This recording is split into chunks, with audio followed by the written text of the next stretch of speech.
thinking two things about them. One, I didn't know any of them. And two, I'd like to shake the hand of the fella that banged that xylophone day and night and break it. Not a very neighborly thought, but then it had been one of those days. You know the kind that prompts the neighbors to set the dogs on each other. Yeah, but now the sun had called it a day. The wind had switched from the desert to the ocean, and I was figuring I'd be a better friend to man and woman if I took a long, cool shower. Well, there's got to be some legal way to kill xylophone players.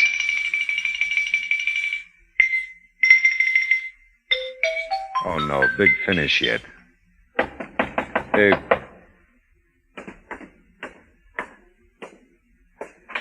Yes? Your name Marlowe? Phil Marlowe? Yeah, that's right. I live 2 apartments down the hall. You got a call on my phone. I got a call on your phone? Look, the call's there. I'm a busy guy. You wanted it, don't you? Well, sure I want it. Okay, come on. All right. I didn't catch your name. No, you didn't. In here. Oh. Phone's over there on the desk.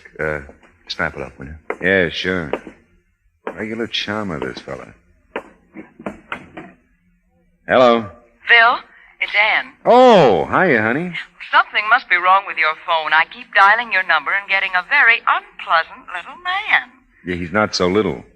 What's on your mind? Oh, it's out tonight, Phil. Oh, no. Beanie sprained her ankle a little while ago, and I'll have to fill in for her at the hospital tonight. That does it. What? Nothing. We'll do it again, huh? Soon, I hope, Phil. Call me tomorrow? Yeah, sure. Goodbye, honey. Bye, Phil. The lady says she keeps dialing my number and getting you. I'll report it. Yeah, why don't you? That's what I said. Oh, packing for a trip? In between phone calls for you, yeah. Look, it's only been one, and I said I'm sorry. What do you want, blood? Leave. Thanks, neighbor.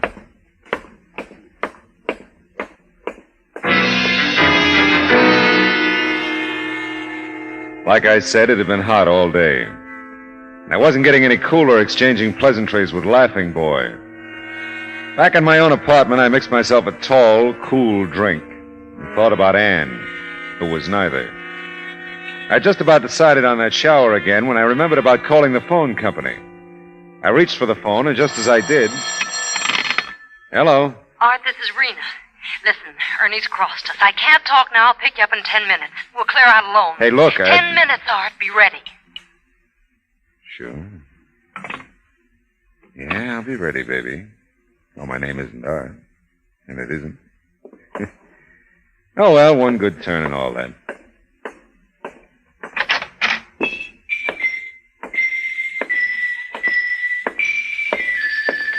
Oh, no.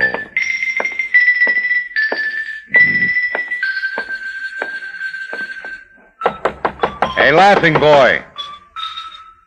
Come on, open up, will you? I got a message for you. Come on, answer the door. Anybody home? My, we're being rather boisterous out here, aren't we? Yeah, oh, I'm sorry. I guess he's not home. Huh? It would almost appear that way, wouldn't it? Yes, I guess it would, yeah. You're apartment 6, aren't you? Philip Marlowe, is it? Well, yeah, I am. Mrs. Miss Garrity. Oh. Miss Adelaide Garrity. Rather a nice name, don't you think? Well, yeah, I do, Miss Garrity. I'm apartment 2. Are you really? Well, apartment 2. I've passed you ever so many times in the hall or coming in and out of the door, you know. But I just never felt that I'd known you somehow. No, I suppose not. But then, you see... I often say to Mrs. Evans, she's apartment 1. Isn't it shameful, I say, that we don't know our own neighbors anymore? Here we are, under the same roof, as it were, and yet, what do we share with each other, really? The utilities? Oh, but that seems so little. Why, except for Mrs. Evans, the Randalls, the McCombs, the Nelson girls, and, oh, let me see now. Oh, yes, that young girl who plays with that softball team.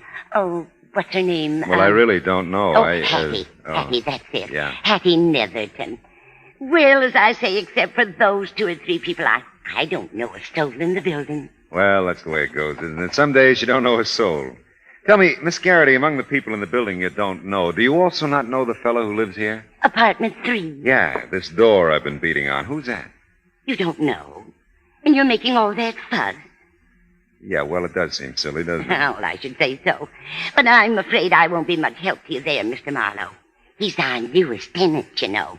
Moved in less than a month ago. Oh, well, I just thought... No, I don't feel that I really know him at all. He's rather a tall young man, brown hair, quite nice eyes, I've always thought. Oh, that sounds like my I phone. never see anyone with him, though. Something's a lone wolf type, I guess. Yeah, well, look, thanks, Miss Garrity, but my and phone now is... that I think of it, I have seen someone come in with him. Can I catch up to you again, Miss But Garrity? whether That it was call- man, woman, or child, I really couldn't honestly say. Mostly Mr. Minter keeps to Mr. himself. Minter, huh? Well, thank you, and good night, Miss Garrity. Well, find out.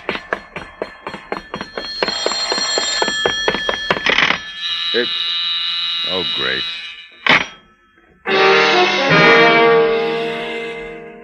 Whoever it was, it hung up while Adelaide Garrity was telling me all she didn't know about the man named Minter.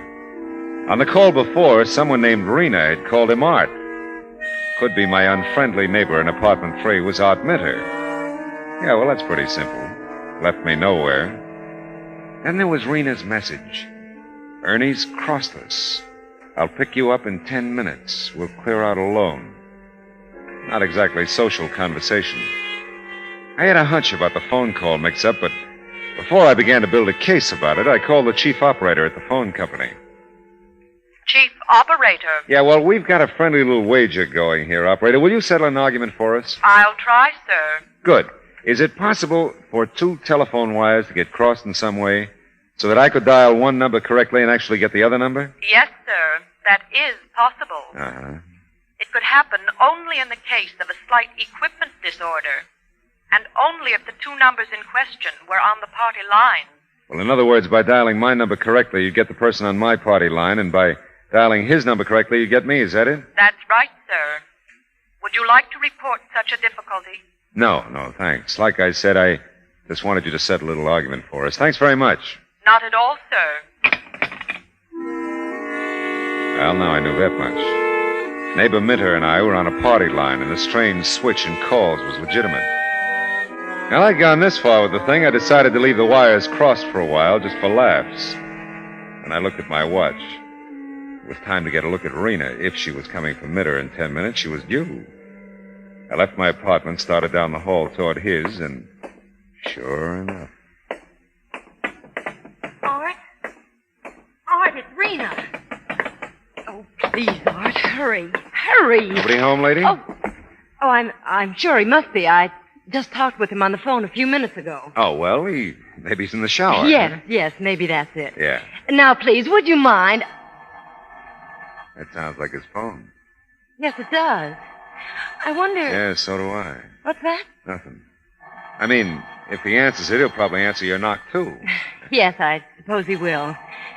Now, will you please leave me alone? Oh. Got to be there, Art. Got to be there.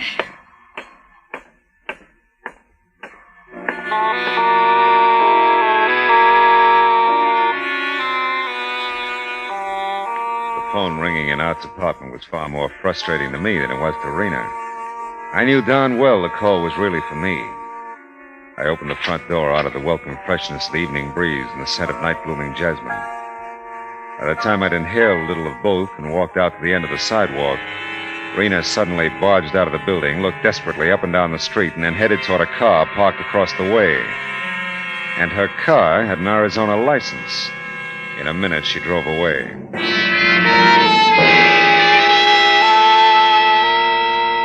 Back in my own apartment, I called the chief operator again. Only this time I leveled with her about the crossed wires on my party line. After that, I took a shower and decided to end a dull day by putting in some sack time. The last conscious thought I had was Rena's urgent voice on the phone. Ernie's crossed us. I can't talk now. I'll pick you up in 10 minutes. We'll clear out alone. I still didn't get it.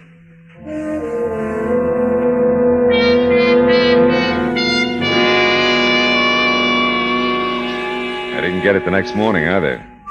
But I got up dressed and was starting for the morning paper, which my newsboy with questionable accuracy always pegs in the general vicinity of my apartment door.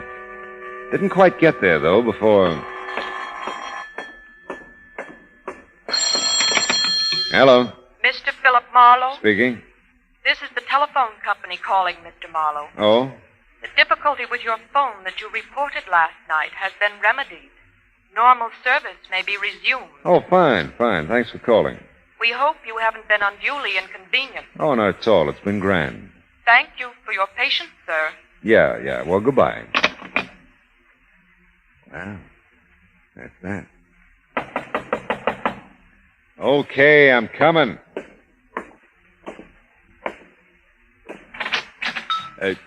Hello again. Hey, I got another call for you on my phone. Same name as last night, I think. Yeah, but the phone company just Look, told you me... always argue there's a call for you on my phone. I'd come on and answer it. Well, how can I resist an invitation like that? It's funny, though. Wonder how that happened. Yeah, you said that before. Yeah, I know, I did, didn't I? Did I say before that I don't much care for xylophones? Or you? I don't remember. I don't care. No.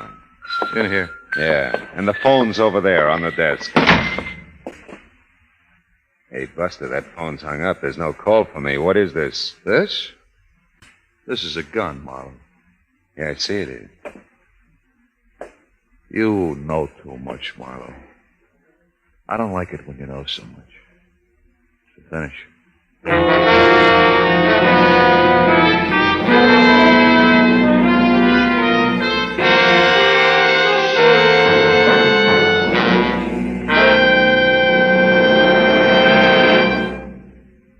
In just a moment, we will return to the second act of Philip Marlowe. But first, a blind auction racket in which employees in a customs house have a confederate purchase a battered suitcase containing a fortune in jewels. That's what CBS Radio's gangbusters have to contend with in The Case of the Nazi Diamonds, tonight on most of these same CBS stations. Don't miss Gangbusters tonight for a suitcase full of jewels and thrills. Say, friends, the flood victims of Kansas, Missouri, Oklahoma, and Illinois need your help. Many are injured and homeless, and you can help to give them food, clothing, shelter, medical care. You can do your part by giving through your local chapter of the American Red Cross. Now, with our star, Gerald Moore, the second act of Philip Marlowe, and tonight's story, The Good Neighbor Policy.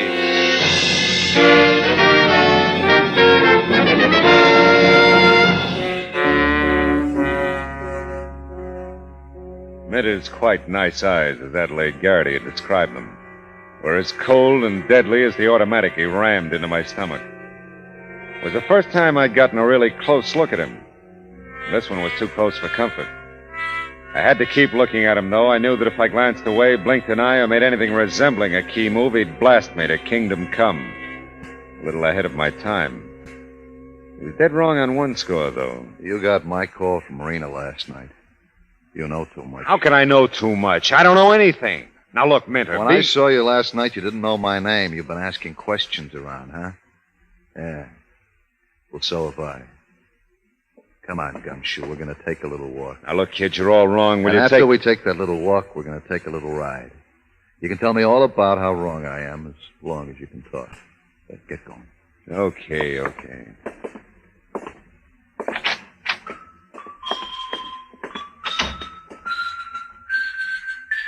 Remember, Marlowe, you're just going to walk down the hall and out of the building with me. No funny stuff. This gun's staying right in your back. I see what you mean.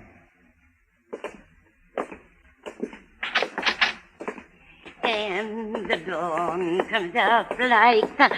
Why, it's Mr. Marlowe. Oh, Miss Garrity. And Mr. Minter, I believe.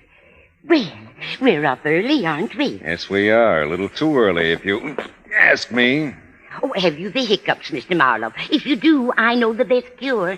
Just put your hands up high over your head. No, I don't have hiccups, Miss Garrity. Oh, then perhaps it was Mr. Minter. No, lady, I don't have hiccups either. Well, someone hiccuped, and it wasn't me. Oh, but no matter. I just came out from my paper. I won't keep you gentlemen. I know you must be off somewhere. And it's such a lovely morning. I don't believe it's as warm today, do you? Seems warmer to me somehow. No, I don't believe it is. Do you, Mr. Minter? Look, lady, we're in a hurry. Well, I'm sure I'm not keeping you. I must say I was just trying to do the neighborly thing, that's all. Yeah, I was saying to Mrs. Evans just the other day, what happened to the old-fashioned good neighbor policy? Look, lady. And this little incident this morning is certainly answer enough for me. It's gone. That's where it is. Gone. Get moving, Marlowe. Miss Garrity, you're the one who plays that delightful xylophone. Why, Marlowe, yes. Oh, you can see it from the doorway here. Yeah. Oh, dear. Well, I'm so glad you enjoy it, Mr. Marlowe. Oh, I do. I wanted to tell me, would you... Oh, I know it's a lot to ask. Play something for you. Yes. Mr. Marlowe, come in. You make one move for her door. Gonna kill her too, Minter? She's right in front of me. Well, come in, gentlemen. Or aren't you a music lover, Mr. Minter? Oh, yeah, sure I am. It's just that I'm Let me get your paper for you, Miss Garrity. Get inside your apartment, Miss Garrity, quick. Oh. At this time you won't, Minter. Stay up along that wall, Miss Garrity. Don't get near the door. Well, what on earth possessed you, Mr. Marlowe? Why, you struck him in the face with my paper. Yeah, I did. Wait a minute. Shh. Can you see the street from your windows, Miss Garrity? Yes, but... Here's your paper. Sorry it's wrinkled. Oh, thanks very much. Well, I'm afraid I still don't understand your behavior, Mr. Marlowe. Yeah, he beat it, all right. You'll get lost in that traffic in no time. What will Mr. Minter think? You're striking him that way. Well, I've got a mean streak. Hey, wait a minute. Let me see that headline. Well, I'm sure I don't know what's in it. If you remember, I haven't had Will a you let me chance to see it a read minute, the please? Well, Oh, yeah. Man murdered in investment holdup. Ernest Toland, 38, employee at Hinshaw Investment Company, was found shot to death when the company opened its doors this morning. Upwards of $50,000 in cash and securities were missing from the safe. Police believe Toland worked late last night and drove the thief of thieves to lose the company safe. Officials say police were attempting to locate Toland's widow, Mrs. Rena Toland, whom neighbors saw leaving the house with a suitcase. Wow! Ernie and Rena. friends of yours, Mr. Marlowe. No, but Minter's right. I do know too much. Oh, I'm sorry, Mr. Marlowe, but I don't feel up to playing for you right now. What? You know, this morning's gotten off to such a peculiar start. I'm just not in the mood for the xylophone. Oh, I know how you feel. Don't give it another thought, Miss Garrity. Ever again.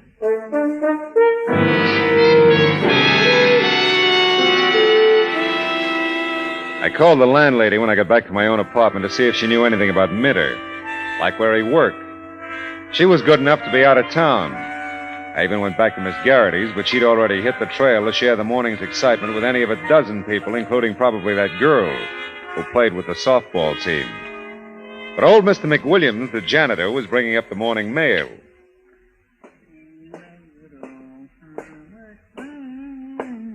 Morning, Mr. Mack. Well, morning, Mr. Marlowe. How's the mail situation? 12B has 2 packages again. Again, huh? Mhm. How about me? Well, sir, you don't even rate an advertisement this morning. How it is. Sorry. Yeah, well, you can't win all the time, huh? No, can't. Tell me, how about Mr. Minter? How's that? Mr. Minter, you know, he's in apartment 3. He asked me to pick up his mail if there is any. Sure. If you can carry it all. Just this postcard. Oh, I can manage, yeah. Well, thank you. It's from his mother in Tucson. Really? They're all well. Oh, well, that's good, that's good. Nice to see you again, Mr. Mack. Same here. Same here. The old say, Yeah? is it hot enough for you? It was. And Mr. Mack was right. Minter's family were all well, except for the return address in Tucson. There wasn't a lead on the whole postcard. But who puts leads on postcards? I took the card back to the apartment with me and called a questionable character I knew in Tucson and told him to find out all he could about Art Minter, quick. Then I remembered about Rena's car having an Arizona license and asked him to check her. Yeah, and Ernest Toland, too. Called back in an hour. Well, he's got no record, Marlowe. This Yeah. Minter guy asked me to check on. Oh, only get this. What? About a year ago, he gets divorced by his wife. You hear? Yeah, go ahead. And right away, she hops over to Mexico with this Tolan fella you ask about and marries him. Rena did? Wait a minute. I got it written down here, so. Yeah, Rena, that's her name. Yeah. Now, Tolan was with an investment outfit here in Arizona. Yeah. Yeah, but he transferred to L.A. a month ago. Yeah, that checks. What about Minter? Find out where if he works here, will you? If he does, that is. Oh, yeah, Marla, listen, this'll rock you. What? He works at the Hollywood Library. Hollywood Library? Honest, his old lady told me. It rocked me, all right. The whole thing did. Ernest Tolan, now dead, had been set up as a pigeon a year ago back in Arizona. Only at some point yesterday, he got wise and decided to do the investment job alone. Trouble was, Rena didn't get the art with the news in time. She got to me. Now even the law couldn't locate Rena. And the last time I saw Minter, he didn't act like a fellow who was heading for the Hollywood Library. Still, you never know. I started out into the hall, observed gratefully that Miss Garrity's xylophone was stilled, if only for the moment. But when I got about even with Minter's door, something happened very like a familiar song starting all over again. It was Minter's phone ringing. I listened to his door. There was no move from inside to answer the ring. And something told me here was another lock that needed springing. Yeah? Art, it's Rena. Where have you been? Out for a while. Are you all right? You don't sound it. Yeah. I just wondered. Where are you? I'm in a... You sound so funny. Is someone there? Yeah, that's right. Oh, not the police, Art. No, neighbor. You talk, huh? Oh, because you can. All right, I will. I'm at the Bellflower in Ventura. If you call here, ask for Mrs. Guthrie. That's me. Got it. You got everything, didn't you? When you... Well, I mean, about Ernie. You're still going to split with me, aren't you? Yeah, sure. Oh, I was afraid after I ran out. But you understand, don't you? You weren't home. Skip it, huh? All right. Art, you get off work at 4, don't you? Nothing's happened about that. 4, yeah. Well, come up here as soon as you can after that. Well, just hurry, Art, please. I will. Bye.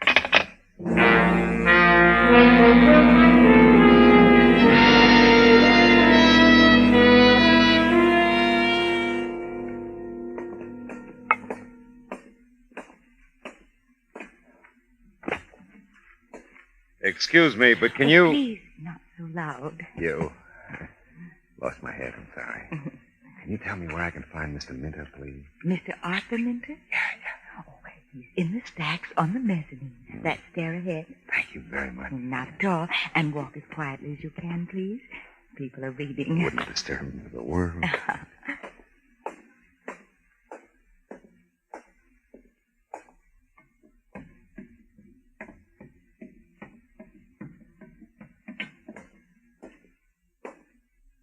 Well, no one's supposed to come up here. These are files no one's allowed here. I was looking for something in investments. I said no. Hello. Come on. Take it easy, Minter. I got a message from Rena. Yeah? She says you killed Ernie. Look. Oh.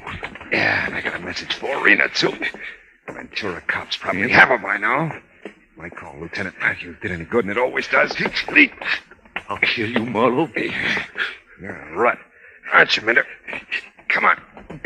Where's the dough you took from Ernie and the securities? Are they in these permanent files, too? Is that why you had to show for work today? Yeah, gumshoe. But you never get them or me. Throwing books is a good idea. Oh!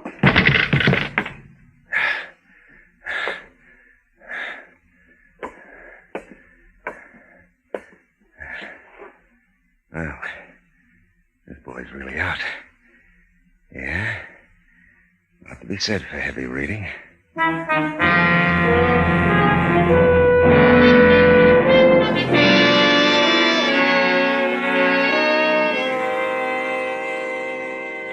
I kept my foot on his neck till Miss Hush downstairs called Matthews.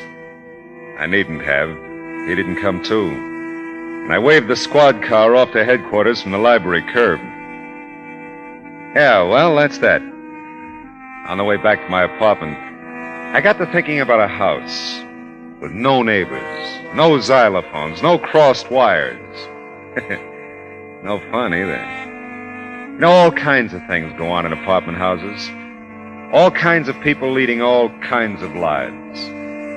What's the line? Love thy neighbor as thyself? Yeah. But most people act like they hate themselves. Oh, well.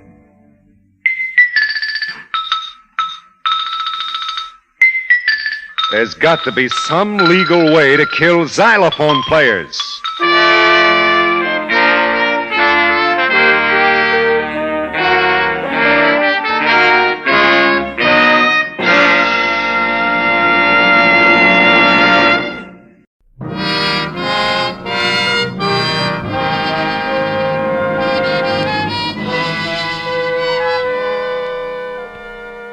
The sign in the half-light above the entrance reads, Bell's Trifle Inn. If you say it fast enough, you may be right. It's authentic English script, and it hangs over the door of an authentic English restaurant just south of the authentic Sunset Strip, owned and bartended by Belle Smithers. Inside, from the paneling to the prime rib, from the Welsh rarebit to the dartboard at one end of the bar, it's the Union Jack all the way. And it figures. Belle's authentic, too. 100% pure. Nebraska. I always sit at the bar. Marlowe, you old dog, you've been neglecting me. Yeah, well, I've tried to stay away from you, honey, but I can't. You're bigger than both of us. Oh, you and your palaver. Yeah, me and what you said. You want a drink, honey? Yeah, but make it with your own light hand for a change, will you? I'm tired of walking out of here on my knees. Just an ounce? The water will float it. Okay, honey, it's your poison. And my stomach lining. Hey, looks like most of the regulars are here, huh? Don't you ever get tired of looking at the same old faces? I can stand it as long as they can. No, Marlowe, I kind of like it. It's clubby this way. You get a few people who just come in to see what a lady barkeep's like, but most of them are just regular folks, you know, real people who like the food. And drink, huh, Belle? Oh, yeah, sure. Sometimes I forget. I get all carried away working my jaw. Cheers, baby. Yeah, thanks, honey. Oh. You know, sometimes you forget a lot of things, I think, like teaching school in, where was it, Nebraska? Ogallala. That name don't stick with you worth a darn, does it? Ogallala. Yeah. Does that mean anything? Oh, it does to the folks back there. County seat of Keith County. It's right there on the South Platte River. That's just south of the North Platte River. Yeah, well, that's a nice arrangement. No, yeah. Marlowe, that's one thing I'll never forget, teaching school back there in Ogallala. I declare if I hadn't done that, I wouldn't be doing this now. You see, these reached cattle folks, they come through from Cheyenne, and what have they got but a 13-year-old shaver? And where are they going with the shaver but England, and what do they need but a tutor? And who do they draw but me? Right out of 10th grade social studies at Ogallala High School. I got a feeling you've heard this song before. Yeah, just a few thousand times, Belle, but don't worry, I like it. Matter of fact... Excuse me, Mrs. Smithers. Oh, call me Belle, honey. What can I do for you? Oh, well, the young lady said you kept the darts at the bar. For the dartboard. Uh-huh. Yeah, sure, I do. Well, it is all right throwing darts, isn't it? I'm waiting for someone, and I thought it's perfectly all right, honey. Just make yourself at home. There you are. Thank you. Oh, I hope I didn't bother you. Oh, I'm so glad you did. In fact, if you want to build a house, I'd like that, too. Well, thank you.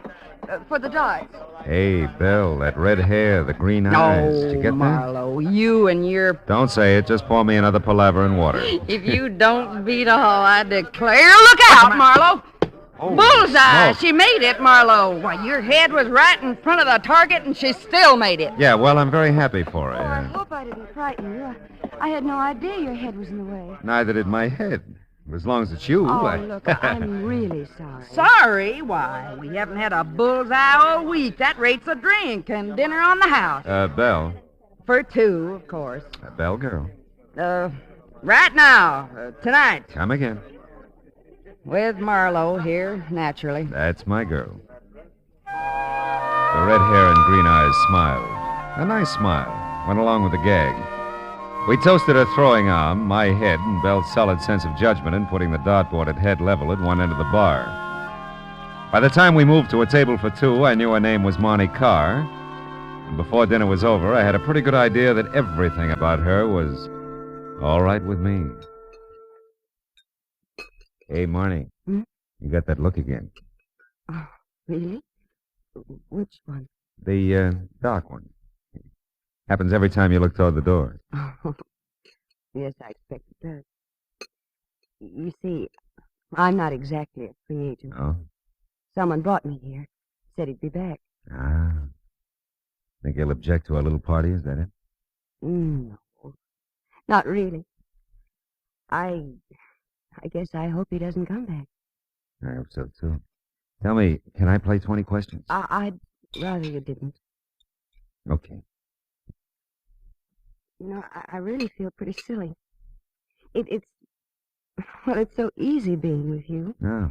Like I've known you a long time, and I practically picked you up. You know, I've never done a thing like that in my life. Yeah, well, Belle picked us both up. I wouldn't worry about it. I don't think you even heard me. It's very important to me that you know I've never picked anyone up. Sure. I believe you. You know what I mean, then? Mm-hmm. It's like I'm doing something wrong, and I should feel guilty about it. But I don't. Oh, dear. I'm not making any sense at all, am I? Look, why don't you just forget about it, huh? You said you felt easy with me. That's enough, isn't it? Yes, that's enough. Well, I guess... I really think I should go now. Oh, Belle will never forgive you for not finishing the trifle. There's house specialty, you know. Well, maybe I'll come back sometime. I'll eat a double order. Ah. Will you, let me take you home? Oh, I don't know. It'll be all right, Marnie. Very all right. Well... Can I take you home? Yes. Yes, you can. Good girl.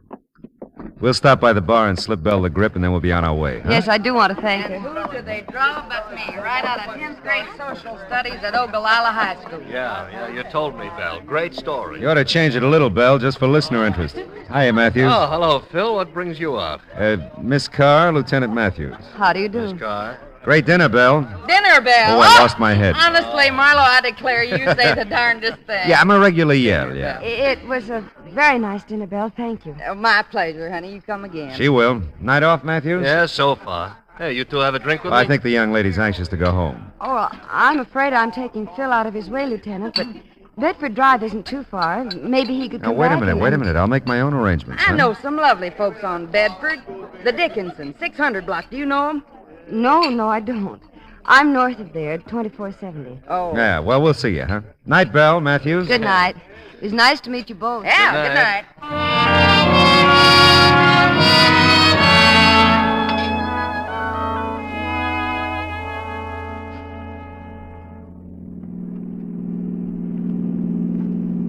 Turn right at this corner. It's the last house on the right. Oh. Say, Marnie, can we do this again? Oh, I don't know, Phil. Are you usually at Bell's in case I get the urge to throw darts again? Yeah, well, I also have a home, and I'll get a dartboard. Let's keep it at Bell's. Maybe later sometime I'll... Oh, wait a minute. This What? is the house. Oh. Hey, looks like you got company. Car in the driveway. Yes, I see it. I wonder... The guy who was supposed to come back and didn't? I'll say goodnight here, Phil. Don't bother coming to the door. Oh, now, look, I think Please. I mean it. Well, maybe I'll see you at Bell's again. Don't call us, we'll call you. Is that it? That's it, Phil. Hmm. Thanks. I liked it. Great work, Marlowe. So crazy about you, she's running the other way. Paul, what on earth are you doing? Stay there. I'll be back. Never mind, Paul. Let's go inside. Good night, Phil. Thanks again.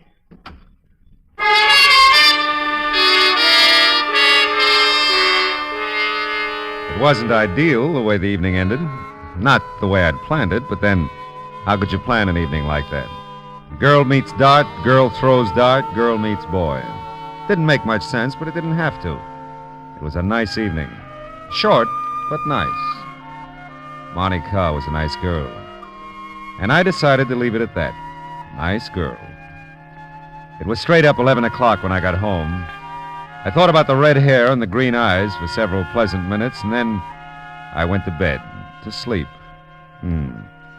Perchance to dream. Oh, well.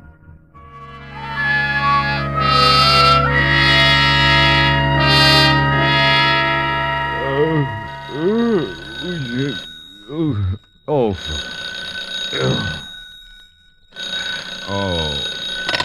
Hello. Matthews, Phil. Yeah. That girl you were with last night, where was it she lived?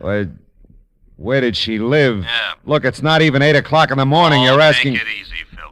Was it 2470 Bedford Drive? Yes, it was 2470 Bedford Drive, and if you hurry, maybe you can get there in time for breakfast. I'm already here, Phil. Then you better come on out. The dame has been murdered.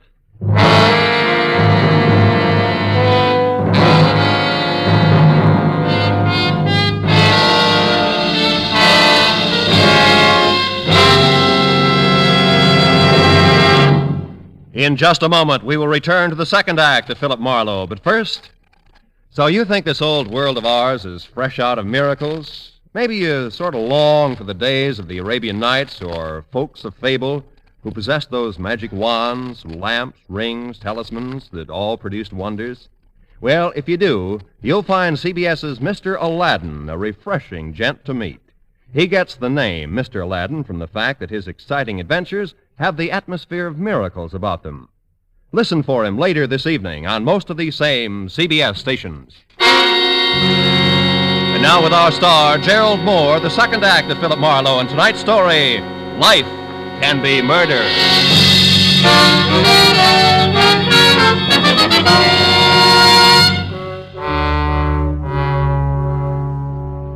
All the way to Beverly Hills, I tried hard to see the face of the guy in the doorway the night before. Paul, Monty had called him, but it was no use. You can't remember a face you never saw. And the car in the driveway when I took her home, a Chevy Coupe, gray, two-door, 49 of 50. There are millions of them. It had been blue and bright with stars the night before. The morning was hazy, overcast, and so was I. Matthews met me at the door. Come on in, Phil. Sure. Tell me, how long you known her? Last night. You sure? I'm sure. Any idea what happened? Oh, yeah. Someone was looting the place. The back door was jimmied and some stuff missing. This dame must have interrupted it and got herself killed. Where is she? What, the corpse? Yes, the corpse. In here.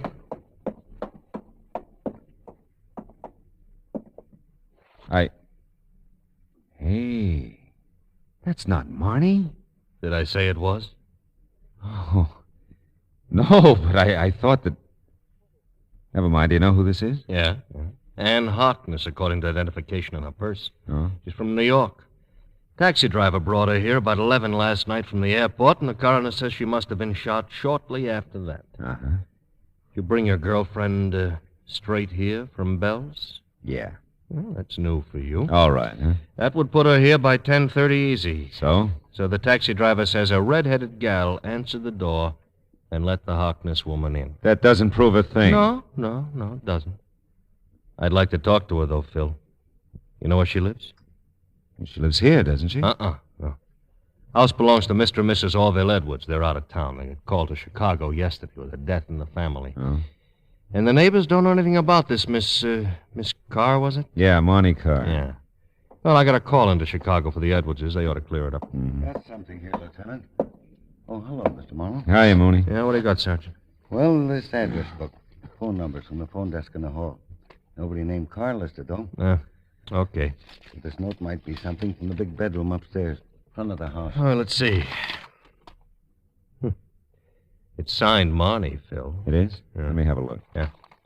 Dear Mrs. Edwards, thanks for the lovely remembrance. You're very thoughtful. I'll tell Miss Harkness to make herself at home. Yeah, whatever that means. I'll keep looking around, Lieutenant. Do that, Mooney, huh? Well, as soon as the Chicago call comes through, we'll get our hooks into something. Look, Matthews, you mind if I look around? No, help yourself. You got any ideas? Yeah. I don't think Monty had anything to do with it, and I don't know where she lives. Okay, Phil. Only leave the note with me, huh? I looked around and tried to figure things that didn't figure. Marnie didn't live here, but she knew the Edwards. That is, she knew Mrs. Edwards, and she addressed her as Mrs. Edwards and signed herself Marnie. Maid, maybe, huh? Paul could have been anybody. And I wanted to find Marnie before I took up the matter of Paul with Matthews. Upstairs by the phone in the master bedroom, I found something Sergeant Mooney had overlooked. Another address book, smaller, with phone numbers. I flipped through it. There was nothing under C for car, but under M for Marnie, there was a Crestview number, but no address. I decided to take the book with me. You still here, Phil? Yeah, just leaving. Oh, look, hey. What? About that car girl. Yeah? She may be the sweetest kid in town, and she may be a killer. You never know. Thanks for the tip. And, I didn't call you to get in my way, Phil. If I find her, I'll tell you. Fair enough? Yeah, fair enough. Just don't get lost finding her.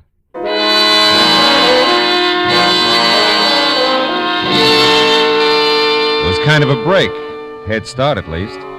I had a phone number for Marnie that Matthews didn't have, and I wasn't for her against him. He knew that. I just couldn't think murder and Marnie in the same thought. And until I could, I'd string with her if I could find her. The morning haze was lifting somewhat as I stopped at a gas station on the strip and used the payphone.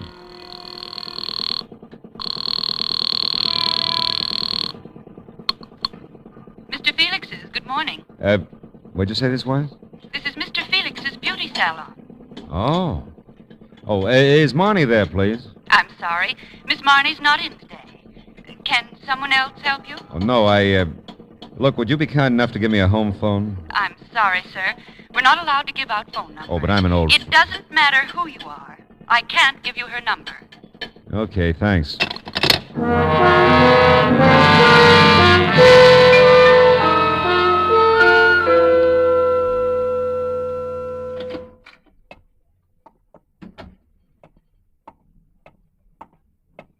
May I help you, sir? I just talked to you a few minutes ago on the phone about Marnie. I remember? told you then. I tell you now, we are not permitted to give out numbers. How did you find us? Well, Mr. Felix is in the book and Marnie's not. Look, really, this is important. I'm doing this for her. I've given Mr. Felix my word, and I've never broken it. Yeah, well, I don't doubt it. Oh, Marnie's friend here. You know the special one? She keeps talking about her all the time. Isn't it strange? I can't remember her name. Peg? Yes, Peg. Sure, that's the one. Can I talk to her? Well, Oh, all right. Ah. 36. Desk, please. 36, please. Thank you. I hope this never gets back to Mr. Felix. I can't imagine what he'd think. Oh, I can't either, but don't worry. My lips are sealed. You blast for me, Liz? Oh, yes, 36. Peg, this gentleman. Over here, Peggy. It's about Marnie. Ah? What about Marnie? Well, I don't have a home phone or her address. She wouldn't give it to you, huh? Well, no. She... She wouldn't. You look all right to me. What's wrong with you? Nothing. I'm a nice, clean-cut fella. Yeah, looks like. Yeah? What do you want with Marnie? Well, I just want to see her. Good enough reason? Best in the world. She don't feel too well today. She called me first thing this morning. Your fault? No, I don't think so, no. Tell me, what did she say when she called? That she didn't feel too well. Ah. Well, now, look, Peg, does Marnie go out to Mrs. Edwards often? Just when she's called to do her hair. Good enough reason? Best in the world. Do I get that phone number? Ridgely 0040. 0040. Yeah. And that's 1637 North Vermont, apartment B. Ridgely 0040, 1637 North Vermont, apartment B, huh? And walk softly by A. That's the landlady. Yeah, well, I'll remember. Thanks, Peggy. And, if you don't find her, come back. I'll give you mine.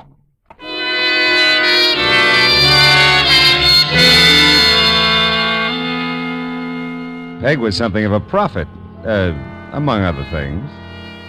Well, there was no answer to my knock at 1637 North Vermont, apartment B, and no answer to the phone call I placed in the lobby. So I quit walking softly by apartment A, knocked there, and the doorway was suddenly filled with a solid block of granite. Yes, I'm a landlady, but if she don't answer the door, it makes sense to me. She ain't in. Well, have you seen her this morning? Ain't seen her since she went to work yesterday morning. Ain't seen him either. Her husband? Husband? Young man. Even if I knew, I wouldn't tell you.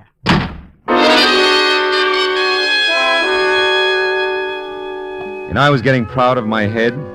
It could dodge anything from flying darts to door slams near the eyebrow. But that was about all I was proud of at the moment.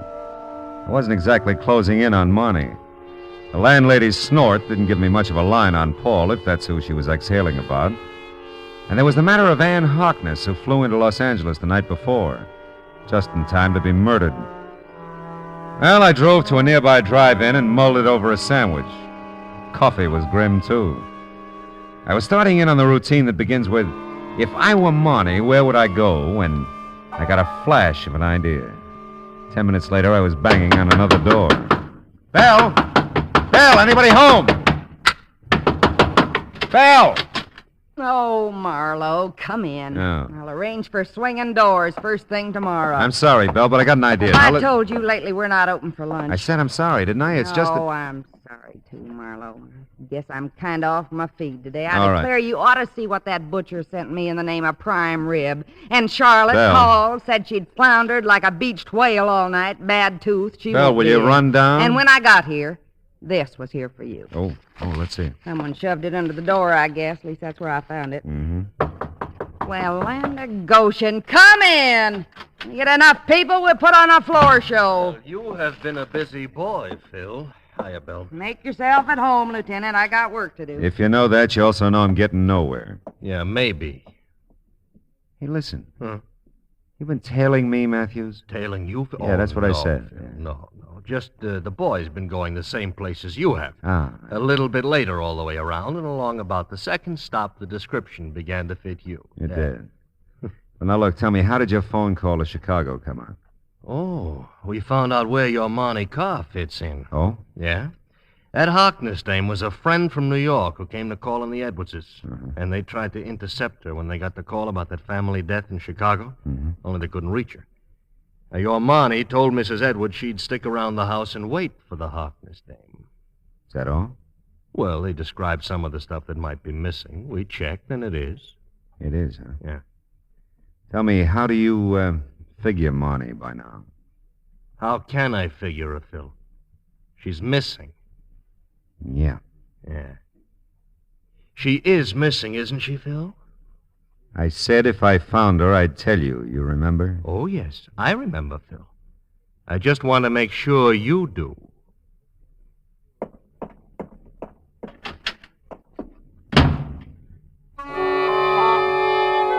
I had a reason for not telling Matthews about the note Bell gave me. It was signed Marnie, all right, but it wasn't the same handwriting I'd seen in the note she left for Mrs. Edwards. It said, Phil, meet me at 8:30 tonight in the park above the bluffs at Santa Monica. That was all. Except 8:30 was like 6 hours away. And it's just dark here at 8:30. And a fella can get killed keeping that kind of an appointment.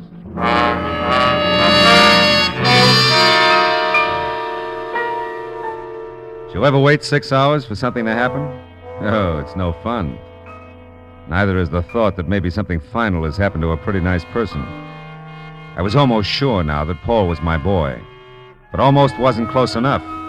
And I had to find Marnie, if she could be found. Well, I got to the park above the Santa Monica Bluffs about 15 minutes early. Left my car a block or so away. And all the way to the park, I watched for a gray Chevy Coupe, 49 or 50. When you look for them, they're hard to see. And then I saw it. Parking half a block down, a guy got out and headed into the park. I let him go, got to his car about the time he reached the bluffs. I don't know what I thought I'd find, but not in my wildest dreams did I expect what I found. 3 minutes later, I was foot to floor boarding it up the coast highway toward Malibu. The Seaway Motel, 21245 Malibu Road. That's the way the parking ticket I lifted from under the windshield wiper on the Chevy read. And that was good enough for me. I hit 2 wrong doors before I found the one I wanted, and I had to spring the lock. Marnie. He plays rough, doesn't he? Here. I'll untie your wrists. He knows he can get away with it. Phil, I've been such an idiot. You love him a lot, huh? Who doesn't love their own kid brother? Paul is your kid brother? Yeah, all mine. Write it down somewhere, Phil. Big sisters don't make good mothers. Take it easy, honey. You're okay now. Sure, I'm fine. First I catch Paul stealing from the Edwards. Then I stand there like a zombie and watch him shoot down a woman he'd never seen before. Take it easy, honey. Oh, Phil, I'm sorry I didn't want to drag you into this. He asked me who you were when you brought me to the Edwards last night. I'd never heard of you, but Paul had. And... Wait a minute. That's probably him now. Be careful, Phil. He's crazy. I'll be ready for him. Right behind the door.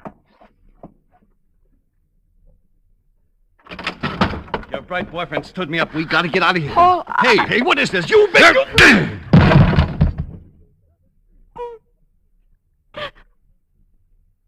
Oh, Phil. He's just a kid. Yeah. Just a kid.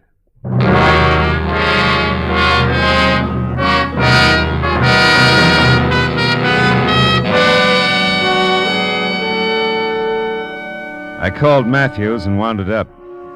Everything checked, everything balanced. Paul cried like the baby he was and blabbed his head off when he came to. Monty just cried. Funny how many people dispose of anything from mayhem to murder with the phrase, "He's just a kid." I'll bet someone said that about Capone, Dillinger, and Pretty Boy Floyd. Now take Marnie. She's... What a kid.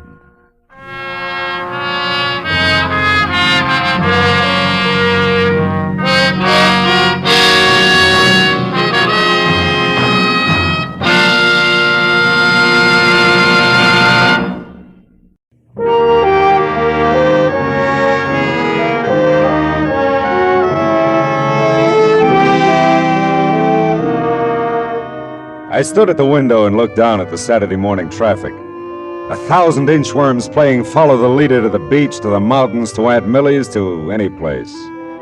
I had time, a book. There was food in the refrigerator and a coffee cup in my hand. Across the room there was an easy chair and cigarettes on the table beside it. The clock said it was 9:15. I hadn't shaved and I wasn't going to. It was Saturday all day, and it was mine.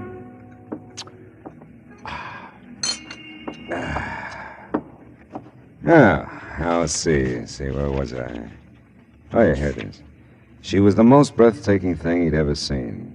She lay back on the divan, stretched, smiled languorously up at him. Oh, no. Okay. Hello. Mr. Marlowe? Mr. Philip Marlowe? Speaking. You don't know me, Mr. Marlowe. My name is Phoebe Cardwell. Mrs. Phoebe Cardwell. Yes?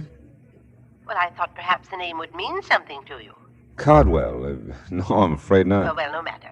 You do help people, don't you? I mean, if someone is missing, you find them. Well, sometimes, Mrs. Cardwell. It all depends. Have you checked the police? Oh, no, my dear, no, I wouldn't think of that. No? You see, it's Stevens, my chauffeur. Oh, well, now I mustn't mislead you. Strictly speaking, he is not my chauffeur. But strictly speaking, he is missing. Yes, at least he seems to be, and I don't trust phones entirely, Mr. Marlowe.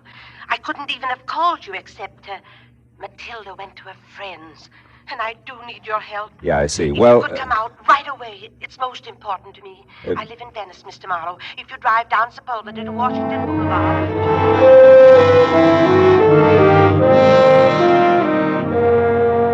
Well, what do you do? Maybe I thought about my grandmother. Maybe I thought of $25 a day. I don't know.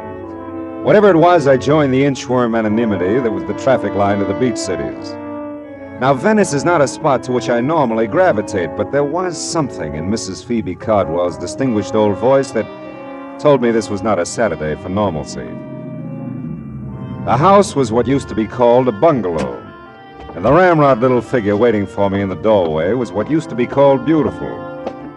Phoebe Cardwell, for all her 75 years, had worn well and knew it. It's just possible that I didn't make myself entirely clear on the phone, Mr. Marlowe, about Stevens. Well, he's your chauffeur and he's missing, huh? He was my chauffeur. It seemed like a very long time ago since I've seen him. You see, after Horace died in 1948, Horace was my husband. Oh. You see, after Horace died, Stephen stayed on to drive for the family who took our Pasadena house. Oh, he did this with my blessing, of course. Horace, rest him, left me very little, really. I say this with no malice, Mr. Marlowe, merely to point out that for me to retain Stevens was quite out of the question. Yeah, I suppose so. So I moved in with my younger sister, Matilda. She's visiting a friend at the moment. I wouldn't want Matilda to share my concern over Stevens, and I'm sure you'll respect that. Oh, of course, Mrs. Cardwell. Thank you. Now, look, so far as you know, is Stevens still driving for the family who took your house? Oh, I'm sure he is. He must be. It's just that, well, on Thursdays, his day off, he always brought the limousine over to take me for rides and run my little errands. Oh, understand now. The Brandts are fully aware of this. That's the family he works for. Who have my home in Pasadena. And Stevens hasn't been to see you in some time. In weeks, and not a word, you understand. I find it difficult to tell you precisely how I feel about this, Mr. Marlowe. Stevens is like a son to me. Perhaps he's ill or troubled. Oh, I'd want to know that. I might be able to help. You phoned, I suppose? Oh, I'm embarrassed to say how many times. But no answer, none at all. I've a writing desk in my room, Mr. Marlowe. I'll write the Pasadena address and phone number for you. My number, too. Oh, I shan't be a moment now. I'd seen the ring when I first sat down opposite her. First because it was big, almost massive on a tiny right hand. Then because it didn't fit the rest of the lavender and old lace picture that she presented. A mass of jade and gold carved with oriental figures. A foreboding thing that reeked quality of its kind and value. After she left, the vases jumped out at me from the mantel. Small, gold, and jade again. And as incongruously out of place as Phoebe Cardwell in Sister Matilda's bungalow. There. Now, that didn't take long, did it? Oh, not long at all. Oh, I like you, Mr. Marlowe. You'll find Stevens for me, I know. Well, I hope so, Mrs. Cardwell. And if I do, what'll I tell him? That I want to see him or hear from him. Stevens will understand. Yeah, well, Oh, dear. Huh? That's Matilda. Here? Phoebe, I'm home, dearie. So I see, my dear. Mr. Marlowe, may I present my sister, Miss Reed? Miss Reed? With an eye like Wallace Reed. I'm sure, Mr. Oh, but maybe you don't remember Wally? Well, I tell you, Matilda dabbled in theatricals at one time, Mr. Marlowe. Dabbled in theatricals. I was in pictures in the golden era, Mr. Marlowe, when silence was golden. Oh, that Wallace Reed, yeah. Mr. Marlowe's in insurance, my dear, and some younger than we are. Did you see the covered wagon, Ernest Torrance? I had a big scene with him on the prairie, right by one of the wagon wheels. No, not first run. I'm waiting for it to come to my neighborhood theater.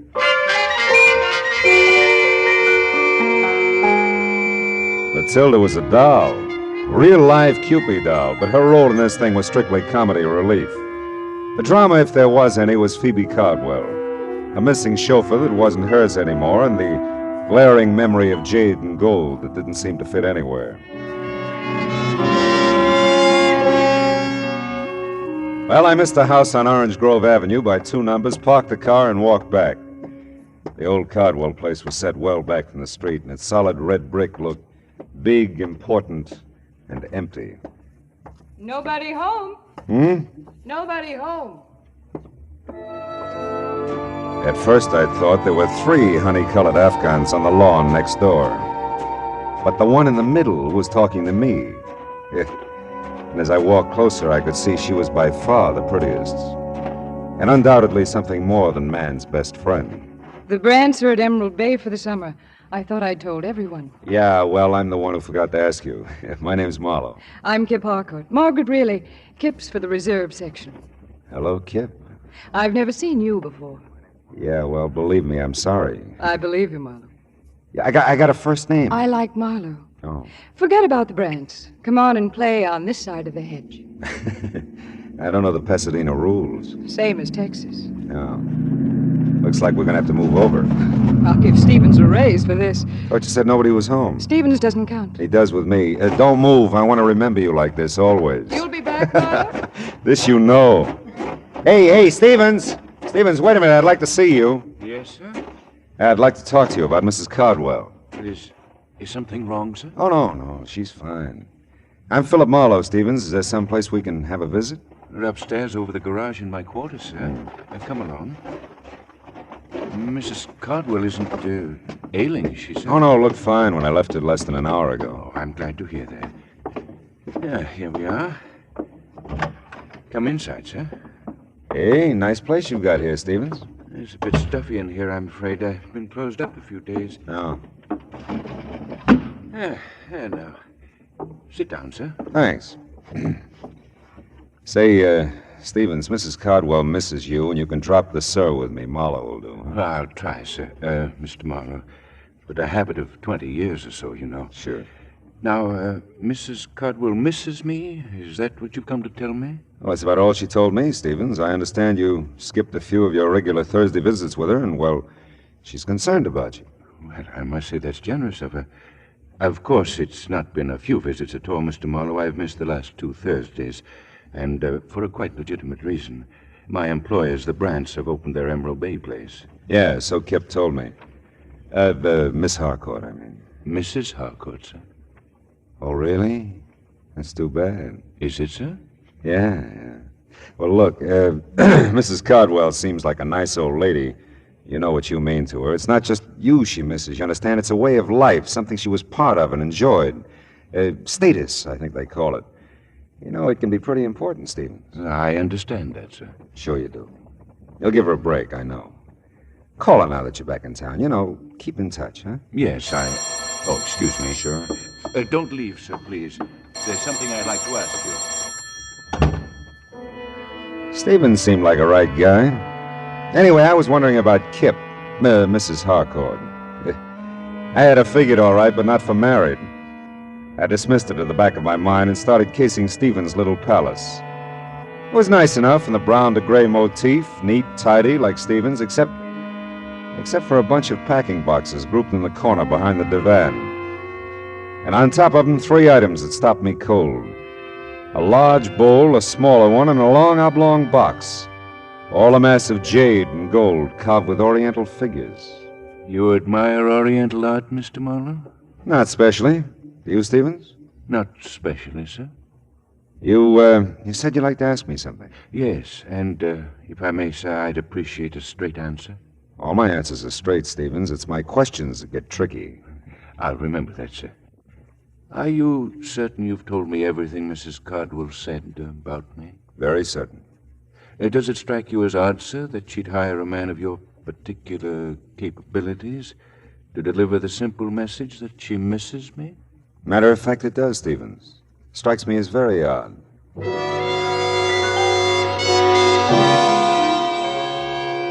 I couldn't tell Stevens anymore because I didn't know anymore. It was my turn to ask questions, but I didn't have any yet.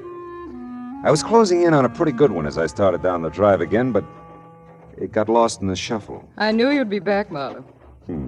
You always arrive unannounced, don't you, Mrs. Harcourt? Henry's in Balboa. You're here. Henry's out of his mind. Don't you want a drink or something? Yes, Kip. There is something I want. Well, come on. At the moment, a telephone. Come on anyway. You know, Marlowe, you're an odd one. Yeah, everybody says so. Yeah. You're really coming into the house to use the phone, aren't you? Well, like I said, I'm an odd one. Yeah. Where is it? To the right in the library. Thanks. Are you a friend of Stevens? Why? Because you're not a friend of the Brants. Yeah, well, I'm really a friend of Mrs. Cardwell's. Phoebe's? Why didn't you say so? Would it have mattered? Well, little. I lived next door to Phoebe and Horace for years. Here? Here. It's my house. Henry married my money. Poor Phoebe. Horace didn't leave her a thing. No one understood it. Liens against the estate as big as a house. Big as the Cardwell house? That's how the Brants got it. Mm-hmm. Is she still interested in art, or do you know? Oh, I think so, only on maybe not such big scale. Beautiful wings she donated to the museum. I guess she never gets over here anymore. No, not much. Say, you know, I forgot the name of that museum. She mentioned it. Live Oak Museum on California Street. Oh, yeah. I liked Phoebe. Tell her Kip says hi when you see her. Yeah, I will. You still want to use the phone, Marlowe?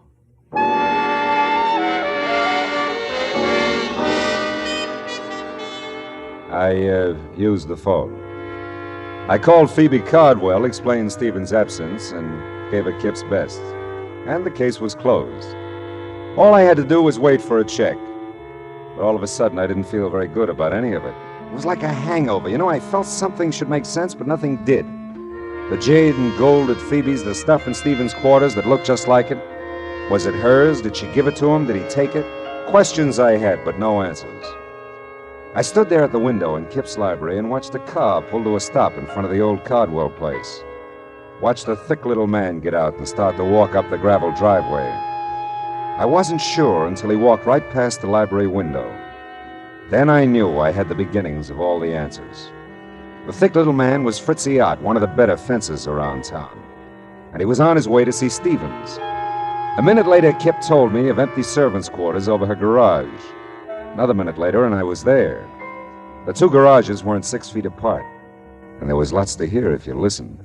I listened. But look, Stevie boy, you don't have it all. That's not quite the point now. Can you dispose of it? I don't know. Two things, Stevie boy. One, collection's a tough defense. Real tough.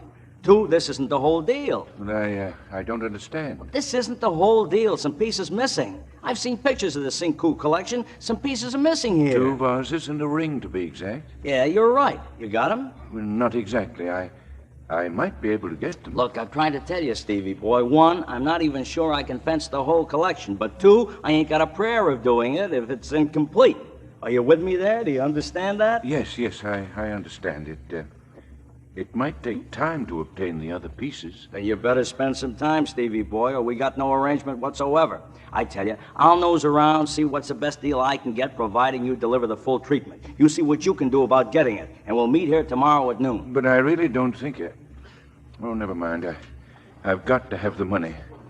All right, tomorrow at noon. You didn't have to hang any signs on it. It was all there, or most of it was. The Sinku collection meant very little to me, but it meant money to Stevens and Fritzy Ott. I had an idea it meant something else again to Phoebe Cardwell. And I had another idea. The Live Oak Museum on California Street and the wing that Phoebe had donated to it.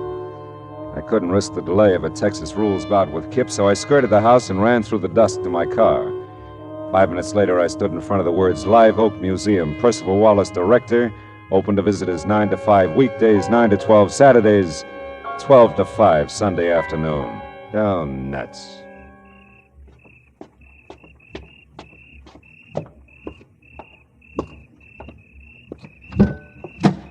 Not interested in art, eh, Mr. Marlowe? We've done that bit, Stevens. My answer was not specially. I dislike dissuading you in this manner, sir. But I'm a quite accurate shot. You know, I believe that, Stevens. If I can't persuade you with this warning, I'll not hesitate to use this gun. I'll not hesitate at all, sir.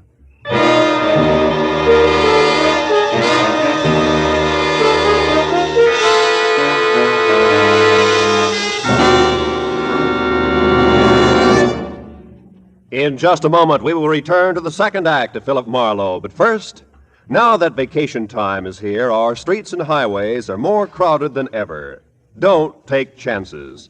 Obey the traffic rules and drive carefully. The life you save may be your own. And now with our star, Gerald Moore, the second act of Philip Marlowe, and tonight's story, The Dear Dead Days.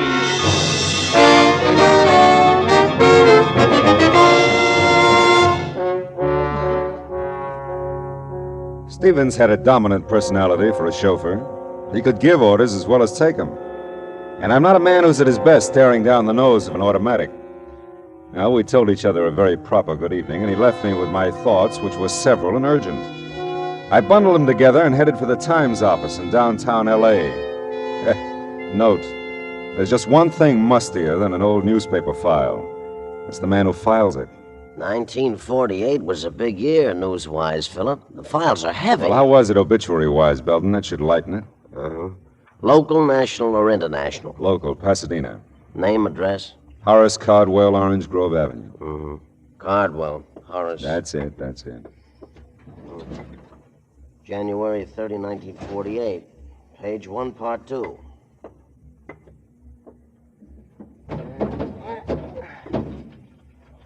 That's a good spot, page 1, part 2. Best local obit spot in the paper. Oh, I'll bet Horace was proud like anything. Let's see here. Candy. Oh, here it is. Mr. Cardwell is survived by his wife, Phoebe Reed Cardwell, at home. Period. Nothing. Hey, Belden, you got one for her? Her? Phoebe Cardwell. When'd she go? She hasn't. She's somebody? She's somebody. Cardwell, Mrs. Horace, parenthesis, Phoebe Reed, close parenthesis, Triad Belden. All right. She could be more. She'll never make part 2, page 1 at this rate. Yeah, that's too bad, but read it anyway, huh? Born Waterloo, Iowa, June 7th, 1876. She's Gemini, Philip. That's wonderful. Will you just read? Oh, yeah. Okay. Married Horace Caldwell, so-and-so. Moved to California. She was so-and-so.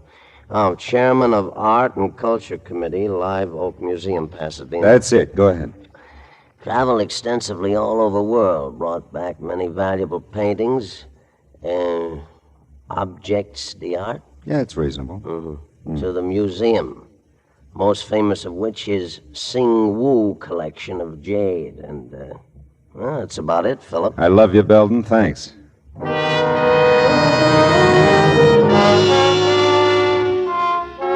So Phoebe had brought the Singwoo Jade collection to Live Oak Museum in the first place. Now she had some of it, Stevens had more. And Fritzy Ott was even now nosing around for a taker. Where did that leave the museum? Nowhere, so far as I knew. Except closed till noon tomorrow, Sunday. And noon tomorrow, Sunday, would be too late. Fritzy and Stevens would be together by that time. Note.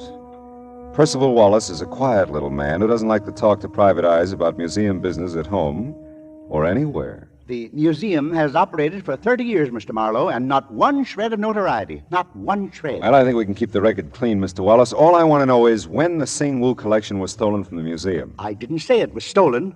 I said we no longer had it. Okay, you no longer have it. How long have you no longer had it? Well, it was since Christmas week, 1947. Would you notify the police? Certainly not. Why? Mr. Marlowe, I've tried to tell you, not one shred of notoriety in 30 years. Yeah, but it's a valuable collection and it's missing. The board of directors did subscribe to a reward, Mr. Marlowe. Only a fraction of the Sing-Woo's real worth, of course. A mere $20,000. But, of course, this was done very quietly. Very quietly. So quietly, nobody knows about it. All right, tell me, did Mrs. Cardwell contribute to the reward? I don't recall. And you wouldn't say if she did. Thanks, Mr. Wallace. You're just downright bully.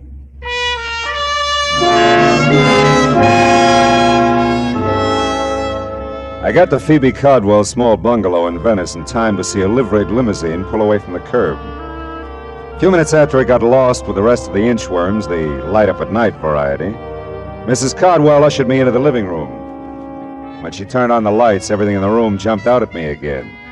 The pink dogs, the blue cats, the souvenir pillows.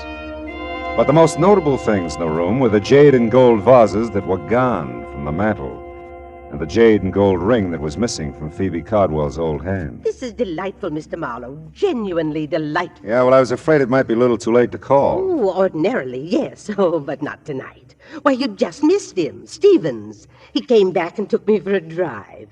I just this minute got home. Oh, that's fine. Oh, thanks to you, Mr. Marlowe. I'm so grateful. He hadn't forgotten about me, you know. No, he'd been busy. Oh, sure, yeah. I bet he has. I'm embarrassed not to have mentioned it sooner, but I have your money for you. Your fee. Oh, there's no hurry, honey. In fact, I've done so little that I... No, I won't hear that. I'll pay you in full, of course. All right. Say, this morning I was admiring your ring and the vases on the mantel. Were you indeed? Yeah. Well, I'm glad. They're quite nice, you know. Yes, they were. Did you give them to Stevens, Mrs. Cardwell? I beg your pardon? Did you give them to Stevens? Why, really, Mr. Marlowe, you surprise me. That is none of your affair, you know. I'm a curious fellow. I secured your services to perform a specific task. You've done that. I certainly do not intend to discuss Stevens or anything pertaining to him with you, Mr. Marlowe. All right. We'll leave it that way, huh? Not a word of any of this to Matilda now. All right. Phoebe, dear. Oh, and Mr. Marlowe again. Yeah, I was just leaving. I told the girls at the club all about you, and I am right, aren't I? You are Julia Marlowe's son. Julia Marlowe, The actress, she played Barbara Fritchie for years. She did. Well, I'm sorry, but there are no Fritchies in our families for years, either side. Really, Matilda, Mr. Marlowe's busy. He was just leaving. Yes, wasn't I? Philip Ritchie Marlowe. Oh, 'twould have been a beautiful name.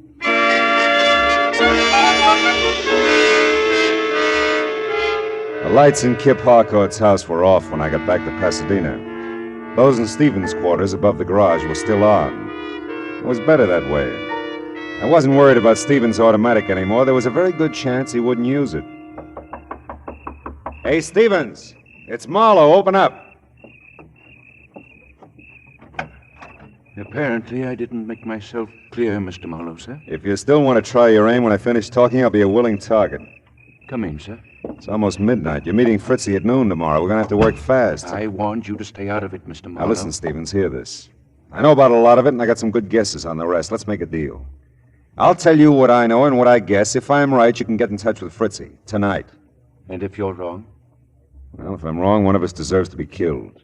Go ahead, sir. Okay. Horace Cardwell was a wealthy man, a very wealthy man. He was a good businessman, and he loved his wife very much. That's right, sir. When he died, there was almost no money.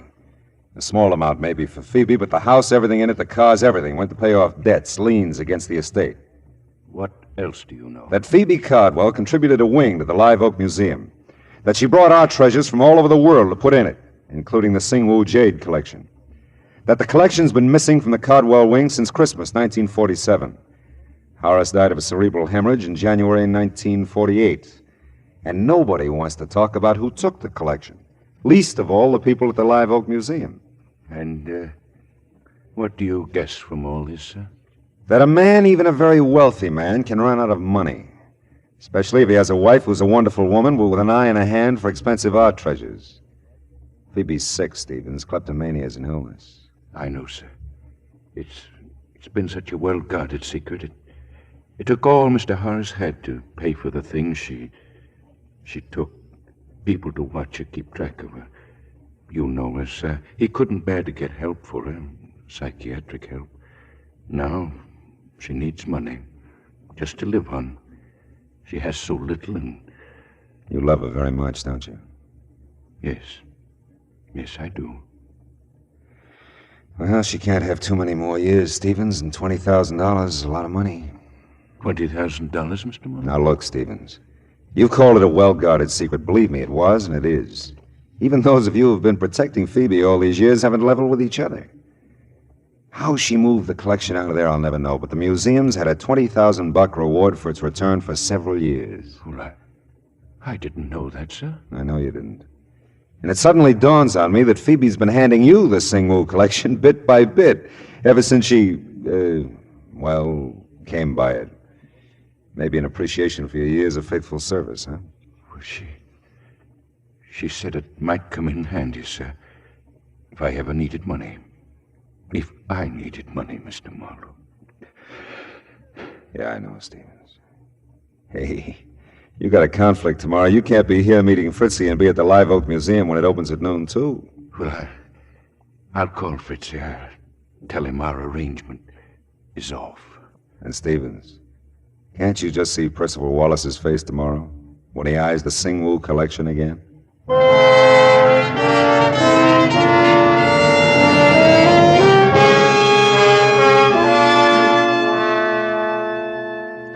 Footnote to a happy ending. By 12:30 Sunday afternoon, the museum had the collection, Stevens had a certified check for $20,000, and we had an understanding that Phoebe Cardwell would suddenly discover that Horace had left her some money after all. $20,000 in a checking account that had somehow been overlooked till now. Oh well, the rest of Sunday was all mine. And I stood at my window and looked down on 1,000 inchworms playing Follow the Leader. Back from the beach, the mountains, from Aunt Millie's, from anywhere. All kinds of people. Nice people. Not so nice people. Dames like Kip, whose husbands took trips. Sweet, harmless old ladies who took collections. Oh, well, where's that book? Oh, yeah. Now, where was I? Oh, yeah, here it is. She was the most breathtaking thing he'd ever seen. She lay back on the divan, stretched, and smiled languorously up at me.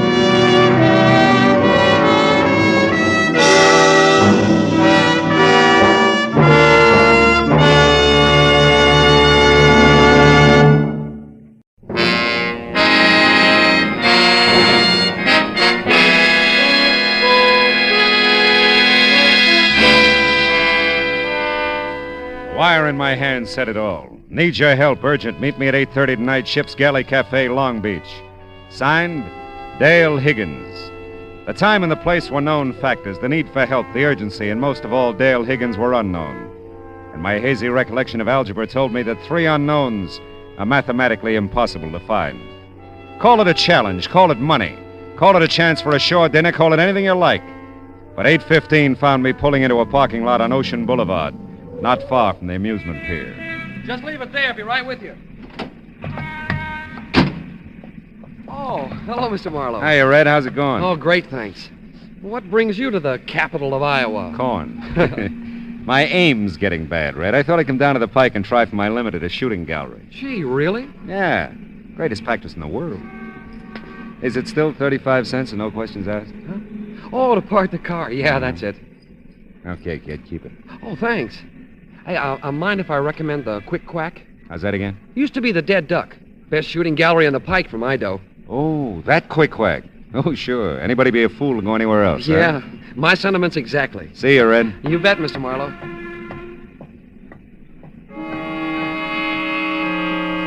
Red's a nice kid. His name was a natural. He was blonde.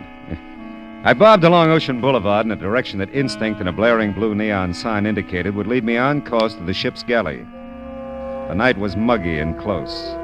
You wore it like an extra coat, and the ocean breeze I'd anticipated had retired in favor of alternate waves of fog that rolled in, engulfed you for a moment and as suddenly rolled out again. I was very nearly on time for my 8:30 appointment with Dale Higgins, as I turned blue beneath the ship's galley neon and stepped inside to be greeted by tight little groups of faces that opened and closed to admit food, drink, and talk, all indigo. The door behind me closed on 2 thoughts. My dreams of a shore dinner were blasted, and the ship's galley emerged as the last place in the world for anyone in need of urgent help to discuss his problems. But then, I didn't know Dale Higgins.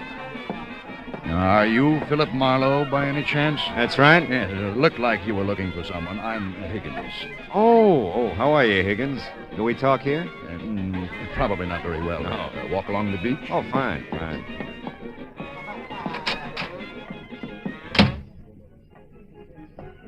Now, say, Higgins, did you ever wonder why people pack into hot little rooms on a night like this?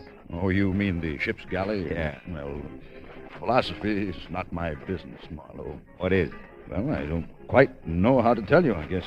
Well, your wire said urgent. That's good enough for openers. Yes, well, the truth is, I was a little quick sending that wire. Oh? I was pretty upset about a situation at the time, but things have resolved themselves now. I won't require any help. Oh. Well, you ought to know. I expect to pay you, of course, the trip down and your customary fee. That'll be $25 a day in expenses. 7 cents a mile for 23 miles, and, oh, yeah, 35 cents for parking my car. 7 times 23, $1.60, 61, $35. $1.96. $26.96 altogether. Is cash all right, I suppose? It always has been.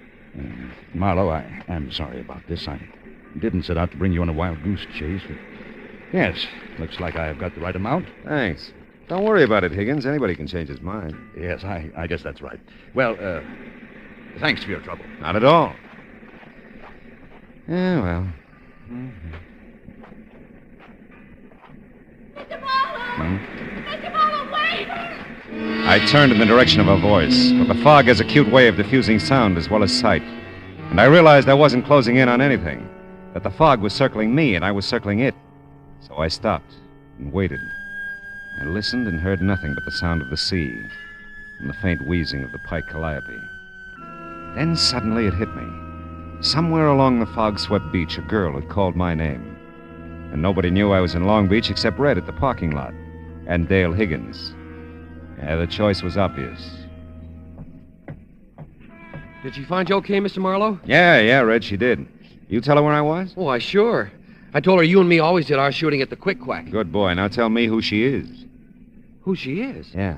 You mean you don't know her, Mr. Marlowe? That's the general idea, Red.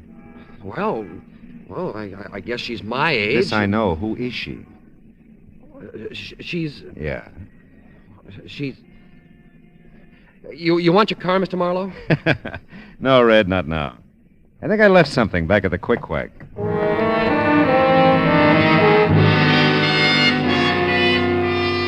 Everything that was young and pretty along the pike was hanging onto a sailor's arm. Around Gene Arno's Quick Quack, the nearest thing to youth and beauty were the neatly lined 22s poised across the counter. Try your luck, mister? No, thanks. Just looking, not buying. Yeah. See, I just lost my girl. Well, don't blow your brains out here. These guns is for shooting ducks. I see what you mean. We said we'd meet here if we got separated. Have you seen her by any chance? She's 7-8 feet tall, glandular case. She's 3 stalls down, billed with toothpick. Thanks so much. Still just looking, not buying. Still just look... Try it from a distance. It looks even better. Go on, bud. Beat it. I spotted her. At least I'd spotted a frightened fawn of a thing who caught my eye as if we were the only two on the pike. And there was something about her that made me wish we were. I followed her away from the crowded amusement section up the ramp toward Ocean Boulevard. Suddenly, she broke into a run, darted into an alleyway. I wasn't far behind her. No one saw you, did they? Follow me. Like who? He might have. And there may be others. I don't know. I don't know. That makes 2 of us. Now, wait a minute. Let's talk, huh? I saw you meet him. I thought it was you at the parking lot. I saw you meet him, the ship's galley. Something like you lost in a mob. I'll kill you, you know. If you're with them, I'll kill you. I've got to before someone kills me. I don't know. I don't know about Now, listen, you. baby, I'm with you. Don't come any nearer. All right. I can't be seen with you. I can't walk out of here with you. He's around somewhere. I know he is. Oh, Mr. Marlowe, you'll help me. You'll have to. There isn't anyone else. Of course I will. Well, then look. As soon as you can, get your car. Don't let Val see you now. Val? You know Val. Listen, in your car. Meet me at 7th and Anaheim. I'll get there. I'll have to. And then we can talk. Yeah, but wait a minute. 7th Hold it. and Anaheim, Mr. Marlowe. Oh, I'm Dale Higgins.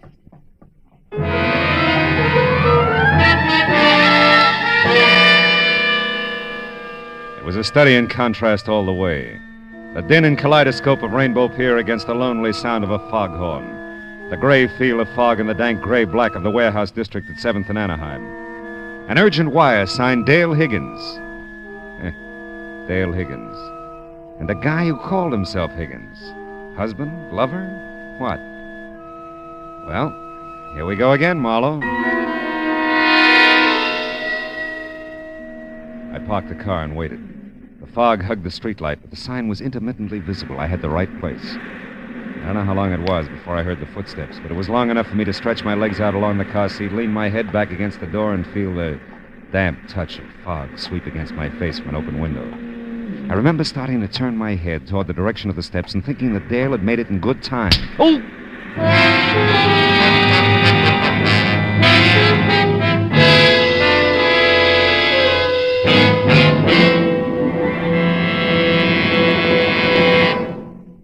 In just a moment, we will return to the second act of Philip Marlowe. But first, just as systematic exercise builds a strong body, so does systematic saving build a strong future. Save systematically for your future and for your country's future with United States Defense Bonds. And now with our star, Gerald Moore, the second act of Philip Marlowe, and tonight's story, A Seaside Sabbatical.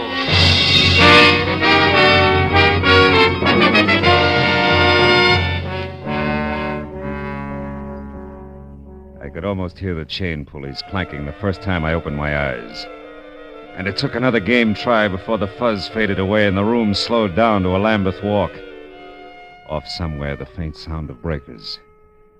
And I did the ceiling, the walls, and one corner of an expensively furnished room before I centered on the fuzzy, indeterminate face at my bedside.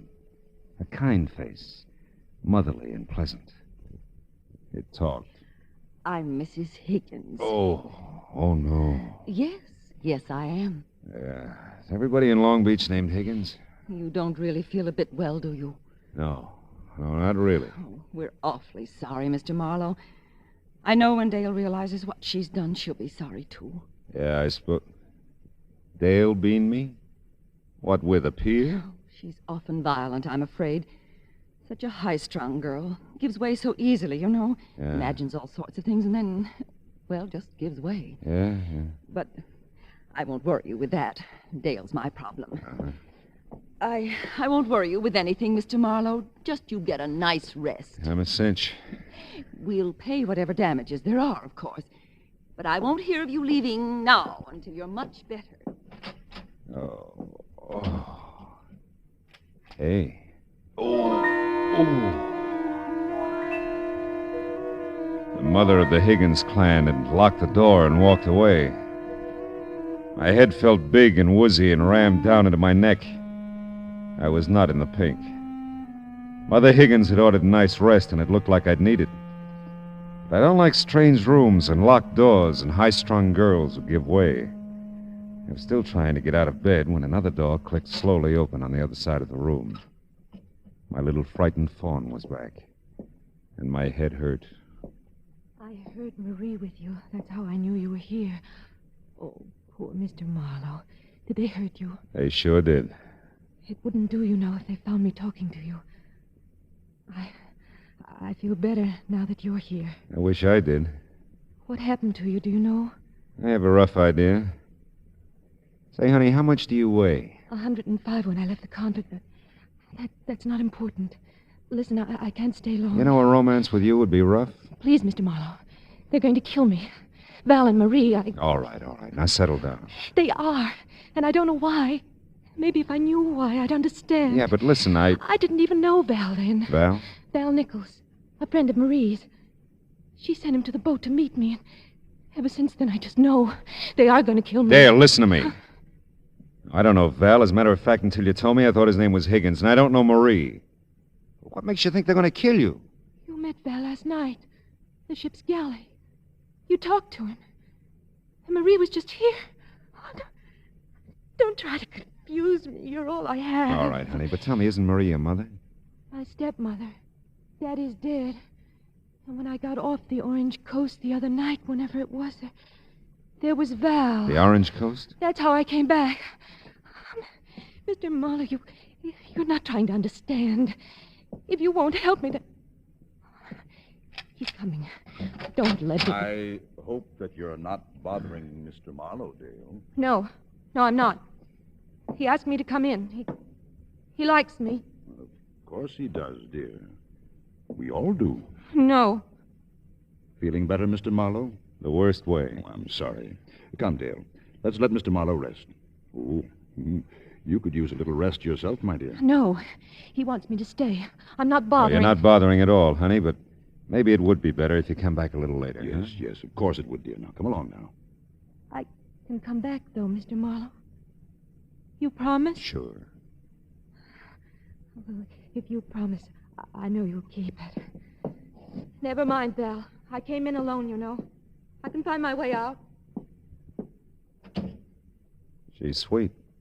She's sick. Very sick young lady, Marlowe. Troubled, confused. She's got nothing on me. Now, look, what is this all about? I don't know what day it is, what I'm doing here, who you are, anything. Well, it should all have ended with our meeting at the ship's galley last evening, Marlowe. You're not clearing anything up for me, you know. You've seen her, talked to her. You must realize that she imagines things. Right now, she imagines that she's been away from here a long time, that she came back a few days ago upon a ship, that her mother and I want to kill her. She did send me the wire, though. Oh, yes. Well, we had no idea one of her spells was coming on. We left her for a short time yesterday. The switchboard has its instructions, of course, and they reported it to Mrs. Higgins when we returned. So we thought it best if I met you and... Called me out. It's not in your line, Marlowe. You're right. They're going to keep it that way, too. Mrs. Higgins realizes that she's going to have to do something about Dale. Institution, perhaps. Some long-range treatment, at any rate. Dale was in no condition to be running around last night playing mysteries. Taking up your time. Whoever hit me in the head last night was in pretty good condition. If I had gotten there 2 minutes sooner, I could have spared you all that. You were following her? No. I was coming back from my boat. I had gone down to the harbor after I left you. Oh. As on the way back, I just happened to see Dale, and knowing the state she was in, I followed her, of course. I see. She doesn't know she hit me, does she? I don't believe that she has the slightest idea what happened. Things started swimming again. Val Nichols became part of the draperies. I was trying to think, but it hurt. Everything hurt. The chain pulleys were lowering my eyelids again. And that was all for a while.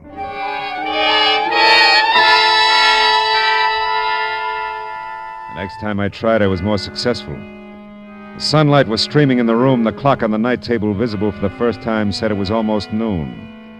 So I got up.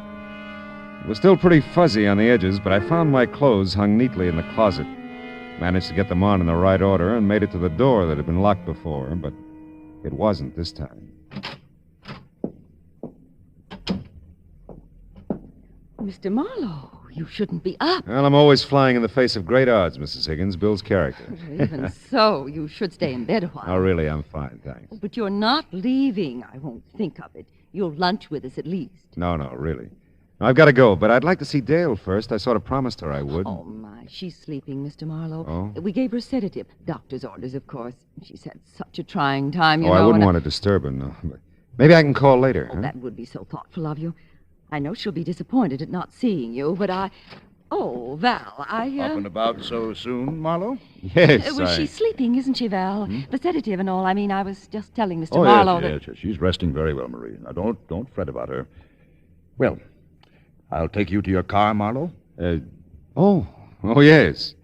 Well, Mrs. Higgins, it's been... It's been downright dreadful, and I know it, Mr. Marlowe. If I can do anything to right this terrible wrong, please let me know. Well, if I can think of anything, I'll let you know. Goodbye, Mrs. Higgins. Tell Dale goodbye for me, will you? Oh, yes. Yes, of course I will. Well, it looks like another lovely day, doesn't it?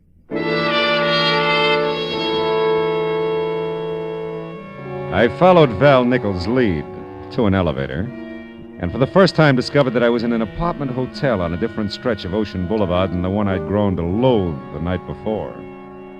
Val filled in a few last details as he walked me to my car in the underground garage. Seems he'd driven Dale and me to the apartment from 7th and Anaheim in my car and sent a lackey back for his. It fit. We shook hands, and that hurt my head, too. I drove off. Somewhere in the harbor district, the need for coffee and a few lungful of ocean air forced my hand. I parked the car and found both in a ship-shaped spot with a clear view of the docks. The first cup cleared my head, and the second one down near cleared the counter. Hey, watch it. I am. Oh, I'm sorry. That's okay. It'll wipe up. How about you? Get any on you? No, I don't think so. You know anything about ship schedules? Like what? Like that first one out there at anchor. The Orange Coast? Yeah. Well, seems to me she landed 3 or 4 nights ago. Don't know how long she'll be tied up. She's a fruit boat, though. Their office is just a block from here. Oh? More than likely, they're booked solid, but if you want to check...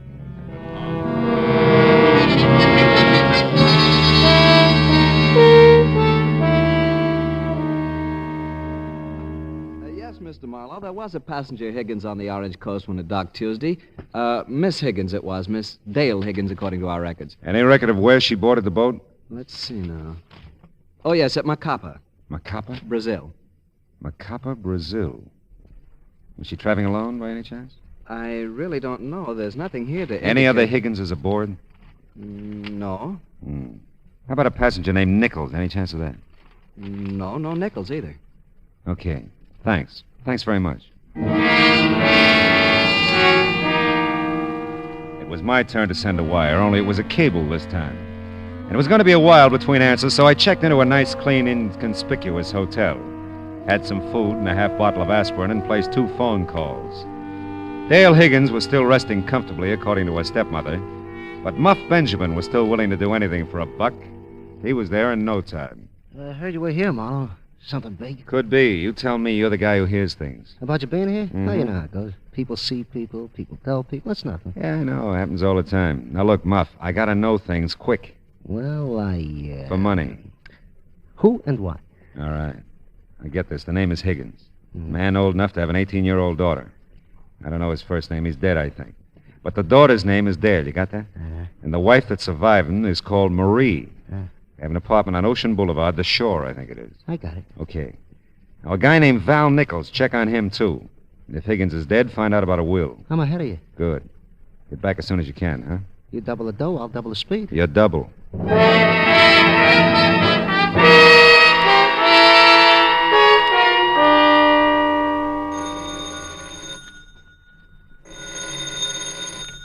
Hello. Mr. Philip Marlowe, please. Speaking.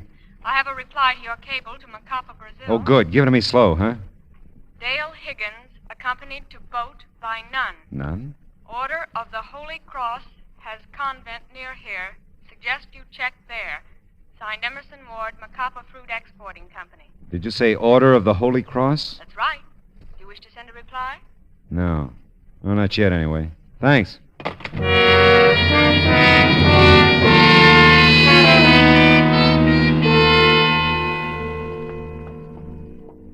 So you see, Father, if you could help me contact the convent in Brazil, I could find out how long Dale was a student there. That might shed some light on the situation, huh? I see. I'm not schooled in your ways, Mr. Marlowe. Still, we're both seekers after truth, aren't we? In this case, a very specific truth. That's right, Father. I want to help, of course. Your cable said this was a Sisters of the Holy Cross convent? Yes. If there were any way we could call down there. You see, Father, time's pretty important. If it's possible, we shall call, my son. Meanwhile, our prayers are with Miss Higgins. Come, Mr. Marlowe.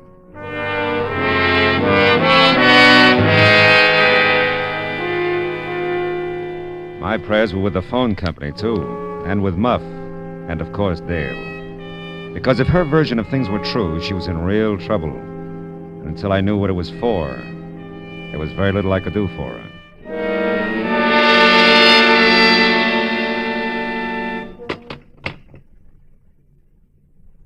Was the information from the sisters helpful, Mr. Marlowe? Well, they were very cooperative, Father. Dale's been a student there for almost 7 years, winter and summer.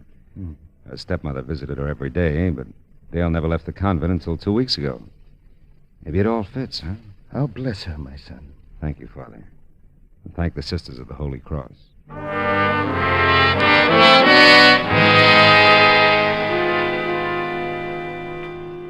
Muff Benjamin was waiting at my hotel when I got back. It was another study in contrasts. So far, I dealt with a priest, an informer, and a sister superior. And together, we were all coming close to an answer. His name was Dale Higgins, too, the doll's father. Died 7 years ago, loaded. Yeah? Left his second wife, Marie, a good income. But the big load went to the kid. All right, what'd you get on Val Nichols? Oh, he's a bad one. Yeah? Specialty is knocking down rich widows. Currently fraternizing with this Marie Higgins thing. Bless you, Muff. Huh? I mean, here's your dough.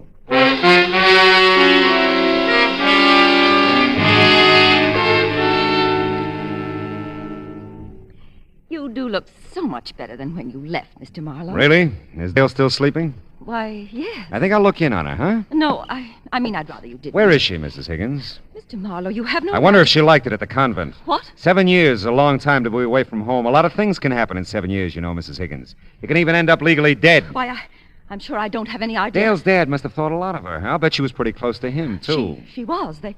Mr. Marlowe, what are you... You tell me, Mrs. Higgins. There's nothing to tell. Dale seems to think there is. Which room is hers? She isn't here. Oh, Mr. Marlowe, don't ask any more. Oh, she's with Val, huh? On his boat. Oh, how did this ever happen? I didn't want it this way. I thought if she could have been declared legally dead, I'd have taken care of her. I mean, kept her there in the convent. No one knew she was there but Val. Val had to have her really dead. Is that expensive, Mrs. Higgins? Oh, help her, Mr. Marlowe. He'll do it this time. He'll kill her, I know. Believe me, I don't want that. How long have they been gone? Not long. Half an hour, maybe, but no longer. I'll go with you.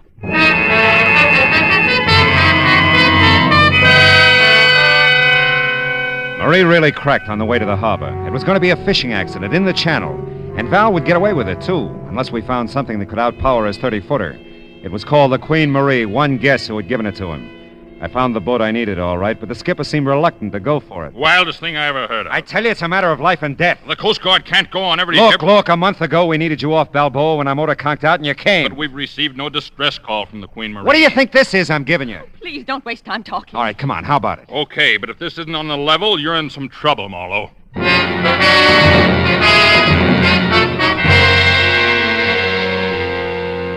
By the time we'd cleared the harbor, I knew Val didn't have a chance. Every boat in the area had been alerted. I didn't know about Dale, though. I just hoped the sedative Val had given her was merciful.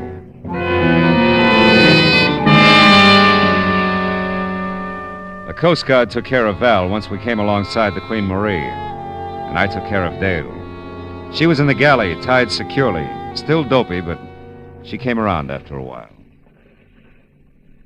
Oh, Mr. Marlowe, you... Take it easy, baby. You're okay. You...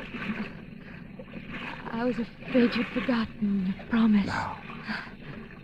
But you didn't, did you?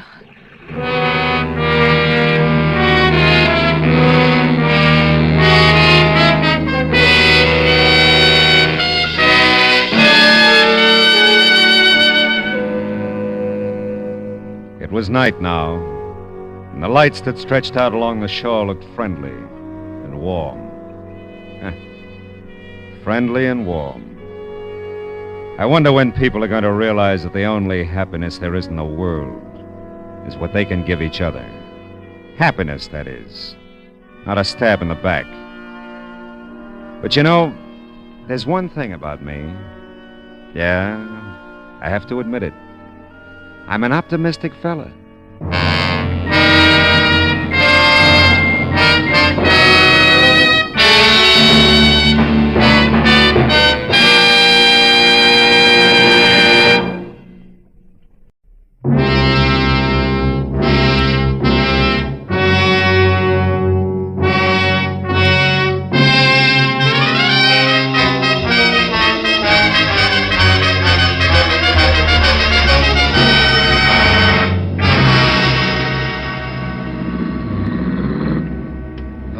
Winds it up.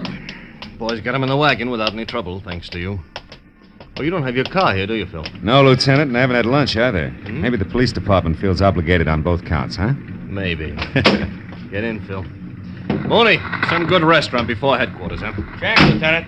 How are you, Mr. Marlowe? Hungry, Mooney. Okay, Mr. Marlowe. I know a good spaghetti place. Unit 18A, a dead body at number 11 West Main Street. Reported as suicide. Investigate. You'll call, Matthews? Unit 18A, No, that's a specific unit. dead body at number 11 West Main Street. I'm at 11 West Reported Main. as suicide. It's only around the corner, isn't it, Mooney? Investigate. That's right, Lieutenant. Might save us a trip back here later, huh? Yeah. Marlowe, lunch will be a little late. Let's go, Mooney.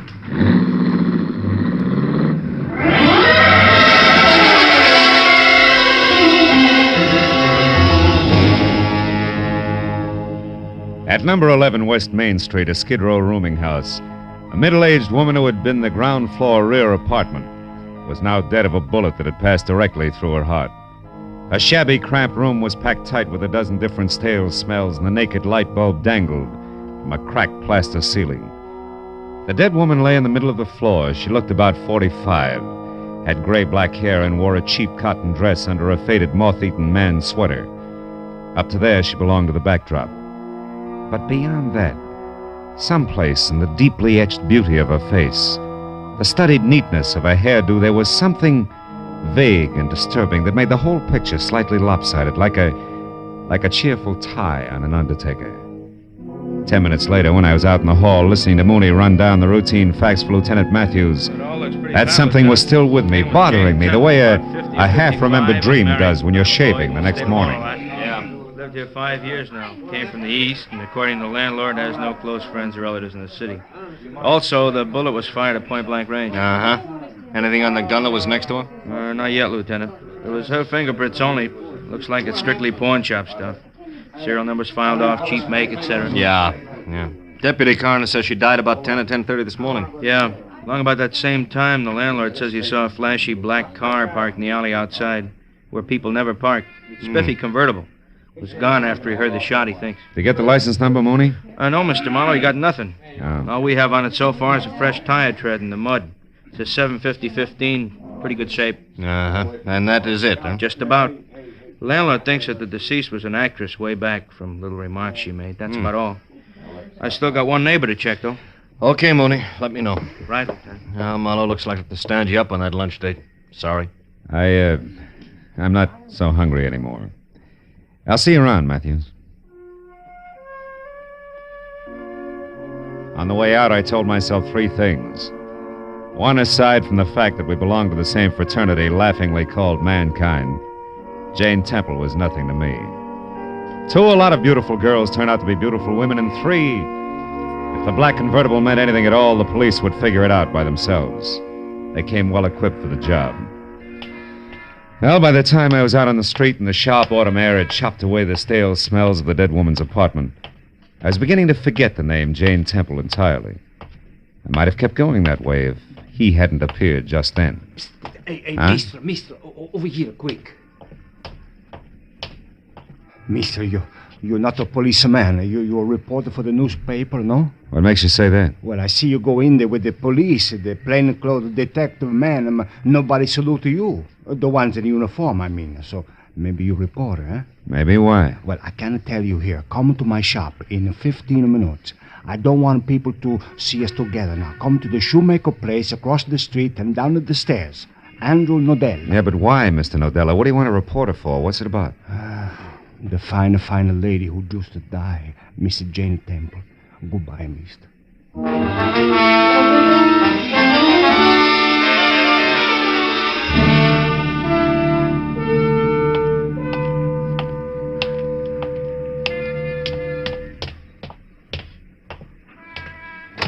Look, my friend, it cost me $1.50 for the letter alone. How can I give it to you for... Now, look, you, I've been... Okay.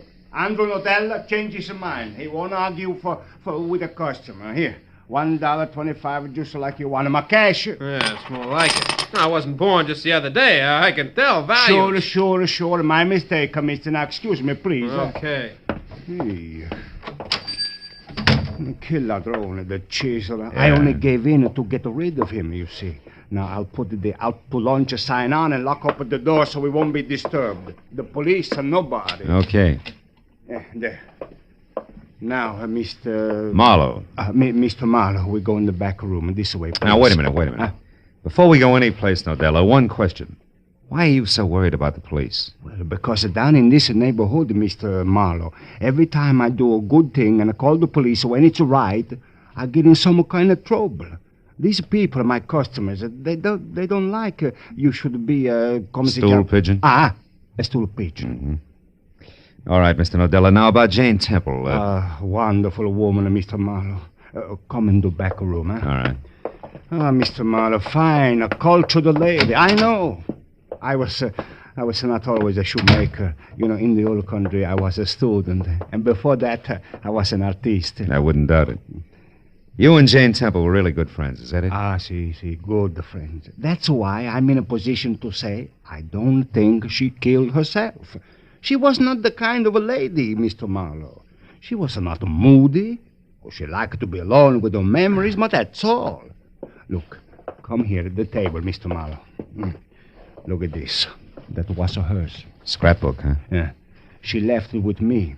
The leather on the front was worn. I was repairing it for her. She trusted only me with it. But open it up, Mr. Marlowe. I say no more. You just look for yourself. It was the usual setup.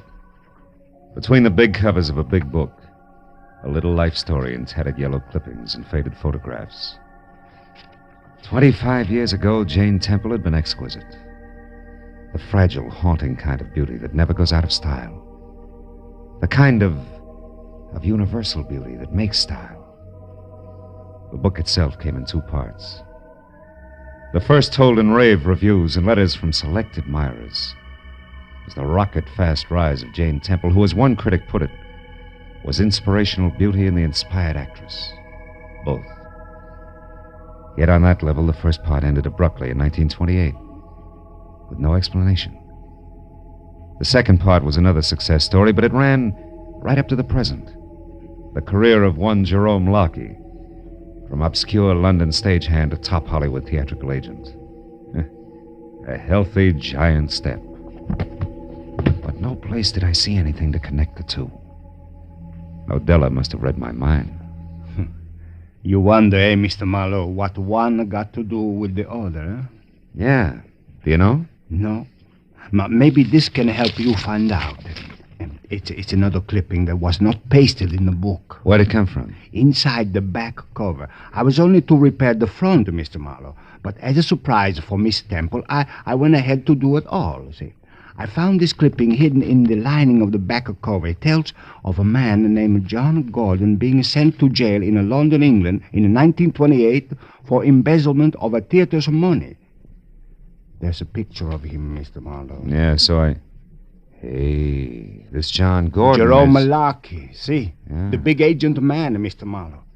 There's still one more thing. Last night, I surprised somebody, a thief, in this shop, and when I scared him away, he was looking at this book, but nothing else was touched. You didn't tell anybody about it? No. I was going to tell Mr. Temple, but, well, Mr. Marlowe, everything I say to you, everything I show you here, am I crazy or does it mean only one thing? Jerome Malachi killed the wonderful Mr. Temple to keep a secret. Well, it's possible. But also, Nodella, Miss Temple may not be so wonderful at that. You know, people don't kill to keep secrets. They kill to keep secrets from getting out. That's called blackmail. No, Mr. Marlowe, not to Mr. Temple. I don't believe that. And I don't believe that you do either. I don't want to. Well, I'll see what I can find out. Mr. Marlowe, you tell me before you tell your paper. Mr. Nodella, I don't have a paper, just curiosity. I'm a private detective, not a reporter, and the initial mistake was yours, not mine. So don't get mad about it. What? A private detective? Mr. Marlowe, who you working for? Right now, Mr. Nodella? I'd say the late Jane Temple. Goodbye.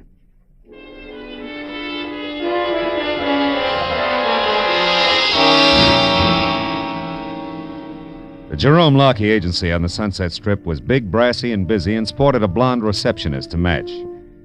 After I gave her my card and we exchanged frosty smiles, she waved me into a seat. I tried it for 15 minutes and then I began to get itchy.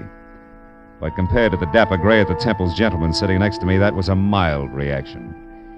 He was one of those heavy-handed character actors you remember by face, never by name. Jerome Lockey's office? No, he's not in now. Mr. Jerome Lockey certainly has an exaggerated impression of his own importance. Been here a while, huh? Quite a while, sir. Much too long a while. Young lady, please tell Mr. Lockey that Elliot Monroe could wait no longer. I'll see him at his home this evening. I have several studio calls to make this afternoon. Good day. Good day, Mr. Monroe. Studio calls. Yes? Mr. Monroe couldn't wait, Mr. Lockey. He said he'd see you at your home tonight, sir. My tough luck. Anyone else, Madge? Only that New York call, sir. I'm still trying to get it. I'll put it right through the moment it comes in. Oh, yes. Mr. Philip Marlowe, a private investigator. A private investigator? Is it important? I think so, Mr. Lockey. It's as important as Jane Temple. Jane? What about Jane Temple? She's dead, Mr. Lockey. A bullet through her heart. No. Madge. Yes, sir? Bring Mr. Marlowe right in. Yes, sir. Right this way, Mr. Marlowe. Thank you.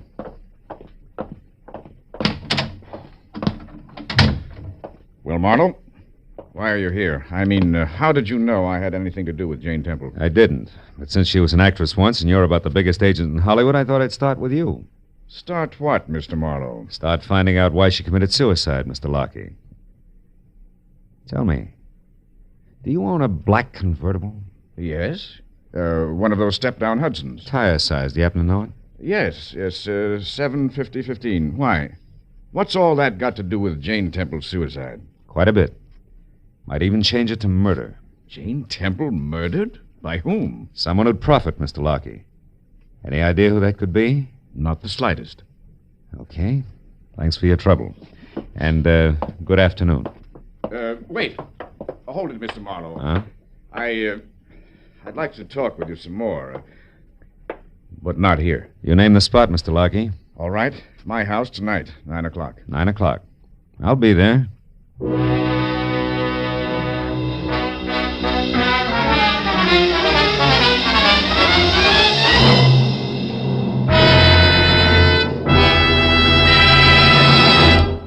In just a moment, the second act of Philip Marlowe. But first, our armed forces are mighty busy these days. They're conducting the United Nations police action in Korea. They're patrolling the occupied countries. They're standing ready for national defense. and at the same time, they're doing important scientific research. With so many varied duties, the armed forces need more men. Men with brains and ability who can be trained as highly efficient specialists. Men who want to be the leaders of tomorrow. Inquire at your nearest recruiting office about the opportunities open to you in America's armed forces, the world's greatest power for peace. Now with our star, Gerald Moore, the second act of Philip Marlowe, and tonight's story, The Big Book.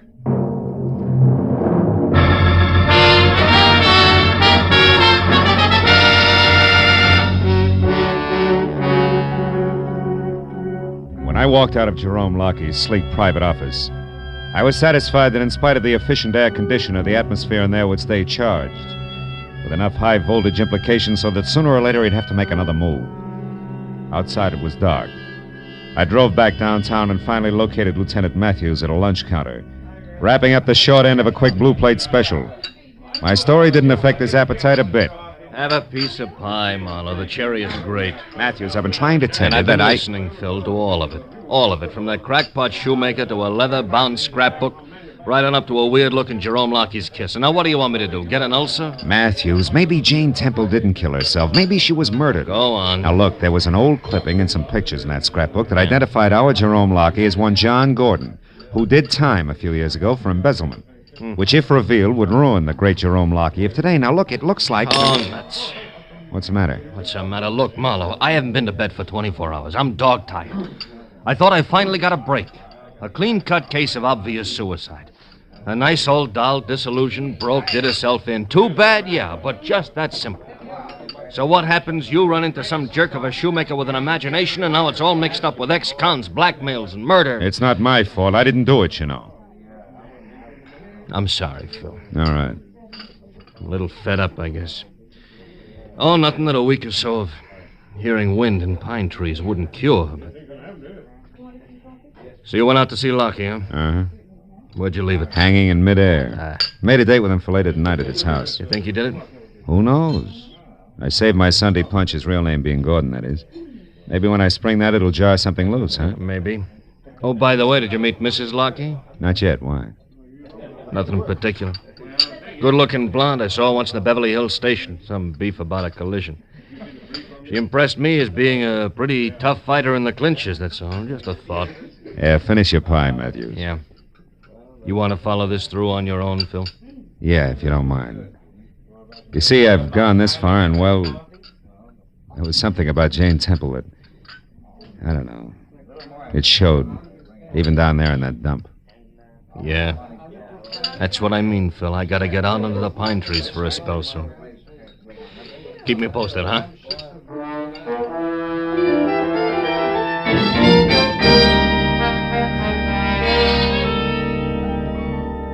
I drove out to Beverly Hills again and found the Jerome Lockey place.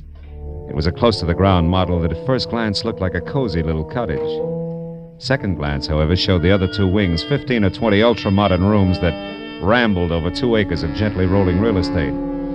The door was answered by a close-cropped blonde and tailored black, who already today had the tapered, taut look of tomorrow. Yes? I'm Philip Marlowe. Is Mr. Lockey here? Oh, yes. Come in, Mr. Marlowe. I'm Vivian, Jerry's wife. Oh? Jerry's expecting you. He'll be right out. He asked me to look after you for a few minutes. Do you mind? On the contrary. I was in the middle of a whiskey and water. Johnny Walker. Like one? Thanks. Too bad about Jerry's old friend, Jane Temple, huh? Yes.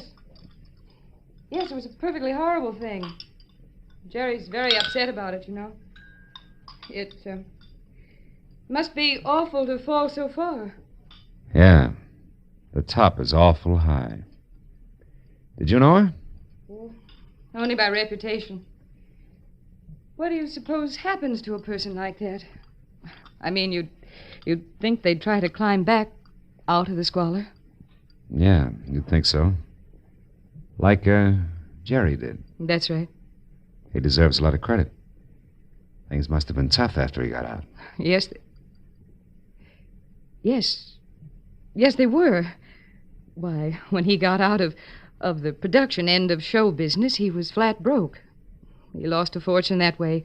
He's told me about it, how he had to start all over again from the bottom. So I understand. Here's your drink, Mr. Marlowe. Oh, thanks, Vivian. Thanks a lot. You know, Mr. Marlowe, it really is a long, hard struggle to make it up from the bottom. Especially a second time. The third time, it might be impossible. Don't you think?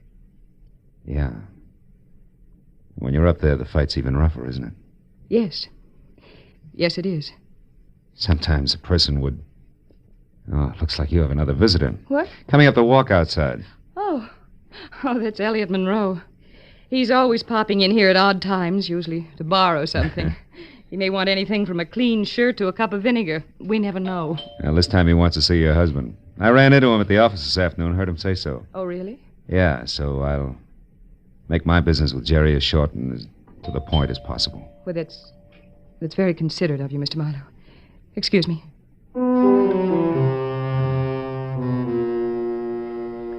I heard Mrs. Vivian Lockie receive the load of ham at the front door, and a second later I heard my name called from the hall behind me.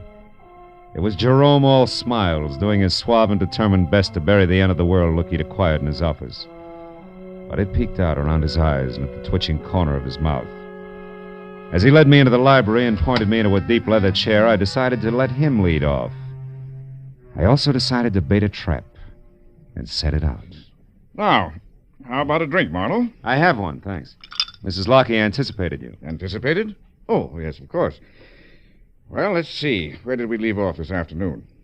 Oh, we talked about a lot of things, like tire sizes, suicides. Oh, yes. Now let me get something straight, Mr. Marlowe. You seem to believe that there's a little more to poor Jane Temple's death than a simple suicide. Considerably more, Mr. Lockie. Yes. And you've come to me with this problem. Why? Because you may be able to fill in some blanks. How? It's up to you. Let's say first that I think a prominent and wealthy man is connected, a man who's saddled with a messy past that he can't afford either to keep secret or have revealed. Now, just a minute, Marlowe. I don't know what you're driving at with this double talk, but it sounds to me as if you're accusing Jane Temple of blackmail, and I don't believe it. She'd have starved to death first. I'd like to agree, believe me. But unfortunately, I can still add. What do you mean? For instance, to what I said before, add the name John Gordon. Who is John Gordon?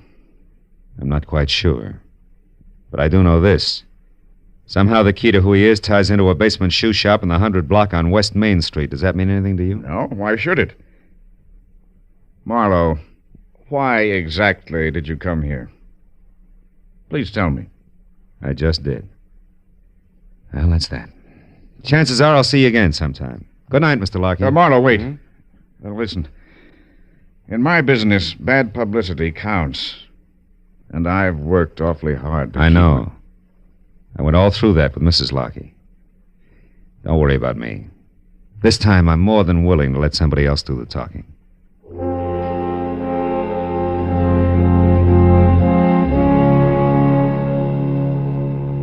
When I walked out on Lockie for the second time, things still didn't add up right. Something was missing. In the hall, I passed Elliot Monroe, hanging onto a glass of scotch like it was a streetcar strap. And at the door, Mrs. Lockie ushered me out with a frigid, unsmiling nod.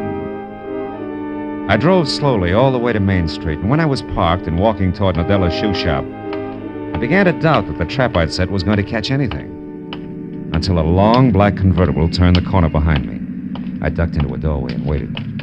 It was Jerome Lockie's car, all right. He almost stopped in front of the shoe shop, but suddenly lurched ahead and disappeared around the corner, away from what turned out to be a cop, pounding the beat.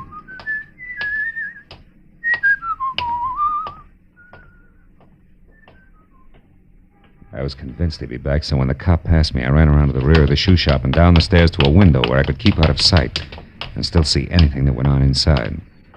I just settled down for a wait when it came. Stand still, my fine fellow. Don't move or I'll kill you. Mr. Elliot Monroe. What do you know about that? Looks like the wrong sucker rose to the bait. Or is this just coincidence? It's no coincidence, my friend, believe me. While you were in talking to dear Jerry tonight, Vivian was called to the phone. That gave me a chance to listen outside the library door and overhear everything you said. That's why I am here, to protect my interests. No wonder things didn't add. You're the missing link, typecast at that. Keep those hands up. Sure. Sure, I couldn't see Jane Temple as a blackmailer, now Jerome Lockie as a killer, but you're playing both parts. For you, that's a cinch. Aye, but our detective is clever now, isn't he? But just a little late, wouldn't you say? Yeah. No switches and a one-track mind. Yeah, it's my own fault. Have your fun, Monroe. But tell me one thing. How'd you worm your way into this setup? That was a well-kept secret. Not to a man with an experienced eye for drama, my good fellow. It started very simply when I recognized Jane Temple on the street one afternoon and befriended her. Befriended her? Yes. We reminisced about the good old days in the theater and finally went through her scrapbook together. But there was one clipping that she tried desperately to hide in the binding. Oh, the clumsy old fool. So when she sent the book here to be repaired, it was you who broke in and found that clipping, huh? Yes, and read it and put it back before the stupid cobbler discovered me. But I had found the skeleton in the closet and knew that I could make it rattle long, loud, and lucratively. Sure. Jane Temple would do the dirty work, put the bite on Lockie. It would have been perfect, an ideal escape for both of us from the constant humiliation of poverty. There was nothing of woman left in her. All that remained of the great Jane Temple was dusty yesterday in a book bound in leather. Mr. Marlowe, are you afraid to die? No more than most people? Oh, well, I'm glad you said that. I had to kill you anyway, but at least you understand. He who kills cuts off so many days of fearing death. Then is death a benefit. It's the last benefit you'll ever play.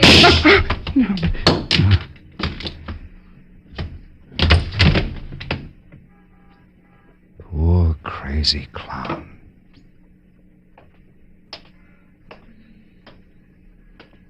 You know all the answers now, don't you, Marlowe? The whole story. Yes, Vivian. All except how you showed up here when you did. I had to. You see, I've always known about Jerry's past. He told me about it before we were married.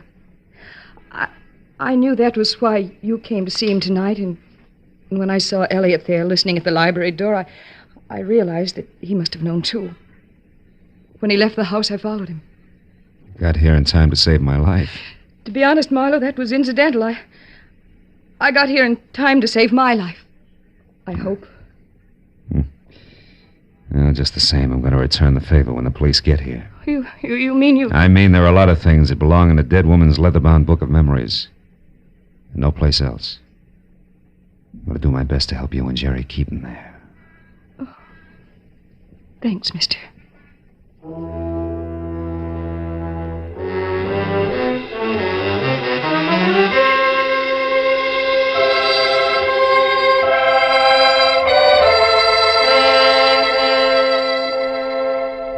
Well, that's the way it worked out. One policeman named Matthews got the whole story, but only half of what he found out was entered in the police records. And only as much of that as was necessary ever got into the papers. 2 days later, when Jane Temple's funeral was held, it didn't even make the back page. After all, what's news about one Italian cobbler, one private detective, and one hard-boiled agent standing bareheaded before a fresh grave? Even though the cobbler had worked all night, binding a big book in the finest of Morocco leather. Even though the agent with blinking, moist eyes closed that book for the last time. And the private detective laid it in the coffin to be buried with her. Yeah. What's news about that?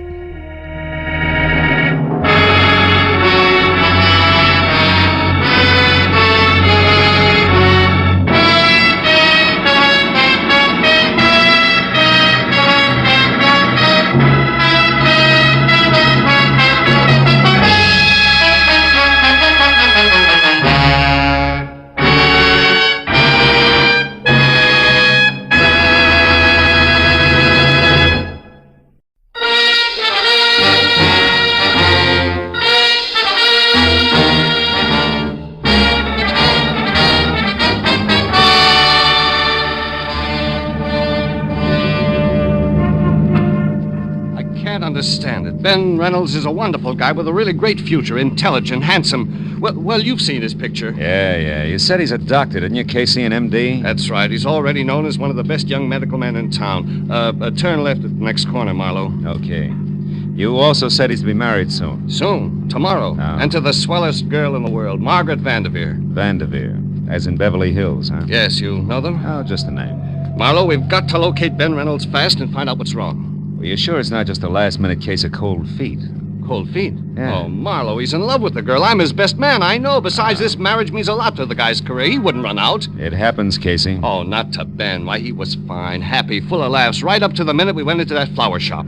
Flower shop? Yeah, some small place called Steiner's Flowers on Temple Street. Ben and I were driving along there this afternoon when I remember the one thing I'd overlooked was a white carnation for the groom. We stopped and went in. Then came the switch. I'll say so. While I talked to the florist, Ben browsed around the shop. Then all at once he grabbed me by the arm and said, "Let's get out of here." He was white as a sheet. We left in a hurry, and all the way up here to his place, he kept looking back like he was afraid of being followed. What'd he say about it? Oh, he wouldn't tell me a thing. When we got to his apartment, he gave me a real brush-off. I went on home. Then at 7 tonight, I got a call from him. Give me that call word for word if you can, Casey. Well, he said, "Tom, listen to me. There's a man named Gregory Toledo. I thought he was dead, but he's come back to life. I can't go on until he's dead again, this time for sure. Please don't interfere or say anything. You'll hear from me." Then he hung up. Gregory Toledo, huh? Was Ben at home then? No. I tried to call him back, got no answer. I thought it over for a while, then called you. You see, I'm not only his best man, I'm his best friend, too. That's his place there. Okay, kid. I think you've done right so far, but brace yourself. For what? For something ugly. It says all the earmarks. You might wind up needing lilies, not white carnations. Let's go. The apartment was ground floor, rear, and dark. Inside, from walnut paneling to the sweet, nutty smell of good pipe tobacco, Dr. Ben Reynolds' place was neat, clean, and cozy until we got to the kitchen. There, the air was thick with a strong disinfectant. The doctor's kit was open on the sink. Beside it was a heap of blood-soaked gauze topped by a pair of forceps. And still clamped in the chromium jaws was what looked like a .38 slug. He must have performed this just before he left. Yeah, possibly on himself. This bottle of 100-proof bourbon here is the anesthetic he used. Hey, Marlowe. The cigarette case here. I've never seen that here before. Marlowe, look. What? The name on this thing. Toledo? Yeah, as in Gregory Toledo. He was here, Marlowe. Yeah, but now 2 plus 2 doesn't quite make 4. Look, you say Ben told you on the phone that he couldn't go on until Gregory Toledo was dead. And yet apparently... Apparently, Ben pulled a bullet out of that Toledo guy right here in this kitchen. Is that what you're thinking? Yeah, that's what I'm thinking. Let's check the other rooms again, huh? See if we can get a lead on where he went. Right. I'll look in the bedroom. All right. I'll start on the desk. See if his clothes are still there, will you? Everything seems okay in here. Good. Oh. Say, Casey, did Ben like Armenian or Hungarian food a lot? No. Not that I know of. Why? Well, because his phone book is open to restaurants, and every one of that kind is checked off. Even the gypsy tea rooms. Well, that's funny. He never went to those places. What's it mean? Nothing, maybe. Let's see, got through them as far as Sarkessian's Gypsy Cellar, 3rd Street. Ring any bell? Not a one. What are we going to do, Marlowe? You're going to go home and get some rest. But we've got to find him. That's what you hired me for, isn't it? I'll call you when I've got something. Where are you going now? Steiner's Flower Shop. See what else he stocks beside white carnations. I'll call you, Casey. I unsnapped the front door lock, went out to my car, and drove down Temple Street almost to Alvarado. I still had a block to go when I saw the red spotlights on a pair of prowl cars parked up ahead. It was too close to be coincidence. The little store marked Steiner's Flowers was crawling with law.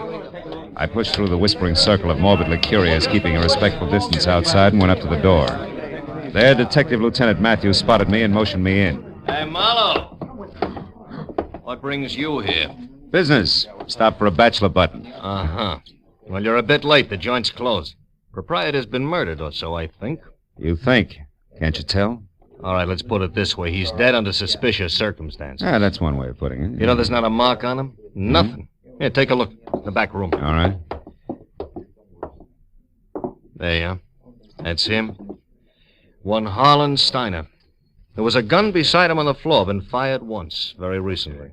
What caliber, Matthews? Oh, 38. And no bullet holes in here, so he might have scored. Hey, why? Just curious. Uh-huh.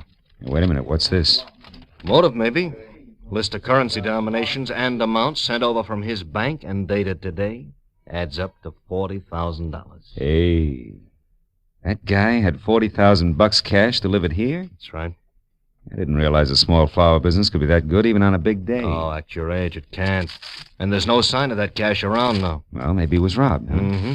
By a handsome, well-dressed guy was seen running out of here earlier tonight, Phil. Steiner probably died of heart failure from the excitement, so that's that. But why did he have so much dough brought in here in the first place? And how did this get here in the back room? What? This. Oh, cigarette with lipstick. Yeah. Well, Matthews, even florists are human, you know. So are cops. I've heard. Yeah. Now give me a straight answer, Phil, huh?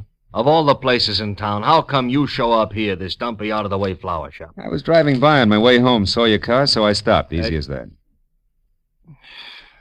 Could have done that well all by myself. Mooney. Yeah? You can have it now. Tell him at the morgue I want a fast job. We've seen all we can here. Okay. All except that at the front door, Matthews. What? Get a load of it. Maybe she's your lipstick. Oh. Steiner here now? Are you a friend of Steiner's, miss? Not exactly, sir. I sometimes buy flowers from him. I see. Were you in here earlier today? No, I haven't been here for several days. What's wrong? Mm-hmm. You'll find out soon enough, miss. Better move along now. Go on. Yeah, you okay? No, she's too dark. Your lipstick's awful blonde. Yes, I know. Well, I guess I'll shove off, too. Take it easy, Lieutenant. Sure, boy. Hey, Phil. What? Look, if you should happen to stumble over 40 grand on your way home, get in touch, will you? Don't I always? Good night, Matthews. I drove down Alvarado to 3rd Street and turned right. In a few minutes, I was parked in front of a gaudy doorway at the foot of a half a dozen steps dimly lit by a rusty hanging lantern under a sign. Said Sarkessian's Gypsy Cellar. Armenian dishes are specialty, Alex Sarkessian, proprietor. Inside, the place was a stone floor, imitation oak booths, all empty. The 5 feet high that hustled toward me out of a dark corner was Sarkessian himself. The welcome smile dribbled off his face like spilled beer when I said all I wanted was some information. Why you come here for it, huh? What kind of information do you want? On some people, Mr. Sarkessian. Do you know a man named Gregory Toledo? No. Oh, well, how about Reynolds, Ben Reynolds? No. Okay. Try, never mind, that girl on the billboard there. Who's she? Madame Vadena, just like it says, she's on the billboard. What's her real name? Ruby Vadena. She works here. Works. If somebody wants to call looking at tea leaves in a cup, work. But the customer expects it. The customer is always right. So Ruby Vadena works here, but not tonight. All right, where can I find her? Why? Because I saw her a few minutes ago in a certain flower shop. Oh, that's a very good reason. Now, look, mister, I run a restaurant, not a Lonely Hearts. You look, Sarkessian, your little gypsy's in a murder right up to her big brass earrings. I gotta talk to her right now. A murder? I knew it's that fake. Oh, that no good. She ruins my business. What kind of appetite can murder give anybody, I ask you? I ask you for the last time, where does Ruby live? In Villa Garibaldi on the end of Reposa Street. Thanks. When you find her, tell Sarkessian says she's fired. She don't come in my place again, you hear? She's washed out.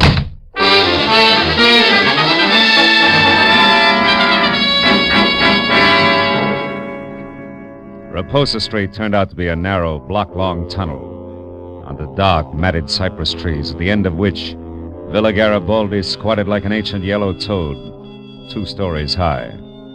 I'd gone far enough for my headlights to pick up the clutter on the stairs when Ruby herself stepped out from the trees and headed for the front door. She had enough head start that she was upstairs and at the door before I caught her. Leave me alone. I haven't done anything, Copper. Leave me be. I'm no cop, Ruby. Oh, no. Lisa and I saw you at the flower shop. You're not kidding anybody. Is this your door here? Maybe, but you can't get in there without a warrant, Copper. So keep it out here and keep it short. What do you want? Who is Gregory Toledo? I don't know. All right, let's try an easier one. What was that florist Harlan Steiner to you? If you're not a cop, what do you care? I'm a private detective, honey, and I care plenty. You know what happened to him, don't you? I think he's dead, if that's what you mean. He was just a friend, that's all. Oh, no. You're not the type of just friends, Doc. Hey, wait a minute, sugar. Somebody's in your room. Oh, The money. Open the door. Hurry up, will you? I'm trying Well, to. come on. Get out of my way. Reynolds! Ben, stop! Stay back, you! For an instant, I'd seen Ben Reynolds, his face twisted in fear, a package wrapped in green oil paper clenched in one hand. Then he grabbed up the only lamp and smashed it at me. In the dark, I heard him run through the kitchen and out the back door. By the time I got outside, he was gone. I started for my car to follow him, but stopped again. At the sudden sight of a gun barrel shoved out from the shadows between two trees and pointed straight at me. Don't move, fella. Not 1 inch or I'll kill you. You sound like you mean it. I do. You're not going any farther, fella. Don't try. And whoever you are, forget about the green package. You'll live longer. Yeah, I'll take your word for it. Just tell me one thing, baby. Are you and the doctor a team? That all depends. Now go on. Back the way you came. I've got an appointment with the doc, and I wouldn't want to keep him waiting. Start walking.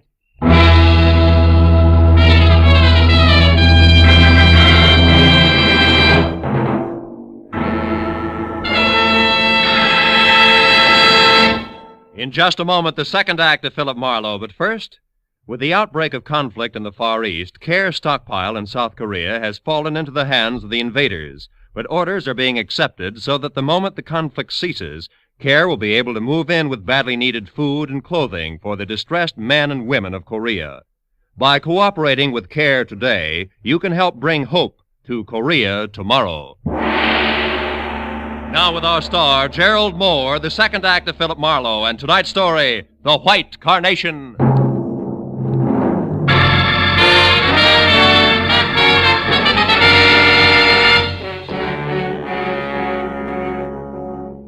When the lady in the dark left for her appointment with the doctor, I knew that my next move should be a tight huddle with the good gray heads at Homicide. But I also knew that first there was the matter of Ruby Vadena. I could tell by the way she was coming for me. The kind of enthusiasm you see only at feeding time at the zoo. Where is it? The money. Where did it go? How do I know? You're the fortune teller. Now, what'll it be? Cards, teacup, crystal ball? Or should we just try some plain old-fashioned conversation, Ruby, huh? How about what? Well, for one thing, $40,000 that won't sit still. For another, your connection with Steiner's murder. The law's just itching to hear about that one. Not the police. I don't want to tangle with them again. I mean... Oh. Could be embarrassing talking over the good old days, Ruby. Is that it? What do you want to know? You and Steiner and the 40,000. What's the story? Steiner and I were supposed to go away together to be married. He loved me. You loved the 40 grand. Go on. The money came from the sale of his flower shop. He brought it over here tonight, said he'd be back. When he didn't show up, I went to find him. That's all I know. Not enough, Ruby. That shop wouldn't bring $40,000 like you could pass for a school mom. Where'd he get the money? I haven't the slightest idea. But I do have a suggestion. Oh?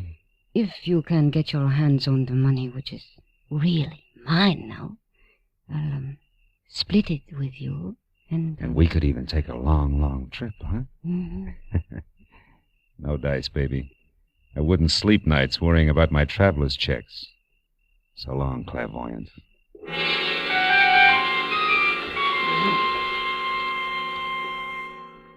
When I left the Piano Shawl Beauty with the $sign heart, I stopped at a mobile gas station, and while they filled my tank, I made a call back to the flower shop.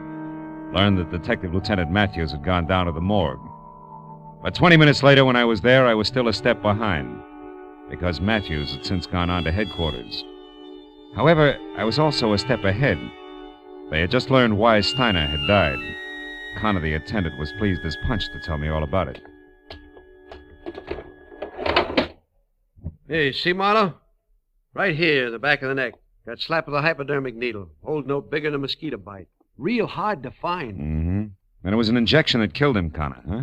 Some kind of poison? We'll have it tagged in a couple of hours. Want me to let you know what it is? No, never mind. I'll be in touch with Lieutenant Matthews anyway.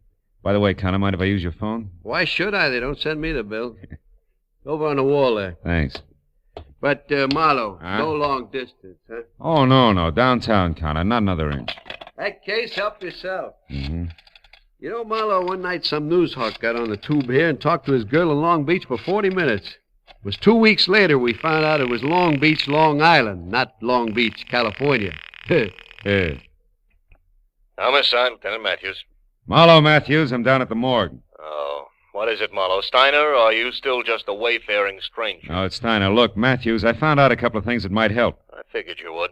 Who is it, Marlowe? Well, so far it could be a Dr. Reynolds, but there's more to it. There always is.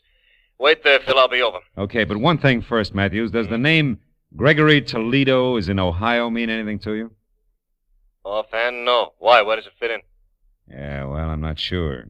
When I started, Dr. Reynolds was out to kill Toledo again. It seems he's come back to life. Come back to what? Sounded like you said... I did, yeah. Well, we'll talk about it when you get here. So long, Matthews. Hey, pardon me for butting in, Mr. Marlowe, but that's kind of funny. What you said, I mean. Why? It was the name you threw at Matthews, Toledo. You see, No, it couldn't count. Well, wait a minute, Connor. Huh? What's funny about the name Toledo? Come on, it can count plenty. Oh, it's just a coincidence, that's all. That can be enough. Let's have it. Okay, Marlowe. About 6 or 7 years ago, we had a dead one in here named Toledo. Yeah? The front part I don't recall, but it wasn't that Gregory. Anyhow, the cops shot him full of holes for resisting arrest. What's the kind of funny part? Oh, not much, Marlowe. Only you just tied somebody named Toledo to this Steiner here who was killed with a hypo. And the Toledo bird I'm talking about was a dope peddler. Dope peddlers, Marlowe, are sometimes real handy with hypo needles. Nothing, huh? No. Not unless it fits tighter. Hey, look, Connor, you keep files here, don't you? Yeah. You could get me an address on the Toledo you're talking about. A first name, next of kin, so on, couldn't you? Sure I could. What's more, I'd be glad to, Marlowe. Why, if this meant something, it'd be... Yeah, well, let's get to the files, huh, Connor? Yeah, sure, this way. Morgue attendant cracks case. Gosh, I'll be... right over here. Here we are. Tobias, Toledo. Yeah, Toledo. Here it is, Marlowe. Let me see that. Toledo, John Edward, August 18th, 1943. Shot to death by police officers Celestes and Hogan Badge. Resisting arrest. Address, 31 Juniper Place, Ocean City, California. Next of kin. Holy smoke. Gregory Toledo, a son. Connor, you're a genius. Oh. Now, do one more thing for me, will you please? Yeah, sure. When Lieutenant Matthews gets here, tell him I'm sorry to stand him up, but that if I'm real lucky, he won't be mad at all. Yeah, but Marlowe, this address at Ocean City's 7 years old. I know, Connor. That's why I said real lucky. I'll see you.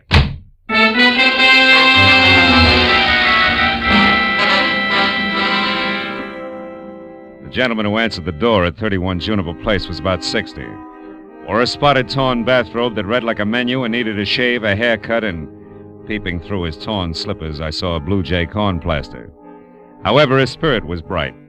Seems he liked having visitors. Yes, sir? You're the manager? Oh, I am indeed. Have been for 18 years. Albert A. Keyline. You were looking for a room, sir? No, just some information, Mr. Keyline. My name's Marlowe. I'm a private detective, and A private detective? Well, come right in, sir.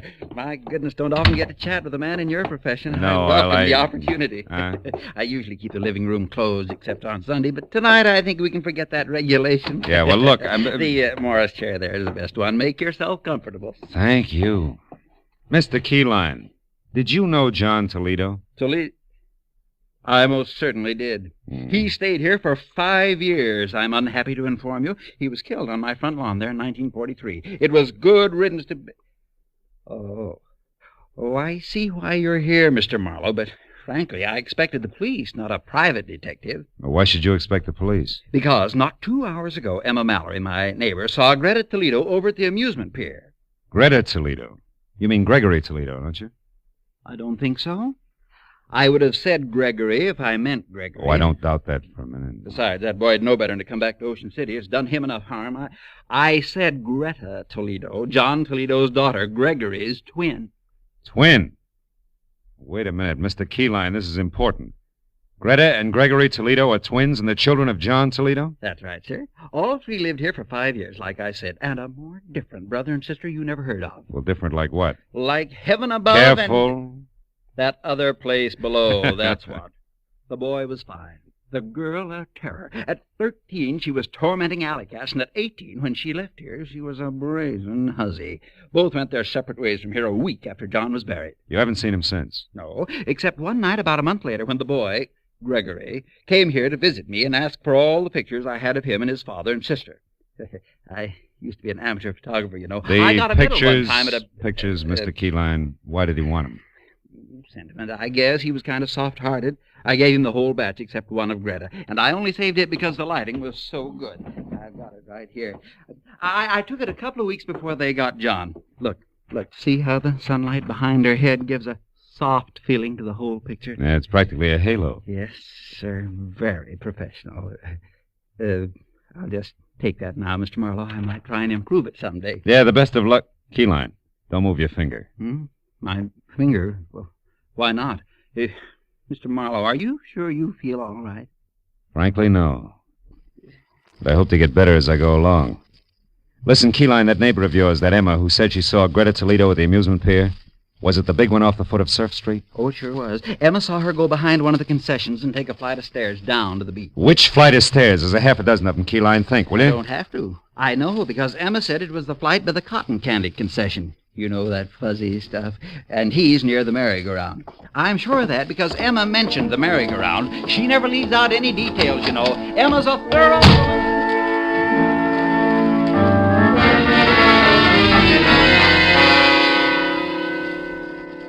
The steps that led down from the cotton candy concession took me to a fairyland graveyard under the amusement pier. Dead carousel animals, horses, sea serpents, dragons that smiled. All broken and bent and piled any side up. Some rusted brown, some of the bilious green discolor of old brass. Then a lot of steel and stone dwarfs who must have belonged to some long ago winter wonderland. Also broken and rusted. But beyond that, the people were real, both of them. One was Greta Toledo. She was the same lady in the dark who had stopped me outside of the gypsy's place. The other was the man I'd started out to find. The man who was out to re-kill Gregory Toledo. Dr. Ben Reynolds. Wait a minute, Gregory. There's one thing we still have to talk about. Or should I call you Dr. Reynolds? All right, get to the point, Greta. I am. That's why I asked you to meet me here. It's a safe place to talk. What did it talk about? You were shot and I gave you medical attention. You demanded that I get $40,000 that was yours, and I did? You did, hero. But only to keep me from letting everyone know that the fine Doc Reynolds is really Gregory Toledo, the son of a dope peddler. All right, sister mine. What do you want? Just this. You're really on my hook, brother. I got a big news flash for you. I wasn't shot in self-defense tonight. It was while I was committing a murder in a flower shop, some filth named Harlan Steiner. What? Yeah, a murder. With a hypodermic needle. I murdered a man who was double-crossing me. Trying to take this $40,000 here. We got it from a sale of opium.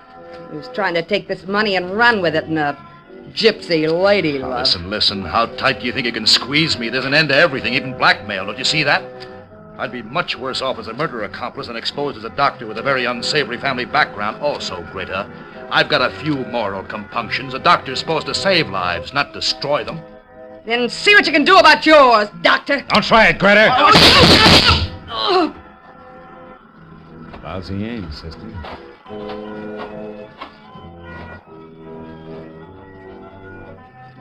She's dead. Yeah. And so is Gregory Toledo, finally. We better get to the police, Dr. Reynolds.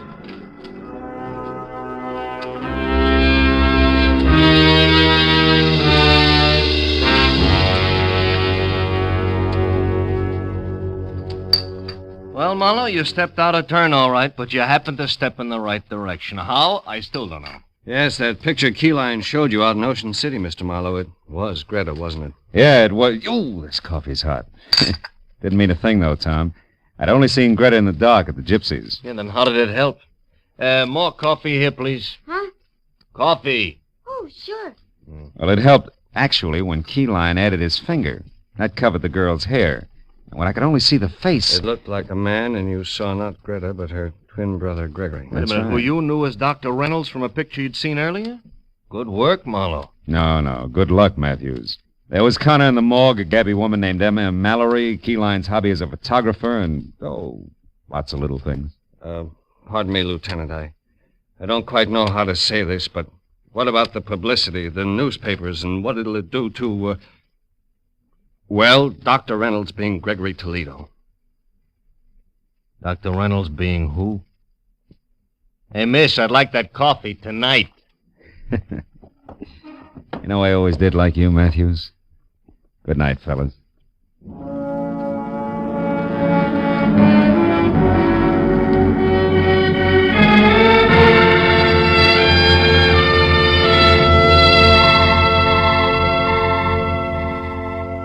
outside, it was pushing 4 o'clock in the morning. And I was tired of a long night that had been crowded with a lot of death and a lot of people. But I was also looking forward to a lot of life. Good life. For Dr. Ben Reynolds and his bride. So, thinking about them, I drove slowly through the quiet city streets until the black melting into gray in the corners of the sky said it was almost tomorrow. And then I went home, found a telegram. It was from the groom. Tom Casey and the bride-to-be joined me in saying that there's no doubt as to who the best man really is. Please do us the honor tomorrow at 5 o'clock sharp. Oh, that's nice. Now all I need is one white carnation and, I wonder where that gypsy girl is.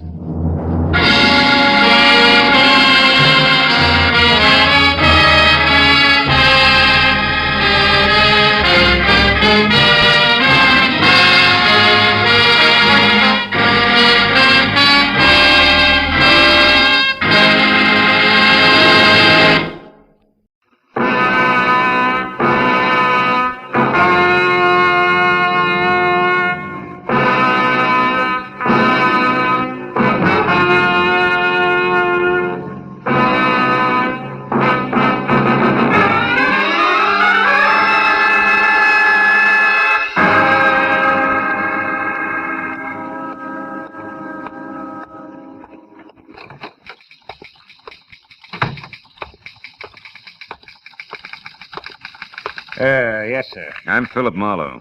Warden Riker said he'd see me at noon. Oh, yes, Mr. Marlowe. The warden will be with you in just a minute. Excuse me, please. Sure. Warden's office, Sergeant Kennedy speaking. Who? Oh, the L.A. Tribune. Yeah. Sonero's execution? Okay, hold on. I got the dope here on my desk someplace. Excuse me, Mr. Marlowe. It'll be just a minute. It's all right. Press get hungry for the gory details about now. This is the third call this morning. Have a seat there. All right. Yeah, here it is. Office of the Warden, State Penitentiary, 10 a.m., September 8, 1950. Subject, press release, paragraph 1. William Arthur Sonero, 24, tried and convicted of the robbery murder of Emil Negrotto, Bakers Beach, California, last August 5, is scheduled to be executed in the manner prescribed by law at 11 o'clock post-meridian this date. At this time, no stay of execution is anticipated. Signed, Stanley M. Riker, Warden. That's it. Huh? No, you can't talk to the warden. That's why we go through all this press release junk. Yeah, well, we got our problems, too, you know. Goodbye. Sorry, Mr. Marlowe. Now, your appointment with the warden, what was it about again? William Arthur Sonero, 24. I'm a friend of his. Oh, yes, of course. I forgot, sir.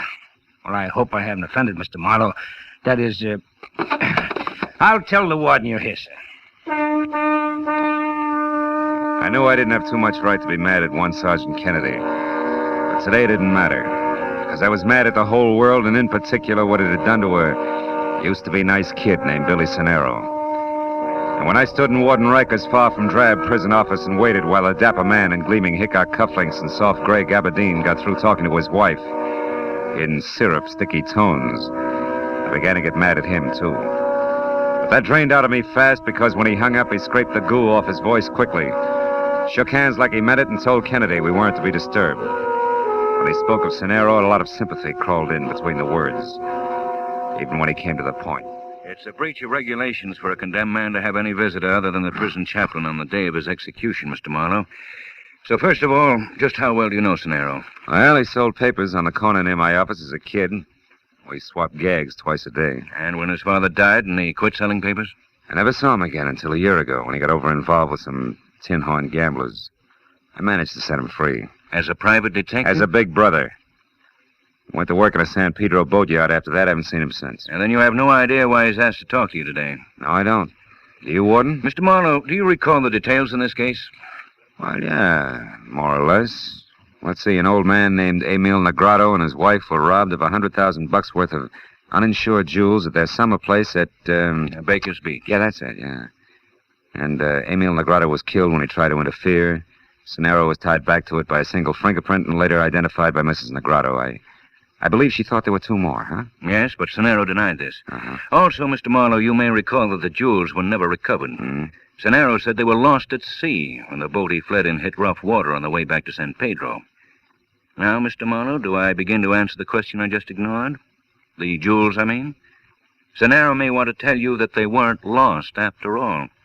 He may want to tell you where they are. He may want you to do something about them. Sort of last will and testament, is that it? From his point of view, yes. And from mine? A very lucrative offer. Perhaps 50%, Mr. Marlowe. Why not 100%, Mr. Warden? Don't be a piker. I could always cross him up, you know. Now, anything else? Or were you just letting me know why the state is allowing this visit? I was just letting you know what the state knows, Mr. Marlowe. Uh-huh. I know a little more. I know that Billy Cenero is through as a criminal. In his heart, not just because he's behind bars with worse to come. He's ready to die, Mr. Marlowe. Almost anxious. Well, then why the session? Why all the statistics? Why the invitation for me to play informer? For 2 reasons.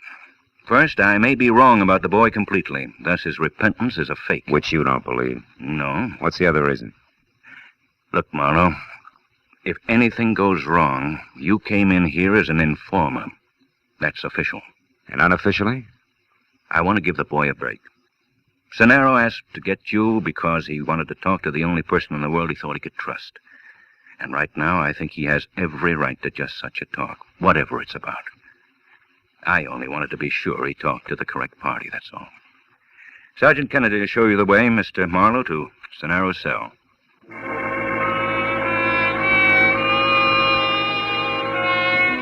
I was a bit confused. Riker seemed anxious to help Cenero over some rough hours, and yet at the same time he was shrewd. In no time he'd work me around to where I'd be the fastest, most courteous informer on record if Cenero was a fake. I thought. But I thought otherwise when I was alone with Cenero. I knew that the Negrado jewels did still exist. Mr. Marlowe, why are you looking at me that way? Do you understand what I'm asking? Don't you see? Now, wait a minute. Take it easy, Billy. A step at a time. Now, you say that the jewels never went overboard. No, I never even saw them. That was a cock and bull story. Uh-huh. And yet you want me to get them to get the jewels and return them to Mrs. Emil Negrado. Is that right? Right. To Mrs. Negrado, the woman who identified me.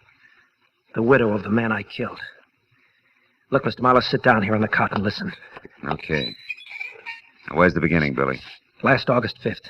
There was me and the other 2, a big red-headed louse named Jessie Tapp and a girl named Gloria Konkowski, a blonde with a little scar on the bridge of her nose. Mm-hmm. Jessie's girl, strictly flashy. We took my boat. It's a fishing smack, the Love Lady. We sailed from San Pedro over to Baker's Beach. I was the one who shot him, Mr. Marlowe. And the jewels? They were in a leather bag. Jessie had them. But after the shot, we split up fast and ran. I hid until the next morning, then shoved off in the Love Lady. I don't know about the others. I was picked up that afternoon. The rest you know. I'm not so sure. At your trial, you swore that I was alone and the jewels went overboard. Well, at first I thought that I might get off, so I had to clam up, but then everything changed. The verdict, huh? No. An old woman whose husband I killed. See what you mean. But you still didn't tell the authorities who the others were. No, and I won't today. Both Jessie Tapp and that blonde can smell a cop a mile away. They'd only run and take the jewels with them. The law'd louse it up. I want the jewels back to the little old lady. I always liked you, Billy. I know how you work, Mr. Marlowe. Got enough for you to start on. It only came yesterday. That's why this last-minute rush, you might say. Mr. Marlowe, I know where Jessie Tapp is. That also means Gloria isn't far away. From where? San Pedro, down near the docks. Now, look. There's a tough old guy who runs a dry dock and repair lash up for small boats, name of Jomo. I worked for him a year ago. I also left him the Love Lady. He spotted Tapp. Had his eyes open for months for me, no questions asked. He was here to see me yesterday. He's out to find where Tapp hangs out now. He's the one you see. Yeah, but wait a minute. What makes you think Jessie Tapp still has the jewels? Because I saw him take him and run, and he's still hanging around San Pedro. Maybe he hit him where he can't get to him. Maybe he doesn't want to get to him until he's contacted the right fence. Anyway, Mr. Marlowe, it's a chance I'd like you to take for me. Of course, I can't talk about your fee. Look, kid, don't you think we ought to talk to the warden? Mr. Marlowe, I've done nothing but think. This is the only way it can possibly work. The only way it can help me and Mrs. Negrado both. Well, Will you try it? Yeah. I guess so, Billy. One last thing, Mr. Marlowe. If you make it before 11 tonight, get the word to me, will you? And if you don't make it, or it looks like you're not going to, don't lie. Okay? Okay. Time's up, Mr. Marlowe. Sorry, Snarrow. It's all right, Kennedy. Don't mention it. So long, Mr. Marlowe. Goodbye, Billy.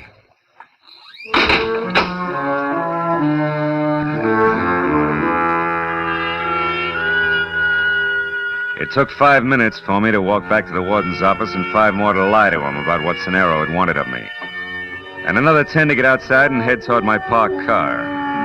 I was thinking about what the condemned man had told me when I suddenly realized I was in the middle of a busy street and right smack in the path of a speeding car. Hey, what's the matter with you? What is that? Mister, you all right? Holy You okay, smoke. huh? Yeah, I'm okay. Much obliged. I'll try to remember to look where I'm going next time. Yeah, these jerks figure every street's an Indianapolis Speedway. Yeah. And another thing, that geezer didn't stop either. I know. But if you're interested, I got a squint on him before. I was in that corner drugstore after a Coke, and while I was waiting, I happened to see this guy stand outside his car, and all of a sudden he got in it and took off. You mean he got all that speed up just from the end of the street? Tell me, friend, what do he look like? He's tiny. Tiny like your pinky finger. Had elevating shoes on. Plus the fact he needed a shave. Say, you don't think it was purposeful, do you? Not an accident, I mean. I don't know. But either way, I'm much obliged to you, friend. Bye-bye. I made a mental note about the small man with big heels and a beard and let it go at that. And I took one last look at the prison. It made me want to drive the 300 miles to San Pedro fast.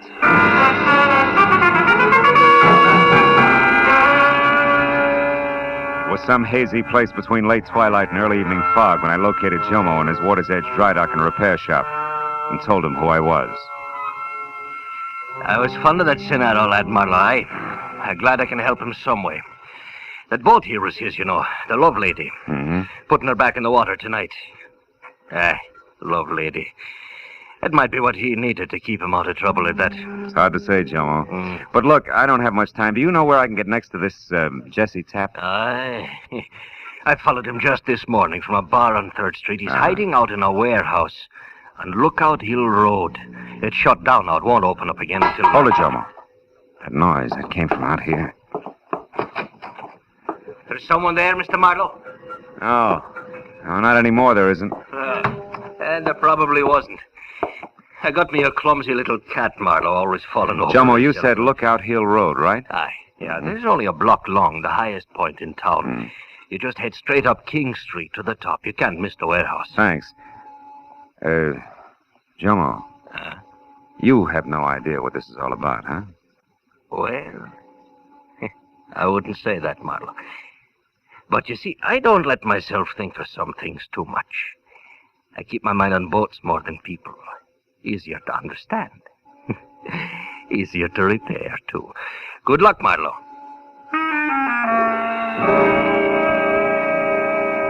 I was less than 10 minutes finding the deserted warehouse, which ran true to form.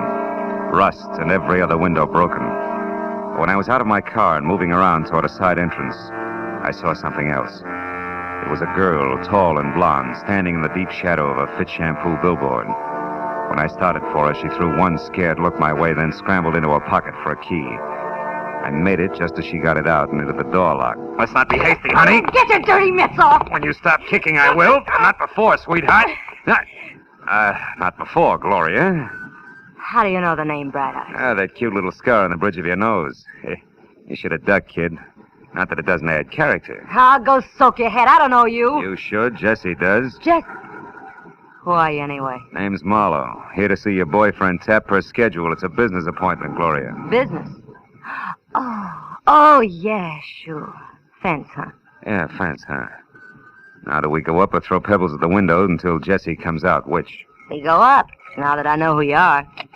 You know, Jesse didn't mention you're coming. That's what I like about working with Jesse.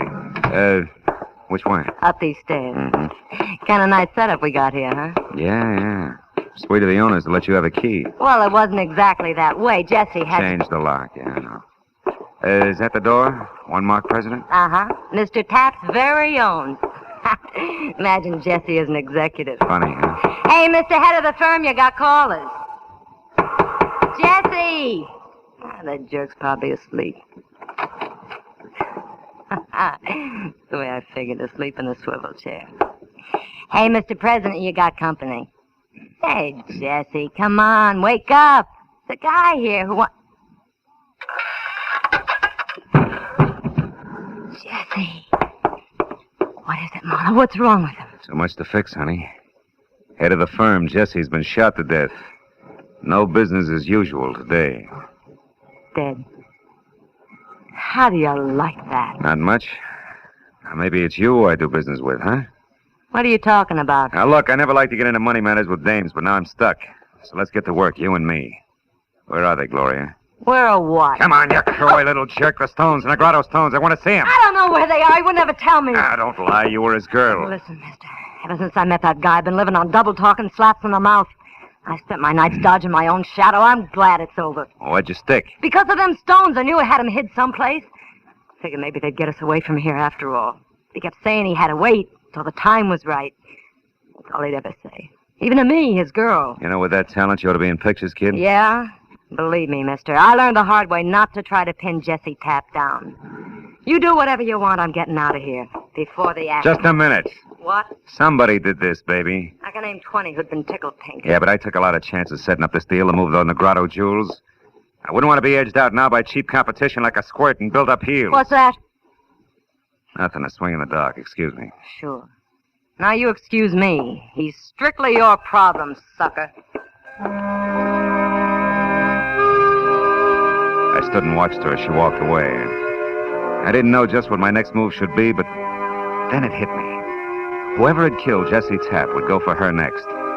So when she hailed a cab at the foot of the hill, I ran to my car and I started after her.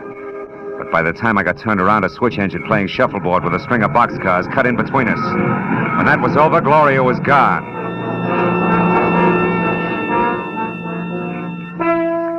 I spent the next hour and a half raking the neon-lighted muck along the docks looking for her with no success.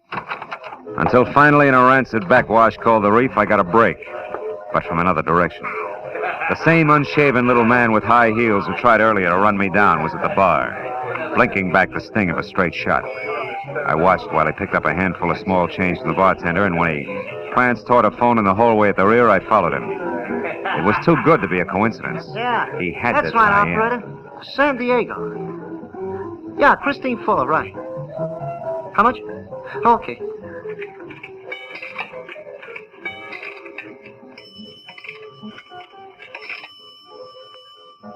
Hello? Hello, Christine? Hiya, baby. This is Fritz. Hey, listen, honey, I got it all set up. Yeah, I'm going right now, right away, yeah. It's dark now and everything's ready. I said everything, didn't I? I'll have them in an hour and be out of here. Or just be a good girl till I get there, understand? Yeah, I'll see you before morning. Oh, your little Fritz wouldn't let you down, you know that. Goodbye, baby. Hello, little Fritz. Hey, you come back here. Hey, what is this? Who are you? Guy you tried to run over this afternoon? Hey, now listen, Slim, there must be some mistake There here. isn't. You just made it when you knocked off Jesse Tapp. And now that I got you, little Fritz, I'm going to shake you up and down until a lot of answers or a lot of teeth start dropping out of you. No. Make up your mind. What's it going to be? Come on. No, leave me alone. Stop. What's going on here? Run along, Buster. It's private. Oh, yeah? Yeah. Great big lug like you picking on a little guy like him, you ought to be ashamed. Hey, don't you believe in the brotherhood of man? Yeah, but this weasel don't qualify. He Now told blow. me, fellas, he was going to rob me. Oh, he was he? Put him down, you. Come on. Turn loose of him, big bully. Why don't you... You jerk! Come on, get up! Get him, Joe! Come on, fool! Joe! Hit him over the head! Beat him up, fight! Him again, Joe! Come on, get up! Oh, nuts, he's all cold. Let's throw him out in the alley. Come on. Good idea.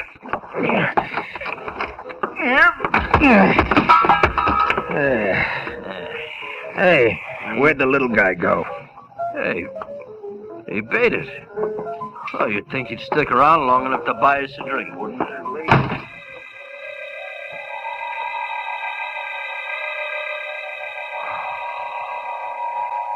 Judging from the way my face felt, the two longshoremen must have, had barnacles on their fists. In the 5 minutes it took me to climb back on my feet, I thought some very unpleasant things about the brotherhood of man, both fore and aft. But I dropped them when I remembered the time was running out fast for my client. I still hadn't got beyond the loose ends I'd started with. Tap's girlfriend, Gloria, and little Fritz.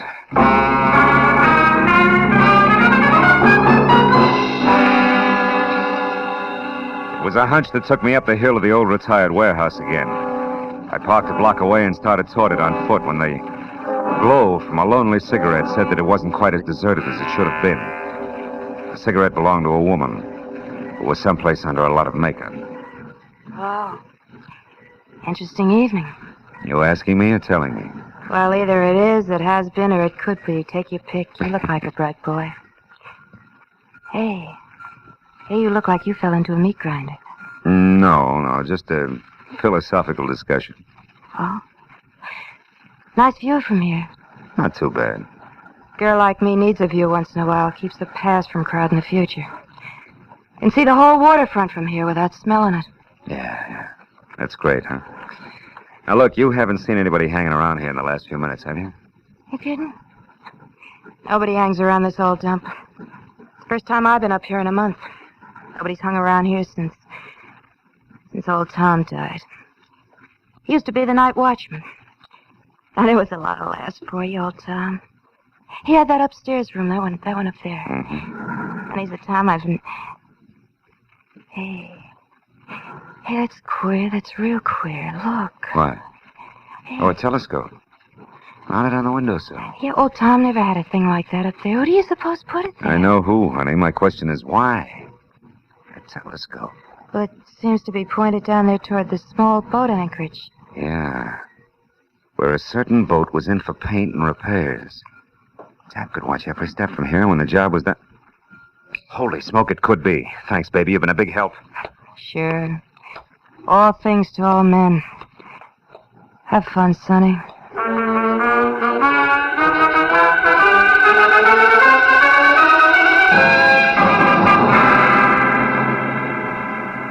My client's boat was a long shot, but it was the only bet I had. And it stayed a long shot all the way down to Jomo's dock. There the odds began to drop fast to even money when I heard the motor running and found the door to Jomo's boathouse half open. It became odds on when I eased inside and stumbled over Jomo himself, stretched out unconscious on greasy planks like a beached bull whale. I stepped over him, got my .38 in hand, and edged out along the catwalk to the open dock where the boat scraped restlessly against the fenders.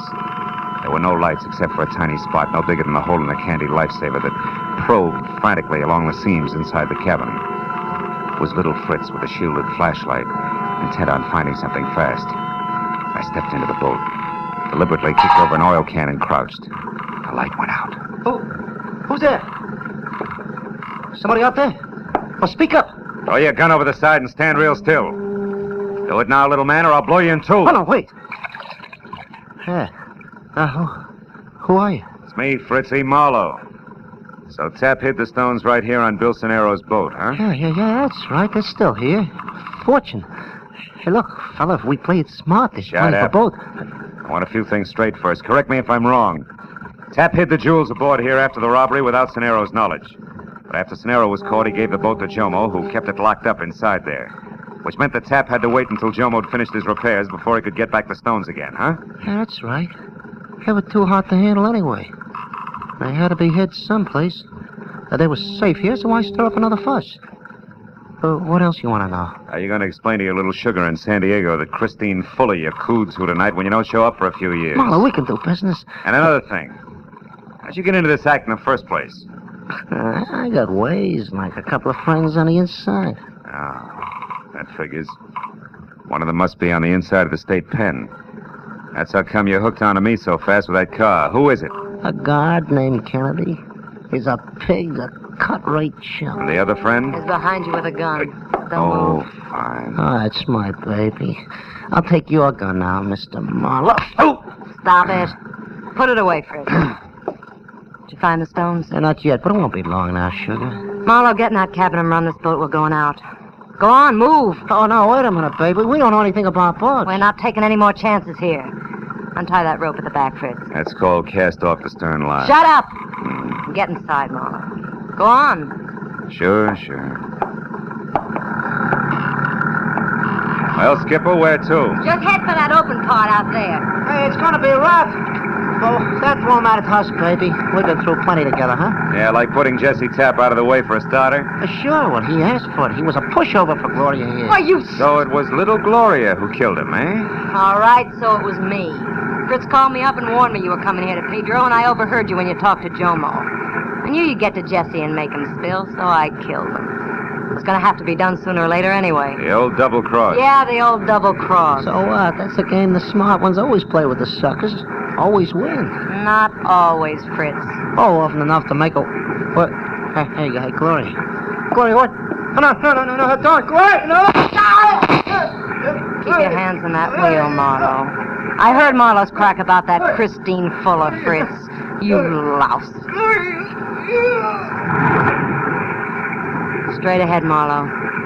Now what, baby? You still got me to worry about. That's too bad. You're a nice guy. Where are we? Well, the channel's way over there, where that buoy is. That means that a big rock pile called the breakwater is right off our starboard bow. If I don't turn, we'll hit it, and I'm not turning.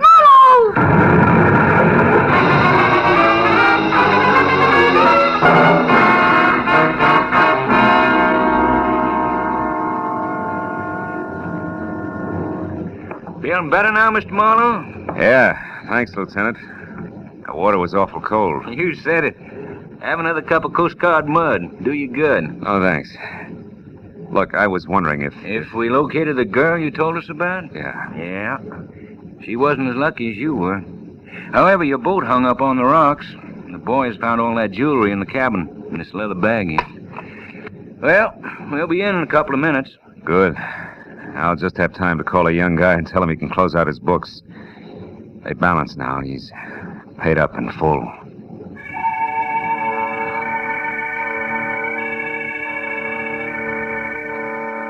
When I got through to Warden Riker, told him all that had happened, and gave him the message for Billy Cenero, he thanked me and said the kid was facing 11 o'clock like someone who had the weight of the world lifted off his back. A back that should have been part of a football team. A back that should be tanned from the sun at the beach. A back whose arms should be around a lovely girl. A back knelt in prayer for a better world. A back...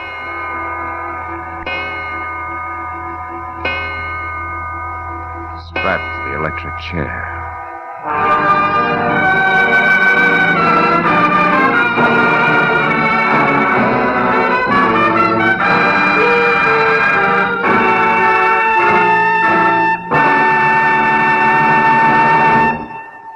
The Adventures of Philip Marlowe, bringing you Raymond Chandler's most famous character, star Gerald Moore, are produced and directed by Norman MacDonald and written for radio by Robert Mitchell and Gene Levitt. Featured in the cast were Wally Mayer, Bill Johnstone, David Ellis, Tom Holland, Larry Dobkin, Doris Singleton, Lou Krugman, and Michael Ann Barrett. The special music is composed and conducted by Richard Arant. Be sure and be with us again next week when Philip Marlowe says... This time I found a corpse in a flower shop. A gypsy who read her own fortune in dollar signs in a death struggle 20 feet from a crowded merry-go-round. All because a man forgot one white carnation.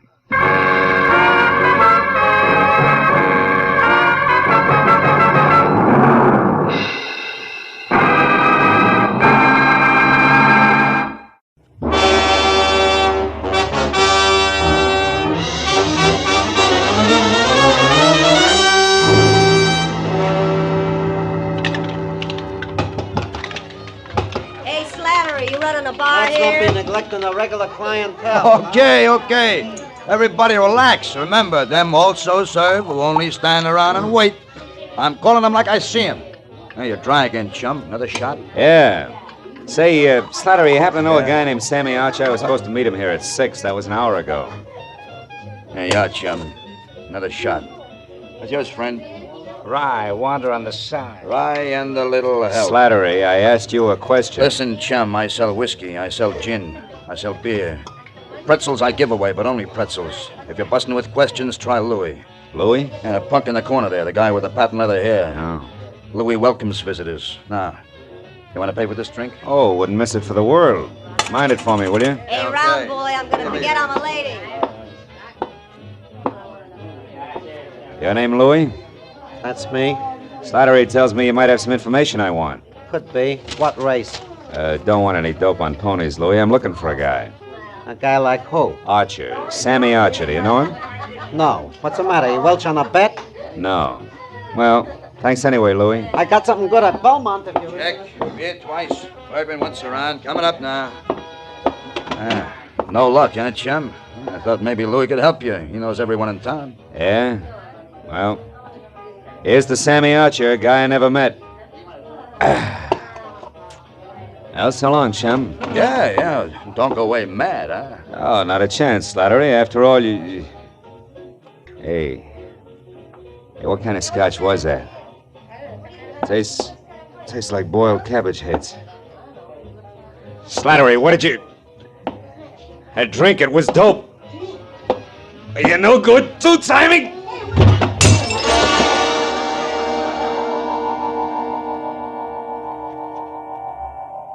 For a long time, 100 years maybe, I felt good. The temple was beautiful. Chinese beautiful. Everywhere lacquered woodwork that had the deep, bottomless luster of a pigeon blood ruby.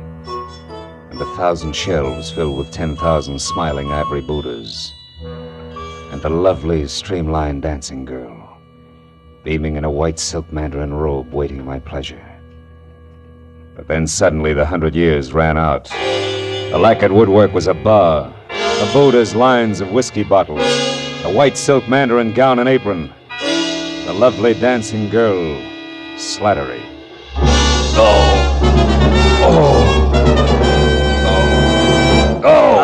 Easy now. Yeah. Chum, come on, try this. It'll bring you around. Yeah, thanks, Oh, it's you. How dumb do you think I am, Slattery? Hey, easy. No way. You got it wrong, chum. I didn't slip you that Mickey. Come on now. Lay back. You're gonna be okay. How long have I been out? Oh, about an hour. Oh. You're in the storeroom behind the bar. Now just take it slow, Mr. Marlowe. How do you know my name? Well, I checked your wallet when you folded, chum, and saw you with a big shot private dick from Hollywood. Yeah? That gave you my vote. Really? Oh, yeah. I heard all about you, Mr. Marlowe. The time you nailed that lousy Paul Miles who was hitting all the bars for some old-time protection. Yeah, but you should have said who you was. Yeah. Oh. Hey, Slattery, got any idea who got to my drink? No. It must have been the bird next to you. Rye and water on the side, man. You know him? Here, come on, help me up. Yeah, sure. Oh! Steady, easy now. Oh. There we are. No. Never seen him before. He shoved off when you went to see Louis. What'd he look like, Slattery? Think. Oh, well, he smoked a cigar. Yeah? He had kind of a red face and was wearing a camel hair overcoat. Oh, yeah. He was nervous. He kept playing with a book of matches. He tore them out one at a time, and then he bent them up. Eh? Bent them up, huh? Yeah. You don't know his name, where he hangs out? No, zero, chum, except that Louis heard him ask someone about how to get to Palm Springs, but, Mr. Marlowe, I do know about Sammy Archer. You do? Yeah, I didn't want to talk up before Mr. Marlowe because I didn't know you... Slattery, where can I find Archer? Well, you ain't putting him on the spot for someone, eh? No, nothing like that. He called my office today, said he had some kind of a business deal with a guy he didn't trust. Wanted me to meet him here at the bar, get the details, and play bodyguard. Now, come on, tell me, Slattery, who is Archer? Where can I find him? Hey, he's a second-story man, Mr. Marlowe. He's a... You mean that... Yeah, he knocks off fancy places. Beverly Hills most of the time. He's strictly a prowler. Oh, fine. Well, you could probably tag him over at 31 West Grand. He's got a basement apartment there. But, look, you ain't gonna be careless about the dope I gave out, are you now? Don't worry. I'm not gonna work for him, Slattery. I still handpick my clients. Well, then, why are you going there? For a lead, Slattery. A lead on a nervous guy in a camel hair coat. You see, I also handpick my enemies.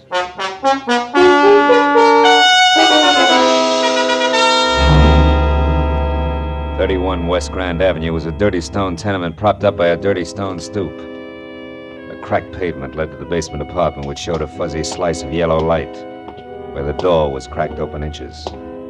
So when I knocked, I was ready for almost anything, just as long as it was on the see-me side. But I didn't expect it to come from overhead. You're wasting your time, big boy. When Sammy leaves his door open, you shouldn't bother knocking. You mean he's out? No, I mean he's in. And he's got the blind staggers. I know. I heard him falling over the furniture. But go ahead, see for yourself, if you'll pardon appearances. The big slob.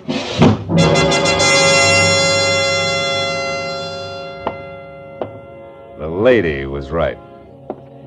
A tinny radio led me to the basement room, where I found the 2 scarred wicker chairs and a single end table on hand turned over. Drawers open and overflowing pieces of discarded clothing everywhere. And in the middle of all that, sprawled along the edge of a threadbare couch that was weak in the springs, Sammy Archer. He was facing me, eyes closed, and wearing a faded blue bathrobe 2 sizes too big for him. And next to one hand that rested on the floor was an empty gin bottle sitting on a clipping, torn out of a fashion magazine. On one side, an ad for a Bendix automatic washer. On the other, a picture of a diamond tiara. A jeweled crown, which the caption said belonged to Mrs. Bessie Dunsmuir of Palm Springs, California's most celebrated hostess. Well, it was a good time to awaken mine host by shaking well. Hey, Sammy. Archer, come on, pull yourself together.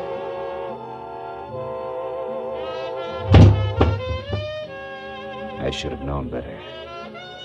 You can't wake a dead man by shaking him.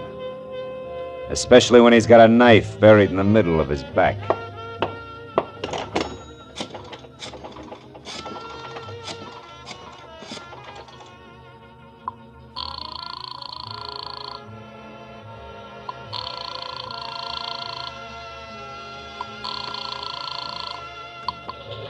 City desk. Remedy speaking. Phil Marlowe, Remini. Oh, hiya, Phil. Tribune got time for a few questions? Oh, we're up to our ears with the Dunsmuir story. What do you got, Phil? Beauty, beast, or traffic accident? Skinny guy with a golf ball complexion and the name Sammy Archer. Ever hear of him? Sure, a 2-time loser out of Joliet. Jewelry. Team with a fence named Christy Roach. Roach, huh? Say, tell me, Tony, what is he... Hey, wait a minute, Remini. What did you just say about Dunsmuir? Huh? Oh, that. Didn't you catch PM sheets? No. Someone got away with a precious tiara last night. Was insured for $100,000. They tag anyone for it? Not yet, but they're working on it. Seems that a gardener left her Palm Springs lash up the same time as a crown of diamonds. Gardner, huh? Yeah, was working under a phony name. Well, this Christy Roach, what's he look like? Oh, big red face, wears a cigar front and center. Thanks. Now I'm really getting someplace. That means what, Phil? 2 feet from the corpse, Remini, there's a textbook on gardening. Corpse? What corpse? Where are you, Marlowe? 31 West Grand Avenue, where somebody stabbed Sammy Archer to death. Now listen, Remini. If you sit on this a while, I think I may be able to wrap it all up for you after a quick trip to Palm Springs. Why not use us and the law? What's your angle, Phil? A very personal one, kid. Like what? Like a Mickey that shredded the lining of my stomach. I don't like that kind of treatment. It's bad for the ego. I'll call you later. Goodbye.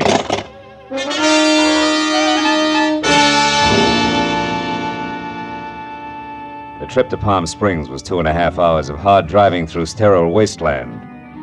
And there was plenty of time for me to add what always came out to the same thing. Sammy Archer, posing as a gardener, swiped the Dunsmuir tiara to peddle through Christy Roach, whom he feared. But Roach had double-crossed him, in a permanent sort of way, taking care of me and then headed for Palm Springs. Yeah, but there I got stopped each time. Why Palm Springs? Unless, of course, Archer's apartment turned inside out meant that the tiara was still hidden someplace in the desert hamlet. Yeah, that really would make it a cinch to find.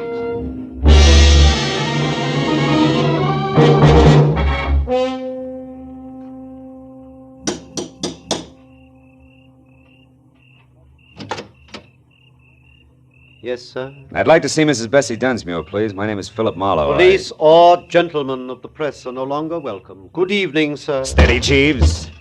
I have information about the tiara. Now tell that to your mistress, or you'll only be able to look down that long nose through one eye. This way, sir, if you please.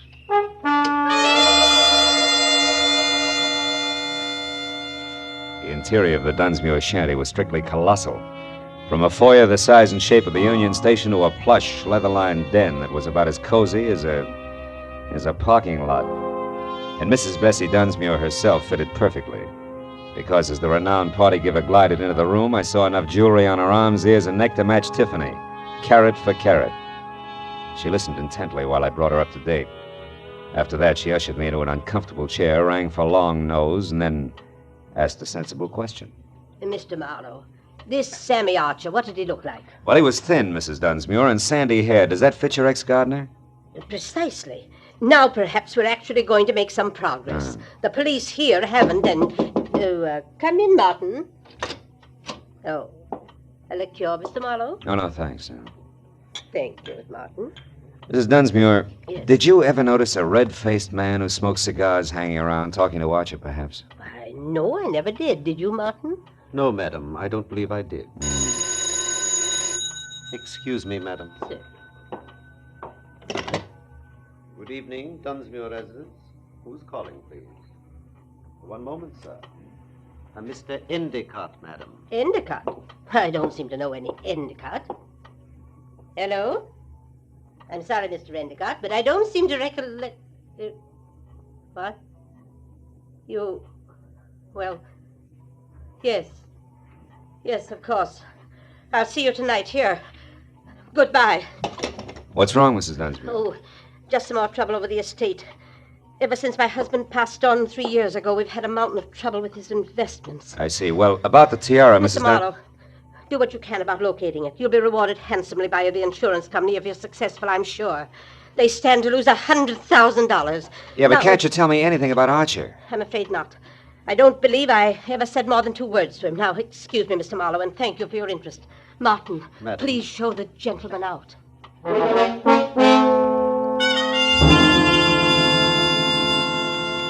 Outside, I chalked the Dunsmuir interview off at face value. Proof positive that Sammy Archer and the sticky-fingered ex-gardener were one and the same. Then I headed for town on the first public phone, which was at a mobile gas station. There I swapped a $10 bill for a pocket full of quarters and started calling people back in L.A. who might know more about Christy Roach and the kind of connections he could have in Palm Springs. But after 4 near misses, I quit and stepped aside to let a big man with a beefy face that belonged on an English bulldog take his turn. However, he had other ideas, and he pointed them out bluntly, with a shiny automatic. I wonder if you could help me, Sonny. I'm looking for a diamond tiara. You gotta be kidding. I wear a fedora, besides Hold it right there. I have news for you, Sonny. While you were gabbing into the tube there, the station attendant left, closed shop, went into the bar next door. Out of earshot. So? So we're alone. And that means I'm going to... You very little... Stay right there, Marlowe. Well. Christy Roach. Red-faced, cigar and all. Glad to see you. Shut up. Come on, we're getting out of here. Without our buddy there? Don't worry about him, Marlowe. He'll keep that way. Maybe a lot longer than you will.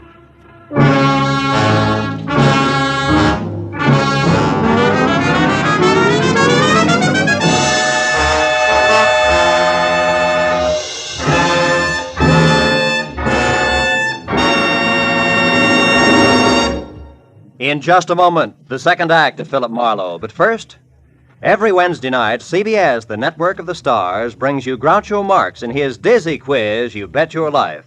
Be sure to hear You Bet Your Life starring Groucho Marx this Wednesday night on most of these same CBS stations, as well as Dr. Christian and that bright new musical show, The ABCs of Music. Now with our star, Gerald Moore, the second act of Philip Marlowe, and tonight's story, The Uneasy Head.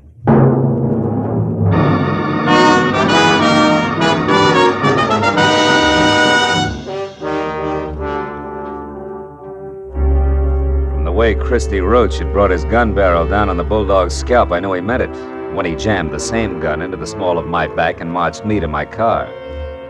He didn't relax until we were driving down a dark side street toward the center of town. Well, kid, you jumped right out of the frying pan into the fire. You should have taken that first hint I tossed you. The Mickey? Yeah, that was real cute. But it was too subtle, Christy. I didn't really peg you till I found Sammy Archer. Oh? It's too bad about Sammy. That was more or less of a mistake. Oh, sure. You only intended to carve your initials. The knife slipped. No slips, kid. At the time, I thought Sammy had tried to pull a fast one on me, but I found out later he was just stupid. He had a great thing, and he was just too dumb to see it. As for you, turn east the first chance you get, and don't run any stop signs, you understand? Where are we going? Oh, no place in particular, just so it's nice and quiet. You know, you don't know when to quit, Marlowe, so now you're just one of the loose ends I've got to tuck in before I clean up my business here. Take it easy on the corners. You told me to turn east the first chance I also told you to mind your manners! Busting my wrist isn't going to help my driving much. It'll be worse the next time. I've got a lot of ground to cover yet tonight, and I want it smooth. That's too bad. Because there's a bump coming up fast right now. We picked up a tail. Huh? Take a look. Cops. Yeah, cops. Call it, laughing boy. You're the skipper. Do we race them out of town, or do I pull over? Pull over. I don't know what the beef is, but play it straight, kid, because if it comes to shooting, you'll be the first to drop.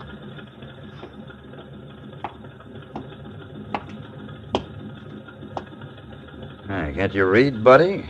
You're on a one-way street. You're telling me. Yeah, only you're going the wrong way. Yeah, I know. Well, you see, my friend... I warned you. What about him? Well, he's in a hurry, officer. I was taking him as far as the corner there. He said it was okay to come this way. I didn't. I'm a stranger here. Uh-huh. Also, you're a big boy now. You should make up your own mind. You're so right. Here, Mac, if you're in a hurry, you can go, but you better get out and walk. Thank you. Your friend here is going to be tied up for quite a spell. All right, let me see your license. Maybe the limb of the law and I should have nailed him right then and there. But there were still too many loose ends, and I wanted Christy Roach to clear them up for me. So I watched him walk out of sight while I listened with half an ear to a lecture on blind drivers. Well, it was a small enough price to pay for the service rendered, so I thanked the officer for the ticket and then headed back to the filling station in a bulldog with a headache who might be in a mood to talk. But when I got there, I found he hadn't waited around. After that, I checked the neighborhood and was 15 minutes getting to first base, which turned out to be the bar of a French restaurant across the street, run by one Monsieur Jean Corret, a high-octane number who apparently had overheard a phone call earlier. I immediately notified the police. Nothing, they said. Believe me, my friends, the lowliest gendarme in Paris would have more sense. Throw away an important clue? Never. I tell you, our police... Mr. Corret, can I see you a minute? I? But of course, monsieur. What is it? Well, it better be in private, huh? It's about the Dunsmuir case. Ah, nom de nom. Step this way, monsieur. All right. You naturally are a detective. Naturally, yeah. Now, look, I understand you overheard a phone call. Oh, yes. About an hour ago. A suspicious man called the Dunsmuir place from here. What did he look like? I am desolated, monsieur. I do not know. You said it was an important clue. I assume it was important. In a case as big as this, anything may be important. The smallest... Yeah, you made your point. Go ahead. Bien. He made an appointment. I only overheard, monsieur. The telephone is back this way in the alcove out of sight.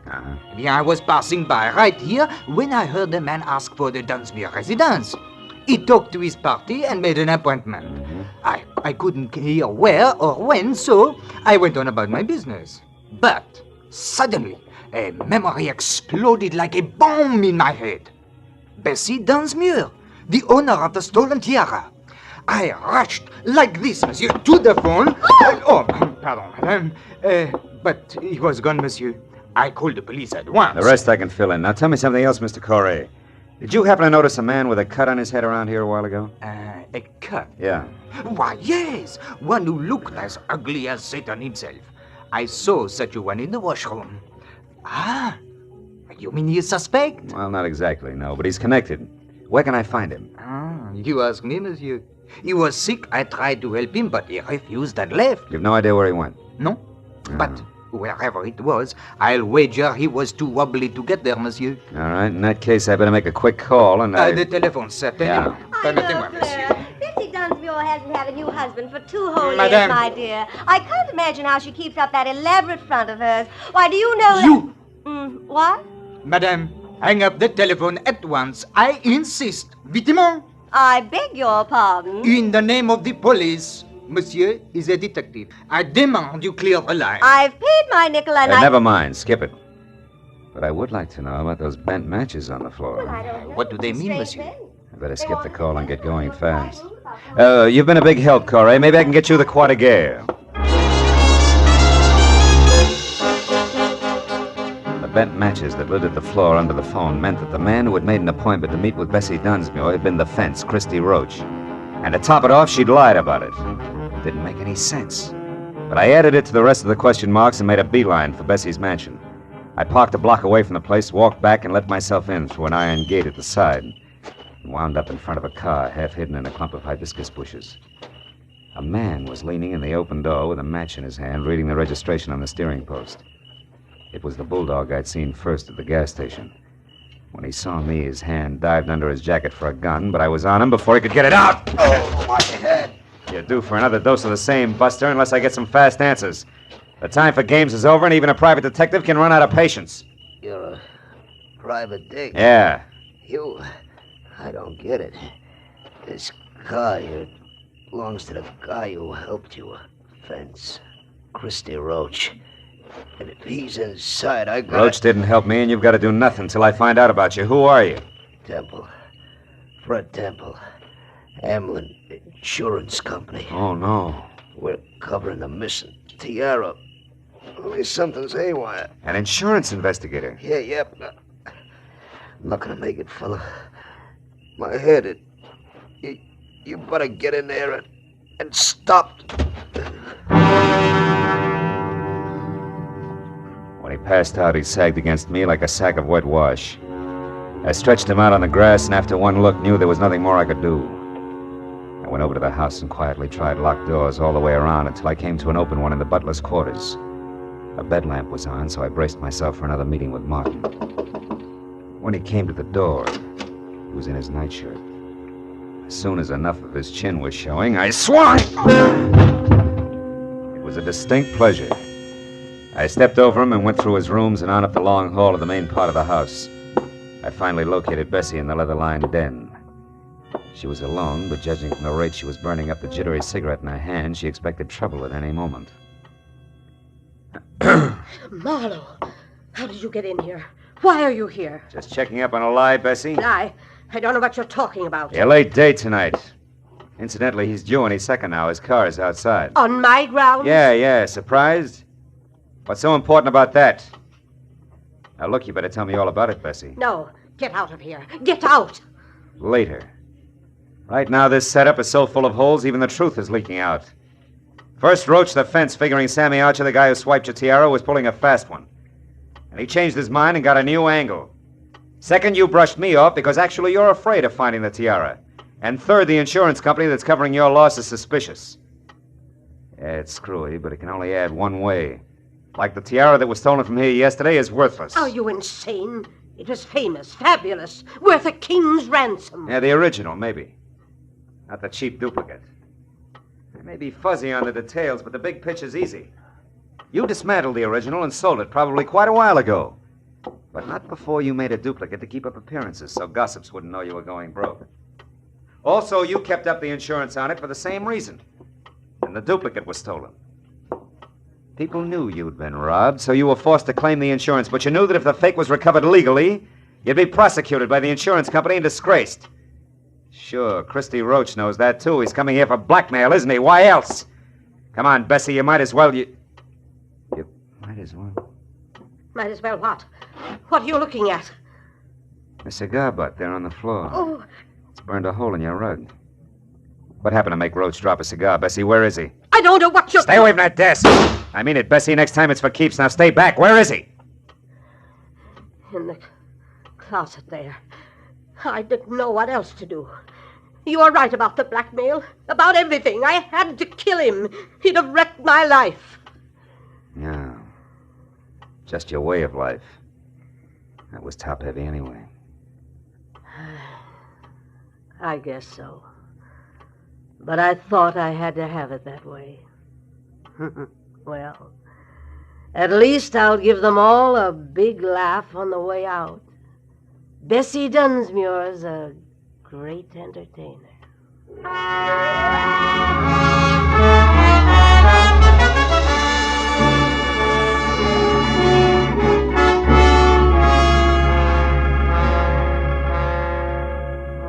Bessie Dunsmuir, the world's greatest hostess, invited the police and reporters out herself.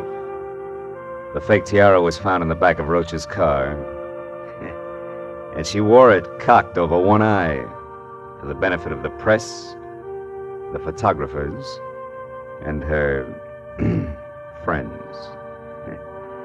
By the time that party was over, it was almost dawn. Bessie was right. The papers came out and the giggles began. But Fred Temple drinking coffee under a head full of bandages didn't see much to laugh at. It's pathetic. Something awful sad there someplace, Marlowe. I agreed. Uneasy lies the head that wears a crown, even a phony one.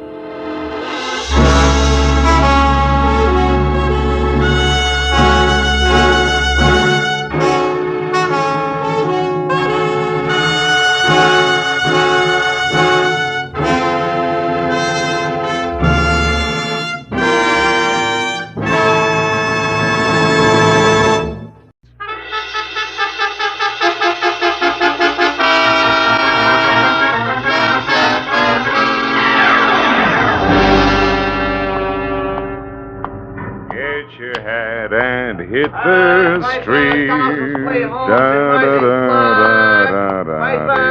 Piper, get your paper. Hi, Mr. Marlowe. Hiya, Tommy. Paper tonight? Okay, kid. Here you are. Thanks. Take it easy now. Sure. Hey, Mr. Marlowe, your change. Just a minute. Mr. Marlowe, watch it. This car, look out. Hey, yo. Driver, red light. Holy cats, call an ambulance. Somebody hang on, Mr. Marlowe. Don't try to move. You're going to be okay. Just take it easy.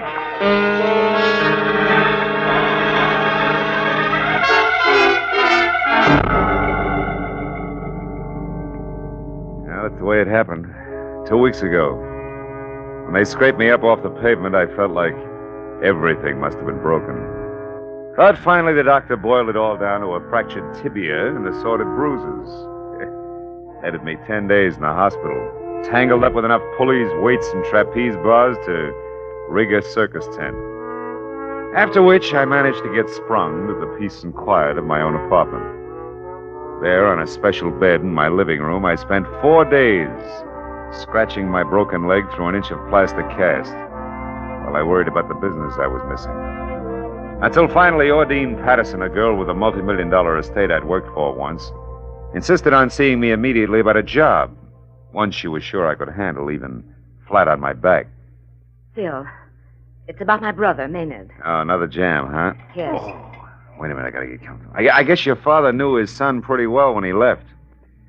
Yeah, he left all that dough in your hands, Ordine. Yes, only this time, I sincerely believe Maynard's learned his lesson, Phil. He's worried sick. And frankly, so am I. So am I, if I can straighten this leg out. Well, if you think I can help in this condition, it can't be too serious. Right. Hey, before you sit down, reach me a cigarette, will you? Yeah, sure. Sure, Phil. Here it is. Oh, thanks. Phil, last Saturday night, Maynard went out on a binge. He got home at 4 o'clock in the morning, awfully intoxicated. No, it's not unusual for Maynard, is it? No, except this time he was frightened, Phil. Scared stiff. Oh, what about? Well, that's just the point. We don't know. He was so drunk he couldn't remember anything. Didn't know where he'd been or with whom. Oh, Phil, it was terrible. Well, if this was last Saturday, why are you so worried? Anything had happened, surely by now you'd have heard. Yes, but something did happen, Phil. Oh? This morning I got a phone call from a man who meant business, believe me. I made notes on a memo pad while he talked so I wouldn't forget any of it. Here, that bag, here, read it. No. This is fish. Fish? Yes, fish. Tell Maynard 50 G's. Important. Money by tomorrow or trouble. Then he hung up on me, Phil. Fish? Did you or Maynard ever hear of him before? Well, I certainly didn't, and when I asked Maynard, he didn't know him either. He had a cold, heavy voice and spoke with a thick lisp. You want me to peg this fish for you? Yes, so I'll know why Maynard owes that much money. Well, now look, baby, I'm bedridden. I'm stuck. I can't even move. I know that, Phil, but you have the phone here, a lot of contacts, and plenty of diplomacy. If this is something I can get Maynard out of by paying that money, then I'll pay. Okay, baby, I'll try. But look, if it's outside the law, You'll turn Maynard in. Yes, I'm aware of that. All right, where do I start? Where did he start Saturday? At the Colony Club with a female named Fay Altman. Well, whatever happened must have begun there. That's why I thought of you, Phil. You know the Colony Club. Well, I know their Scotch is Johnny Walker, and Sid Rayfield's the owner, that's all. Well, that may be enough. Will you want to talk to Maynard? Yeah. Send him over in about an hour, will you? Yes, he'll be here. And that Altman girl's number is Sunset, 0144. 0144. Yes. Okay, Ordine, I'll get him. At least my dial finger isn't... just a minute. Hello? That's Fish, Marlowe. What? Fish. I know my pigeon's with you now. I followed her. Don't clip her wings, pal. Back out now while you still can. I'm warning you. Phil, who was that? You look upset. Yeah, well, my my horse just ran fourth. Look, you better run along now, Ordine. Well, okay, Phil. And stay out of dark corners, huh?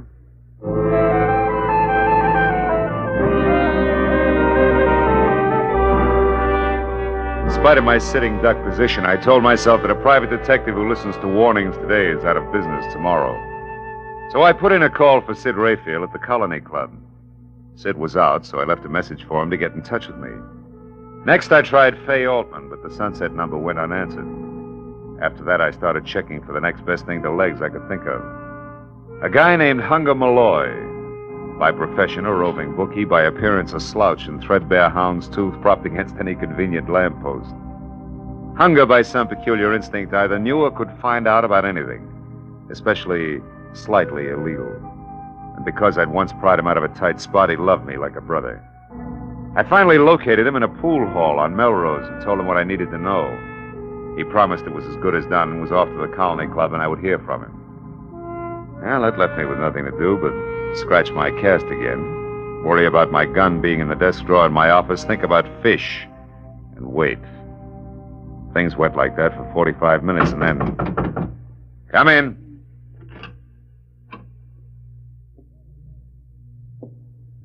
Who is it? Who's there? Why, it's me. Hunger. Oh. What's the matter, Philip? You're jumpy. Yeah, I'm real glad to see you, fella. Likewise. How you feeling under the weather, huh? Yeah. How's it been? No, it's bothering me a little. Look, I brought you some flowers. Oh, Hunger, you shouldn't have. I know. I tried to get long stems, but them plants in the park ain't doing so good this year. Hey, listen, are you sure you gave me the right dope on the phone, Philip? Sure, I'm sure. Why? What'd you find out? Oh, that's just it. Nothing. I went to the Colony Club and got talking around, but not one thing worth noticing went on there Saturday night. Well, maybe it started there and moved out, huh? I tried that. Some of the customers went out to the valley after to shoot a little dice. Another bunch moved down to that big joint on Adams for some poker. That's all. Gambling, huh? Could be a gambling setup. Were they big games? No, just the usual. Nothing extra at all. Oh. And especially, I couldn't pin down a thing on any 50 G's changing hands. Are you positive, Hunger? Well, you don't ask too many questions in that league, Philip, but I'm pretty sure nobody got rich or I'd have heard, you know? I got a hint, at least. Yeah, well, look, what about this guy named Fish? Blank. Some new faces in town, but no high rollers answering to Fish. And a background on Fay Altman? Yeah, some. Pick and shovel clean, in a nice way. Uh-huh. Been digging nuggets here and there for a year or so. The latest is the gill-edged punk you want to know about, Maynard Patterson. Uh-huh. Say, can I have one of these? Yeah, go ahead, feed your face. Incidentally, they was among those present at the colony Saturday night, if that means something to you. And that's about it, Philip. Okay, Hunger, thanks a million.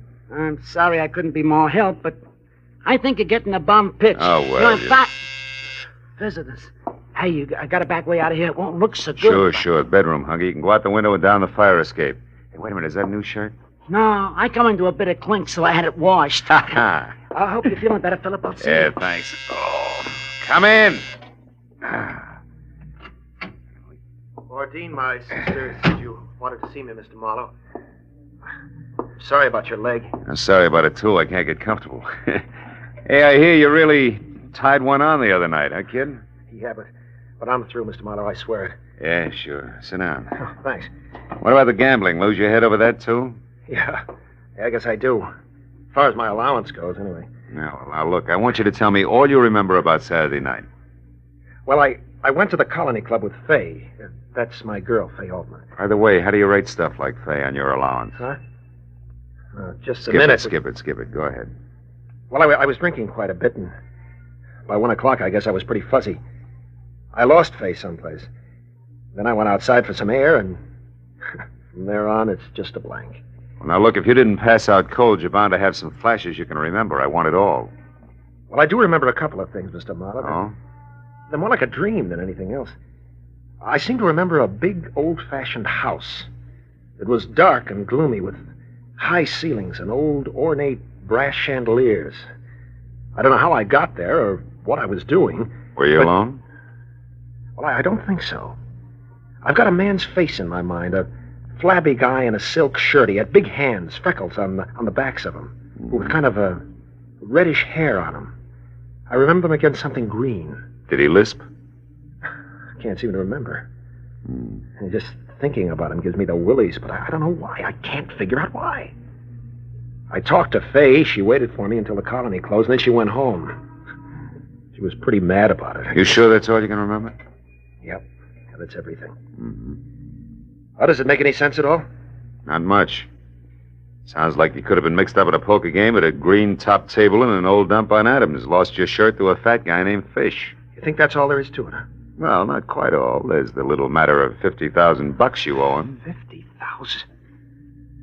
Look, Mr. Marlowe, if you and Ordine get me out of this mess, I swear I'll straighten up. I'll never get into trouble again, honest. Sonny boy, what you do later is your sister's headache, strictly. I got trouble enough lining things up so you can get off the hook. Now go on home and stay there till I call you. Okay. Mr. Marlowe, I know you don't like me, but... Well, thanks anyhow. $50,000. Oh. Yeah, sunset 01 44. I have to put casts on so tight. Hello? Faye, my name is Phil Marlowe. I've been trying to reach you for 2 hours. Well, maybe you need longer arms, Mr. Marlowe. Oh, just some conversation about Maynard Patterson. I'm in my apartment, number 210, Grenade Arms on Franklin. Can you come over? Why would I want to talk about Maynard to you in the first place, and why don't you come over here in the second? Well, in the first place, I'm a private detective. In the second, I got a busted leg. How about it? It's important. Well, I've never dated a private detective with a broken leg before. It sounds entrancing. I'm around the corner on Bronson. I'll be right there. Good. Goodbye, Faye. Come on in. Well. Sid Rayfield in person yet? Yeah. The boys at the club told me about your urgent call, peepers, so I came right out. Well, if I'd known you were coming, I'd have baked the snake, Sid. Skip the cracks. I know what you want. Well, then you're clairvoyant. Because I'm not sure myself yet. Try this. You're working for Ordine Patterson like you did once before because that punk brother of hers is in a bad jam with one Mr. Fish. Well? Yeah, it's quite neat, quite neat. You happen to know the guy? Yeah, Marlowe, I happen to know the guy. That's why I'm here. To tip you because you're a friend of mine, more or less. So I say leave it alone, Marlowe. Get out of it. Stay out. It's none of your business. You know, you talk like a man with a personal angle. What? Why, I ought to split your lip for that. I come here to do you a turn Take it easy. Mind your bedside manners, Sid. I'm an invalid. You'll be worse than that if you don't back out of this. I'm telling you, this guy Fish is too hot to handle, Marlowe, and you better... Who's that? How should I know? For a sick room, this joint's becoming more like Hollywood and Vine by the minute. I took a long chance coming here. I got to get out without being seen. Well, try the bedroom window and fire escape. Everybody else does. Don't let him in till I'm gone. You hear? It ain't healthy. Marlowe! Sid! Sid, what is it? Marlowe, I'm hit. Sid! Lousy silencer. Oh. Oh, this stinking leg. Nice going, Mr. Fish. I suppose that makes me... Mr. Marlowe, it's Mitzi from the restaurant. Are you all right, Mr. Marlowe? Yeah, Mitzi, I'm okay. I'm fine. Well, I thought you was talking to somebody. No, I was reading. I didn't hear the buzzer. Oh, yeah.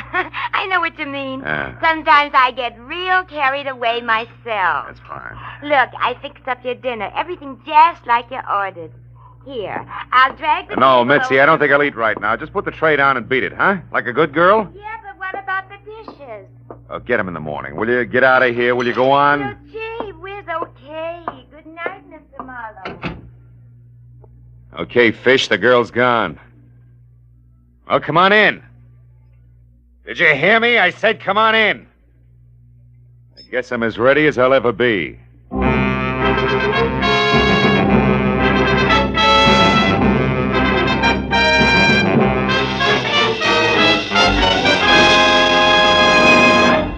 In just a moment, the second act of Philip Marlowe. But first, this Wednesday night, CBS brings you the premiere of a bright new musical show, The ABCs of Music, starring Robert Q. Lewis and Ralph Flanagan's orchestra.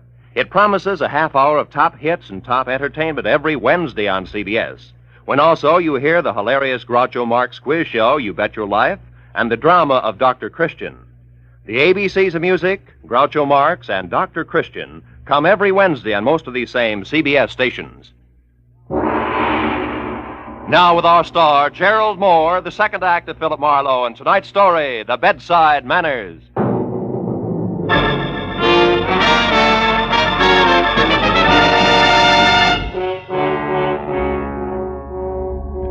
Man is never ready to die, really.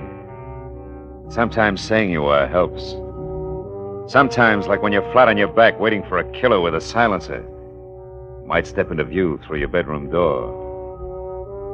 I kept on waiting for 60 seconds, each as long as a fall down an empty well. Once I thought I heard the window close. At least another 5 minutes went by. Then I actually began to believe that for some reason Fish had gone away. Well, that made the scoreboard real easy to read. Sid Rayfield, a guy who knew his way around, had been killed. And I hadn't been able to do a thing about it. It was time for a call to homicide. But even as I reached for the phone, it went off. Hello? I said hello. This is your last warning, Marlowe. Oh, you got to a phone fast, Buster. What's on your slippery mind, Fish? Something you'd be smart to pay attention to. You see, Marlowe, you're only still alive because it's convenient to me. Too bad you didn't feel that way about Sid Rayfield. Rayfield got what he deserved. And so will you. Like I said, you're only still alive because it's convenient to me. You happen to be working for the lady who holds the purse strings. Go on. Therefore, there's very little more, Marlowe, except this. Maynard Patterson's a lousy poker player. On Saturday night, he dropped $50,000 to me. $50,000 in two markets, Marlowe. One for $2,000, the other for $48,000. I want both paid promptly, you understand? Not quite. Maynard Patterson doesn't remember what happened Saturday night. So? So maybe you know all about it and you're making this up as you go along. No, Marlowe, that's not the case. If you drag yourself to the windowsill in your bedroom, you'll find all the proof you need. What do you mean? That I left one of the markers there, in a white envelope. The one for $2,000. Ernest and the poor little rich boy's own handwriting. I left it there so you'd know I'm not kidding about the $48,000. I'll be in touch. So long, Marlowe. Why, all the lousy double crook. Come in. Sure. Why not? How could a girl ever resist the welcome in your voice? I'm Fay Altman, private detective. That figures. Ah, what happened to you? Fall out of a transom or trip over a clue? Which? Neither. It was a wisecrack, honey. I laughed so hard I fell down and broke my leg. Let's get down to business, huh? Yeah. For a starter, Fay, what's your connection with Maynard Patterson? How tight is the knot? Huh? What was that again? I said you and Maynard. Just how chummy are you two? I thought I heard you right. You know, private detective, I don't like being pushed around. Fay, And there's a being dead pushed man around in the is- bedroom. Dead man? Did you say a dead man? Sid Rayfield. He was murdered, Fay. Oh, no. Oh, not Sid. Gee, he was a nice guy, Marlowe. Sharp, but nice. Fay, I want you to go in there and look for an envelope on the windowsill. An envelope? No, I don't think I want It's important, Fay. I can't get out of this bed. Now, go on. It may help us tag Sid's killer. But... Oh, all right. I'll get it.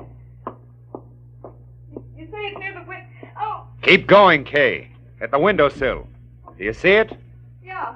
I've got it. Here. Hey, the window's broken in there. Do you know it? Yeah. Now, Fay, my question about you and Maynard, somehow or other it may count. Are you in love with him? No. I mean, I like him all right. He's a good time. Nice places, nice people, nice little presents. But no yachts. No, that's right. No yachts. And I like yachts, private detective. They beat rowing around in MacArthur Park. I know. I've tried them both. Anything else? Yeah, turn it around. How does he feel about you? Overboard, I guess. Look, you said that this might help catch Sid's killer. I like Sid, so I'd like to see that happen. But make this question a good one, because it's your last. Fair enough. Maynard loves you, you love money. Maynard didn't have any. Now the question. Do you have any plan to change all that? Just one. He was saving up every cent he could squeeze out of that stingy sister of his for a stake in a big card game. He was going to run it into big dough. Any help, Private Detective? Yeah, if you call checking other people's stories out a help. Which translates into what? Maynard did just that. Only he lost it all Saturday night. Lost his stake and $50,000 more. What? He owes that much dough? Yeah. Now tell me, have you heard from Maynard since? You had your last question, Private Detective, remember? Good night, Marlowe. It's been a big, fat pleasure. I'll bet. Anyhow, Fay, my best to the fish. Your very best to the fish? Yeah. I don't get it. What fish? Never mind. Goodbye, baby, and don't slam the door.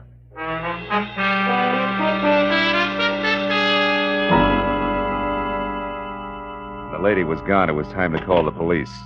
But I was dying hard, and even as I dialed the number, I turned the envelope that had been left on the windowsill over in one hand.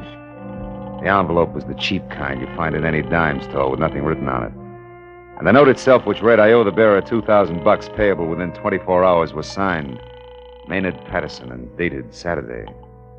It was on a square piece of memo paper, and it made me think about a little item which for quite a while had been sitting last row, last seat in the back of my mind. Hello? Trying real hard to be a star pupil. Now, Marlowe, the fishing may be great. Oh, this leg. Come on, baby, be home.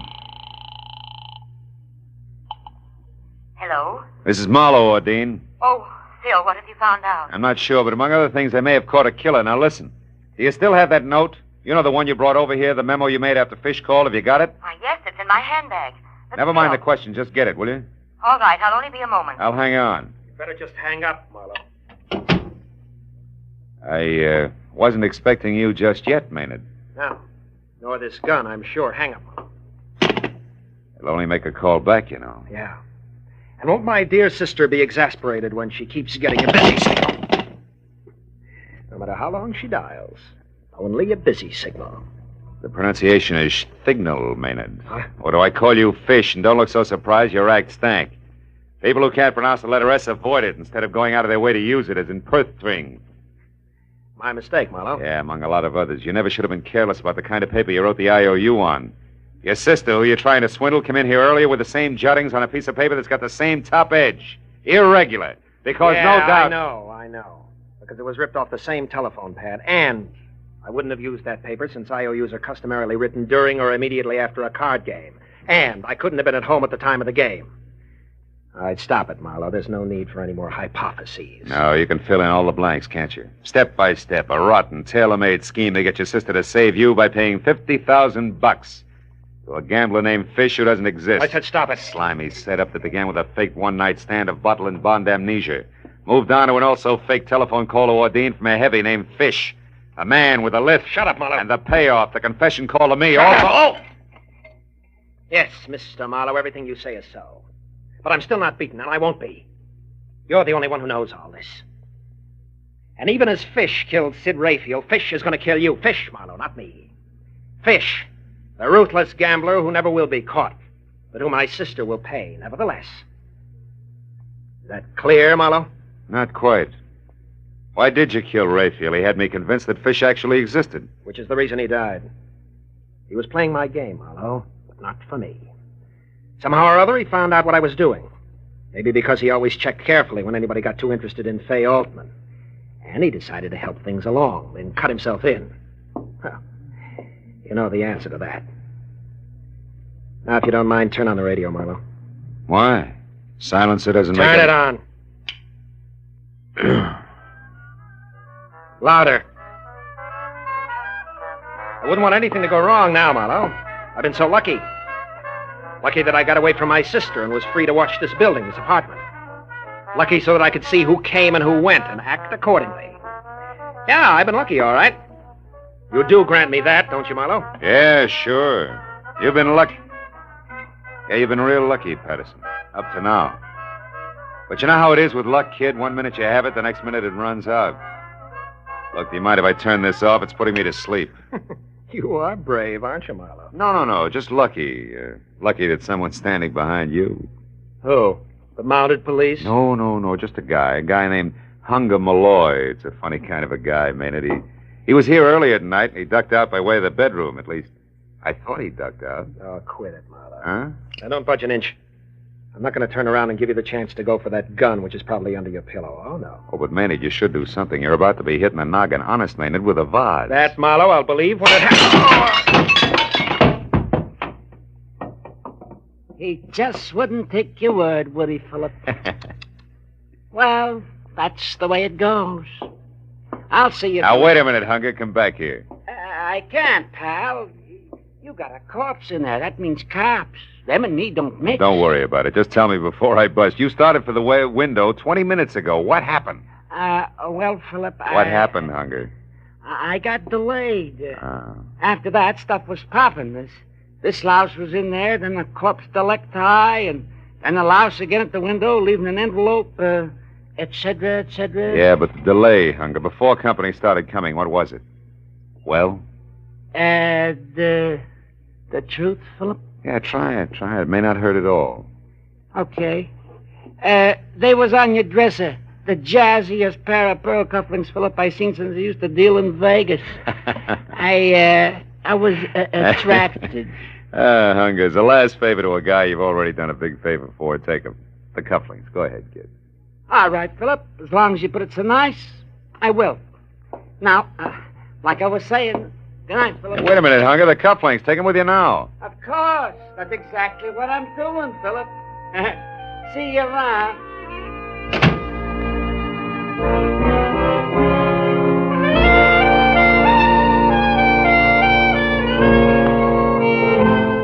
Funny little guy. Funny name.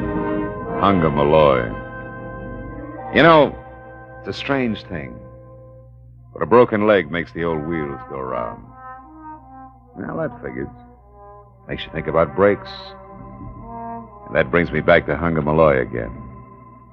The only break he ever got was in his skull. Somebody once said we make our own brakes. I don't know about that. I didn't break my leg. Or maybe I did. Did I really look where I was going? And Maynard Patterson. Look at all the breaks he had. Loads of dough. Still, he didn't know where he was going either. And Sid Rayfield. I wonder if when the slug hit him, he thought, what a lousy break.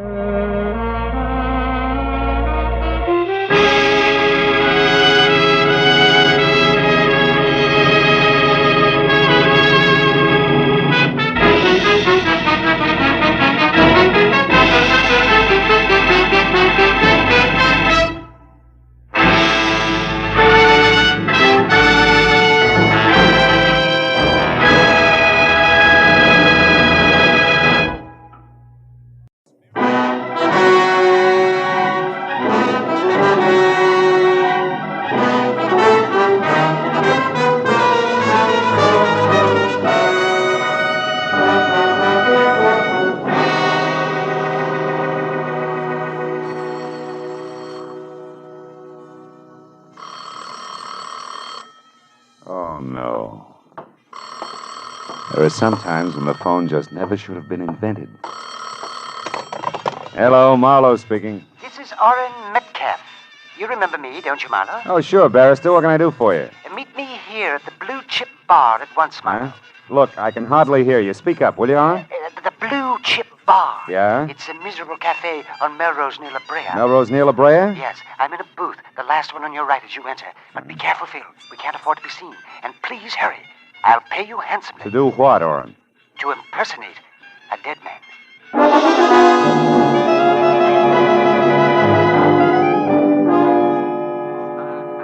The Blue Chip was an indelicate assortment of stale smells, surrounding pictures of Lady Godiva, some without horses, and featuring low lights, lower clientele, and the lowest grade of bar whiskey.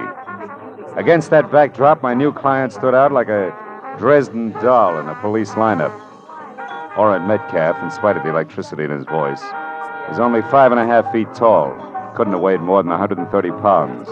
including the glitter of honorary fraternity pins that dangled from his watch chain. He was maybe 50, bald, wore glasses halfway down a long nose, and at the moment was as nonchalant as a 5-inch firecracker with a sputtering fuse. Quickly, Phil. Quickly. Sit down. Listen carefully. It's going to be hard in here, but go ahead. I am representing a man named Cuvion in a lawsuit. Rudolph Cuvion. Yeah? He's a manufacturing chemist. Hungarian born. At present, Phil, in a sanitarium. The nervous system will take just so much, you know. Yeah, I know. And look, this Rudolph Cuvion is suing or being sued? Which? He's suing. And nobody less than his former employer, the eminent Justin Shepard. Justin Shepard. Well, he turns out cosmetics, doesn't he? Makeup, lipstick, that kind of stuff? Yes, stuff, Marlowe, which includes a new and revolutionary nail polish that's worth a fortune. Which was invented by your client and stolen from him by Justin Shepard, huh? Exactly. We're suing for $250,000 in damages, Marlowe. But we'll settle out of court for $150,000 in cash. Hello. Not a cent less. Now, the trial, Phil, has, Oh, wait. What? What's the matter? What'll it be, Judge? Oh. Some brandy, please. Cognac. Cognac? You're kidding, Pop. Like I said, what'll it be? All right, Junior. 2 beers. Skip the chatter. We got to catch a train. Okay. Be antisocial. Yeah. Rock, couple, Not awful. You were talking about the trial, Oren? Oh, yes. Now, the whole point, Phil, is that every witness we had at the outset has so far either been bought off or frightened away by Shepard and his crew. With one exception. You're racing the hole, huh? Yes, a man named Max Redman. He worked with Rudolph Cuvion years ago in Chicago, when Cuvion first perfected the lacquer base, which makes the nail polish formula so valuable. Redman's testimony could have swung everything our way. And Justin Shepard found this out. Wait a minute. What do you mean could have, Oren? Huh? 2 beers as ordered. 30 cents, gents. Hey, we're even. Thanks. Now, Marlowe, the dead man I spoke of, and Max Redman are one and the same. Shepard murderer? Worse. He drove Max Redman to suicide, Marlowe. The man shot himself an hour ago. I don't follow that. Well, Redman was staying here in L.A. with his wife. I'll tell you the address in a moment. It's nearby. And although neither Shepard nor his cronies ever got to see Redman, they knew where he was and where he came from. With that, they went to work. Blackmail? Oh, yes. Years ago, Redman got in a jam. I have no idea what it was, something that he was conscience-stricken about, and Shepard uncovered it, then got through to Redman on the phone. He struck home. His blackmail price was Redman's silence, huh? Right you are. Shepard told him to get out of town, but when I talked to Redman an hour ago, he was positive that Shepard would demand more in the future. Redman was nearly hysterical, said he wished he'd never heard of me or Rudolph Cuvion. And then he hung up. Well, when I got to his apartment, I found him dead, shot by his own hand, his pistol at his side. Oh, it was awful. Yeah. Tell me, Oren, what about Redman's wife? Well, her name is Louise. She's out of town right now. He was afraid for her and made her go away. At any rate, Phil, you see what I'm getting at, don't you? The reason I want you to work for me? Yeah, I think so. Shepard and his buddies don't know Redman's killed himself, and if I give the impression by posing as Redman that he's still alive and not leaving town, Shepard will figure that his blackmail angle didn't work, huh? They'll get together with you and settle before tomorrow morning when Redman would have taken the witness stand. Precisely, Phil.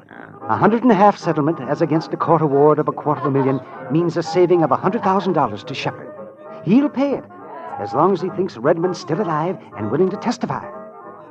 Well, now, will you do it, Marlowe?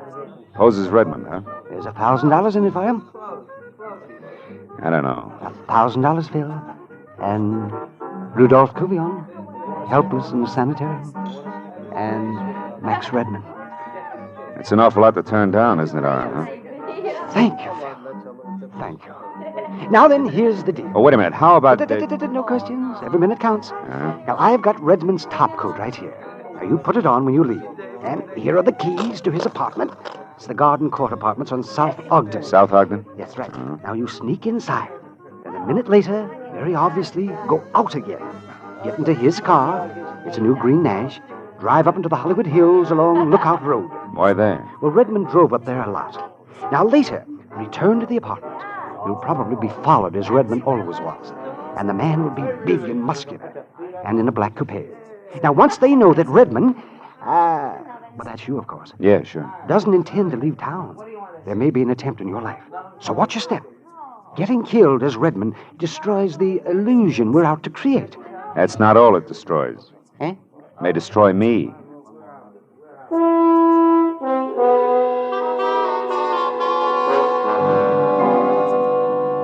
played his outline. A minute after I drove Redmond's car out of his garage and conspicuously signaled a left turn with a plaid sleeve, I picked up my escort. His headlights stayed in my rearview mirror all the way along Sunset Boulevard and then up into the hills along Lookout Road. I drove slowly until I cleared a hairpin turn and spotted a flat open lot about 100 yards ahead and to my right. It overlooked the city below and was dotted with cement bags, piles of lumber, and bulldozers that had gone to bed hours ago. I swerved off the road sharply, cut my lights, and parked close to the edge of the cliff. Then I piled out of the car and quickly set up the oldest trick in the book. I took off the plaid coat, tossed it over a shoulder-high board jutting out of a lumber pile, topped it with my hat, and ran for cover behind the bulldozer. I got there just as the black coupe pulled in, cut its lights, and ground to a stop. Then I saw something big and beefy get out and start toward the coat, an ugly, snub-nosed gun in hand. I reached for my .38 and slowly moved through the ankle-deep weeds until I was only a few feet behind him. When he fired at the coat, I was only inches away. What the... Does that make it my turn? Don't try it. You're not Redmond. Not a lot of people. Drop your gun. Go on. What are you going to do? I'll ask the questions. What's your name? Gaffney. Earl Gaffney. Working for Justin Shepard? No. I was just... You're just a liar! That's nothing compared to what's in store for you. No, quit. I work for Shepard, all right. And you were tagging me, thinking I was Redmond, to see if I was going out of town. Yeah. I had orders to knock you... knock Redmond off if he didn't go straight for the airport. That's all, honest. I don't know anymore. Get up. Oh. Walk over to that tool bin there. Open it and get in. Go on. Keep moving and keep your hands open. All right. Now, I want to have a little chat with Justin Shepard. His home address, what is it? He ain't got one. He stays at hotels. Right now, it's the Beekman Plaza in Beverly Hills. Now, quit, will you? That's all I know. Sure. You see, Earl, I believe you. You've got such an honest face. For a killer. Sweet dreams, Buster.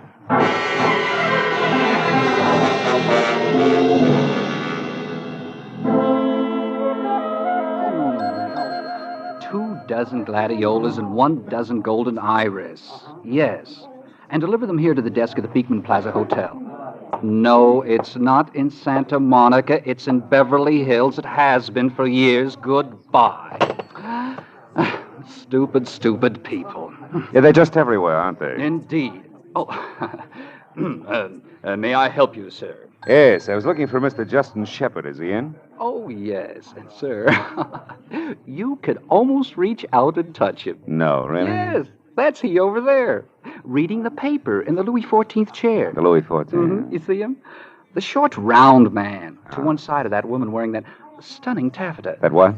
Stunning taffeta. You see, it's applicated with those bright red roses. Oh, yeah, couldn't miss him. Turn right at the stunning taffeta. Goodbye. You're quite welcome, sir. Welcome indeed. Goodbye.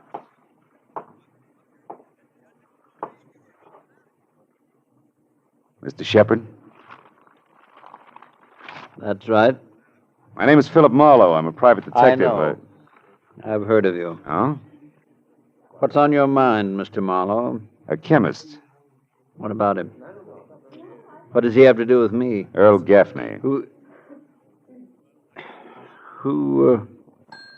is Earl Gaffney? A louse who missed, like the rest of them will. Max Redmond is still alive, and I intend to keep him that way. Good night, Mr. Shepard. See you in court. The effect was great. The fat man's mouth fell open and his chins jellied all over his chest. I let it go at that. The illusion was established. As far as Justin Shepard and company were concerned, Max Redmond was very much alive and kicking up the kind of trouble that they didn't want. But 20 minutes later, when I let myself into the dead man's apartment and walked into his bedroom, I knew the illusion was only an illusion. Max Redmond's body was sprawled at a crazy angle across the bed. I wondered what he could have possibly done to take this easy way out. I stopped wondering when the front door closed. It was a woman with the deepest brown eyes I'd ever seen. What are you doing here? Who are you? My name is Max Redmond. You're lying. Where is Max? Tell me, where is he? He's in the bedroom. You a friend of his? I'm his wife, and I'm going to speak to him. Don't try to stop me. I won't, Mrs. Redmond. Go ahead.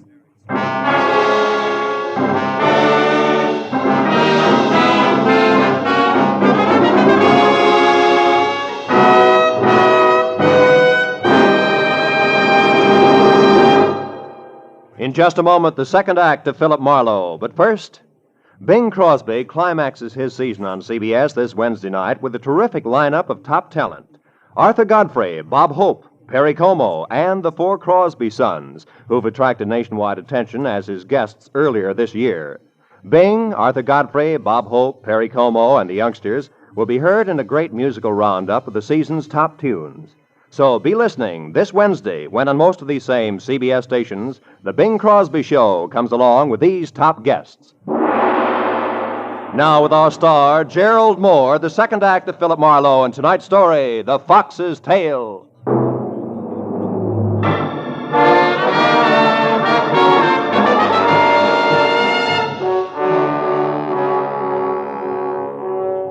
Louise Redmond's dark, troubled eyes stared at the bedroom door for an instant.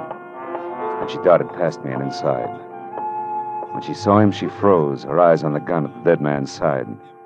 One hand trembled toward her mouth.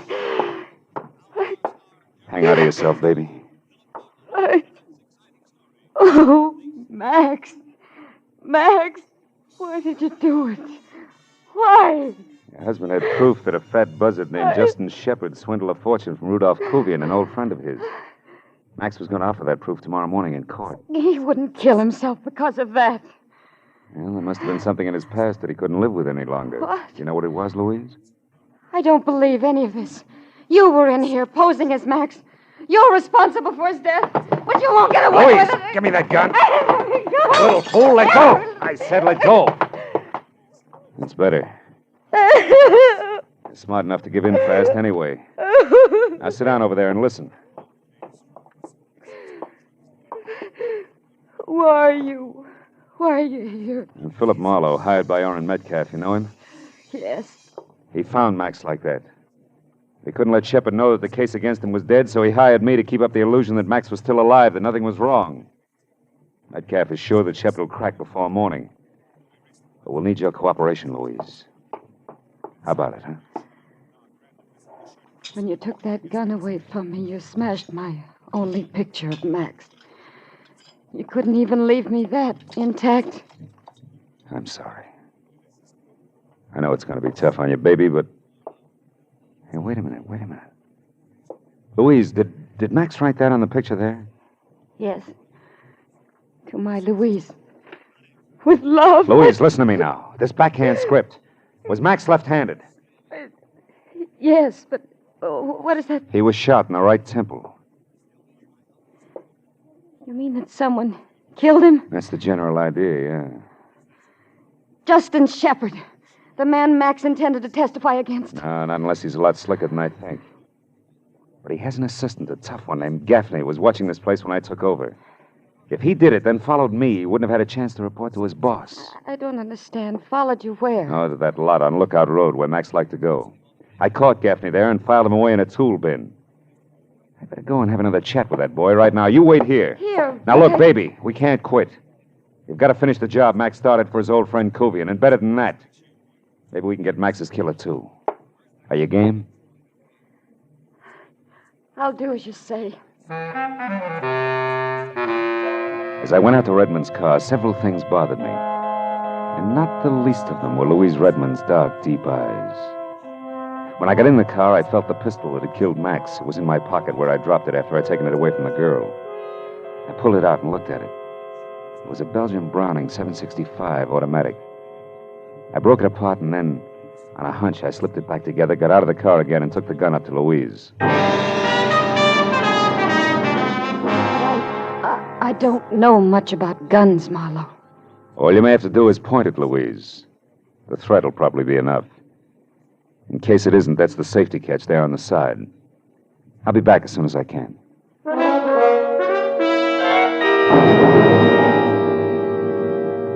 When I pulled out onto the vacant hilltop lot, I scented the tool bin in the headlights.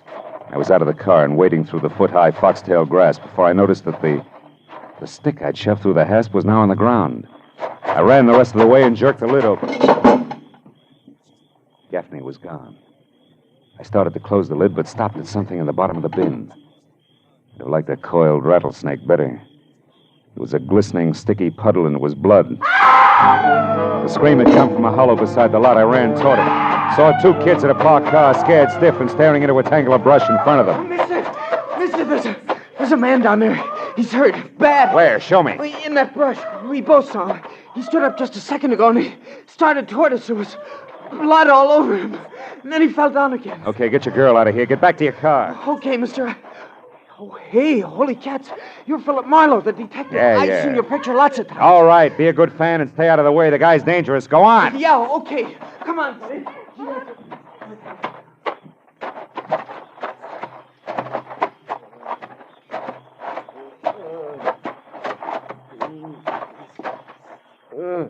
Gaffney. Who did it, Gaffney? It's Ray. Yeah? I knew I'd spill and... Who, Gaffney? Who knew? Who? Yeah. Hey, Mr. Marlowe. Hey, Mr. Marlowe. Did you find him, Mr. Marlowe? Yeah, I found him, son. He's dead. Holy cats. Now, look, do me a favor, will you? Get to a phone, report this to the police. Oh, yeah, sure. Tell them I'll get in touch with them as soon as I can. Okay. Sure, Mr. Marlowe. Yeah, right away. My next stop had to be Justin Shepard's hotel. And now I had more to go on than a couple of hints from left field.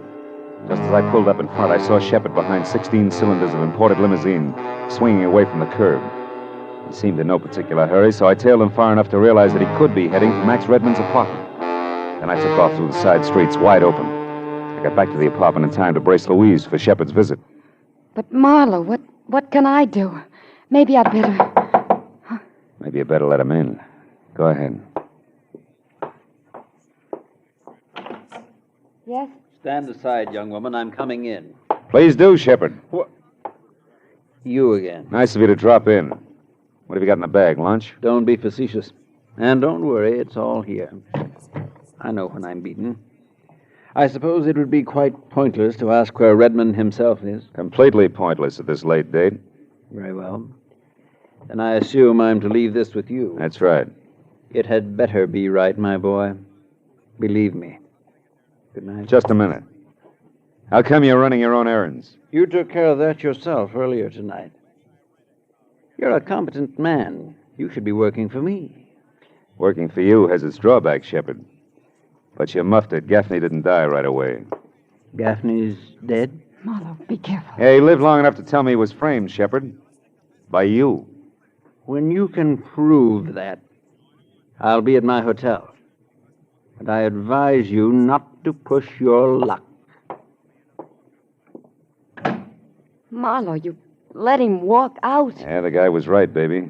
So far, we've got no proof of any of it. Except this bag and whatever is... Money. Boy, it's filled with bundles of bills. Big ones. At least $100,000. Holy smoke. Excuse me, will you?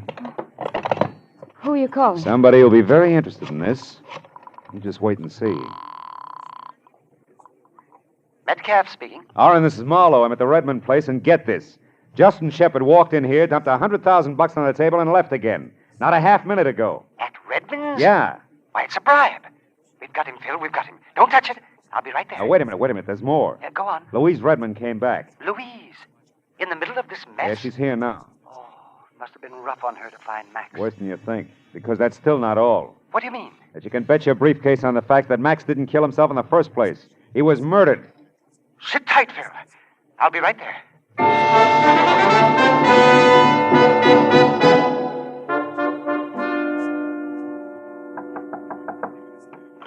Come on in, Oren. The money, Marlowe.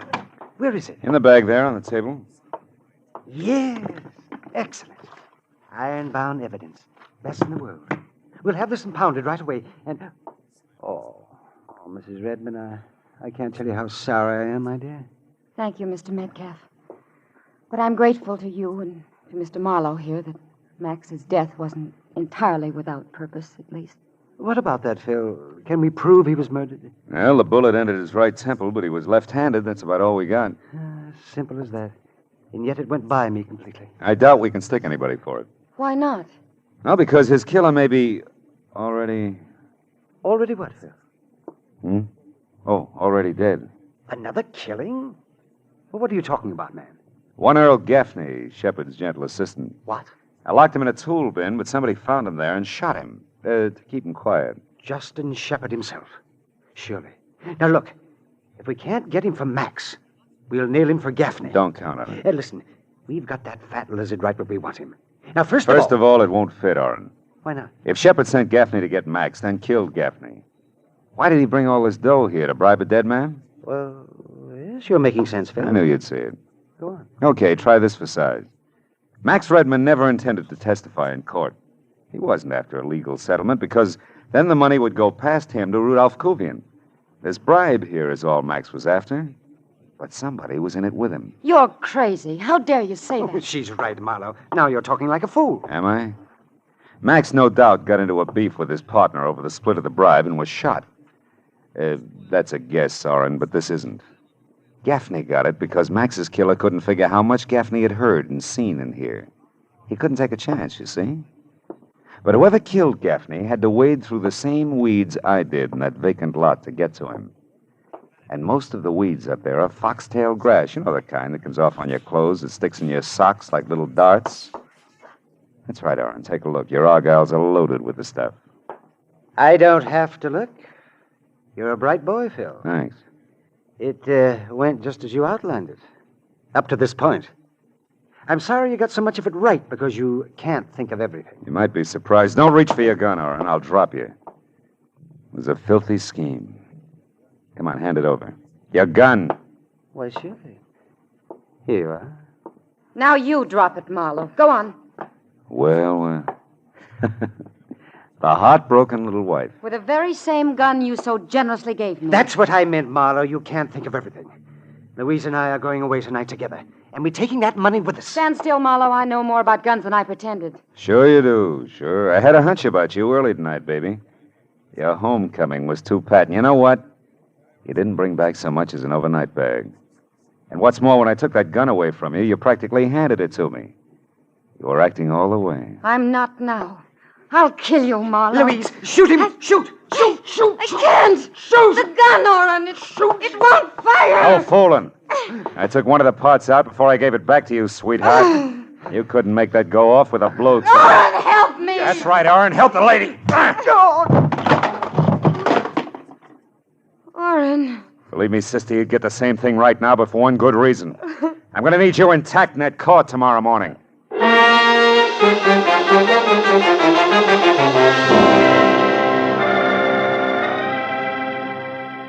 By the time the police showed up, Oren Metcalf, dynamic barrister, and Louise Redmond, beautiful dreamer, were already coming apart at the seams.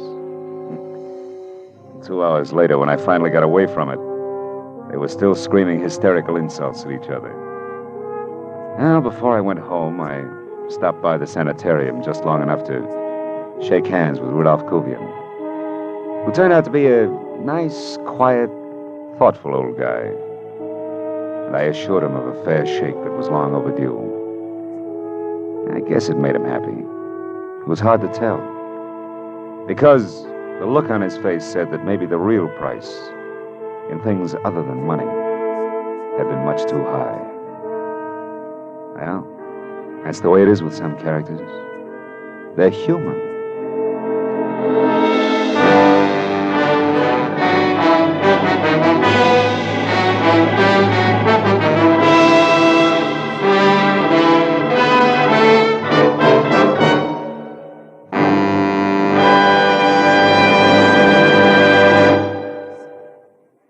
The Adventures of Philip Marlowe, bringing you Raymond Chandler's most famous character, star Gerald Moore, are produced and directed by Norman MacDonald and are written for radio by Robert Mitchell and Gene Levitt. Featured in tonight's transcribed cast were Howard McNear, Lou Krugman, Rick Vallon, Parley Bear, Georgia Ellis, and Hugh Thomas. The special music is composed and conducted by Richard Orant. Be sure and be with us again next week when Philip Marlowe says... This time there was a fish that talked with a lisp, a hot blonde with cold cash on her mind, and a corpse with dirty French cuffs. And I mixed with them all without ever getting out of my own bed.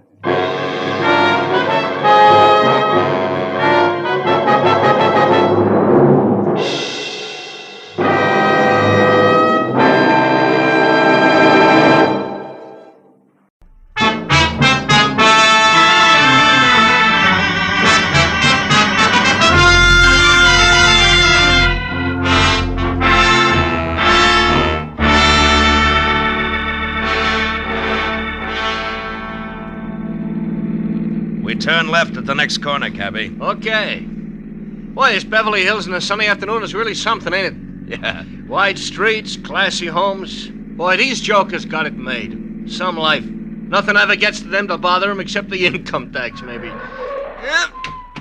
Here it is, mister. 8834 Beverly Road. What a joint. Yeah. Wait for me, huh? Sure, mister.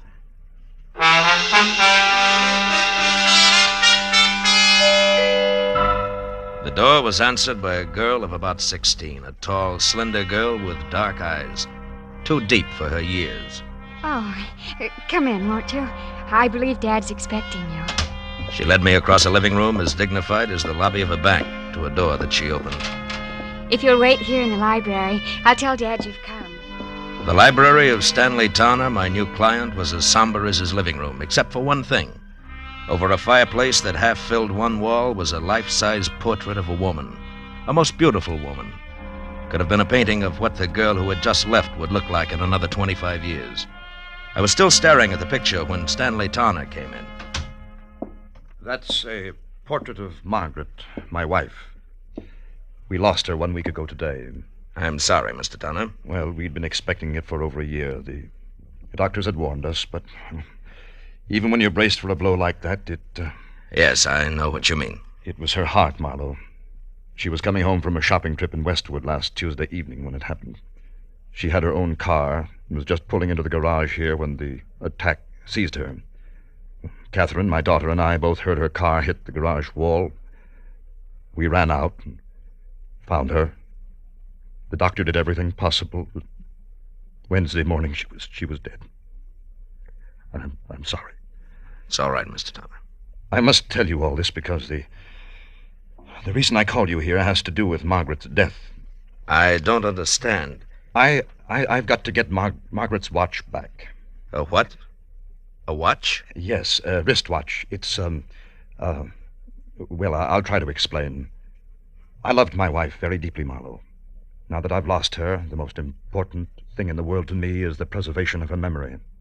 Can you understand that? Well, it's natural that you'd cling to things that remind you of her, Mr. Towner. Now what about the watch? It's lost. Somewhere in Camino Beach. You know where that is?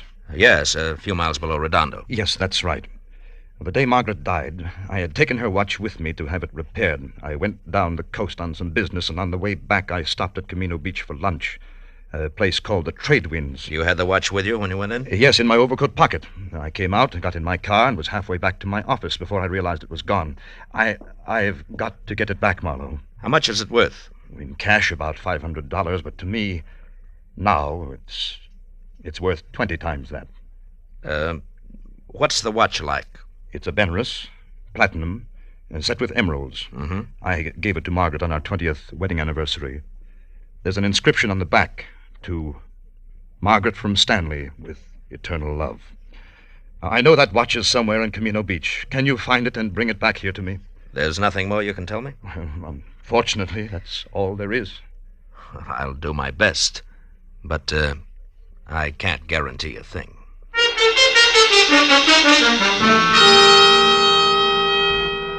The cabbie waiting outside drove me back to the gas station on Wilshire, where I picked up my own car, fresh off the grease rack, and headed for the ocean and the sunset. It was getting dark by the time I reached Camino Beach, a rickety, salt-caked little town jumbled in between the highway and the surf.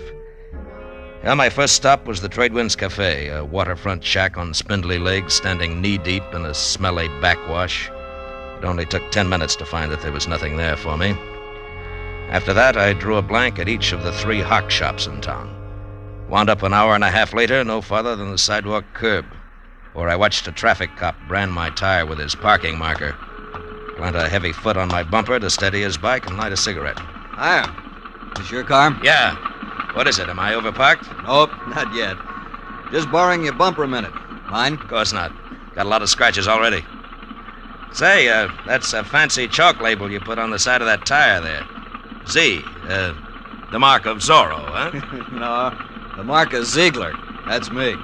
Just a little thing I worked out to add a personal touch to my business. You're a stranger around here, aren't you? Yeah, from L.A. Uh-huh. Saw you coming out of the pawn shop there. You don't look like the type. Well, I'm not, as long as my luck holds. Actually, a friend of mine lost a wristwatch here in town. I'm trying to locate it. Pretty good watch, is it? Yeah, good enough.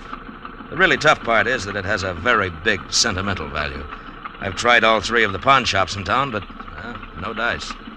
You know, if I had a friend who'd lost a good watch, I think I'd check in at Sean's bicycle shop on 3rd Street.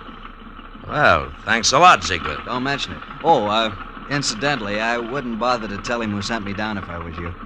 So long.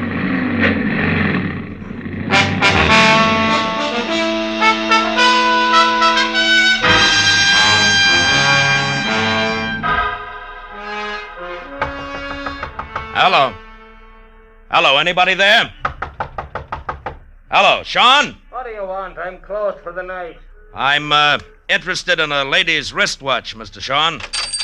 Are you now?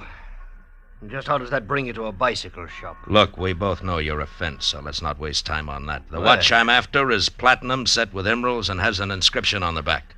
To Margaret from Stanley with eternal love. A bright sentiment, I'm sure. Have you seen the watch? No. Look, Sean, either I beat your tongue as limber as a St. Bernard's ears, or you accept this $20 in exchange for some straight information. Peacefully. Now take your choice and take it fast. $20. What kind of a choice is that? But I don't have the watch buckle. But you have seen it. Oh, yes. 5-6 days ago, a fella brought that watch in here, wanted to know what it was worth. I said $500. He laughed in my face. Who was this guy? You mentioned something about $20. Oh, yes. Here. All right, now give. Oh, that's better. His name is Chip Menashe. In summers, he works in the concessions in the pier. In winters, he's nothing more than a beachcomber. Lives in a little room out on the pier behind the shooting gallery, and that bucko is your $20 worth. It had better be, Shane, or I'll be back for my change.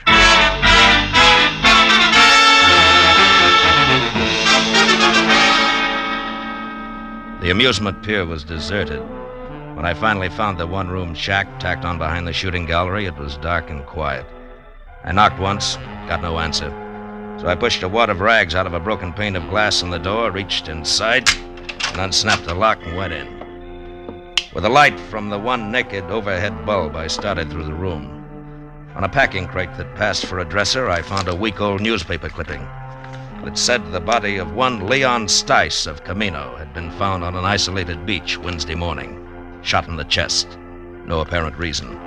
Stice was survived by his wife, Nancy, of 320 Front Street. I got real busy wondering why a bum like Chip Menashe saved old newspaper clippings of murder stories when a noise outside turned me toward the open door. What are you doing in my place? You weren't home, so I came in to wait. You a cop or something? No, I'm no cop, Menashe. The name's Marlowe. Huh? Maybe we can do business. Sit down. I don't get you. I, collect old watches. A mutual friend sent me, Menashe. Yeah? I'm interested in ladies' watches, particularly. Maybe something in platinum with emeralds. Okay, Pally, what's the proposition? Nothing until I see the merchandise. Now, how about putting it on display, huh? I can't hear you, Pally. Ah, come on now. Where's the watch? Don't rush me, mister. Don't rush me. It'll get you nowheres. All right. Make me a proposition. 10 grand? 10,000? Uh-huh.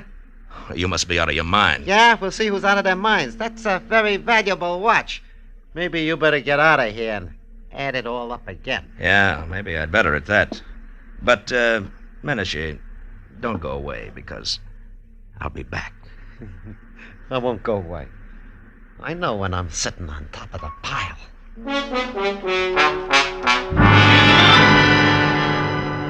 As I walked away, a hunch kept whispering to me that the body of a guy named Leon Stice, found on a lonely beach, was somehow tied in.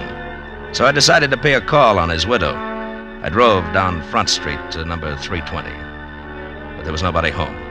As a matter of fact, the only sign of life on the entire block was a red neon pelican in a blue neon martini glass above the door of a bar across the street. So I walked over and went in. A couple of questions later, I found Nancy Stice sitting alone in the back. The offer to buy a drink was the only introduction I needed. Sure, you can buy me a drink. Hey, Charlie. Okay, Nancy. I'm an old friend of your husband's, Nancy. I just heard. That louse didn't have no friends. Yeah, Nancy. Something for you, mister? No. Here, keep Thanks. it. Mud in your eye. Nah. I got nothing against Leon Stice, except 25 years of living with him in a Camino Beach rat hole on nothing. That's all.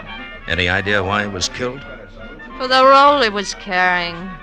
After what you just said, that makes no sense. That's the way it was. And I didn't get one red cent of it. It was all gone when they found him. Did you tell the cops he had money on him? Nah. I hate cops. Yeah, sure. Where did Leon get this dough? Told me he ran into an old acquaintance who was staking him. Some guy named Martin Vogel who used to live here in Camino Beach years ago. Martin Vogel was staking him? To what? Leon said him and Vogel was going in business together. The cash was in advance. Oh, sure, he was going to be such a big shot. What kind of business, Nancy? Just between you and me, the only business that crummy mind of his would work on was blackmail. Take it from me. And now, how about another drink for his grief-stricken widow, huh? I'll leave $1 on the bar on my way out.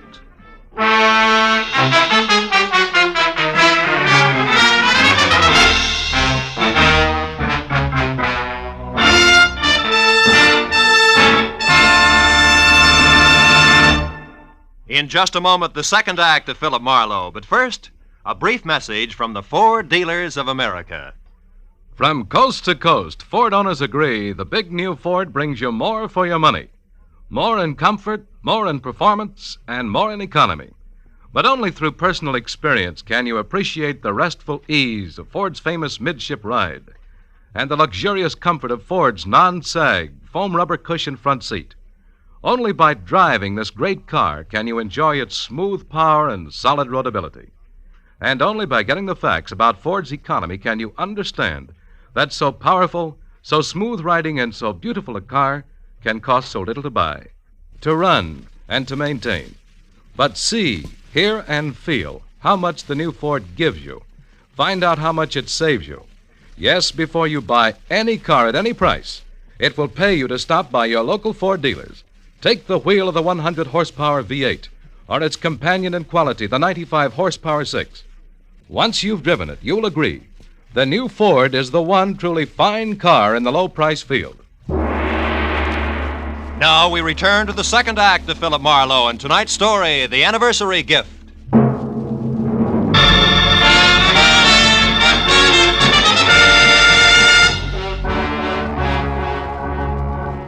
I left the Pelican Club, got into my car, and started for the local law on the chance that I could learn something more about the new question mark I'd picked up named Martin Vogel. 10 minutes later, I parked my car under the cracked globe that oozed sick purple light over a weather-beaten sign, Camino Beach Police. A fat sergeant huddled over what could have been the original teletype machine. When I'd presented my credentials, he jabbed a fat finger at a dirty glass door marked Captain Elvin Bush, Chief of Detectives. Inside, a small old man, neat in a clean white shirt, groomed silver hair, and a gentle smile, was strapping on a shoulder holster when I put my license on his desk. When I stopped talking, he got up and extended an almost delicate hand. I certainly hope we can help you, Mr. Marlowe. Martin Vogel, you say? Yes, it might have been a long time ago, Captain. Maybe even 25 years, if he was mixed up with the police at all. Do your records go back that far? Oh, yes. By the apple crate load. And I mean that literally, Mr. Marlowe. You see, in Camino Beach, police files, fixtures, and furniture are somewhat lacking. City appropriations only go where they show. Public bird baths, statues of the mayor. Oh, here. This bottom crate here. Marked, let's see. 1921 to 1930. Figure he was arrested along in there, this Vogel? Yeah, if he was arrested. Yeah, it's dusty, isn't it? Well, the cards are alphabetical. Yeah.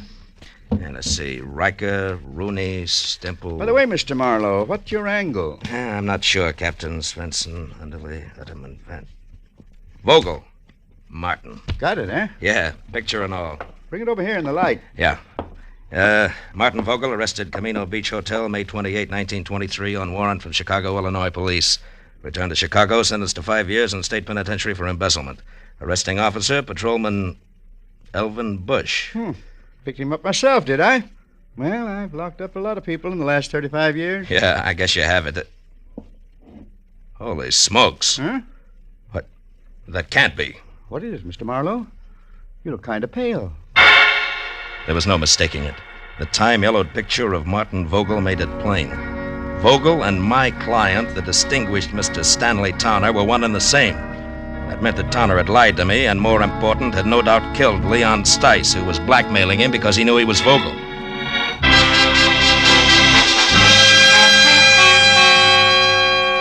I left Captain Bush piled into my car and pointed it back for the amusement pier, where one way or another I was going to get Chip Menashe to fill in a few remaining blanks for me.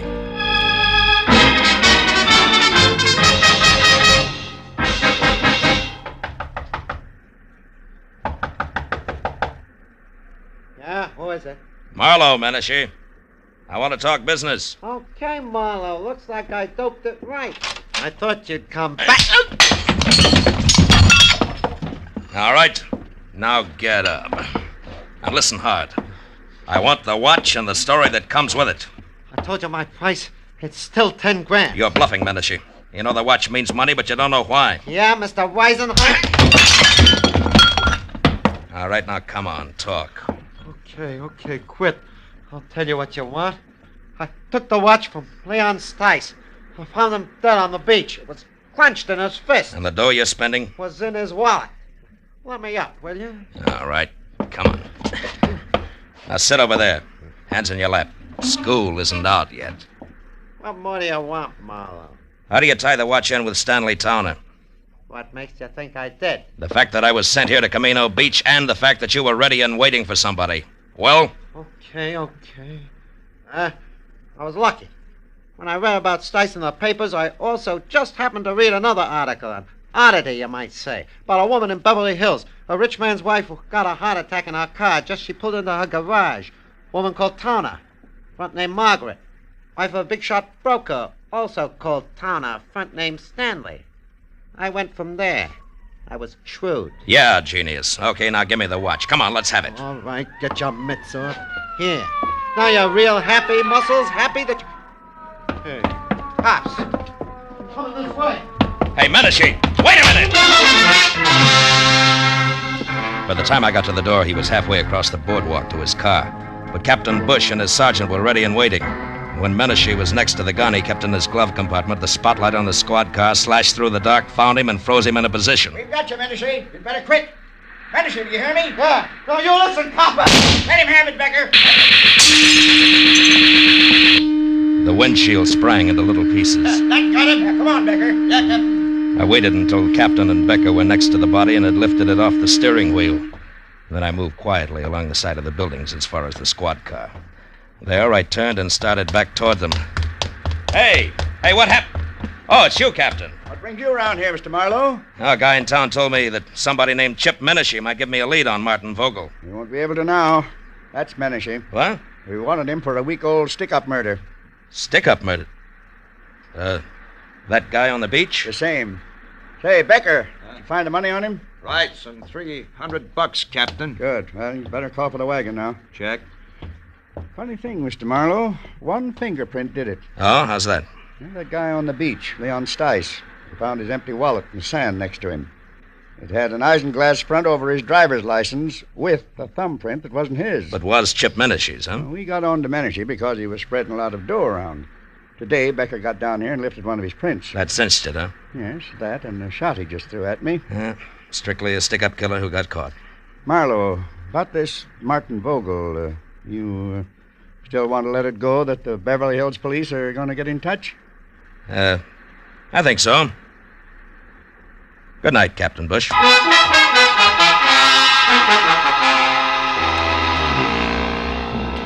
The ride back to Beverly Hills was an uncomfortable hour and a half, cold and empty. I was glad that I had things to do like stop and start and shift gears. It kept me from thinking too much about a lot of things and a lot of people I wish I'd never heard of. People like Stanley Tanner, who I had every reason to be against, but who I was starting to pull for. Stanley Tanner, a man who had started all over again after a single mistake made 25 years ago. A man who had fought to build good things, like a comfortable home, a marriage to a woman in a painting, a 16-year-old likeness named Catherine.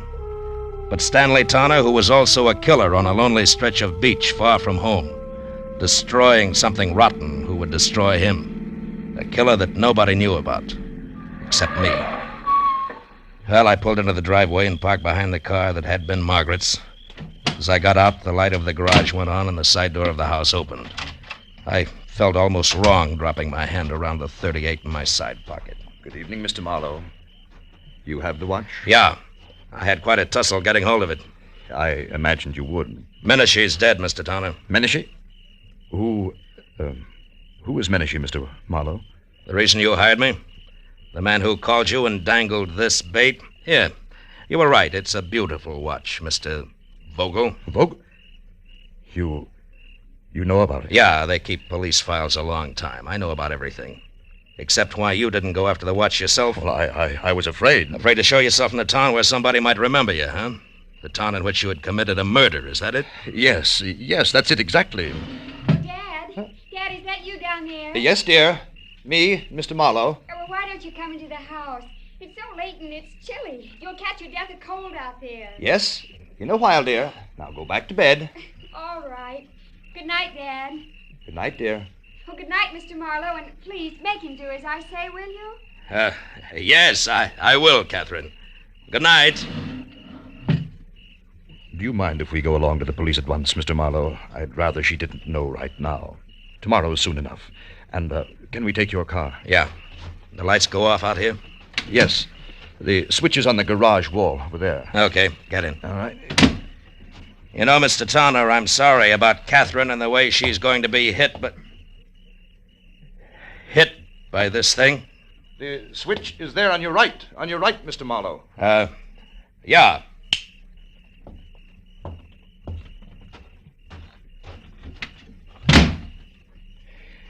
It was a very nice house. Mm-hmm.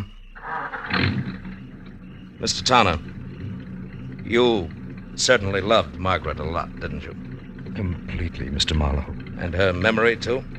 Why do you ask? Something that makes me awfully happy.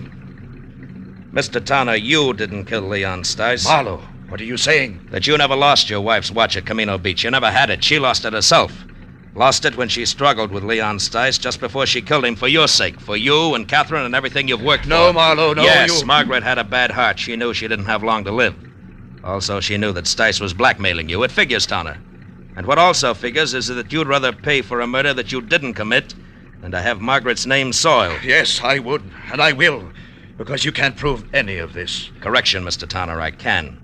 With your wife's car there in the garage, the car in which she died on what you said was her return from Westwood. Which it was? No, not according to a funny little chalk mark I just saw on one tire, it wasn't. A little white Z that a policeman named Ziegler in Camino Beach makes to check on parking time. And we can go on from there. Your confession won't mean a thing. But, Marlowe, it will. No, I guess it won't. I guess you can't hide the truth very often, can you? No. Only once in a great while. And then, strangely enough, only when it seems like the right thing to do. What do you mean? Why did you stop the motor? There's one thing I haven't told you yet. The way things worked out in Camino Beach, Mr. Tanner. The police there think that Menashe killed Leon Stice, and they're happy that way. They never heard of you or your wife. And I don't see why they should. No. Yes. I mean that nobody really knows the whole story. Nobody except you, Marlowe. Nobody, Mr. Tanner. Good night. Thank you, Mr. Marlowe. Good night.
Go ahead, Mooney. Okay, Lieutenant.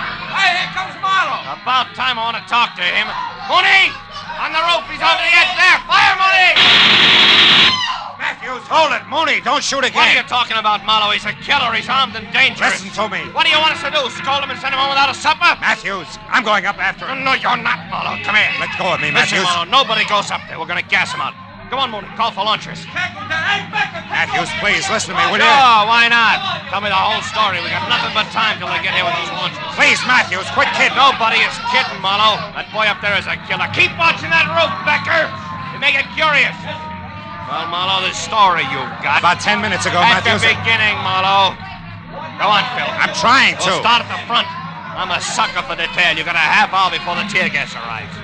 Okay, Matthews, I'll start at the front and skip nothing. Right. I'll start where it started 4 hours ago at 5 o'clock this evening, some 15 miles from here on the outskirts of a little town of San Fernando. A telephone call from a woman whose voice had said that she was old and Spanish and very worried had brought me out to the place. A woman named Senora Andrade who told me that her only boy was heading for a lot of trouble and that I had to stop him.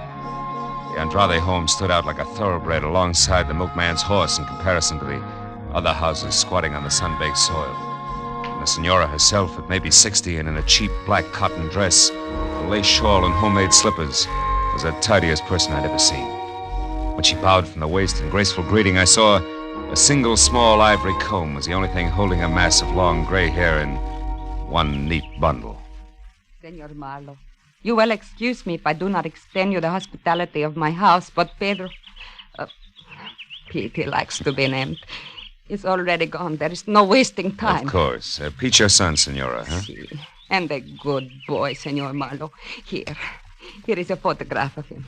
It is taken only a week ago on his 25th birthday. Really? He was so proud of that green jacket I made for him. It was suede and flashing, he said. Flashing like something the rich Mr. Alex Brucho would wear. He has it on every day since then, even today. Alex Brucho, who's that, Mrs. Andrade? The senor who owns the warehouse for furs in Los Angeles. Oh? Number 12 Commercial Street. It's where my Pete worked until 2 days ago, when the trouble started. Well, what happened, Senora? It was during his lunchtime. He was eating from a meal I made for him like he always does, and talking to a stranger, how you say, senor, a man with no job all the time. A bum, a hobo, a loafer? Si, a loafer, si. He was just telling me how he was telling him to find the railroad yards. That, senor, is where the trouble began.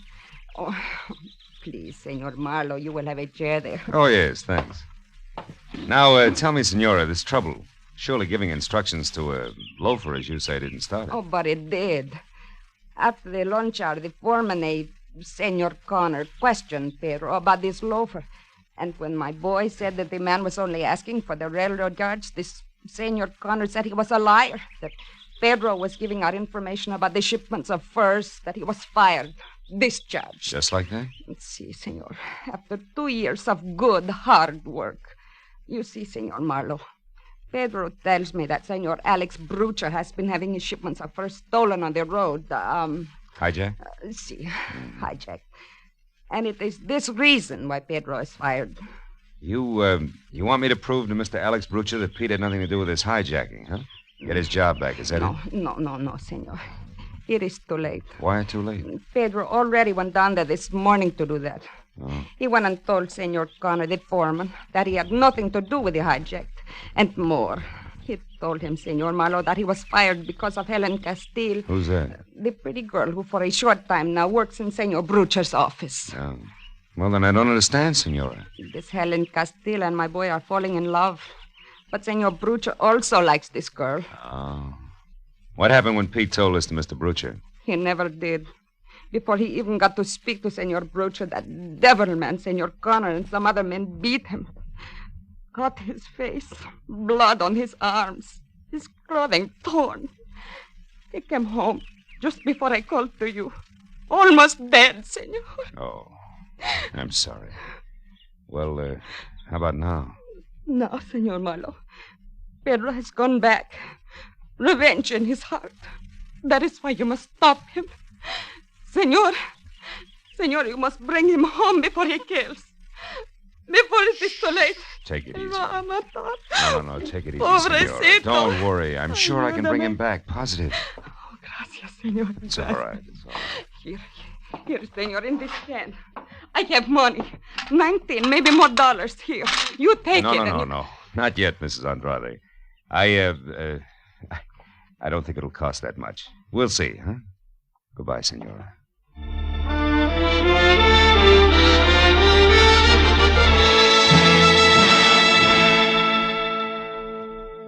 It was an hour's drive to the Brucher Fug Company warehouse on Commercial Street in downtown L.A.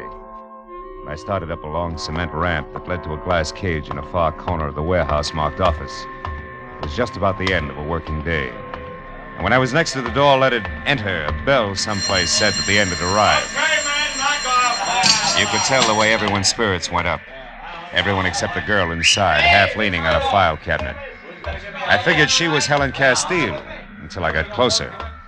The on-fire red hair and green eyes with hat and shoes to match could have gotten by. But the coat she wore was mink. So was the attitude. That would never take shorthand for $40 a week. Things just couldn't get that tough. Hello.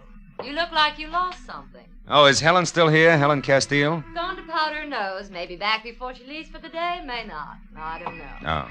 You a friend of hers? No, Pete Andrade's. Never heard of him. Got a light? Oh. Please. Sure. Now, tell me, Miss... Haynes, Corey Haynes. You? Marlowe, Philip Marlowe. Miss Haynes, is Alex Brucher around? Home packing is going out of town. It does every other week. Important business? No, I just wanted to chat with him a while. Oh, Connor, is Alex's car gassed and ready for me? Yeah, it's ready. It's ready, Miss Haynes. Here are the keys. Thank you. And, Connor, please, stop wishing I were dead, will you? I can feel it, and it gives me the creeps. I'm so sorry, Miss Haynes, but, well, maybe we won't be seeing so much of one another so soon. If you mean Helen Castile, Connor, she's a great secretary, period. Yeah, sure. Now you, Mr. Marlowe. Mr. Marlowe. I'm a friend of Pete Andrade's. You just said enough, mister. Almost too much. Oh, wait a minute, Connor. What for? A lot of hot air? Listen, Marlowe, we've been running into all kinds of trouble around here. Hijacking, short shipments, misdirected cargoes, the works. So? So it all adds up to somebody on the inside helping somebody on the outside, and that ain't good. Now take my advice, brother. Get your long nose out of this place and keep it out if you don't want it bent. It's the phone, Connor. If you lift it up, it'll stop that noise. Very funny. Hello. Oh, hello, Mr. Brucher. Yeah. Yeah, okay, I got it. Charming fella, isn't he? You'll be down here in a couple hours and I'm to wait. Check. Check, Mr. Brucher. Goodbye. His master's voice. Very funny again. You'd better let me have the keys back, Miss Haynes. The boss isn't going out of town after all. He'll probably want his car. And I'll probably give it to him myself after I've run a few errands I have in mind. Goodbye, Mr. Marlowe. I hope we meet again. in more pleasant surroundings. You two go to rival schools, Connor? Get out of here, Marlowe. Get out before you get the same treatment your friend Pete Andrade got. Oh, you've got to be kidding. You wouldn't do that to me, Connor. I'm not in love with Helen Castile. That goes for you, too, in spades.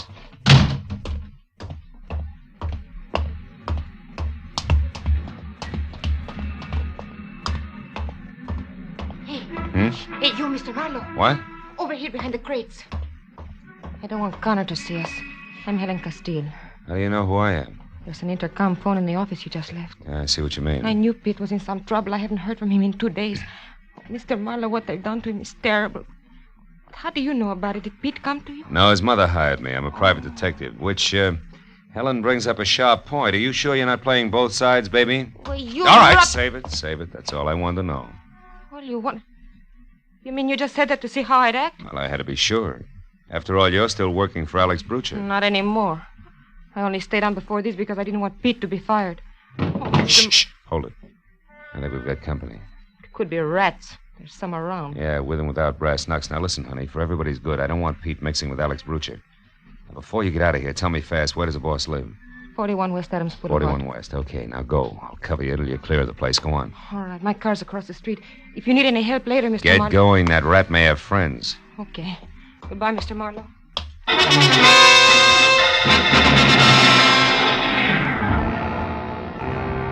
Helen got to the front gate, out into her car, and away without anybody bothering her. And a couple of minutes later, I covered the same smooth course, and I was beginning to believe that the rats were just that, except that when I was in behind the wheel of my coupe and heading for Adams Boulevard, I picked up a pair of headlights in my rear-view mirror, which for the next 40 minutes have zigzagged, stuck like they were painted there.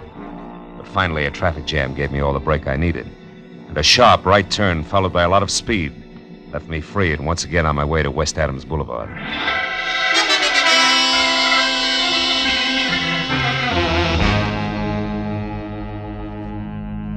The place was turn-of-the-century stone-block mansion, but the rest of the neighborhood had gone slumming a long time ago. I was about to try the knocker when I noticed a thin slice of pale light that said the front door wasn't closed all the way. I started in, edging toward the sick light that came from a single lamp in what used to be called the library. And then suddenly I saw him.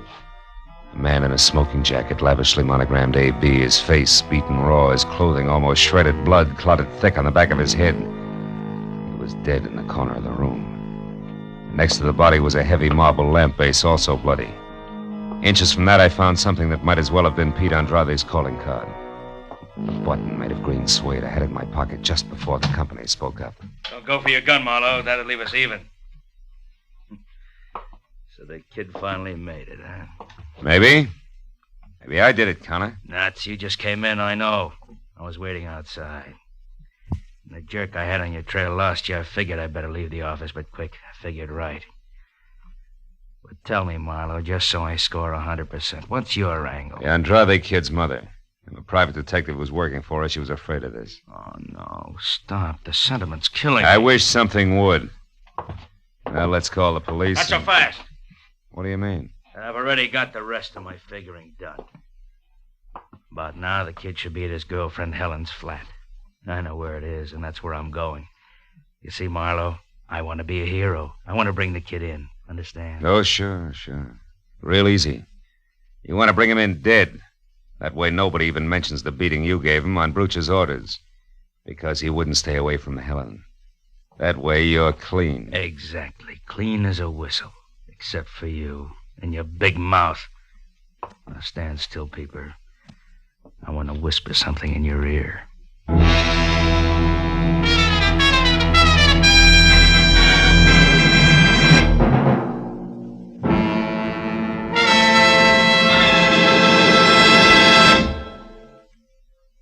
In just a moment, the second act of Philip Marlowe. But first, you're going to think the laughter of April Fool's Day came late when you listen to CBS this Wednesday night, for it's going to be one of the craziest, merriest, maddest nights of entertainment you've ever heard. Bing Crosby will be playing host to Arthur Godfrey and Perry Como. And even though lots of singing is promised from all three, who knows what's going to happen when the gags start flying? Groucho Marx and Burns and Allen will also be on hand with their famous fun shows this Wednesday. These great stars will be here on most of these same CBS stations. Burns and Allen, Groucho Marx, and Arthur Godfrey and Perry Como as Bing Crosby's guests. Now, with our star, Gerald Moore, we return to the second act of Philip Marlowe and tonight's story, The Man on the Roof.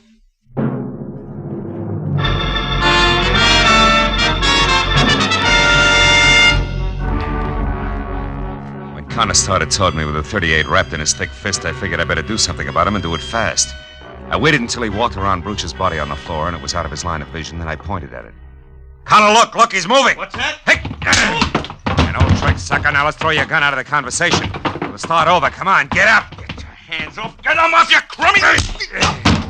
Look, Heavy, I'm going to get an answer out of you one way or another. Make it easy on yourself. Now get up. I said get up.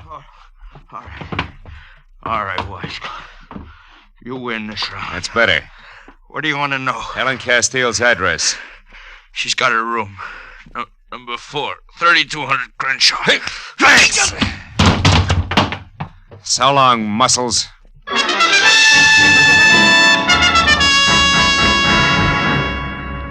I knew there wasn't much more I could do for a desperate hothead named Pete Andrade. He'd already done too much for himself in the wrong direction. I drove down Adams until I'd cooled off enough to call the police. I stopped at a phone booth and gave Homicide a fast rundown on Alex Brooch's murder. But I hung up before they could ask me Senora Andrade's address in San Fernando or Helen Castile's place on Crenshaw. Because there were two women I wanted to talk to alone before the police moved in. After that, I drove out to Crenshaw and found the number 3200. Room 4 was at the far end of a half-lit hall. And there were voices inside. One was Helen's. The other was Pete Andrade. I reached for my gun. I went out of my head, Helen. I must have hit him 9 or 10 times, hard. What are we going to do? I don't know. I've got to think. It's a little late for thinking, Pete. Who are you? He's a private detective. Yeah, I'm working for your mother. I was, up until I left Brooch's place. He's dead, Pete. Pete. Oh, no. I didn't mean to kill him. But I'm not sorry. I want you to come along with me, Pete. Quietly. Turn yourself in. No! Pete! Helen, get away from me. Stop it. Oh, you little... He's gone! Got it. Don't move, Marlowe. Don't move or I'll shoot. You crazy fools. I knew you wouldn't shoot me, Marlowe. Next time you'll be surprised. There won't be a next time. We're going to get away. It's our only chance now. You haven't got a chance if you run. You'll be dogged every minute of your short lives. You'll wind up full of bullets in the dark. You'll be running down a blind alley and it starts right there with that door. Don't be suckers. Shut up. We're going to try it, Marlowe. And we'll make it.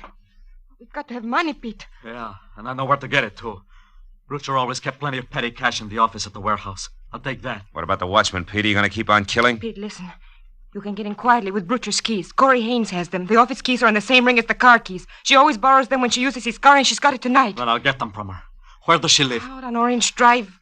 210, I think. Will you listen to me a minute? You're heading for the original dead end, both of you. Why don't you give yourselves a break? Now, what do you call a break, Marlowe? Pete rotting in some prison until we're both too old to care? I'd rather have the bullet. Let's get him out of here. That closet will do. Go on, Marlowe, inside. Move! Sure. What are you waiting for? Go on, close it. I know what you tried to do for my mother, Marlowe, and for Helen and me. I'm sorry it couldn't work out. Thanks anyway. Nuts. I'm leaving, Helen. I'm ready. You're not coming. You're staying here. What? Marlowe was right. This is a blind alley, a dead end, and I won't take you into No, it. Pete, I'm going with you. No, you're not. Stay back. I mean it. Please. Stay back, I said. Helen, unlock this door. We still may be able to stop him. I'm playing this my way now, Marlowe. You can stay where you are. Helen, don't you understand? I'm on your side. I'm going with him whether he wants me or not. So long, Marlowe. Happy landings, baby.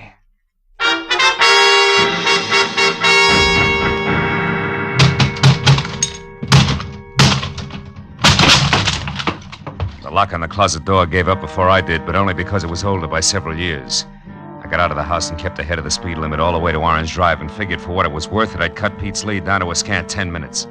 I parked in front of a Spud Nut coffee shop on the corner and walked down to 210. By the time I got within knocking distance of Corey Haynes' front door, I could see that the only light in the place was spilling out of the sunken double garage that housed a new gray Nash. But when I moved closer, I knew that 10 minutes was all that Pete Andrade had needed. Corey was sprawled out on the grease-spattered concrete floor and very still. Very still. And standing limply against the wall was Helen Castile, staring down at the redhead with a pair of hopeless eyes that seemed already half dead. As I walked down the ramp, she heard me and looked up. I knew you'd get here. I don't care now. We're both late, is that it? Yeah. I didn't see him. He was already gone when I got here. I found her like that. Then he must have gotten the keys. Yes, from her purse. That's it over there. Uh-huh. Why didn't you follow him? You knew where he was heading. I couldn't. When I saw her there, I just couldn't because I think she's dead, too. No.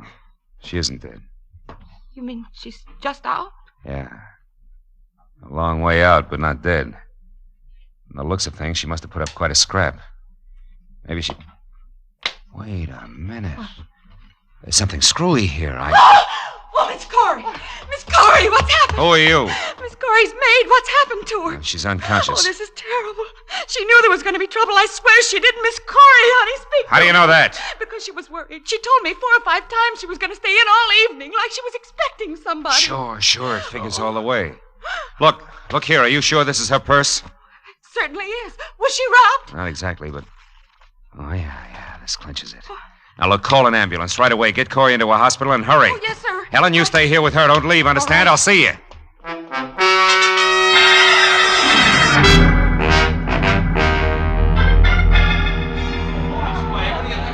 And that's it, Matthews. That's why I broke a few speed laws getting from Corey's garage down here to the warehouse. Because I had to find Pete and tell him before it was too late. I'm still not sure you made it, Marlowe. Look, this was dropped near Bruch's body. I just saw the mate to it in Corey Haynes' garage. Look, that's not conclusive. No, but these are. The papers I pulled out of her purse. Take a look at them. Go ahead.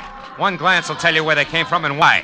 You get it, don't you, Lieutenant? Yeah, I get it. Certainly I get it. What a rotten setup. Well, then you gotta let me go up that fire escape and talk to him.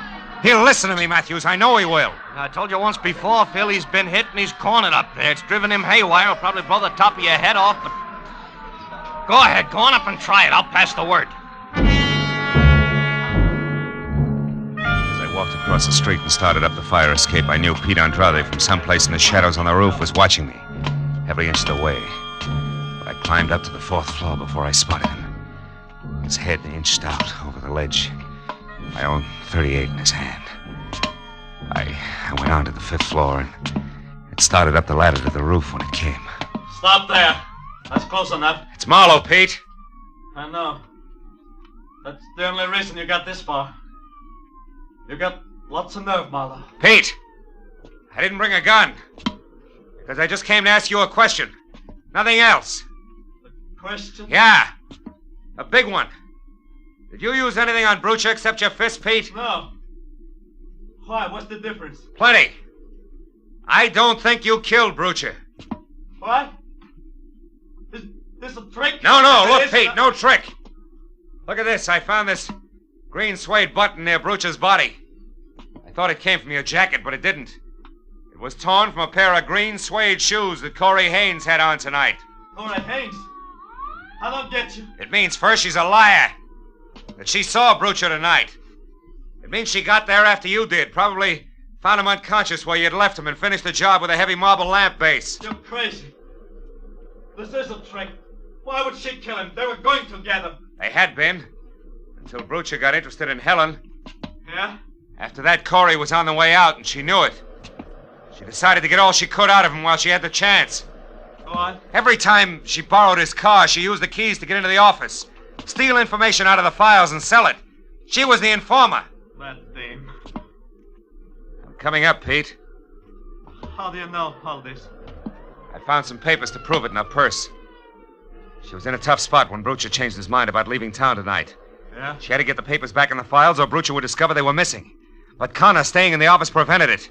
So she was trapped. I see. When she saw a chance to kill Brucha and have you blamed for it, she grabbed at it. Are you convinced, kid? I almost shot you, Marlowe. Why did you take such a risk and climb up here? Because your mother has some ideas that I wouldn't like to see her lose, Pete. Also, I wanted my gun back. Well, do I get it? Yeah. You bet. Here. And thanks, Marlowe. I feel so good now. I guess I can. I know just how you feel, kid. I don't climb fire escapes like this every night. Believe me.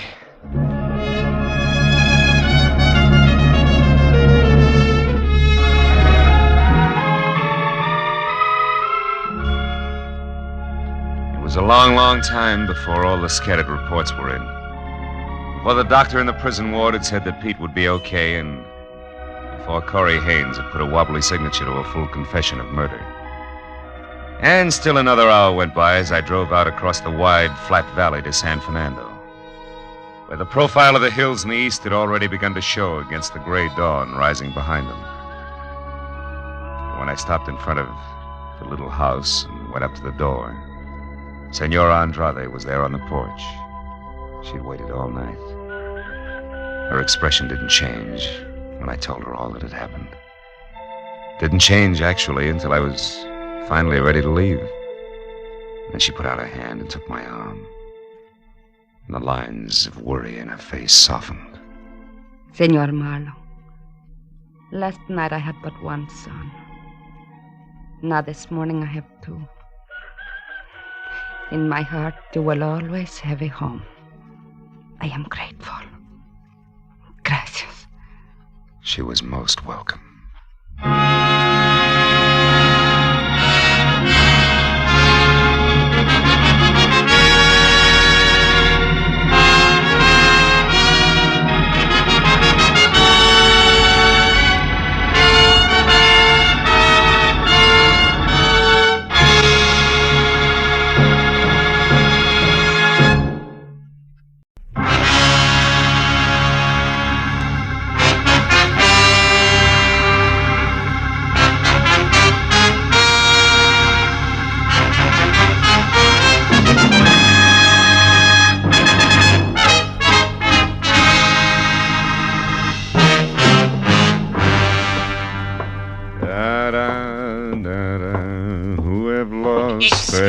You could tell me where is the office of Philip Marlowe, the detective, maybe? Yeah, sure. Right around the corner here to your left. Oh, thank you very much.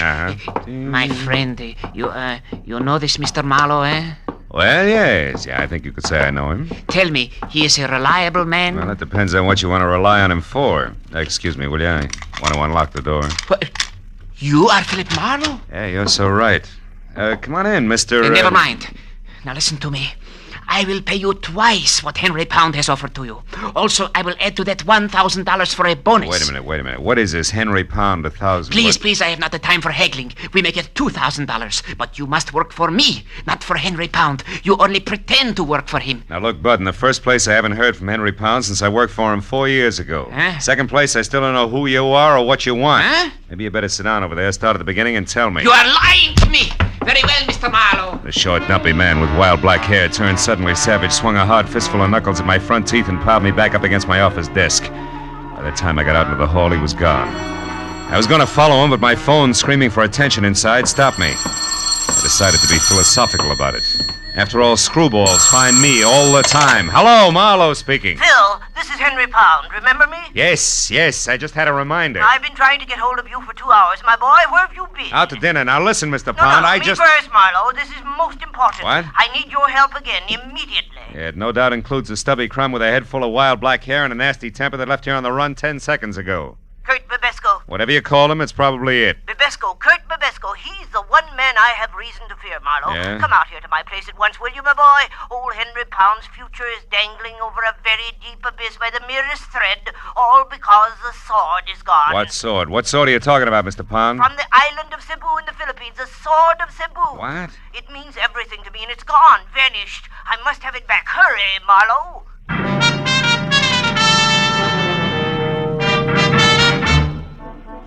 20 minutes later, I pulled up in front of the walled-in jungle Henry Pound called home and zigzagged in through an Okinawan anti-evil spirit gate.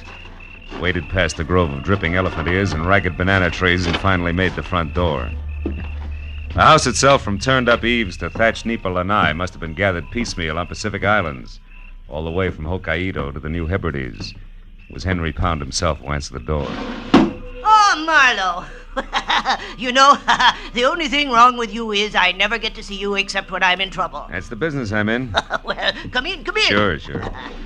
Hey, it's quite a place you have here, Mr. Pound. The islands, my boy, yes.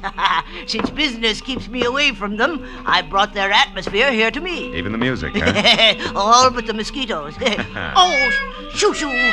Now, stay away from underfoot, will you? Go on, scat. Shoo-shoo, huh?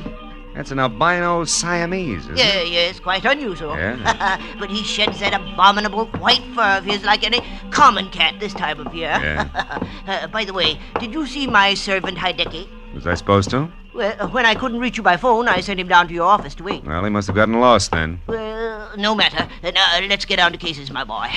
Now, sit down, will you please? And listen closely. All right.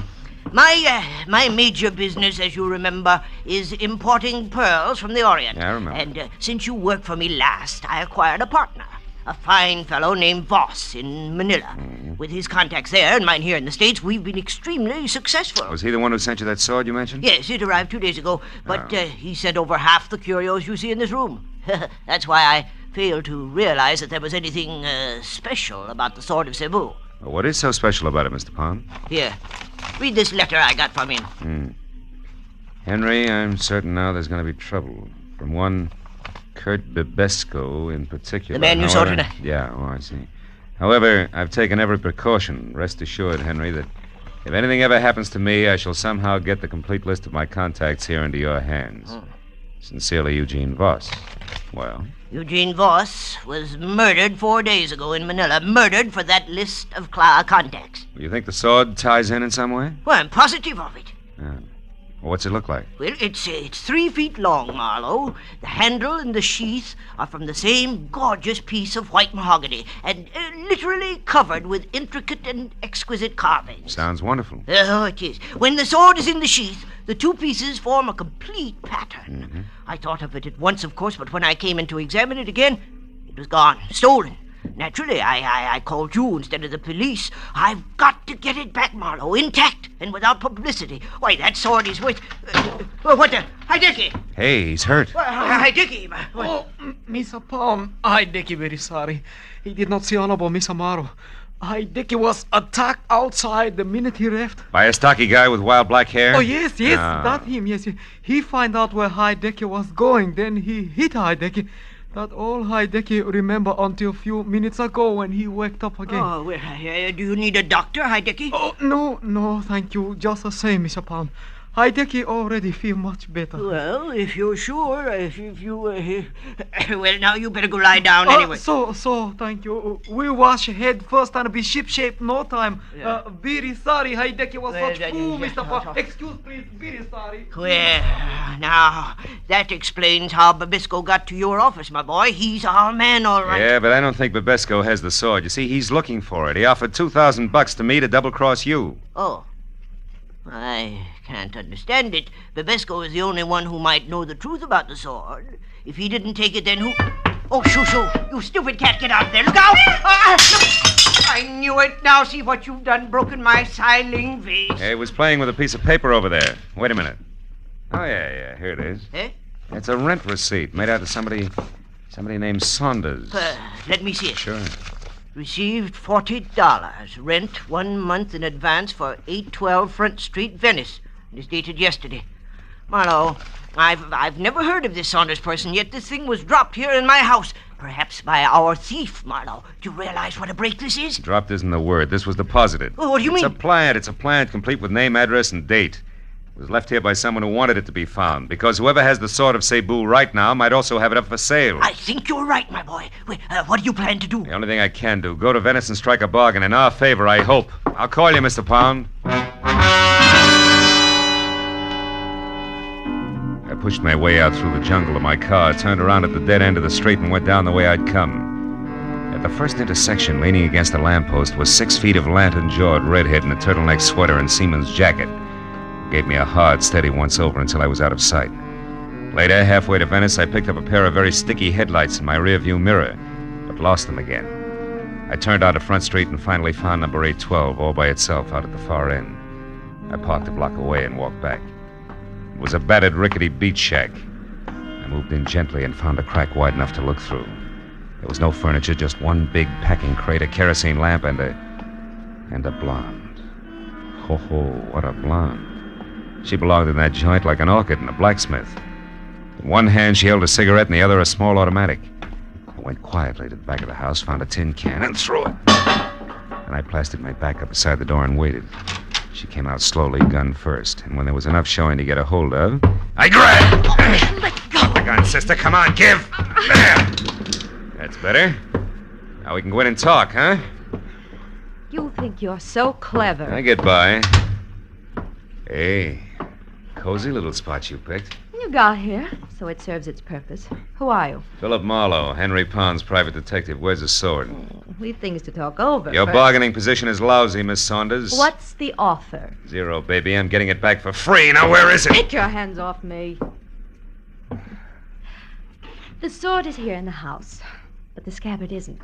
And one's quite worthless without the other, you know. You're not taking a lot of chances, are you, kid? The sword has already brought me $5,000, Marlowe, and I've only just begun. So make an offer. And make it good. You're a liar. Sword's not worth 1/10 that. Not of itself, no. But this one's special, and I know why. And I'll tell you something else. You bet you will. You'll tell me where it is and fast. Not that fast, mister. Don't move. Drop the gun. Now you can turn around. Well, a lantern jaw with red hair. So you were tailing me after all. Ah, you said it. Now, wait a minute. Shut up. But I... Get out. The front door. Go on, beat it. I'll see you later. Now you, mister. Now what? Now we sit down, a couple of smart guys, and find a good, sensible way to work this out. Only I'm just a little smarter, because I got the only gun. Keep talking. What'd you say the sword was? Speak up, fella. Time's running out. Sounds like time's not the only thing that's running out, Red. Somebody's in the back room. Sorry, Tootsie, but now this only works one way.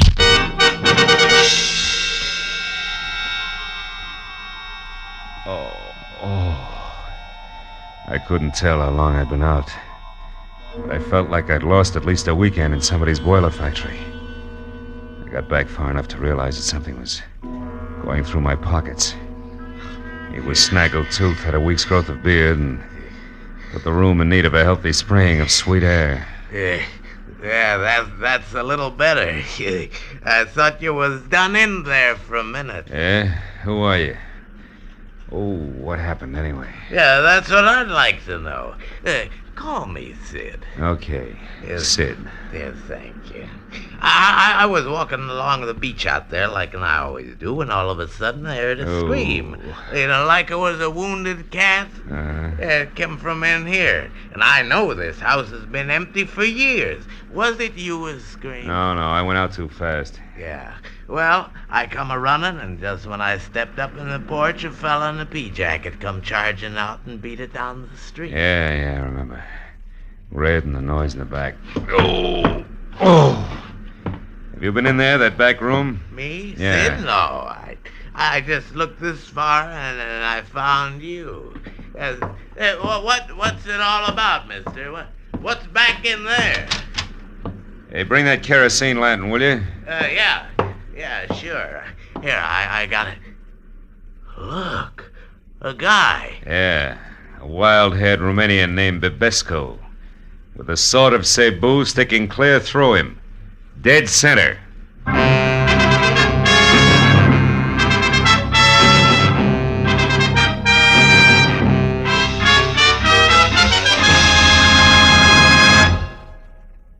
Now, with our star, Gerald Moore, we continue with the second act of Philip Marlowe and tonight's story, The Sword of Cebu.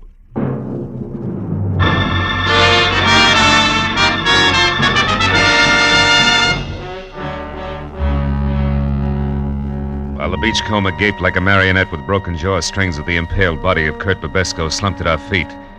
I quickly covered the room and the back porch, which led to the beach outside, looking for the wooden sheath that belonged to the sword of Cebu, just in case Claire Saunders had been bluffing. But 5 minutes of that got me nothing more than a little exercise and a lot of salt air. Well, what should we ought to do now, mister? Call the cops? Yeah, I guess so. Sure would like to take that sword. So would I, Junior. But the homicide boys are kind of narrow-minded. You see, they like their corpses as is. Yeah? Come on, let's get to a phone. Okay. Nearest one's a couple of blocks away. You got a car? Yeah, it's out front.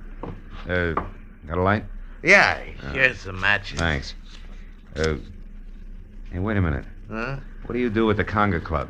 Me? Yeah. Oh, them matches ain't mine. Just picked them up off in that barrel. Just picked them up. Conga club, huh? You know where it is? Hey, sure, it's right here in Venice. Ex-Marine runs Oh? it. Kinda wild, though. Cops raided it once. They had some dancing. Where girls. is it? Where is Oh, it? Come on, it could be important. Straight down Front Street, Broadway, then left one block, and you're there. Uh-huh. Now, look.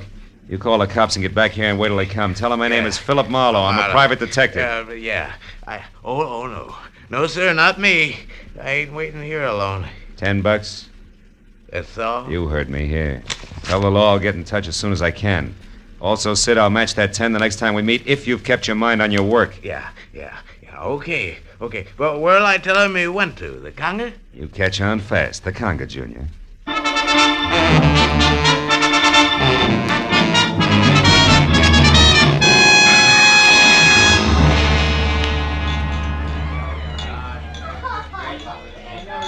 What'll it be, Mac? Scotch and a little information. Girl named Claire Saunders, dressed in a white linen. I never heard of her, Mac. Oh. I see so many people, you know. Yeah, sure. Now, you get what I mean, don't you, Mac? Oh, of course, yeah. Well, you better make that a double Scotch. I'm through. He should have known better. Trusting a fast dame with every cent of his war bonus, a jerk. Wait a minute. Huh? War bonus? Yeah. Who should have known better? Well, Hey, Sarge, I'm running out of ammunition. Yeah, I'll be with you in a minute, Kelly. Wait a minute. Look, who should have known better, mister? My kid brother back in New York. He's a vet, Marines. He got his check from the state, and he turned it over to this Claire Saunders. They were going to get married. That's what she said. And that was the last he saw of her. Oh, well, it happens every day. He'll know better the next time. Wait a minute, man.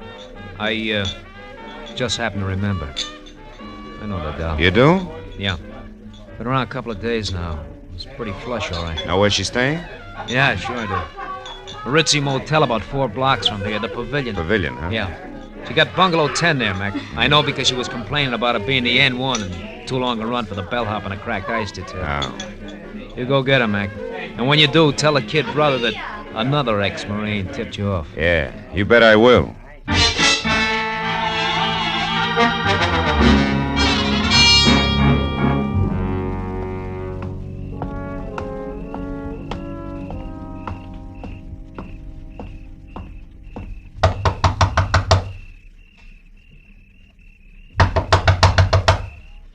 Who's there? Bellhop, ice.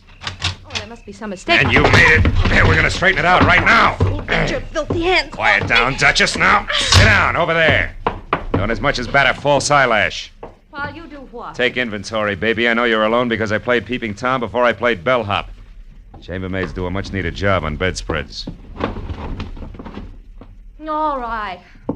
So it's under the pillow. So you've got the sheath. Now, what are you going to do with it? And without the sword? Are you kidding, Duchess? You don't think I missed that back room at the cottage, do you? You found the sword there? And Kurt Babesco, who's wearing the sword the hard way, through his insides.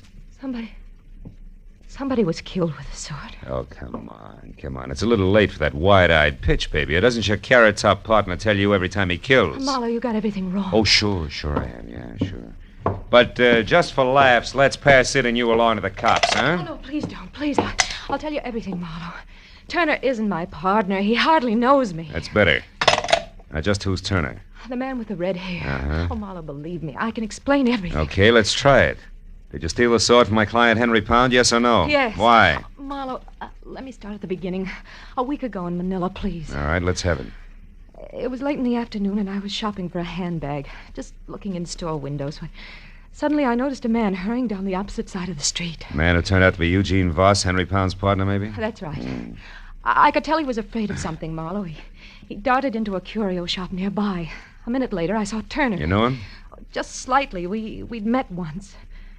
Obviously, he was following Voss. But he didn't go into the curio shop. Instead, he hid close by. And then when Voss came out, he shot him, Marlowe. Just like that, huh? He was gone before anyone knew what had happened. I ran over to Voss to see if there was anything I could do to help. But there wasn't. He was dying. Oh, it was frightful. Please, Marlowe, I'd like a drink. They're on the desk. When you're through, go on. What happened next? Well, he told me to take the money in his billfold, $5,000, to take it all for delivering a message. About the sword? Yes. I was to get in touch with Henry Pound here in Los Angeles and tell him that the sword which Voss had just purchased in the curio shop was on its way. That he should pay special attention to it. And then he died. Mm-hmm. Well, you decided that $5,000 was an awful lot for playing messenger boy, huh? Yes. So you said nothing to the police, grabbed the first plane for L.A., got the Pound's place here, and swiped the sword, right? I figured if for delivering the message was worth $5,000, the sword itself would be worth a lot more. But you had no idea why. Oh, no. Maybe a code in the pattern of the design and the jewels in the handle. Probably not the sword itself. Yeah, you figured right, little schemer. Here's your drink. Thank you. Huh. Oh, the rest of the story I can fit together myself. You knew you had something, but you didn't know what, so you swiped the sword, you left an obvious clue to an empty cottage, that rent receipt, you counted on it to start the ball rolling, and it certainly did. Who would that be? I don't know. Find out. Who is it? Turner, I want to talk to you. Just a minute. You still sure you're not partners, baby? Yes. I told you the truth, Marlowe. All right, answer it. I'll wait here in the closet with the door open wide enough for the barrel of a .38, just in case you've never been to Manila. Go on. All right. Tommy! Open up, hurry. Close it quick. That peeper may be around. Who? The one I slugged over at the cottage. He wasn't there when I went back. Just some bum I scared away. Went back? Yeah, I went back. After you ran, there was some excitement, Sweets.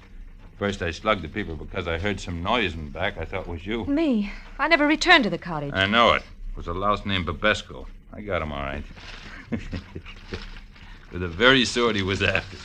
The little number right here in my hand. He was competition. So were you, Sweets, except that I doped your angle a long time ago. What do you mean? Well, Voss told you something before he died in Manila. I stopped after I ran, doll. I even came back. I saw you go for his billfold. Saw him mumble something.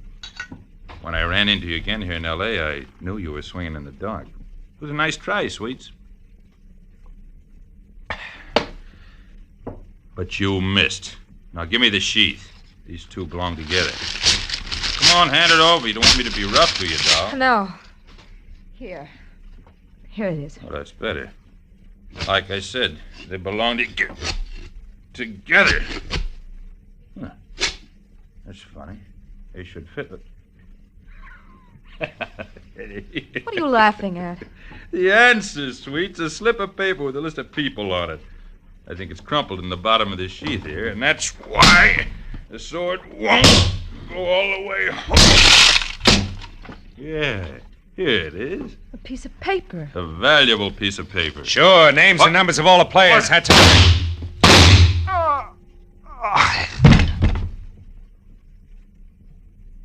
Marlowe. Marlowe, he's dead, isn't he? Yeah. He's about as dead as a guy named Eugene Voss was last week on a sidewalk in Manila. Or the party called Babesco. What is it? Turner's dead, but I don't think his partner is. Marlowe, you thought I was his partner. Oh, yes, and I thought wrong, Claire. Now I got a little more to go on. I'll see you, honey. Oh, no, wait. What am I supposed to do? Call the police and explain it all away as a practical joke? Oh, Marlowe, have a heart. Where are you going? Back to my client, little dreamer. I think you can give me a line on that partner. Be good.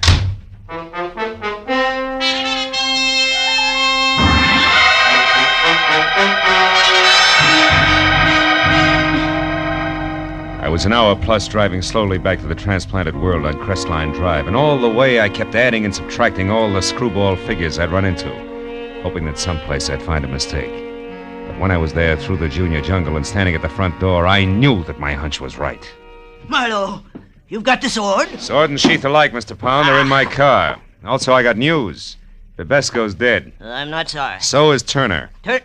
I don't know any Turner, but why haven't you brought the sword and sheath in with you? Because they don't count, Mr. Pound. There wasn't any code in the pattern on either one. The answer was a slip of paper jammed down in the sheath. Here. Is that what we're after? Let me see. Yes, Marlowe, this is it. Oh, I knew he wouldn't fail me. I knew Voss was loyal. I knew it. Oh, better than that, Mr. Pound. You counted on it. And don't move a finger, Happy. It's a great night for killing. Now go on, into the study. We're going to use the phone. What? Marlowe, you're insane. Sure I am. So much so that I let the hairs from an affectionate Siamese cat change my mind. About everything. Keep moving. The cat? What do you mean? I mean the Turner who shot Eugene Voss in Manila, who murdered Babesco out at the beach, who I just killed before he could kill me, had white hairs from a molting white Siamese cat all over his suit. The same kind of white hairs I got on mine when Shoo rubbed against me. Now go on, open that door. In other words, Pound Turner was a friend here, not foe, and from there on in, it all figures. Or do you still think I'm insane? Yes, No, Marlowe, you're right. You bet I'm right. Turner was in this with me. A partner, you might say. You see, I knew that Eugene Voss was worried about competitors. Like Babesco, go on. Well, I knew that Voss would see I got his client's list, the pearl dealers, if his life was really in danger. That gave you a brilliant idea. Put his life in danger. So you sent Turner to Manila to kill Voss once the list was on its way. Oh, how neat. But tell me, clean cut, why didn't you let Turner know about the sword at once? Because he was tricked. Voss planted a fake list at his hotel, hoping that Turner would find it and go his merry way, which Turner did. He didn't know it was fake until he arrived here this morning. Which, of course, didn't affect the scheduled murder. Nice and thorough, aren't you? Or have you left out some little detail I should know, like why you bothered having Turner get mixed up in this at all tonight? I would have brought the sword and sheath back for you without him. I know you would, Marlowe. That's why I hired you. But I also knew that there was a good chance that in finding the sword, you would also find that I deal in opium, not pearls. Oh, fine. And Turner was right behind me all the way, ready to kill me if I found that out from say, Babesco, huh? Precisely. Yeah. Turner was right behind you, Marlowe, even as Heidecky is right behind you now in the dark. You fool. Why do you think I kept talking here, kept confessing? Speak up, Heidecky. Heidecky, talk! He can't, Mr. Pound. What? Heidecky is very unconscious. He's what? I hit him with a vase. A Philippine island vase. No, you're lying! Heidecky! Heidecky! Pound! Hold it! Pound! Oh, my leg!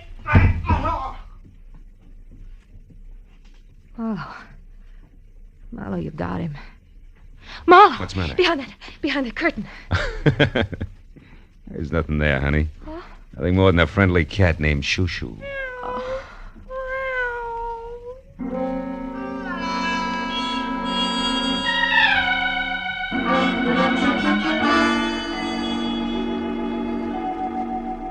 It took a long time. It always does. But finally, the police in Los Angeles and the police in Manila knew exactly who had done what to whom and why.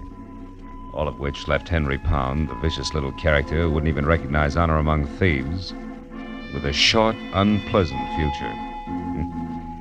And I thought about him and every rotten thing he'd done as I walked through his imported island jungle to my car. I thought about him and Babesco, about Turner, the houseboy, about Eugene Voss, and I didn't think about Claire Saunders until I got to my car. I was in behind the wheel, headlights on. The words were written in lipstick the length and breadth of my windshield. Phil, dear, I stepped out when nobody was looking. But don't fret. Because from here on out, I'm going to be very good. I've learned my lesson. P.S. My plane doesn't leave until morning. Would you like to help me wait for it at the airport cafe. They have good food and they're open all night. Claire. Airport cafe. It's an hour's drive. Unless I hurry.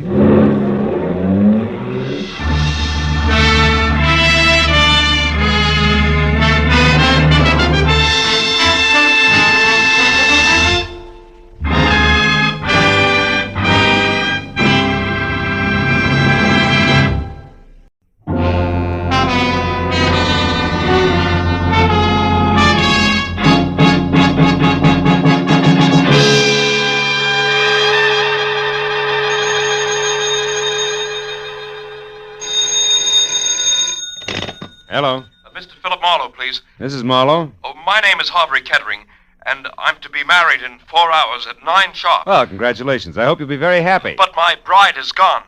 Disappeared. I need your help. Now, look, if you've been left waiting at the altar, I can't... No, it's nothing like that. She's in trouble, Mr. Marlowe, I'm sure. Oh? Shirley loves me.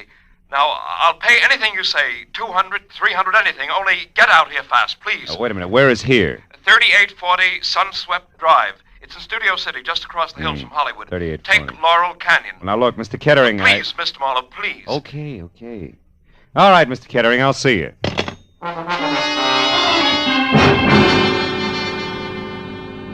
The address he gave me turned out to be a healthy chunk of old Spain. A whitewashed house that spread out for at least 100 yards under a pink-tiled roof.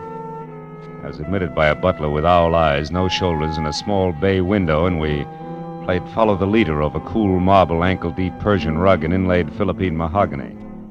Finally, I was ushered into the ballroom, which was big enough for a highlight match. It was decked out for a wedding, from the champagne buckets and dead-over-ice lobsters to a pink rose-covered canopy at the center. And in the middle of it all, chain smoking while he worried, was my new client, Harvey Kettering. Oh, Mr. Marlowe, I'm afraid there isn't a moment to lose, so I'd better tell you what I know quickly. But let's step outside on the patio. All right, Mr. Kettering. Mr. Marlowe, last night, Shirley and I What's went her to the... full name, Mr. Kettering? Doyle, Shirley Doyle. Oh, yes, here. Here's a snapshot of her. Mm-hmm. She's 25, blonde, and as you can see, Mr. Marlowe, very attractive. You're so right. You started to tell me about last night. Oh, yes. We were out together at a nightclub, the Blue Chip. On Ventura Boulevard? Oh, yes. We'd never been there before, yet I think that's where it started. What do you mean, started? Well, when we were leaving the place about midnight, I called a cab. I was just giving the driver Shirley's home address, the Moore Park Court Apartments, when suddenly she told me to get in and told the driver to start at once. Do you know why? No, I thought perhaps she'd seen somebody coming from the club. But when I asked her about it, she said it was just her nerves, since tomorrow is her wedding day. I see. Then today she was supposed to call, but she didn't. At 2, I called her. Talk to her? No, she was gone. But I talked to the daymaid. She said when she arrived, she brought in a note that had been left outside Shirley's door. There's one of those leave-a-message pads in a box on her porch rail. Mm-hmm. She said it seemed to upset Shirley terribly. Mr. Marlowe, what are we going to do? Now, look, have you been over there to Shirley's place? No, I haven't. Got a key? Yes, I do. All right, Mr. Kettering, you have the key, so let's go. But, what shall I do about the guests, the Nothing right now. We may be lucky.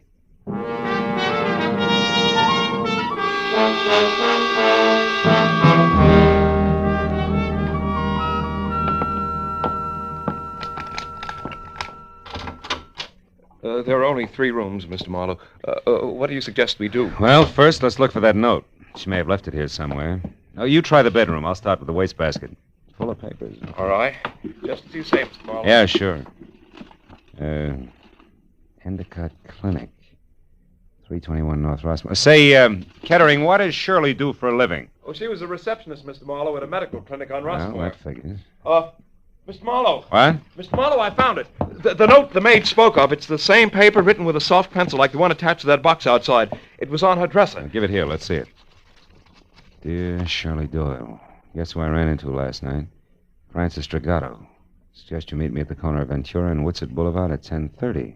Not signed, huh? Is Francis spelled with an E? Yeah, the girl's name. I've never heard Shirley mention any Francis Dragato. And a public street corner wouldn't be much of a place to check 5 hours after people met, would it, Mr. Marlowe? No, I suppose not. Mr. Marlowe, what have you got? What is it? Oh, a page torn out of the classified directory, a listing of theatrical agencies. Line through by pencil from A down to C. The last one crossed out is Capital Artist. Yeah, that makes Drake Talent Agency next. Well, she never had anything to do with show business, Mr. Marlowe. What do you think it means? I don't know. You going to check with the Drake Agency? No, my first stop's going to be where you were last night, the Blue Chip. I know the owner, Eddie Shaft, and Eddie knows an awful lot, including things that aren't always exactly his business. May be able to help us if he wants to. Shall I come along, Mr. Marlowe? No, you go home, Kettering. I'll try to deliver your bride before 9. All right. Shall I pay you now? Now we'll let it go COD. I haven't the slightest idea what I'm going to run into.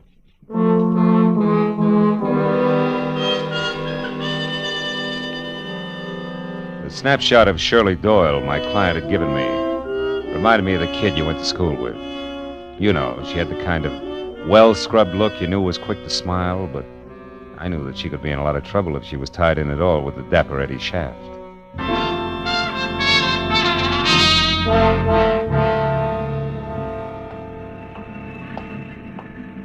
After dark, the Blue Chip was one of those cozy, soft lights melting on thick drapes kind of places. Made you forget all about the stiff prices for limp food. But now, at a little better than 5 in the afternoon, under wide-eyed, unblinking work lights, it had all the cushion come hither of a union hall.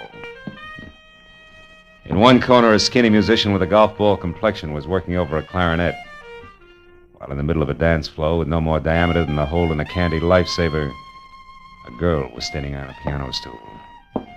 She was smoking and looking straight ahead at nothing. Her red shingled hair, promise of a nose, and plunged neckline tagged her as the singer on the posters outside. One Miss Corky, Netherlands. The place is closed, soldier. Glad you told me. Never would have known. Never mind the routine, soldier. Just come to the point. What do you want? Just a few words with the boss. Eddie around? No. No, he's not. How about his bungalow in Coldwater Canyon? You mean it hasn't hit the papers yet? What's the connection between Eddie and the headlines? Soldier, Eddie was stabbed to death sometime this morning. You gotta be kidding. Sometime between 9 and 11, the cops say. Well, so long, soldier. Hey, wait a minute, Corky. You have any idea who did it? No. Except that maybe it was a dame. Any description on her? The law isn't gabby about things, soldier, believe me. If you don't, try Eddie's bungalow yourself and find out.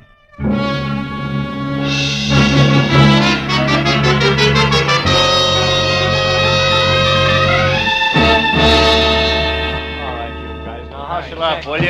Oh, yeah, and Mooney, don't forget to have that fingerprint crew go over his other car on that back porch rail. Okay, Lieutenant.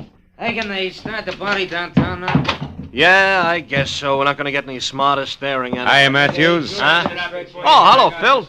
What brings you up here? Curiosity, I was in the neighborhood. What's the setup? I hear it's supposed to be a woman. Could be. Where do you hear this? Singer over at the Blue Chip, Corky, Netherlands. Oh, her. Yeah, well, she's clear. She was home right up until noon, and she can prove it. Mm-hmm. This happened a little before noon, an hour or so. But it was a woman, all right. What makes you so sure? Oh, Phil, fresh lipstick on a glass and a cigarette, a kitchen knife for a murder weapon, etc. No. Also, some long-nosed neighbor saw a girl. Said she was young, maybe blonde. She wasn't sure. Saw her run out of here a little after 11 this morning. Mm-hmm. All this adds up to somebody in particular, huh? Well, it should, Phil. Norma Mayetta. Who? Norma Mayetta is her name. She was Eddie's dearest, you see. It should add, but it doesn't. She left town last night for Chicago in the 1 a.m. plane. We checked it. Of course, Eddie Shaft went with a lot of girls. Excuse me, That's so Lieutenant. right. We just got hold of that night cashier over at the Blue Chip. Yeah, what'd he say, Mooney? Shaft took $50,000 in small bills out of the office safe last night. Oh, what time? About 2 a.m. Had it in a large manila envelope. Yeah. Nothing even close to manila envelopes turned up here, has it? No, Lieutenant, but that gives us another angle to shoot at. All right, Mooney, pass the word to the boys. Okay, Lieutenant. Look, Marlowe, just a passing thought. What? You sure you're just curious? You sure you don't want to play 1 and 1 makes 2 with me? Yeah, I'm sure, Lieutenant. Well, look, I'll see you. I'll give you a call Marlowe, if I... Huh? wait a minute. Yeah? Look, I know all about your professional ethics, relations between client and private detective. We Yeah. won't go into that. We're going to go into something else very briefly, Phil. The law on many points is quite clear, Marlowe. Clear like what, Matthews? Clear like the status of an accessory before or after the fact in a murder case. And like aiding and abetting a criminal. Like a lot of things you know all about, Phil. Keep them in mind, will you? Okay, Matthews. Yeah, I'll see you.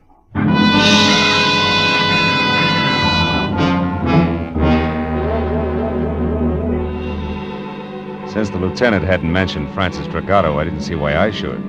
All of which made it a good time for me to cross my fingers and check the name, which had been on deck on the list in Shirley's apartment. The Drake Talent Agency.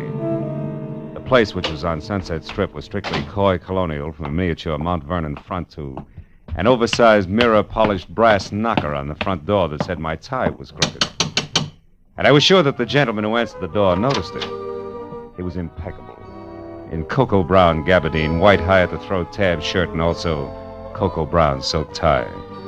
And at the bottom there were thick-soled cordovans with leather laces. At the top, a crew cut over jet black horn rims. He took the glasses off, and long, soft fingers toyed with one stem while he talked. Yes, sir? My name is Philip Marlowe. I'd like to talk to Mr. Drake. I'm Mr. Drake. Oh? What was it you wanted, Mr. Marlowe? Well, I'm not exactly sure. You see, Hey, Drake, this picture here is Corky, Netherlands, right? The third one over, yes. She's a client of ours. But this picture isn't what you came to talk about, is it, Mr. Marlowe? What's her home address? I beg your pardon. Come on, quick. It's important. And confidential. This isn't a Lonely Skip Hearts it. Club, Mr. Marlowe. I was playing a long shot when I knocked on your door, Drake, but now it's paid off, so tell me. Any stranger called for Corky's address today? I don't know, and the secretary's already left. Look here, Mr. Marlowe, what's this all about? Murder, Mr. Drake. Murder? A messy one. Now, do you give me the address, or do I start after it myself? Well, I don't know. Come on, answer up, Drake. The Towers, an apartment hotel on Ivar. Now, one last thing. Don't call her after I leave unless you want to be up to your hand-stitched lapels and cops.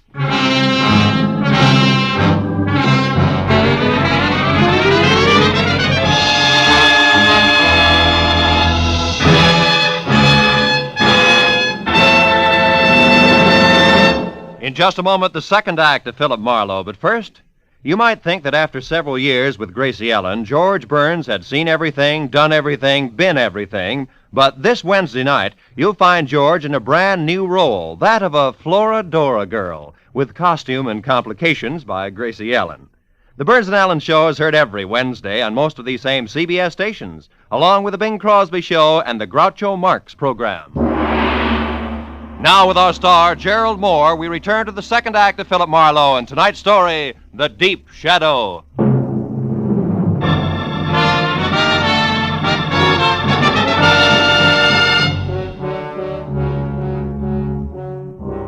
I left the glossy Mr. Drake in his glossy little agency with his mouth hanging open and drove down to Hollywood Boulevard to Ivar, and from there up the hill to a 5-story air-conditioned monolith with Venetian blinds called the Towers, which offered about as much sanctuary as the Yankee Stadium. I parked heading downhill and walked in across the buzzing green and silver lobby draped with pale pink curtains and blasé women to the elevator and rode up to the 3rd floor. Corky Netherland's apartment was the 4th down the hall to the right, and quiet, but the door was ajar 2 inches. So I rapped hard enough to swing it all the way open. The answer sounded like a cry for help from the bottom of a well. When it came again, I went in, and it took me a few seconds to realize that the noise was coming from a closet. And when I got it open, Corky Netherlands reeled out, looking like she'd been through a threshing machine. She was here. She was after the money. Who was after She what beat money, me Corky? locked up, Who? and there's some dame. I didn't know her, but she... There she is. Shirley! Miss Doyle, wait a minute! It was Shirley Doyle. She'd been hiding inside near the door. She grabbed the handy, oversized ashtray and let it fly at us, then beat it. I made it to the hall just as the elevator door closed, so I took the stairs and raced it down to the lobby. I got out on the street in time to see Shirley with a large manila envelope in one hand pile into a sleek new Hudson and take off. I ran to my car to follow her, but that was as far as I got. I was stopped cold by a nasty little gun in the hands of a southern accent behind a pair of strictly Hollywood dark glasses. Be a good boy, honey, and hold it. Now, look, Right sister, there. who do you think you Now, are? What do you... I'll ask the questions if you don't mind. Why are you in such a fuss over the girl who just made off there? I was trying to get her out of a jam, believe it or not. Well, now, isn't that the darndest coincidence you ever saw? So am I. Only you want to catch her, and I want her to get away. But I guess that's life, isn't it, honey? Yeah, in the raw. You said it. We got big business together, her and me. And it sure don't include you. Just a minute. This ad's like you could be Francis Dragato. Francis who? Dragato. Me? Yeah. Oh, that name's much too fancy for the likes of me, honey. I reckon we can break it up now. So why don't you just give me the keys there in your hand? My keys? Come on, give. Yeah, well... That's a good boy. Now, don't try anything silly. And, don't fret, honey. I'll leave your car 2 or 3 blocks down the street here. Look, maybe you ought to go back upstairs and console little sugar child up there. Maybe take her to a movie or something. You know, to cool her off. Well, that's a nice, fresh thought. I'm loaded with them. Yeah, you're Try loaded. me again sometime. So long. Dames. Someday I'm going to get a case where there's no dames connected. Either directly or indirectly. Parking my car 3 blocks away, that's fine. Just fine. Hey, going up. Flower, please, sir. 3.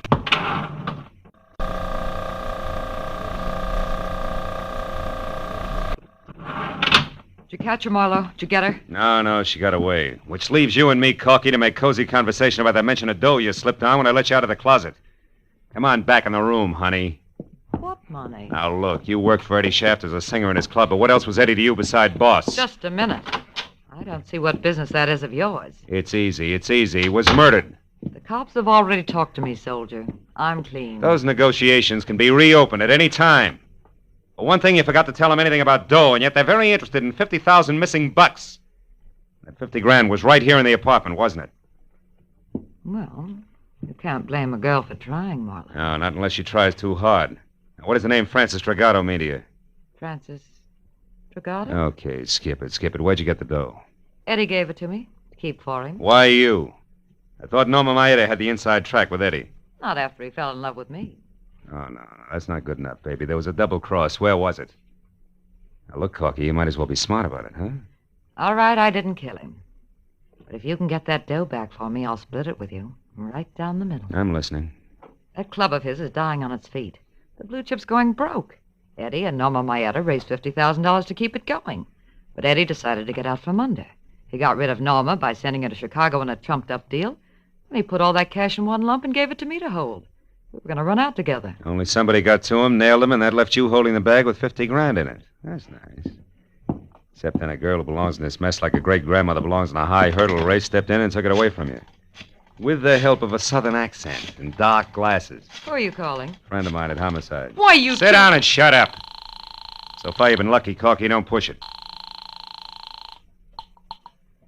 Lieutenant Matthews, Homicide. Marlowe Matthews, listen, on that Eddie Shaft case. Yeah, what about it? I got a couple of things you might be of help to you. Now, look, item 1.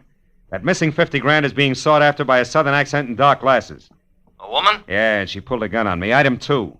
The name Francis Dragato, it ties in. Dragotto. Ring any bells? Dragato. That's what I said. Yeah, wait a minute. Oh, yeah, I What? remember, yeah. Yeah, but it's nothing, Marlowe. It's ancient history. Dragato, I knew, was a third-rate burglar, shot and killed resisting arrest down the Sandbar district about 5 years ago, way back when I was a prowl car sergeant. Look, what about this Tell me, southern... Dragato have a wife? No, I think there was a daughter around. Name though. Francis? I don't remember that good, Marlowe. Look, what is this Dragato business anyway? Well, so far it's a hunch. That's what I thought. Climb off of it and get down to facts, will you? Who's the dame after that Eddie Shaft money, and where did you run into her? I lost her on Ivar. That's not what I asked you, I know that's not what you asked, but anything else would be a breach of my client's confidence. All right, look, Marlowe, I'm real serious. I'm going to give you just 1 hour to notify your client and get down here and spill. After that, I'm putting out a call to have you picked up for withholding evidence. Yeah, Matthews ain't kidding this time. You, didn't say goodbye. That's quite a tightrope you walk, Marlowe. Yeah, sometimes. You're good. And I'm a girl of my word. You get that money back for me and it's 50-50. You're my only chance. Don't kid an old kidder, baby. You're a girl of 2 words. Double and cross. Good night, Corky.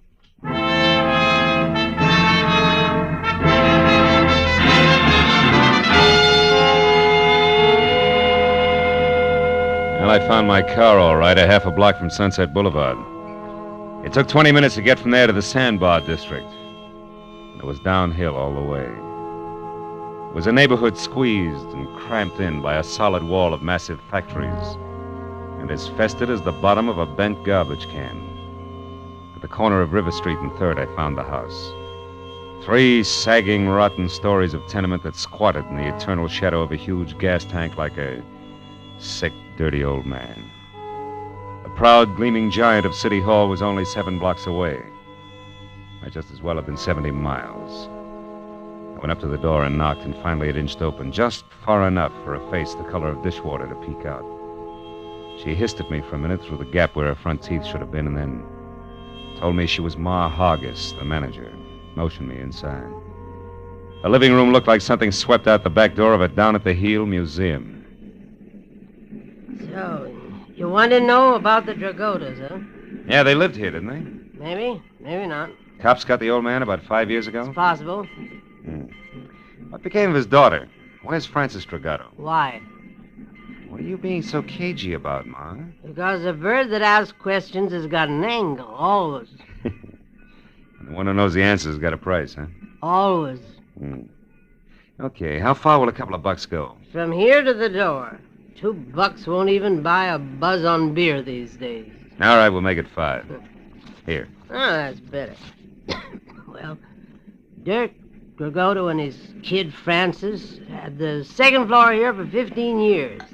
His wife died of TB first year they was here. Oh, she was a smart one, that Francis. Had a hit on her. She always said she was going to get off the sandbar someday and be somebody. Oh, I told her she'd never make it. It's too far, mister. Kids down here get dirty. And it's the kind of dirt you can't wipe off. It gets inside 'em. I know. Yeah. Tell me, what happened to her? I don't know. When her old man got it, she left and I never seen her again, not to this day. Probably left town and wound up working the gin mills in some other place. Is that the $5 worth? Huh? Well, you bought sight unseen, Sonny. Tell me, you got a picture of her? Yeah. As a matter of fact, I have. Good. She was 17 at the time. It's kind of fuzzy, but you can see Hey, wait a minute, Ma. Huh? Are you sure this is Frances Dragato? Say, she lived in this dump for 15 years. I'm sure I know. She looks like somebody else. Girl who was supposed to get married tonight. I got another picture of Frances here someplace. Wait a minute now, a better one. Let me see now. Yeah, here it is. This was took down on Olivera Street, one of them stands. Oh, that's her best friend there with her, Norma Maeta. Norma Maeta? Norma was a tough little egg. Folks drank all the time and let Norma run wild. Oh, fine. Frances Dragato and Norma Maeta are friends. I'll say. Them two was quite a team. I'll bet. I always wanted to do something for them girls, but what can you ever do in a hole like this for anybody? You've just done it, Ma. Here's 5 more. Buy yourself another light bulb. Throw a party with the change. So long.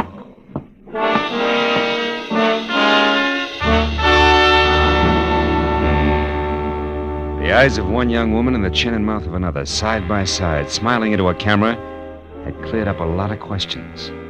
But there was one more that needed an answer fast.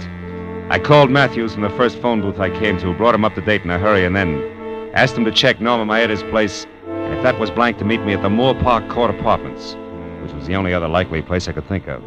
I crowded traffic lights all the way out, but he and Sergeant Mooney got there almost as soon as I did. And I led them back to Frances Dragato's well-lit cottage, the one she'd taken in her new name, Shirley Doyle. Mooney went to cover the back while Matthews and I moved in up front. Your hunches are paying off tonight, Marlowe. Oh, yeah, they're in here all right. Yeah, come on over this way. The window's open. But catch a little conversation first, you know. It might help. Yeah, if you keep quiet, we can. I'm due in Chicago. Thanks for your help, Frances, dear. Yeah. I had to get this money. Now more than ever. You've got it, Norma, so goodbye. Now that stuffed shirt you're going to marry, you'll never know where you really came from or who you really are. Did you get that? Oh, and one more thing, dear, before I go. Yeah? I killed Eddie Shaft this morning. You what? Heard enough, Matthews? I killed Eddie hold it a minute. Shaft. When he put me on the plane for Chicago, I figured something was fishy, so I got off and I came back. And I found out he was selling me short for that little jerk, Corky Netherlands. We had an argument. I killed him. Of all the Then I remembered seeing you leave the blue chip last night. I needed someone like you to get the money for me, Frances. Yeah, there's your tie-in. I couldn't afford to be seen here in L.A. when I was supposed to be in Chicago. Not with a murder on my neck. But you were seen by that man who chased me at the hotel. Who, Marlowe? He's still looking for a southern drawl and dark glasses. You're the only one who knows the truth, and That's you're what in it she with me thinks. now. I'm not going to let you involve me in a murder, Norma. Getting that money was one thing, but I'm not going to be mixed up in a killing. I don't care what it's costing. I'm going to tell the whole thing. You're a fool, Francis. I got a good alibi for one murder. It'll work for two. Let's go, Matthews. You're not fast. going Come to on. stop me now, Francis. Oh, no. Nobody is. And who's that? All right, hold it, girls. We're police. You're not taking me! Back, Matthews. Yeah. Mooney, stop her! Hey, stop! Drop it, lady. No! Come on, Marlowe.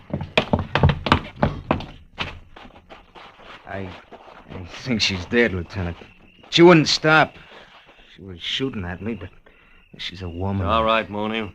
That gun in her hand, she was a killer and nothing more. Yeah, I suppose she was. If you asked that kid inside, she could tell you what made her that way. Oh, well, let's get out of here, Matthews.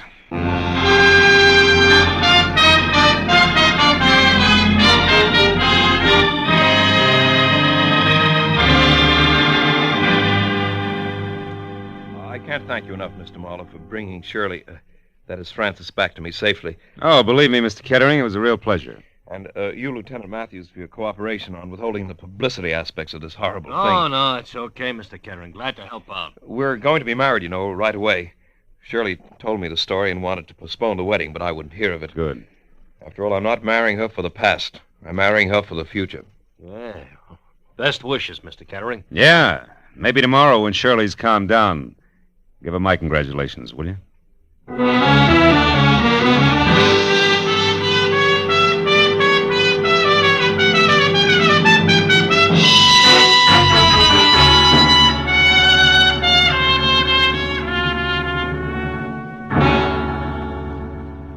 Well, after a long cup of coffee and a lot of conversation about people with Matthews, I finally got in my car and headed home to my apartment on Franklin Avenue, which isn't the best street in town, but it is lined with palm trees instead of garbage cans.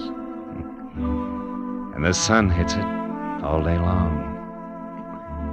Yeah, but that reminded me again of River Street, the deep, perpetual shadow that hangs over it.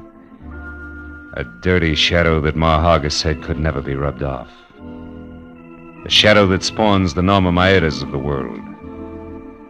I was still thinking about it while I got ready for bed. I knew Ma wasn't 100% right. I'd seen the exception of the rule. But she was 99% right. Just enough to disturb my sleep. Oh, well. One guy can't change things. Can he?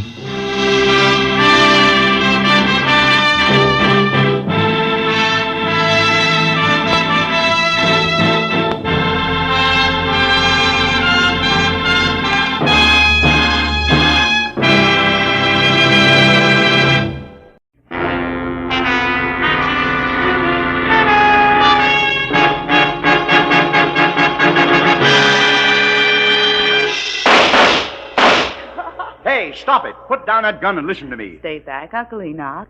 How do you like that? And if you could think just half as straight as you could shoot, I'd have nothing to worry about, but you can't. And it's high time you realized that Oh, there's the house buzzer. Somebody's up at the house, Uncle Enoch. And this is Miles' night home. Well, all right. I'll answer it. I'm expecting a man from the office.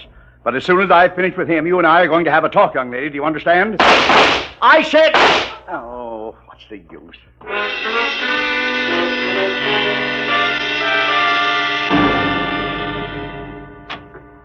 Yes? I'm Philip Marlowe to see Mr. Vanneman, Enoch Vanneman. I have an appointment. Oh, come in, Marlowe. I'm Enoch Vanneman. Oh. Glad you're here. Step this way, will you? We'll talk in the study. Okay, Mr. Vanneman. I thought... Those were pistol shots? Yeah, that's Kay, my niece. Sounds like a squad of Marines. Yeah, she's a champion pistol shot. She's converted one of the garages into a target range. Well, I seem to recall a city ordinance that says... I know all about that ordinance, Mr. Marlowe. Save your breath. Oh, just like that, huh? Precisely. Sit down, please. Thanks. Breaking a city ordinance is a perfect example of all the crackpot things that headstrong young fool insists on getting mixed up in. And you want me to get mixed up with the crackpot, huh? Yes, she has no more sense in her choice of male companions than she does in her hobbies. And she's a very rich girl. Now, look, if this is a bodyguarding assignment, Mr. Vanneman, I want to tell Kay you... has been going with a man named Cliff Lace, an unsavory type at least. Professional horse player, I think, and it was quite an affair. Was quite an affair? That's right. She threw Lace over for a new love recently. Fellow I've never met. She's serious, but refuses to tell me anything about him. So? So Cliff Lace doesn't like the idea because, from his standpoint, a very good thing has slipped through his fingers. Oh. He's going to do something about it, huh? And I don't know. But since about the time they broke up, a man's been snooping around the grounds here, Marlowe. Really? He's about 40, short, greasy looking. He has a flabby kind of face with fat lips and with a large black mole on the right side of his nose. Hey, I may know that character, Mr. Vanneman. I'll have to check to be sure. Marlowe, I want to know who he is and why he's been hanging around here. Also, I want to find out all there is to know about Kay's new man. Tell me, how old is Kay, Mr. Vanneman? She's 26. That's her picture there. Oh, yeah. Blonde fireball. Look, Mr. Vanneman, if she's 26, maybe her love life is none of your business. It is my business. I'm her guardian, and I'm very fond of her. But she's reckless, stubborn, and erratic. Yeah, well, money's great, but it'll never replace the old-fashioned parent. Well, it's also a big responsibility, you know. No, not firsthand, I don't. It leaves one open to every crooked scheme in the book. Here, look, Marlowe. I've written my personal phone number on this card. You can reach me there privately at any time. All right, Mr. Vanneman, I'll see what I can find out.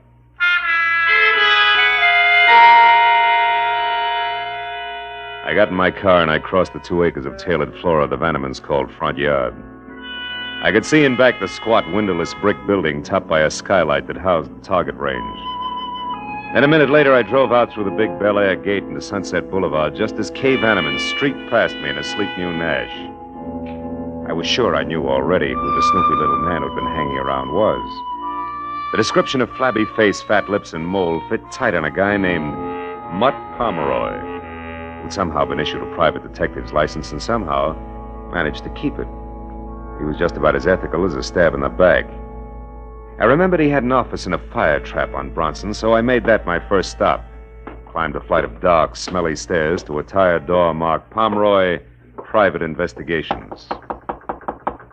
Well, there was no answer, so I tried the door. Somebody beside Mutt had been there ahead of me. Turned the place inside out. It was a shambles. I spent 5 minutes going over his files, scattered like leaves in November, and was still at it when the door behind me swung shut. Lose something, chum? Hello, Mutt. What's the big idea tearing up my joint, Marlowe? Hey, you know better than that. I wouldn't touch the stuff you keep on file without rubber gloves. Real funny. If you didn't do this, then who did? I came in and found it just like this. One of your clients must have gotten a little careless. You're full of them tonight, aren't you? Yeah. What do you want here, Marlowe? I need a little help, Mutt. No kidding. Okay, chum, sit down. Glad to help out a brother sleuth any time at all. Now, what's your problem? Why are you so interested in the Vanneman place? Oh, the Vanneman place. Yeah. Huh? Quite a chunk of real estate they got there. I know. What's the fascination? A little simple investigation for a simple little lady. For purposes of conversation, what'll we call her? How does Estelle suit you? Estelle, huh? Look, Marlowe, you got in free. Take the scraps and be happy. Okay. But as you put it, the Vannemans own quite a chunk of real estate. We might subdivide. You might like to tell me how this Estelle ties in. Yeah, I might at that, chum. She's worried about a guy. And from what I've seen of that jet-propelled blonde named Kay Vanneman, she's got plenty of reason to worry. Guy's name wouldn't be Cliff Lace, would it? Cliff Lace? Mm-hmm. I don't remember, Marlowe. Okay, Mutt, how much is it going to take? Well, now, that's hard to say. I'll have to let you know. You see, I've got an angle on my end, too. My little client swears up and down there's no other woman involved. But, you know, the Estelles are always the last to know. You're beginning to smell, Pomeroy. And just how do you fit, Marlowe? I'm helping a guy worry about a girl. Well, that's real nice. And when your clients worry, the wrinkles make dollar signs, so you're always right. Is that it? Thanks for everything. I'll see you around, Mutt. Yeah, but don't go away mad, chum. Oh, of course not. That's why I'm leaving now.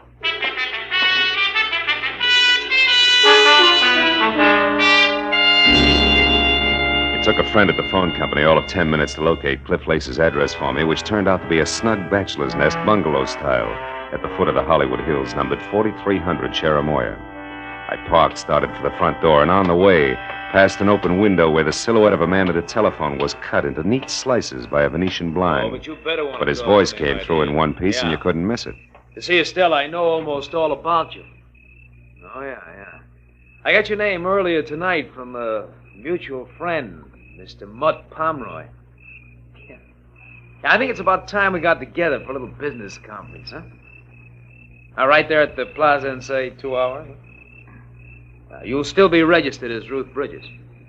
Good. Goodbye, Estelle. When he hung up, he moved over to a bottle of Johnny Walker Scotch. I waited until he'd helped himself, and then I went to the door.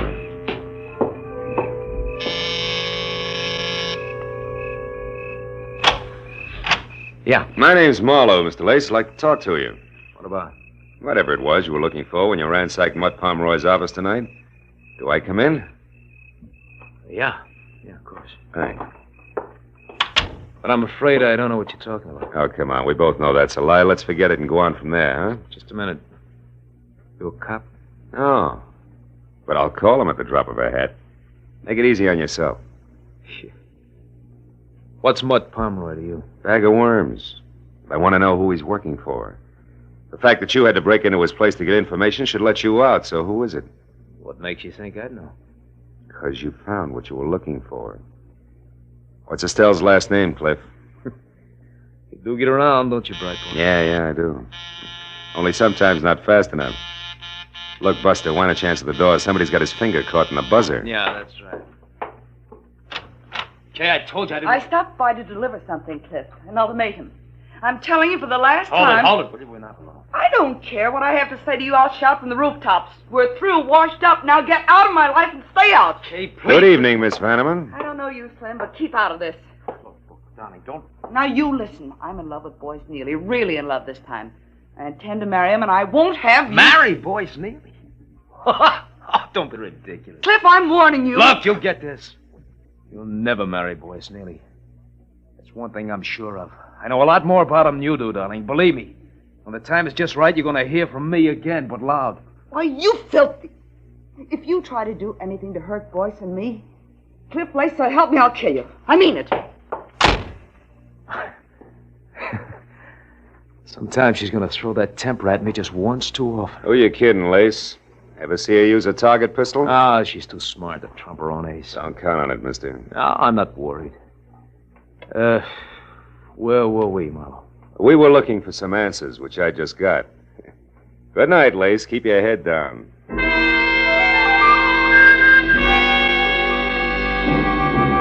The way things were breaking, I was sure if I didn't get to the woman named Estelle before Lace did, I wasn't going to get anywhere.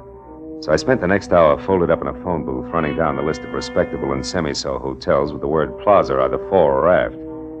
Finally, a flute-voiced night clerk in a mid-Victorian number called the Royce Plaza confessed that they had a Ruth Bridges, which was the name that I'd heard Lace mention.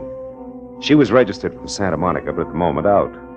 I was convinced that she was really Estelle, Mutt Pomeroy's client. So I drove over to the hotel, invested $5 for the night clerk, picked up a newspaper, and waited. Halfway down the sports page, a prim brunette came in who would have been pretty without the overload of nervous strain stamped on her face. As she crossed the deserted lobby, the clerk gave me a nod, so I called her name, caught up with her at the foot of the stairs.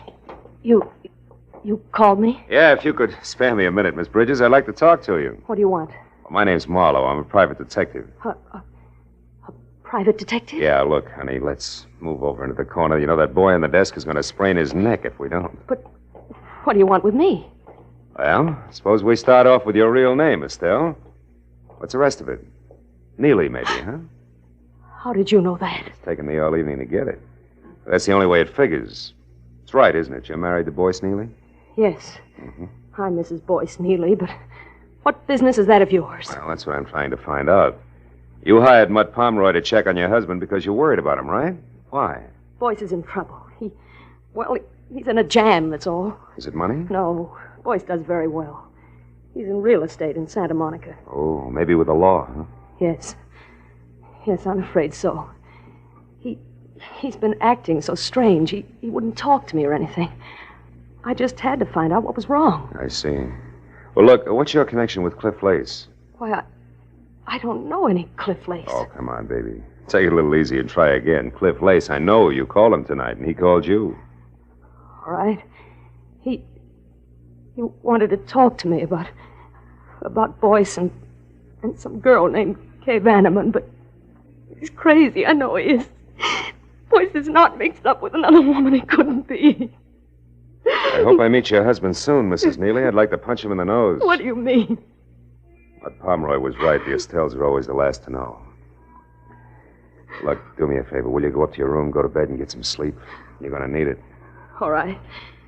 Thank you, Mr. Marlowe. Hey, Buster, where's the phone? Oh, right over there, sir. Good book? Huh? Oh, yeah, great. Chandler's new one, you know. Chandler. Where have I heard that name before?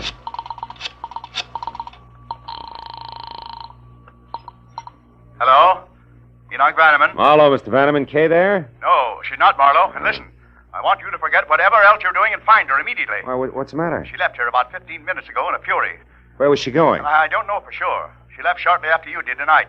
Then she came back about an hour ago. I know. I ran into her. What happened this time? She got a phone call from Cliff Lace. Something was said about him now being in the driver's seat, whatever that means. She was furious. That's not good, Vanneman. Believe me. Well, it's worse than you think. You've got to stop her. Because when she left here, Marlowe, I'm quite sure she had her target pistol with her. I hung up the phone, ran out to my car, and headed back to Cliff Lace's bungalow on Cherimoya. But Kay had a 15-minute head start, and at that hour, in her frame of mind, the drive in from Bel Air was a hop, skip, and a jump. The only hope was in Lace himself being smart enough to know that he'd overplayed his hand. The street was deserted when I pulled in and parked down the hill from the place. When I got to the front door and found it unlocked, I eased it open and went in. The living room was dark, but there was a light on in the bedroom, and I started for it. before I saw the bulk of a figure leaning against the dark side of the frame. Come on in, chum. Make yourself at home. What are you doing here, Mutt? Easy, Marlowe. There's no hurry. Not now, there's not. School's out, chum. Where's Lace? Inside. It was nice, clean, accurate, and exactly dead center. He never knew what hit him.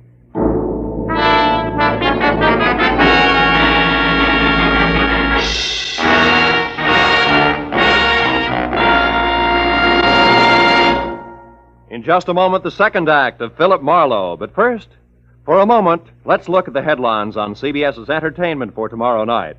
First, East is East and West is West. So, Jack Benny, on his way to New York, hasn't yet heard that the subway fare is a dime. Second, Charlie McCarthy, already in New York, rewrites Henry Fonda's tough-talking Navy officer in Mr. Roberts. And third, Andy of Amos and Andy, released from bail, jail, and Abigail, gets into new hot water. Besides these, you'll also find headliners Eve Arden, Red Skelton, Horace Heidt, and all the other great Sunday night shows on most of these same CBS stations tomorrow night. Now, with our star, Gerald Moore, we return to the second act of Philip Marlowe and tonight's story, The Hairpin Turn.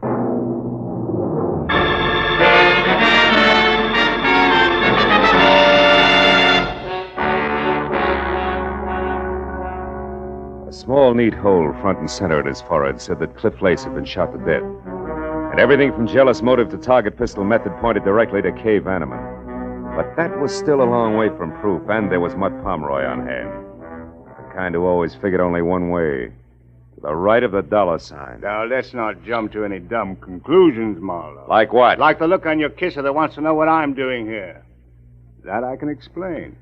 I got Cliff Lace's name from you, and a sawbuck to the right guy gave me a rundown on him, a sort of a character analysis, you might say. So? So I figured he was the guy who frisked my office to find out who I was working for. He must have tagged me out of the Vanneman place, followed me down to my joint, then turned everything inside out until he ran across something that added for him. Something like the name Estelle Neely, maybe?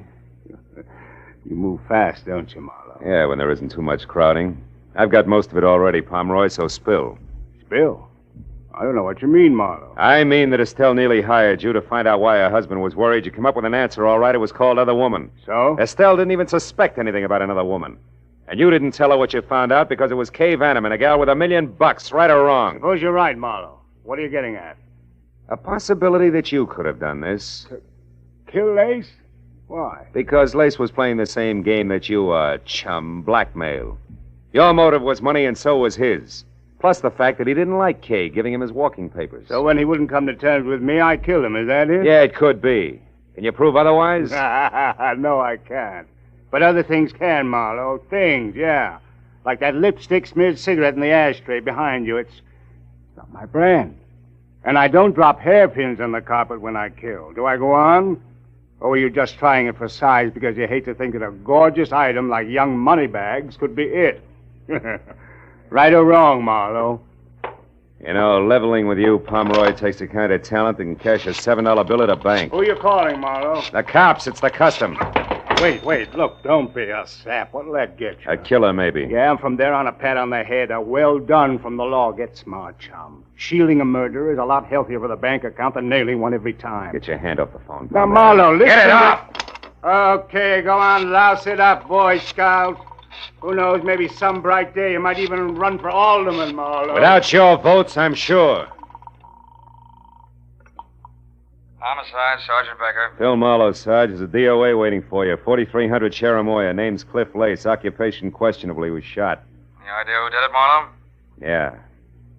Poor little rich girl named Kay Vanneman, or her sweetheart, one Mr. Boyce Neely. Who lives in Santa Monica? Yeah. Where's the fit? I don't know. How long ago was this Lace killed, Marlowe? 30, 40 minutes? Why? Neely's clear. We picked him up at his own home better than 2 hours ago. He's in a pokey now. What'd you get him on? Hit and run, a month ago. It's alleged that he knocked an old lady out of a crosswalk and into a hospital without even stopping to watch her bounce. Some anonymous tipster phoned the dope in around 6 tonight. Said the repaint job on Neely's car would prove it. It did. So that just leaves this Vanneman babe, huh? Yeah, I guess so. But you know, Becca, hey, there's... Marlowe, come here, quick, out in the backyard there. It's Kay Vanneman. I'll call you later, Becca. We got company. Get the lights, Pomeroy, and stay down. Don't worry, Marlowe. The driveway alongside the house is the only way out. All right, watch it from the front. I'll go through the kitchen and out the back door. Play it close. Check. But remember, Pomeroy, nobody gets trigger happy. Don't worry, chum.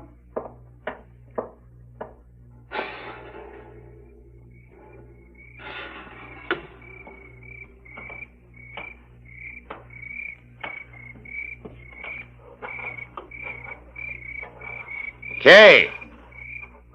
Come on, baby, you're cornered back there. Talk up. Who's that? Philip Marlowe, the guy you saw here with Cliff Lace earlier tonight. I'm also a private detective who's working for your uncle and trying to keep you out of trouble. Now, let's have the target pistol, baby. Come on, throw it in. I can't. I don't have one. Uncle Enoch says different. He told me you left the house with I it. told you I don't have one. All right, come on out. But slowly, hands high, no jokes. I always lose my sense of humor right after murder. After... Yeah. Lace was shot to death. Never mind the carefully arched eyebrows. You're in too deep, honey. You don't think I had anything to do with Cliff Lace getting killed, do you? Oh, no. It's all one great big coincidence, huh? Why don't you leave, Miss Vanneman? I said, why don't you leave? Well, how about it, Mr. Marlowe? Go ahead. I won't try to stop you. If you're guilty, you won't get very far. Well, all right. What's on your mind? A partnership, chum. Based on what, chum? Based on the fact that I saw you kill Cliff Lace. Fact? You what? Yeah. I saw you standing over the body with a smoking gun. Come on. You don't think you can really make that stick, do you? No, but it would keep you busy explaining for a while, long enough for me to wind up my business. Oh. Mm-hmm. Well, Marlowe, what'll it be? You and me as partners doing business with old Enoch Vanneman on behalf of the niece I'm sure you'll want to protect? Or me in business for myself? Well, which? It'll be partners, Pomeroy. Okay, chum. Let's get inside and clean up. The lady was kind of careless around the edges. Hey, the split. How far does it go? 50-50. Fair enough. Fair enough. After you, Phil. Now get that cigarette butt and the hairpin on the copper there. Then tell Sergeant Becker that you were jumping the gun about the Vanneman girl because you just found out that she was at home all night. I'll check the rest of it. Okay, Mutt. First the cigarette butt, then the hairpin. Hey. What is it, Marlowe? What's with the hairpin? Why'd you say... Marlowe, quick, get the light. Someone's out front. Don't shoot it. Maybe the law. In skirts? Look, get in that car over there. It's a babe, and 5 will get you 10 that she answers the name of Kay. Oh, that jerk's going to be a Lulu to protect. Yeah. Well, we better go in. Hey, the hairpin you dropped into your pocket, Marlowe. What's so special about it? Oh, nothing. It was just a hunch I had. Forget it. Marlowe, I want to see it. Okay. Here. Get a good look. Partner.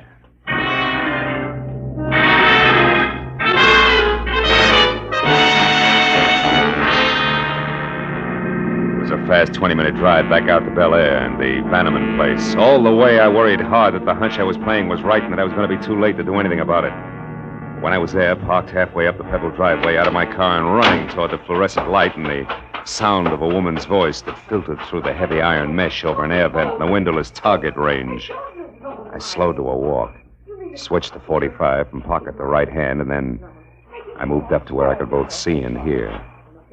Kay Vanneman was huddled in a far corner, her eyes crowded with fear and riveted on the dainty but lethal .22 automatic that Cliff Lace's murderer pointed straight at her head. Estelle Neely had her back to me, but with the grill that was designed to stop bullets between us, there was nothing I could do. You've got to listen to me. Please listen before you do anything crazy. I swear I never knew that Boyce was married. I'd never have gone with him if I'd known. You're a liar. No, it's the truth, I tell you.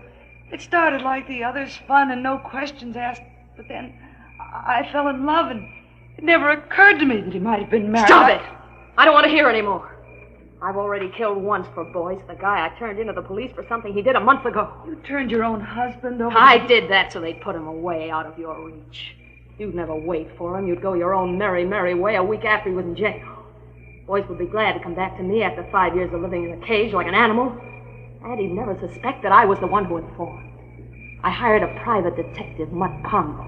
and made sure that he knew I never even suspected that Boyce could have anything to do with another woman. Then Boyce would never realize it was you who turned him in, because you had no motive.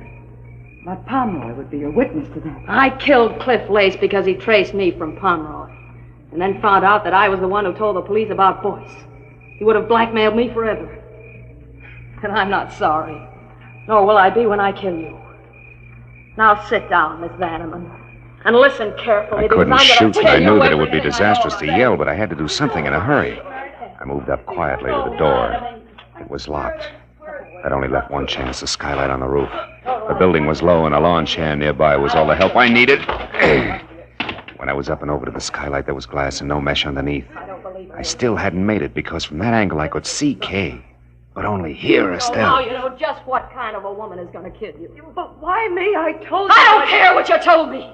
It was you, young and beautiful, that started all this. All this is almost over now because the other detective, that Marlowe, knows that I killed Lace. He found a hairpin there. I saw him from the window.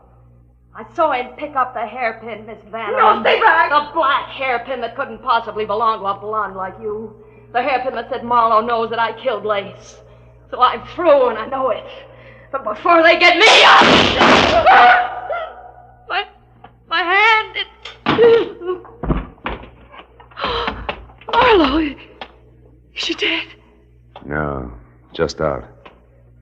Well, fireball, any appropriate wisecracks? Wisecrack? Not for quite a while, Marlowe. I'm too scared.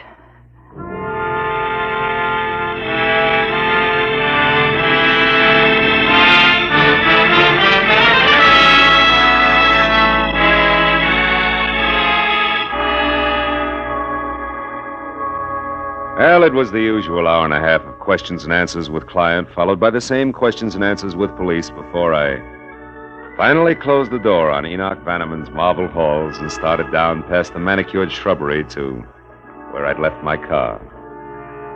Outside, the night was cold and clear. And as I walked, I looked up at the vastness overhead and wondered why I had the kind of job that made me no more than a houseboy with gun for a rich guy with a badly spoiled niece. I stopped wondering when I was at my car and no longer alone. I just wanted to say thanks before you left, Phil. I'm going to do my best to stay out of trouble from here on out.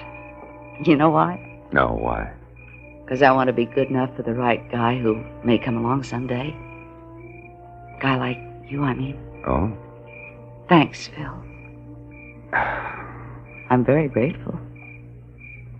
Yes, well, my job's all right 9 times out of 10.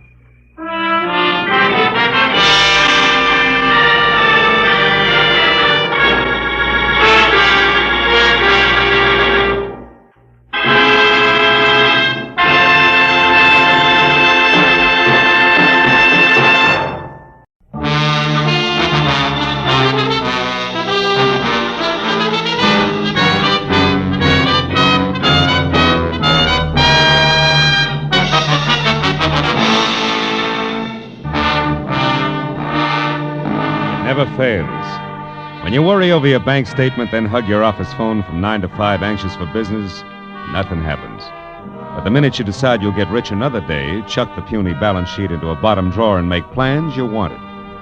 And that was exactly the way it played when at 3 o'clock on the kind of slate-gray afternoon that makes the beckoning Santa Fe Railroad vacation billboards look a little more so. I left a note on my office door and headed outside and across the street for some real Hungarian goulash. Very good today, too. A second after a waiter disappeared into the kitchen with my order, she was standing at my elbow. Not quite young, not quite pretty, not quite blonde. And when she spoke, not quite sure of what she was going to say next. You're Mr. Philip Marlowe, aren't you? I mean, the private detective whose office is across the street? Yeah, that's right. My name is Helen Asher. No? I have to find someone. You do that kind of work, don't you? Finding people, I mean? That all depends, Miss Asher. Who's the person you have to find? Leon Rodell, a friend. Uh-huh. You see, I just got into town. I had his address in my handbag, but I lost it. The handbag, that is. And I don't exactly know which way to turn. Well, just a minute, Miss Asher. Let's take it a step at a time, huh? Here, now sit down. Oh, no. No, thank you. I'm in a hurry, Mr. Marlowe. Leon Rodell isn't listed in the phone book. I've tried that, and I don't know the name of his firm, his business name. He deals in ceramics. Is that all you can tell me? Oh, no. I have something else. It's a name and an address here in Los Angeles. Fortunately, that wasn't in my handbag, but here in my coat. No. No what, Miss Asher? Outside there, on the street. What's on the street? Nothing. Nothing at all. Hey, Excuse me, Mr. Miss Asher. Wait a minute. My mind.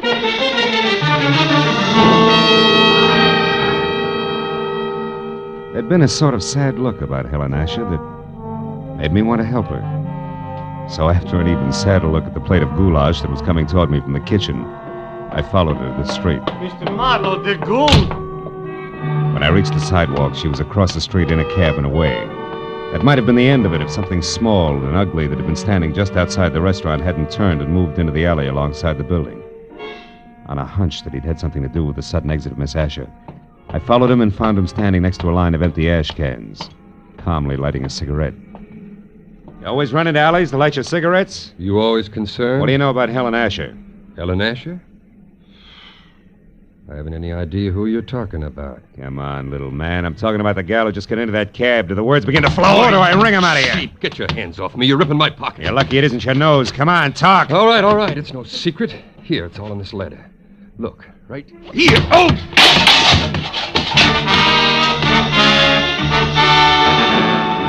Toe of his sharp-pointed shoes and caught my shin where it really hurt.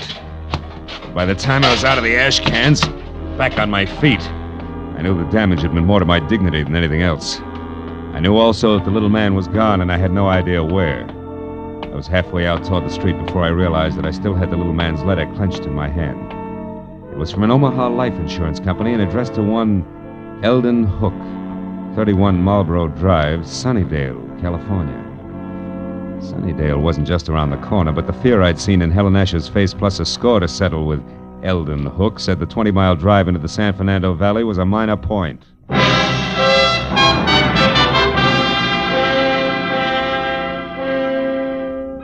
Under the gray sky overhead that thickened by the minute, Sunnydale, about the size of the hole in a candied lifesaver, looked as warm and cheerful as crepe paper. And number 31 Marlboro Drive, also gray, was no improvement from the ponderous, bleak stone buildings which said Queen Victoria should have slept there. Past the high, thick wire fence that surrounded it to the wrought iron gate in front of me labeled Hillcrest Sanitarium. Keep out. It took 10 minutes of softly phrased questions and answers to get the boss man, a Dr. Cianetti, to the gate. I told him who I was and what brought me to him, including a description of Eldon Hook. I don't understand. Come in, Mr. Marlowe, please. Eldon Hook has been with us as an attendant for more than a year now, and his behavior has always been satisfactory. Nothing would surprise me anymore today. By the way, sir, what did you say that woman's name was? The one who approached you in the restaurant? Oh, Helen Asher. Is it possible that she was once a patient here, Doctor? No. Oh. What about Leon Rodell? Leon Rodell? Hmm. How do you know that name? From Helen Asher. She was looking for him. That's why she wanted to hire me. She knew he was here in Los Angeles. Mr. Marlowe, this woman, was she young? About 30, blonde? Yeah, that's right. Why? Why? Because this morning, earlier, about 6 o'clock, one of our patients escaped. A woman you know as Helen Asher, and we know as Charlotte Rodell, Leon Rodell's wife. Oh. She's insane, huh? Temporarily, yes. Come over here, near the fence. Oh. I'll show you how she got away. But how she managed to cut through enough of this thick wire link fence to make a hole large enough to crawl through is beyond me. Here, look, behind this ivy. Uh-huh. Even with a good wire snipper, it would take hours to get through all these strands, huh? Wasn't she missed inside? Yes, but she was only gone minutes. Apparently she had been doing a little at a time during her recreation period, at night, whenever she could. Be careful of the burrs and those bushes there, Mr. Marlowe. Yeah, I see what you mean. Tell me, Doctor, have the police been notified? Of course, at once. The law compels us to. And frankly, Mr. Marlowe, I'm terribly worried. Oh? You see, it was her husband, Leon Rodell, who had her confined here a year ago. 6 months after their marriage, she began to act strangely. He felt it would be only with our help that she could ever regain her mental equilibrium. I thought that we were accomplishing that. Apparently no, huh? Obviously no. But, Mr. Marlowe, we must call the Los Angeles police right away and tell them that Leon Rodell now lives here, not in San Francisco. He must be protected. I see your point. Yeah, she did break out. She is trying hard to find Leo, and 3 she ran from Eldon Hook, who was very close on her trail. That's right, Mr. Marlowe. That's why I suggested that Leon Rodell discontinue seeing his wife as of last month. He always left Charlotte very upset. But now I'd better call the police. That's a good idea. Although Charlotte didn't know where her husband was staying or what the name of his ceramics business was, she... Say, Doc, she claimed that she lost her handbag. Have you found it by any chance? Yes, we did. We found it in the brush near the hole in the fence. I've got it right here in my desk. Oh, good. And there was an address on a card in it. 3840-something. Yes, here it is. 3840 Lookout Terrace. Lookout Terrace. Lookout Terrace. That's right here in the valley, up in the hills, south of Ventura Boulevard. Mr. Marlowe, if possible, I'd like to avoid having the papers get hold of this story. This is a rather exclusive nursing home. So? Well, in a sense, you're already in this case. Could you try to find Charlotte Rodell and bring her back here before the police do? Well, Dr. Chinetti, It would be doing a great service for the woman and her husband. I'll pay you your fee. All right, Dr. Chinetti, I'll try. I'll call you as soon as I have something.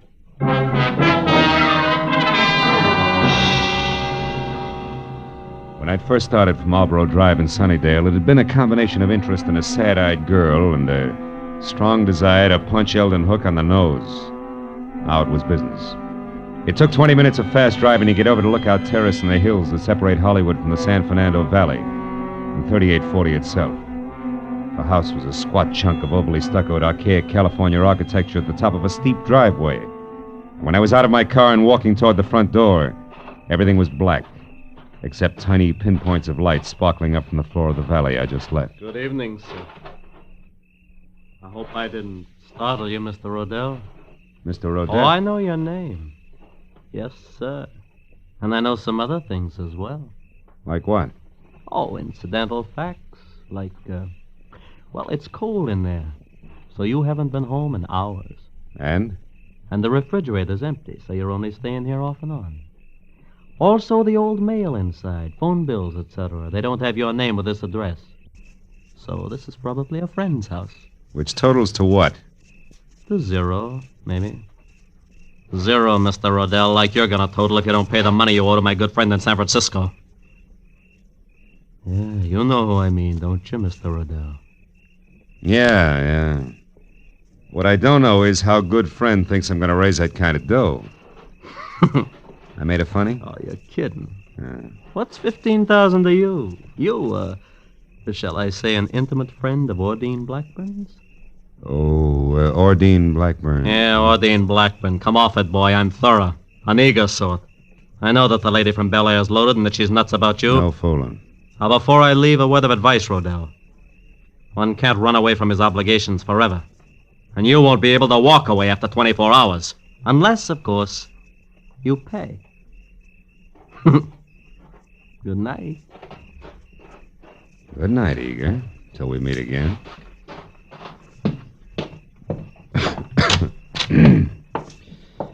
Oh. There'll be some heat in here somewhere. Information. Oh, operator, I'd like the telephone number of a Miss Ordine Blackburn in Bel Air. I don't have the address. Have you tried your directory, sir? No, I can't. The house burned down. One moment, please. Yeah. We have an Ordine Blackbird at 2321 Bel Air Road. Yeah, that's it. What's the number, please? Nevins 31121. 31121. Thank you. House burned down.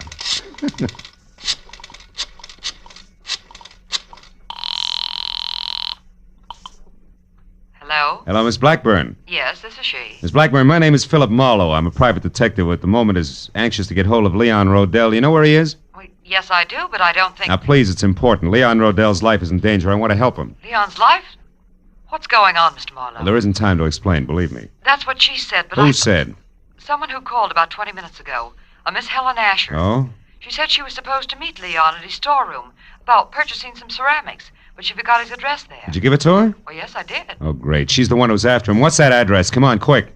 3909.5 Ventura Boulevard. It's Ventura. in the rear of a parking lot. But tell me, Mr. Marlowe, what's Well, wrong? there's plenty wrong. For one thing, Talk to you again, baby, some other time. I doubt it, Mr. Rodell. Jumped to a hasty conclusion, didn't I? Yeah, you did, Eager. You see, I'm really only a bill collector, just like yourself, so why don't we... Kiss and make up?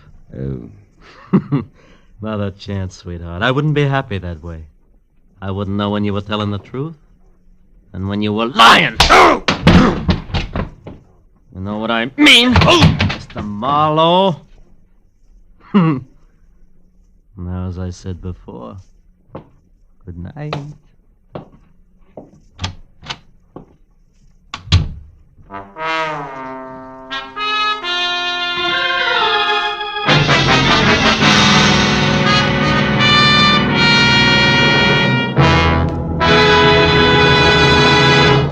In just a moment, the second act of Philip Marlowe. But first, CBS will bring you the earth-shaking premiere of a new opera tomorrow night. An opera written by Alec Templeton with Charlie McCarthy as a lovelorn singing Bengal lancer. Templeton himself as a Maharaja and Ursula Twing as a flying carpet salesman. You can hear it on the CBS Charlie McCarthy Edgar Bergen show tomorrow night. And don't forget, Red Skelton, Amos and Andy, Eve Arden, Horace Hyde, and all the other CBS Sunday night stars will also be on hand on most of these same CBS stations. Jack Benny, of course, is heard in them all on Sundays. Now with our star, Gerald Moore, we return to the second act of Philip Marlowe and tonight's story, The Bid for Freedom.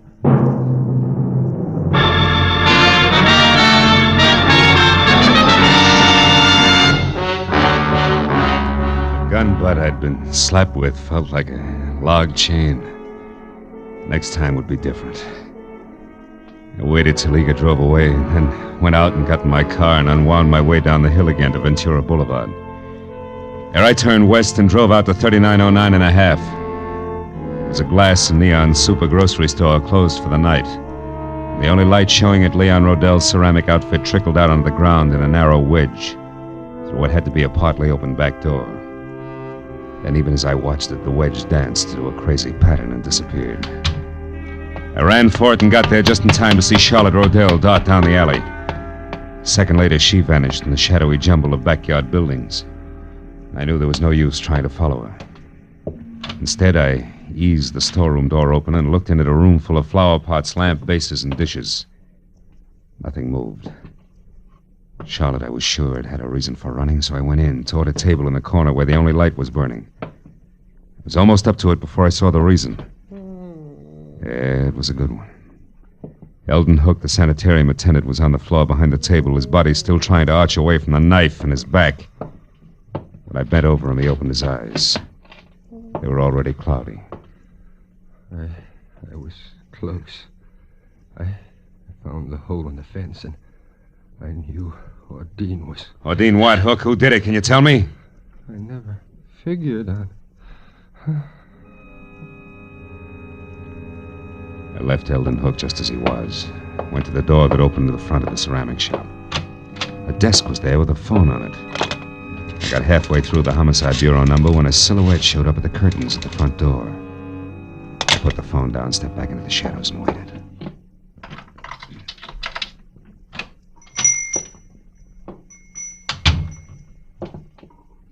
Oh, that's funny. Must have left the work light on. Not necessarily, Mr. Rodell. Who are you? Name's Marlowe. I'm a private detective. You are Leon Rodell, aren't you? Yes? What are you doing here in my shop? You better finish taking your overcoat off, Mr. Rodell. Now, see Your here. wife has run away from Hillcrest Sanitarium. My... Charlotte is out? That's right. How do you know this? She came to me tonight under a phony name. Tried to get me to locate you. She'd lost your address. Oh. This is a shock, Mr. Marlowe. A terrible shock. Poor Charlotte, what an awful thing this is for her. Yeah.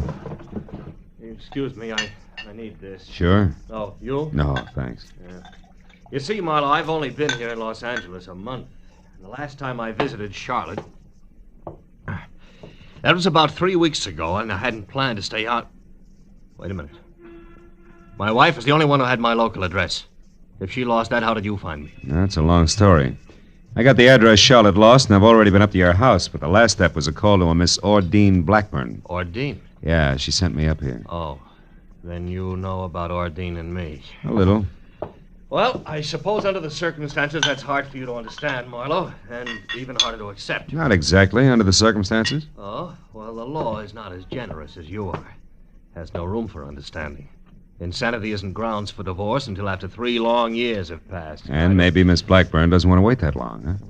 Well, to be frank, I don't know. I'm in love with her. I think she loves me. I haven't had the courage to tell her about Charlotte yet. Maybe you won't have to. Hmm? Charlotte called her up tonight before I did as a Miss Asher. She must have gotten Ordine's name and phone number from you some way on that last visit of yours. No, that's impossible. Well, she got it some way. Marlowe, do you know where Charlotte is? We've got to find her. She's not responsible. She might even be dangerous. It's an understatement, Rodell. She's deadly. Deadly? Hmm. I don't understand. Come here. Over behind that table there where the light is. What? Go ahead and look. Oh, what's over there? When I showed up here tonight, I saw Charlotte running away. I came in and found that. Oh, my God. The attendant at the sanitarium. Yeah. He knew she'd escaped. He found the hole in the fence where she got out, and he's been following her on his own, strangely enough. He's dead. Marlowe, he's dead. Hooked. He's dead. Rodell! Sorry. Marlowe, she must be completely mad. We've got to stop her. Why, she might go for Ordine next door. Or you, yeah. What can we do? Well, you can go home. She doesn't know that address up there, so you'll be okay on that score. All right, but... Rodell, listen. Keep your doors locked up there, will you? Well, sure. You said Charlotte... I know. I'm not thinking about Charlotte now. There's something else. The guy in San Francisco that you owe all that money to. What about him? Sent a mug down here who intends to collect it. I've tangled with him already. He means business. So be careful, Rodell, and I'll see you as soon as I can.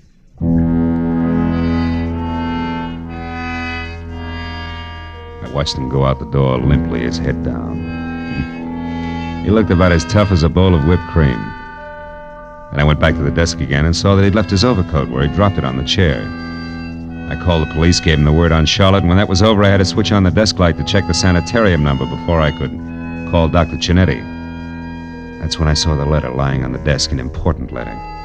But for one reason only. It was addressed to Leon Rodell at his house on Lookout Terrace. It was an open invitation to anybody who'd come to the shop looking for that particular piece of information. And there was no doubt in my mind that Charlotte had seen it, which made it long past time for me to get up there and on the double. I turned, headed for the door, and stopped all in one motion as a pair of headlights slashed at the windows and then blinked out. I stepped back out of the circle of light from the desk lamp and waited. A second later, the hulk of Mr. Eager filled the open back door. He was still very sure of himself. He took in the storeroom with one long glance and then sidled through the clutter as deftly as a rumba dancer toward the door where the desk and I were waiting. The instant he got within reach, I swung! You again, you dirty lousy Made your snoop. pitch once, big man. Why don't you sit on it? Why, you... And that squares us up for that clip on the chops you gave me. Oh, no. No, not quite, mister. Even Steven now, big man. When he went down that time, he took the chair, Rodell's overcoat, and half the stuff on the desk with him. He was still moving, trying to free himself of the tangle, so I reached for him again, but got only a fistful of the overcoat Rodell had left behind. And suddenly, my hand stung like I'd grabbed the wrong end of a bumblebee. I jerked it back and looked at the palm. Something was stuck to my skin, something I couldn't understand. Until finally realization oozed through the molasses in my brain. I left and ran all the way to my car and almost sprung the frame, twisting up Lookout Terrace.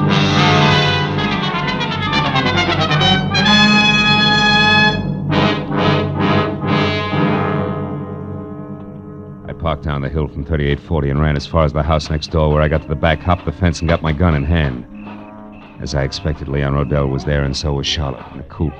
The door open, was poised at the top of the precipitous driveway like the lead car on a roller coaster. Why are you angry with me? I'm not Leon? angry, Charlotte. Now get in the car. We haven't much time.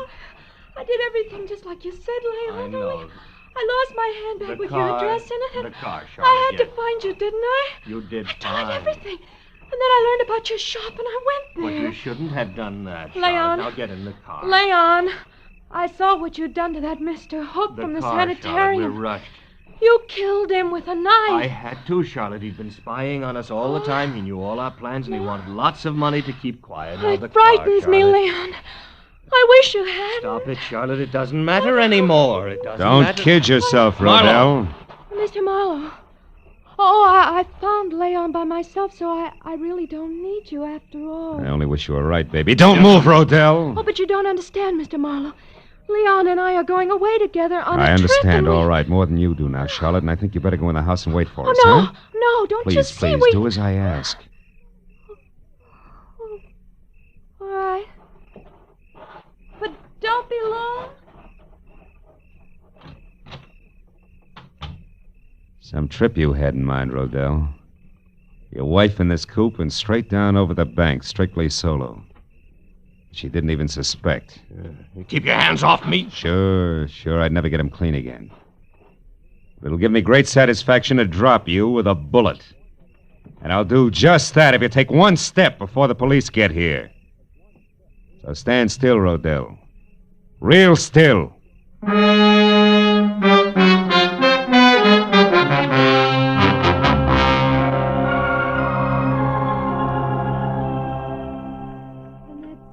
Really all that happened, Dr. Cianetti. I'm sorry you were worried, and I'm awfully glad I'm back. So am I, my dear. And we'll talk more about it in the morning. What you need right now is a good night's rest in your own bed. Oh, you're right, Doctor. I'm very tired. Good night, Mr. Marlowe. And thank you. Good night, Charlotte.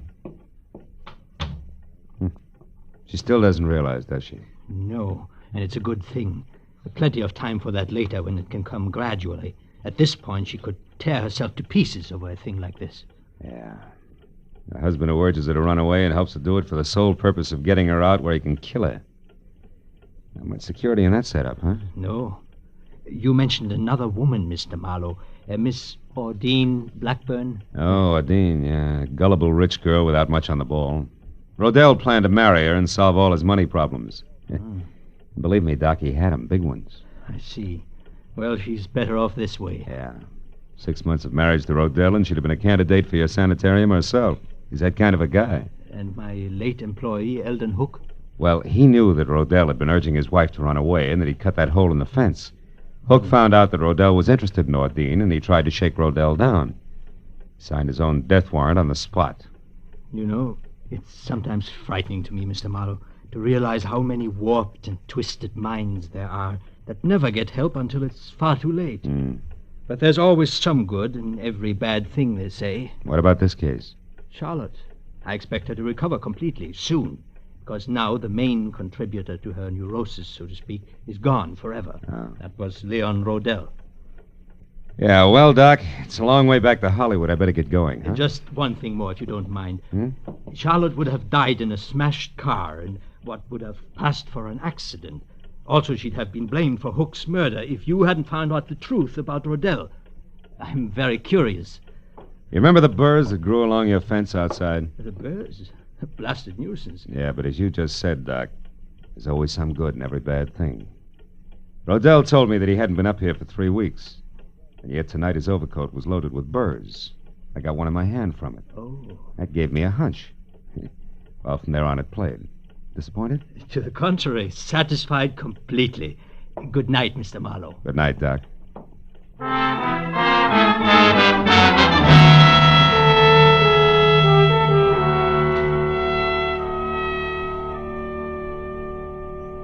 As I left Hillcrest Sanitarium and drove back across the wide, flat San Fernando Valley, dark and quiet in the hour just before dawn, I found myself being grateful for a lot of little, orderly things. Things like the clear white line down the middle of the road, the rhythm of the motor in my car, and the prospect of going home to my own secure apartment.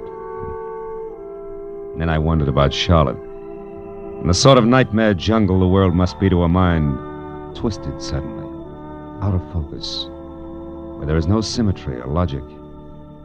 But nightmares can be banished, huh?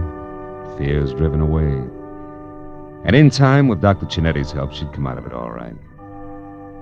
But the others. Others like Hook and Rodell. For them, the jungle is home. No nightmare, that. They live in it by choice. Until one way or another, they're destroyed. Choked to death by the very tangle they hide in. Well, that's fair enough.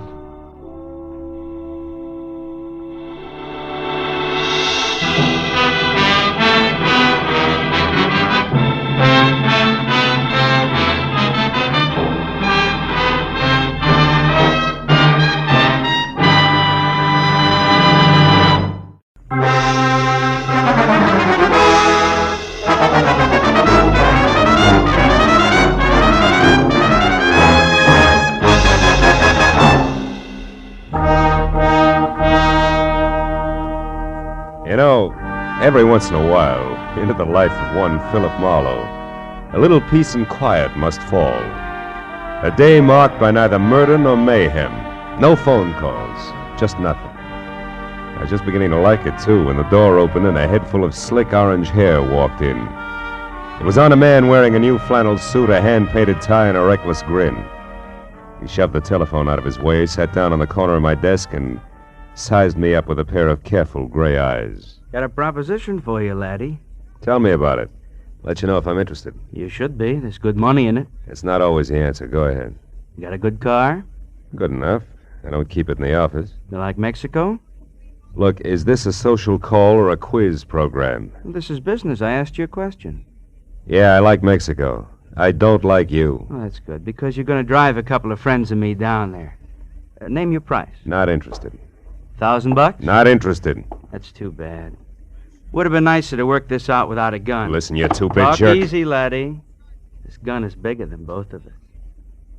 Now, you're going to drive across the Mexican border tonight with 3 passengers, and there won't be any difficult questions, because you are the well-known Senor Philip Marlowe, a respectable private detective. Somewhere below the border, your fellow travelers will catch a boat. But this you don't have to worry about. Now, look, just a minute. Look, laddie, I came to you for several reasons, one of which is that you're smart enough to know when to quit fighting the problem. We got to make a stop first, so let's go. And leave your artillery in the drawer. Come on. Yeah, sure. Since I'm now an old pal of yours, what do I call you? You pick it. Believe me, you won't like it. How about George? You like George? Not particularly. Good. Just call me George. Let's go, Marlowe.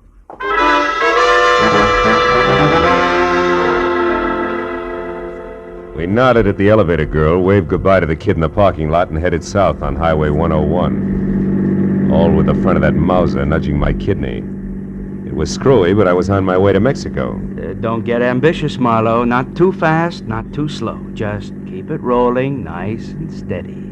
I did what I was told and watched for a break. For every foot of 100 miles down the coast. At Oceanside, we cut inland past Escondido and up into the citrus country. Once he dug a little map from his pocket and studied it while we headed into the hills where farms were farther apart. George was busy looking for a turnoff when my chance came, and it came fast. My foot slammed down hard on the brakes. George's head smacked the windshield, and the gun slipped out of his hand. I dropped 2 wheels in the ditch, but I got the gun. He took one look, then jumped out and ran in a low crouch for the back of the car. Before I could follow him, I heard the truck coming. It was a big 2-section job rolling fast. It topped the rise just as George pivoted toward the road. The truck driver must have seen him just as he hit me, because the air brakes locked on all 26 wheels at the same time. I ran to where George lay like a discarded doll at the side of the road. The truck driver was out of his cab before it stopped rolling. I didn't see him. I come over the rise there. I didn't see him. Take it easy. Honest, I didn't see him. Is he all right? He ain't dead, is he? No, he isn't. He won't be walking much anymore. It wasn't my fault, Mr. Honest. I know it wasn't. Get hold of yourself. Gosh, what should we do? I want you to drive to the nearest phone and get the police and then come back. Here's my card. Give it to the troopers. Tell them they can reach me at my office. Yeah, what are you going to do? If I can figure out how to read this map of his, I'm going to pay a call on a couple of people who are expecting this guy. Maybe it's just a stubborn streak, but when I'm being used as a patsy, I like to meet the people involved.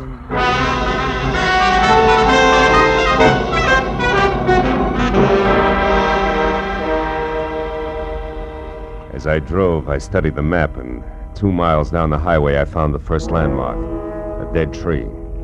There I left the highway and followed a rocky trail 7 corkscrew miles up a canyon to the next landmark, a bridge. One that looked like it had been lifted out of some rustic Connecticut woods and dropped across the California gorge purely by mistake. Because it was covered complete to roof and walls and made entirely of lumber. And on the hill beyond was a lonely house where the trail marked on the map ended. I drove slowly through the sagging wood tunnel and at the other end deliberately killed my motor. And I got out, raised the hood, and went to work on the distributor. I don't know where he came from, but when I glanced up, he was standing there watching me. A bull in overalls with a pitchfork clenched in a pair of hands as thick as $4 steaks. We didn't like each other's looks. You picked a bad place for trouble, mister. That's so. Why? Nobody almost never comes up this road, especially strangers. How come you took it? Really want to know, or are you just killing time? I wouldn't be too smart if I was you, mister. You live in that house up there? No, not anymore. I got canned for drinking. Well, why are you so interested in that place? It's the only farm around here. Maybe they got a mechanic. Yeah, maybe. Where'd you say you were from? L.A. Los Angeles, huh? You real sure you don't know anybody up there on the hill? Like who, for instance? A certain party who took a trip to L.A. not so long ago. And another thing, city boy. Don't get out of line or I'll fix you good. Understand?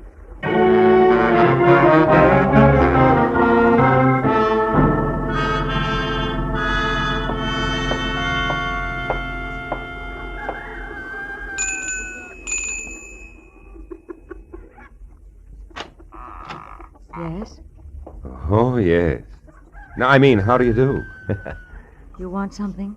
Yes, my car stalled at the bottom of the hill. Dolly, who is it? Who's there? A man, Uncle Walter. He says his car broke down. What's that? Your car broke down, you say? Yeah, I don't know what went wrong, Mr. My name is Brule, Walter Brule. Oh, I'm glad to know you. I'm Philip Marlowe. What are you doing on this road, Mr. Marlowe? I thought it was a shortcut. Did you? Well, you were wrong. It's a dead end. Oh. You come inside. Thanks. Look, Mr. Brule, I'd like to have somebody who knows motors come down and look at my car, huh? Mm-hmm. All right, when Ed comes in, I guess he could go down with you. Oh, That's my new hired hand, Ed Fry. Oh. I don't know, Uncle Walter. It's getting pretty dark. Yeah, I was thinking the same thing myself. As a matter of fact, if you can accommodate me, Mr. Brule, I'd just as soon rest up a while and shove off in the morning. I want to pay you for everything, of course. Stay overnight?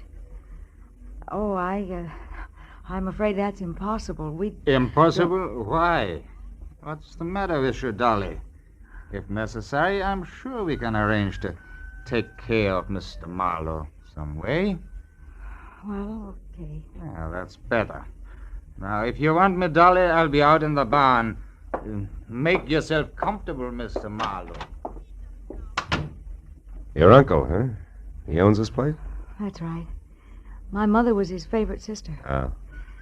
You want a cup of coffee? Oh, I'd love it. Haven't had any farm kitchen coffee in ages. You don't seem to have many visitors up this way, Dolly, huh? No, not many. Nice farm, though. Stinks. Is that why you run off to L.A. now and then? How did you know about that? I guessed. I ran into a friend of yours at the bottom of the hill. A pair of overgrown shoulders with a pitchfork. Said he used to work here. Him. He did up until a month ago. That's Noah Bickman. Big dumb goof. Here's your cup. Oh, thanks. By the way, Mr. Marlowe, where are you heading? Oh, Mexico, maybe. Mexico. Yeah. You kind of came a long ways out of your way, didn't you? Did I? Dolly! Dolly! We're in here, Eddie. What's the matter? That car at the bottom of the hill. Whose is it? Car belongs to me. It's stalled. Who are you? This is Mr. Marlowe, Eddie. He's on his way to Mexico. Well, you don't say. And since his car broke down so late, he may stay all night. Uncle Walter said it'd be all right. Is that a fact? I'll go get some blankets, Eddie, so you can take them up to the spare room for Mr. Marlowe. Okay, Dolly. Mr. Marlowe, huh? Where you from, Mr. Marlowe? L.A. You? Points east. You know, this road don't go to Mexico, Marlowe. In fact, it stops about a mile up the draw here. Kind of funny that you wound up on it, isn't it? I don't see you breaking up over it, Eddie. Don't let my poker face throw you, pal. Traveling alone, are you? I am now. Meaning what? That there's nobody with me. That's simple, isn't it? Not in my book, pal. I might even want you to draw me a picture of that one. Here's the blankets, Eddie. Sheet and pillowcase. Oh, okay, it's fine.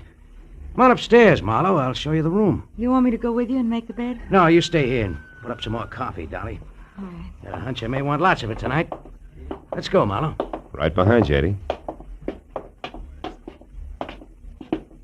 How's the weather been in L.A.? Some might call it hot. Uh-huh. Get the door, will you? Sure.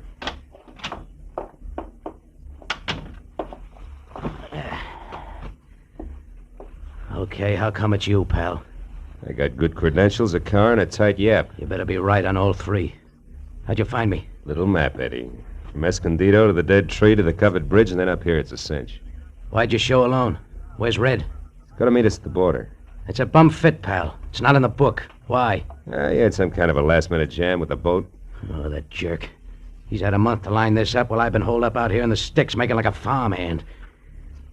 Well, better work, that's all. If we're picked up this time, it's curtains. Oh, incidentally, you got a gun, haven't you? Yeah, sure. Let's see it. No dice, Eddie. Red didn't tell me everything, just enough. So? So you'll get your money's worth. I'll do what I'm supposed to do and no questions asked, but my little automatic and I stick together regardless, real close, together. Okay, Marlowe. Suit yourself. I will. And something else. The rest of the company is going along. Is that all set? Well, we'll see about that when the time comes. You're not leaving any loose ends around, are you? It's not your worry, pal. We'll get out of here around 11. Oh, and that routine about your car being stalled, it is a gag, I hope. Oh, sure, it won't start. If anybody tries, but in 10 seconds with a screwdriver, I can fix it. You're okay, Marlowe. Just keep playing your game. Yeah, I will. Maybe then I'll find out what the score is, after all. You might at that. Come on, let's eat.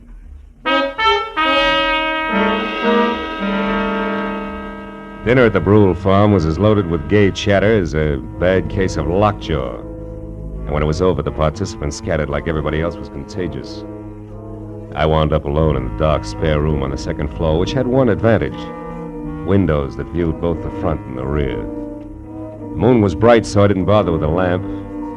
I listened to Dolly rattle dishes in the kitchen until that stopped, and then I watched old man Brule pace his front yard. Once Ed Fry went out and talked to him briefly, and then headed for the front door again. For a long hour after that, the big house was silent until from somewhere out in the back, there was a soft metallic tapping. Eventually, I spotted a heavy figure outside tossing pebbles against a window pane downstairs, and he edged back through the shadows to the barn. A moment later, I saw the girl slip out a rear door and run across the backyard and join him. I went down the back stairs and out along the house to a hedge, and I followed that until I was close enough to hear. It's true, I tell you. He's an escaped convict, a killer. He's been hiding out here on your place. I can't believe it, no. I just can't. Are you sure? Of course I am. I read it by accident just tonight in an old newspaper from Denver. The whole story with pictures. There's no doubt about it. Ed Fry is really Eddie Fillmore. He's a murderer, plenty of times over. What do we do? Should we call the police? No, not on your life. Listen, you want to get off this farm, don't you? More than anything in the world. Okay. Then we'll do it. Together, Dolly. I didn't tell another soul about this. You know why? Because they put out a reward. A big one for him. $2,500. And we're gonna get it. Just us, you and me. But how, Noah? How can we possibly... What's that? Did you hear that, Noah? That's nothing. It's one of the cats, maybe. Look. You've been taking walks with him lately, Dolly. Well, yes, I have, Noah, but... Well, never mind that now. Just get him to take another one right away. Get him to walk you down to Pritchard's house. I'll be waiting there, and as soon as you get inside, I'll jump him. You'll never know what hit him. Will you do it? Pritchard's house? Yeah. Well, I'll try. You give me some time to persuade him. Sure. Oh, I knew you'd see things my way, honey. No. Boy, with that reward money, there'll be no stopping us.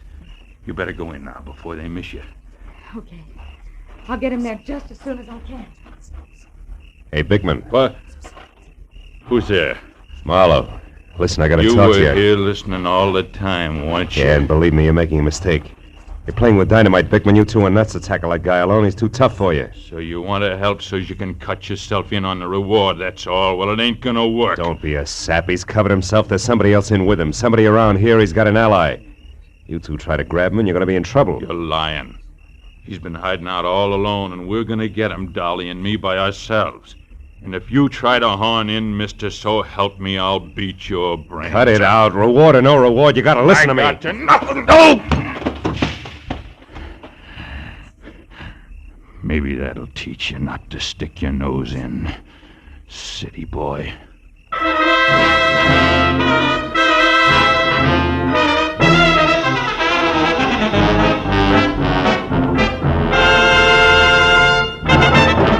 In just a moment, the second act of Philip Marlowe. But first, Fred Allen's first appearance on the CBS Jack Benny Show. Al Jolson sings, but the face is Charlie McCarthy's.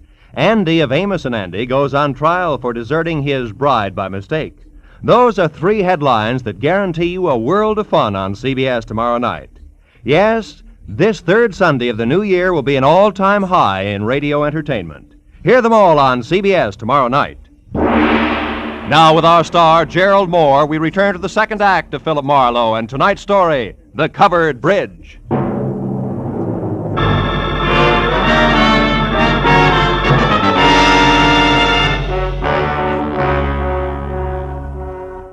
I didn't pass out. But my jaw hurt and my legs moved like they were rubber. Now I had to find the roving Walter Brule because he should know where Pritchard's house was, where the ambitious team of Dolly and Noir might be biting off a lot more than they could chew, healthy 4-H teeth notwithstanding. Mr. Brule! Mr. Brule! Yeah? Hello? Who is it? Marlowe! Come here a minute, will you? It's important. Yeah, important? What is it, Mr. Marlowe? Your face. Was ist? It's your friend Noah. We had a few words. Noah Bickman? He was no friend of mine. Yeah, he's no friend of mine either. Look, Brule, I'm going to have to trust you. I've got no choice. Bickman found out Ed Fry is really an undesirable named Eddie Fillmore who's wanted for the police by murder. Murder? And he wants to trap him for a $2,500 reward that's been posted and didn't want me in the way. No. Now, look. I'm not a passing tourist with motor trouble, but a private detective. Tell me, who is Pritchard and where does he live? Pritchard? Where does he live? Mr. Marlowe, somebody has been making a joke on you. Elihu Pritchard died 20 years ago. He lived right in this house where I do today. This is Pritchard's house here? Oh, Pritchard's house? No, that is down the road near your car. The covered bridge. That is Pritchard's house. The bridge? Yeah, you see, Elihu Pritchard was from New England, and he had a covered bridge on his farm there, so he wanted one here. He built it himself day by day, a board here, a nail there. Oh, and since he spent so much time at it, people call the bridge his house. Is that it? Yeah, exactly. But then, why is it important? Because of a meeting, Mr. Brule, a get-together that I don't think is going to be on the quiet side. Let me borrow your flashlight, will you? Sure. I'll get back inside and call the police. But what are you going to do? Reinforce the reward, happy sweethearts, and keep an eye out for someone I haven't met yet. A third party Eddie Fillmore plans to tour Mexico with.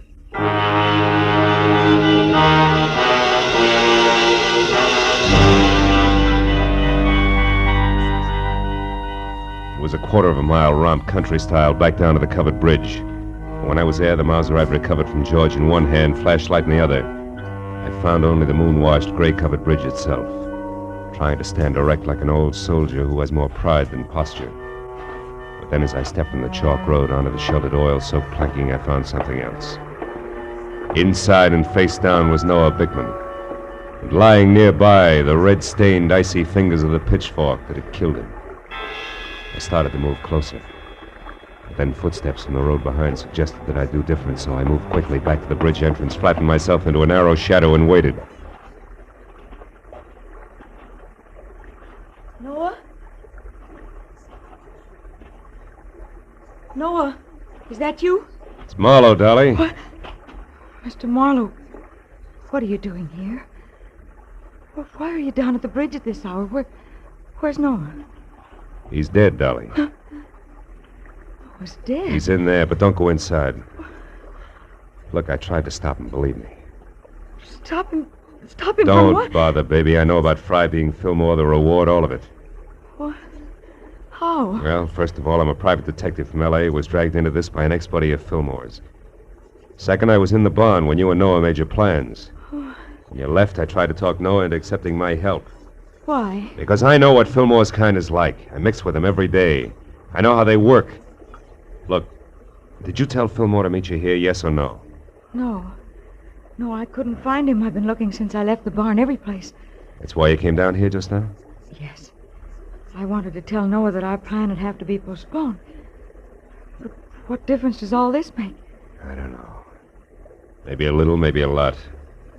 If Fillmore had known about this rendezvous you two planned, it'd be 20 to 1 that he got here ahead of schedule and took care of Noah. Since he didn't. Yeah, since he didn't, I'm betting on a third party, someone we haven't met yet. A third party? Yeah, now listen to me and do just as I say. Turn around and walk straight back up to the house, and when you get there, get inside and stay put. But Marlowe, what if... Go on, fast. All right. But be careful, Marlowe. Whoever killed Noah won't hesitate to kill you, too. When she started back up the road, I turned toward the bridge again. My flashlight following the dusty white footprints on the freshly oiled planking leading to the dead man. I stood over him, the circle of light sweeping the area around him. There was just one thing I had to know. Marlowe! Marlowe! It's me, Walter Burrell. What are you doing down here? Well, I thought you might need help, so after I called the police, I got my rifle and came down here, and I... Hickman? Yeah, he's dead. The prongs on that fork went right through him. How terrible. Yeah. Look, Brule, was this planking freshly oiled today? Yeah? Why? I just wanted to make sure those chalk footprints were made today. But what do Brule, footprints... you stay here and see that no one enters the bridge. But where are you going? Up to your house in a hurry, because I think I know who the killer and the third party is.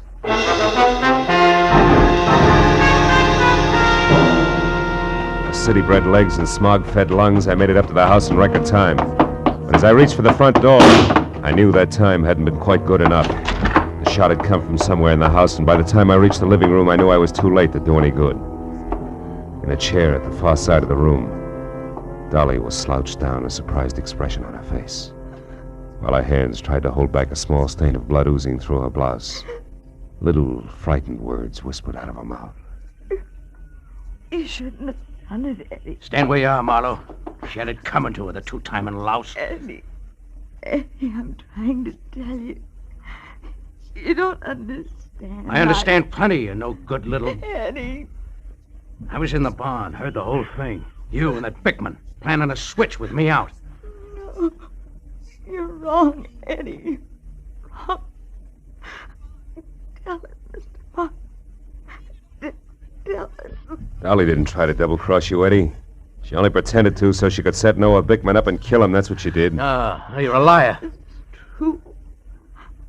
That's what I tried to tell Eddie. I don't believe it.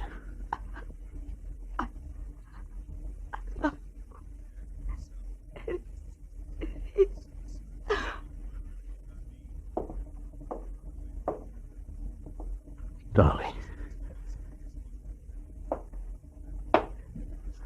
Is that true, Marlowe? She didn't cross me. She was trying to help me. That's right, Fillmore. Bickman found out who you were, wanted the $2,500 you were worth, dead or alive. Dolly had to play him along for your sake. Should have listened to her. I should have listened. How'd you know all this, Marlowe? I found Dolly's footprints inside the covered bridge. Proof she'd been there before I found Bickman's body. Yeah. And you knew who I was, so you put it all together. Well, you're holding the gun, kid. What's the next move? Doesn't matter much anymore. I could still am out of here for Mexico. Somehow I don't want to. Not without Dolly. Phone the police, Marlowe. I'm not going anywhere.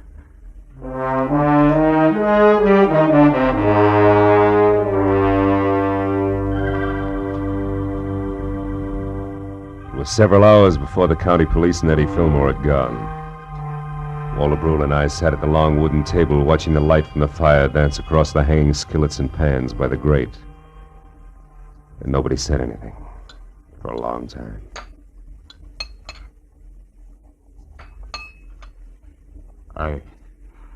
I suppose hot apple pie at 4 in the morning seems odd to a man from the city. Not at all. 4 in the morning, sometimes the middle of the day in the city. Yeah. More coffee, Mr. Marlowe? Yeah, please. Thanks. You know, Dolly wasn't really a bad girl. It was just that sometimes she didn't think, and... A woman who loves like that doesn't think, Mr. Brule. She just feels. Maybe in some way it is my fault, the whole thing. No. It's nobody's fault, Mr. Brule. She was trying to do the right thing for the guy she loved. Yeah. Well, your bed is still ready if you care to stay. Oh, thanks. Sure, I'd like to. If you can find your own way up, I think I'll sit here just a minute longer. Sure. Night. Good night, Mr. Marlowe.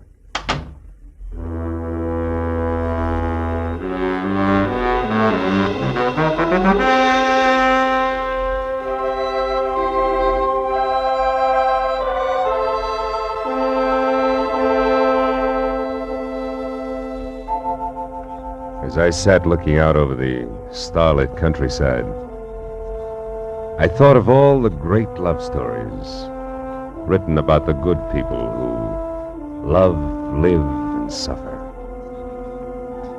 And then the pathetic face of Dolly and the pain-racked face of Eddie said, "What about us?" And I had no answer. Yeah, chalk up another one, Marlowe. Another one of those things for which there is no answer.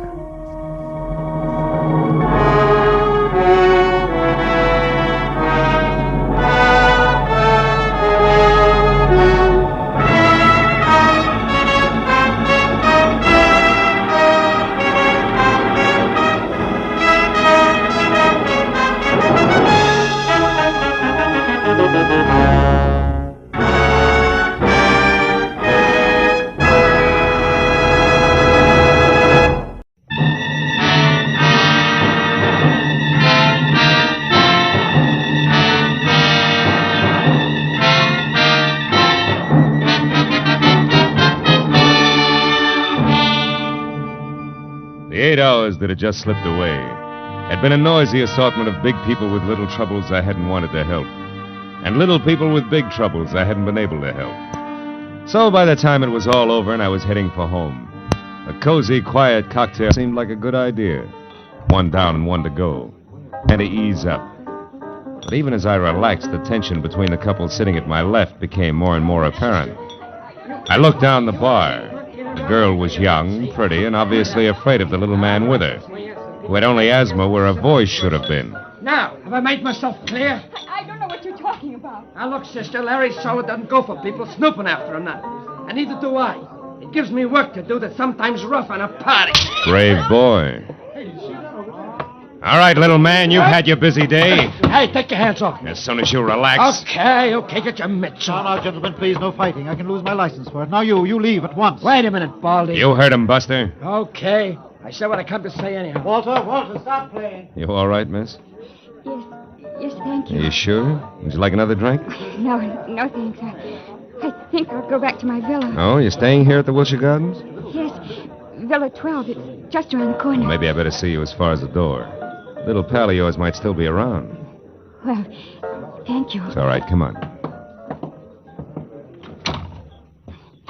This is really very nice of you, Mr. Marlowe, Philip Marlowe. What about you? What? Oh, Claire Osborne. Well, now, look, Claire, I'm not trying to pry into your business, but in a way, people like Larry Salter are my business. Larry How did you know about him? Your little pal in the bar wasn't whispering. Oh. I'm a private detective, Claire, and I see a lot of people get in over their heads. Hate to see it happen to you. You know, these people play rough, usually for keeps. Maybe you better tell me about it, huh? Well, this is my place. Oh. Mr. Marlowe, I'll be frank with you. A month ago, I got into a jam. It was an investment I'd made, some stock, a sure thing, I was told. And they usually are. Anyhow, the certificates weren't quite gilt-edged, and they took a dive, a deep one. And to protect myself, I needed more money, so I took a bracelet. I had a diamond one and got a loan on it. From Larry Salter? Yes, from Salter. A friend, a person I thought was a friend, recommended him to me. So you cashed your bracelet, covered your investment, got your money back, and now you want the bracelet again, correct? Yes, but Salter isn't around. He's hiding. How do you know? Well, I went to the club he runs up on the strip. I overheard it there. Oh. 2 men spoke of him as being on an extended vacation for his health. But of course, I didn't believe that, so I went around the back, found a door open, and got into Salter's private office. Baby, that in itself is a wonderful way to get into trouble, deep. Yes, I know, but I just had to find out where Salter could be located so I could pay him and get my bracelet back. Here, look, this paper. Mm-hmm. It was folded under Salter's memo pad. On one side, it says, Madge, Gladstone 274. The last number's missing, torn off. And on the back, meet at 1010. Can this help us any? Well, it might. But first, Claire, a couple of questions that might help even more. Who was that ersatz little Caesar who slapped you in there? One of the men I overheard talking at Salter's club. He must have seen me and then followed me here. That figures. Now, look, honey. You're scrambling awful hard for a $1,000 bracelet. What's the rest of it? The rest of it? Well, you're out of your... Honey. Oh, what's the use? That's better. I might just as well tell you.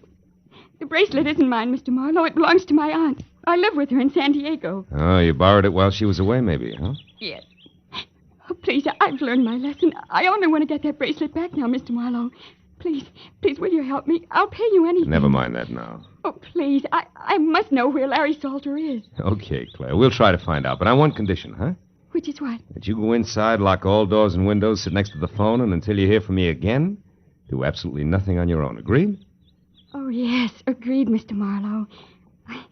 Thank you very much.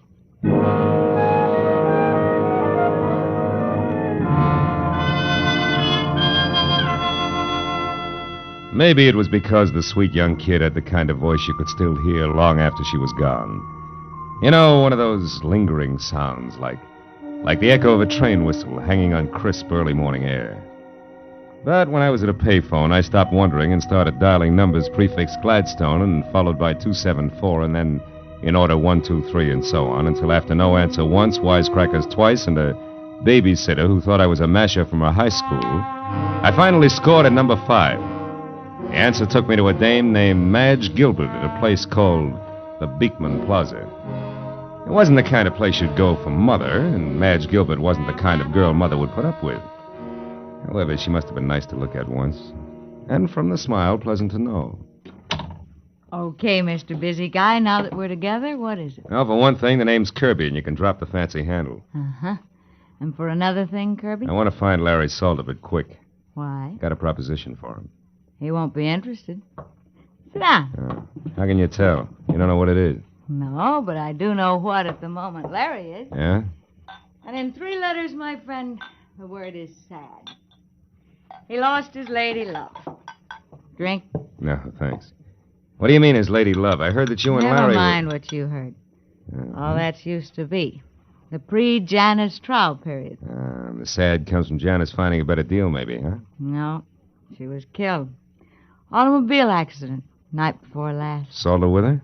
No, again. She was alone and drunk. And that's probably the way Larry is right now. A blind fool. Fill it up, will you? Sure. Look, baby, believe me, it won't put out the torch you're carrying. Shut up. I'm sorry I brought the whole thing up. Now, what was that proposition you mentioned? For Larry exclusively. Where is he? At the foundry on Cushing? Where? The foundry in East Los Angeles. Hey, wait a minute, Kirby.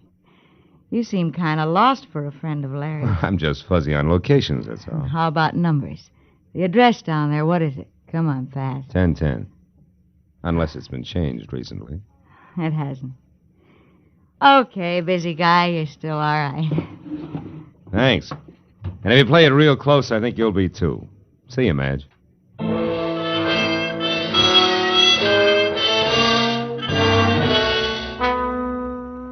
Cushing Avenue in East Los Angeles is industrial, literally wrong side of the tracks and about as non-Hollywood as an honest day's work. And all the way there, I kept blessing the dumb luck that had made me answer 1010 for the address before I'd even had time to think. When I pulled up and parked away from the place, I hoped that luck would continue. Because ahead was the foundry, or what remained of it, and in no sense did it look like friendly territory. I found a metal staircase climbing from what had once been a loading ramp up to the yard foreman's office, where a single staring, unshielded light inside said that somebody was home. And when I'd quietly gone up those stairs, I saw through a glass door who that somebody was. Larry Salter, alone next to a telephone and pitching darts at a smiling face on a calendar across the wall that read January 1928. When I knocked with the barrel of my .38 on the dirty glass door, he told me to come in without looking up. Make yourself at home, neighbor. Be with you in a minute. Aha! I did it. Her front tooth. I've been trying for that all night. So glad you made it. Now it won't be on your mind while we talk. About what? Bracelets. Bracelets? Neighbor, this is an iron foundry. What you want is a jewelry shop. Let's save each other a lot of time and level, huh? I'm a private detective named Marlowe, Salter, and at the moment working for Claire Osborne, who now has the price of a bracelet. Wants it back in a hurry. Do we do business? No, we don't. And it's not because I don't like you, neighbor. But because, one, I never heard of any Claire Osborne. And two, bracelets are stuff for second-story men, which I am not. And three, you ought to get yourself a pair of sneakers, stupid. You've been followed all the way through the yard, up the stairs, and into this room. It's an old gag, Salter. No gag.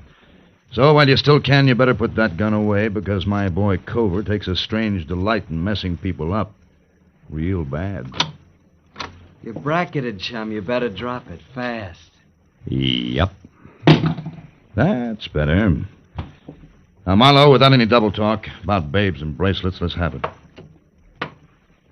You're one of Freeman Best's boys, aren't you? You think I had something to do with him getting knocked off in that ditch? You're here to square things away. That's it, isn't it? No, it isn't. And get your hands off me. Okay, I won't touch you again. But that's more than I can say for Cover. Yeah, lots more.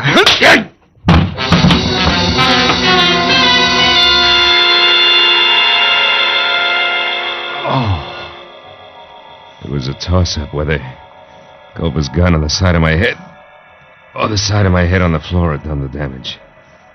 But either way, it didn't seem to matter.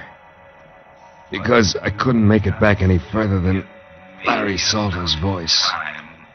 It sounded like it was coming from the bottom of the well. Even though I could see him talking into the telephone. Okay, my place later. It's 8100 North Lucerne in Hollywood. But then, I couldn't even see that anymore.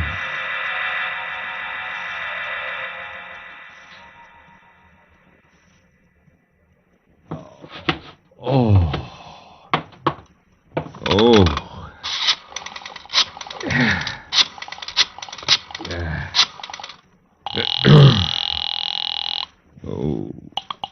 Good evening, Wilshire Gardens Hotel. Villa 12, please. Yes, sir. One moment, please. Hello? Marlowe, Claire. Listen, I'm over in East Los Angeles. Mr. Marlowe, did you find him?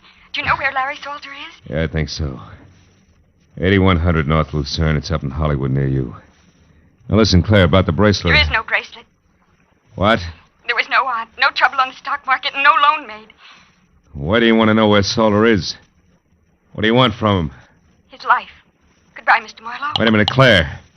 Claire, listen to me. Oh, my head. I wouldn't try it, What? chum. Hey, Cover, listen, Shut up. You don't have to go no place until Larry Salter comes back and says so. Now relax, chum.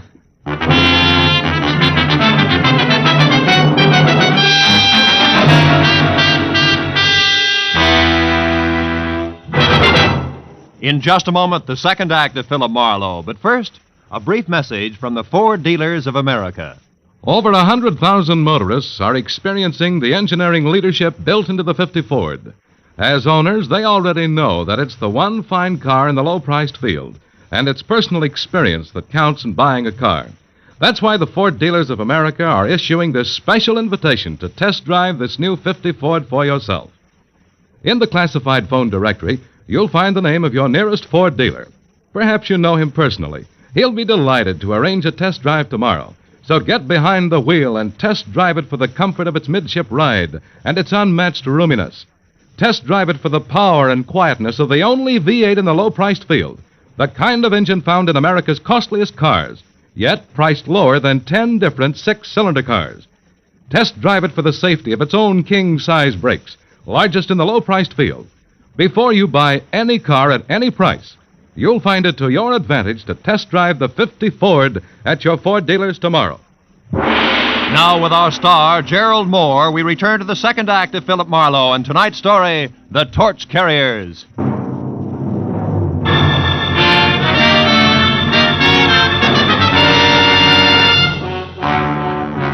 I turned to the poker-faced Cobra and the 45, both staring at me from across 6 dusty feet of concrete floor that made the ancient East L.A. foundry seem colder and even more lonely. You don't stay put so good, do you, sweetheart? You're kind of heavy-handed with that gun, aren't you, Cobra? You want to try again, sweetheart? I'll pass.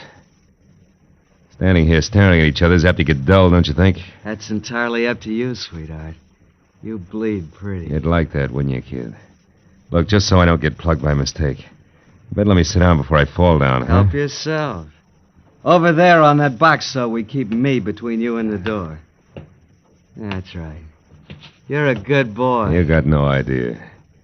Hey, come on, how long do we play like this? I'll tell you better when Orville the Squeak gets back. What's Orville the Squeak? She runs errands for Larry, like finding out what's phony about a certain young babe and her bracelets that don't exist. So that's where the bird with the whiskey soprano fits. That's the way the punk operates, huh? Well, that way, Kovu, will both die of old age before... Well, you hear that? Somebody moved downstairs. Maybe this is visitor's night in the old foundry. Don't get your hopes up, sweetheart. Those live here. They're rats. They eat small dogs. And one thing more, Marlowe. What's that for, punk? Dropping your hands out of your lap where I couldn't see them. Don't try it again. I'll put it on your bill. You know, Culver, you're holding me here on Larry Salter's orders, and yet I'm the only one who knows what schedule happened to him tonight. Maybe you better tell me. Sure. Only first I want to know something. What about the late Mr. Freeman Best? Freeman was scum. Low, stinking scum. Nobody misses him. I mean, nobody. And Larry didn't kill him, that's out. But he was connected, wasn't he? And there was a girl named Janice Trow. How does she figure? You better let that one set, sweetheart, for your own sake. Now let's have your end and fast. What's supposed to happen? Did you hear it? Yeah, what? Don't tell me a tough boy like you gets jumpy. Skip it. All right, Gib, come on, wise boy, jabber. Look, Culver, won't do you any good. Anyway, I'm the only one who Shut up. There was something. Maybe your rats are big enough to wear shoes. Huh? Shut up, I said. And sit right there or I'll blow you in two, and I mean it. Orville? Orville? Hey, Squeak. Is that you? Who's out there? Answer me! As Culver edged out of the room, I felt along the side of the box I'd been sitting on for a jagged chunk of metal slag I'd spotted earlier. It was about the size of a baseball and heavy. I picked it up, then moved across to the opposite wall near the door. You! Get out of here! The boss is through with you. Now beat it! I stepped out and saw Culver standing at the head of the stairs, his back to me. I threw the lump of iron slag with everything I had.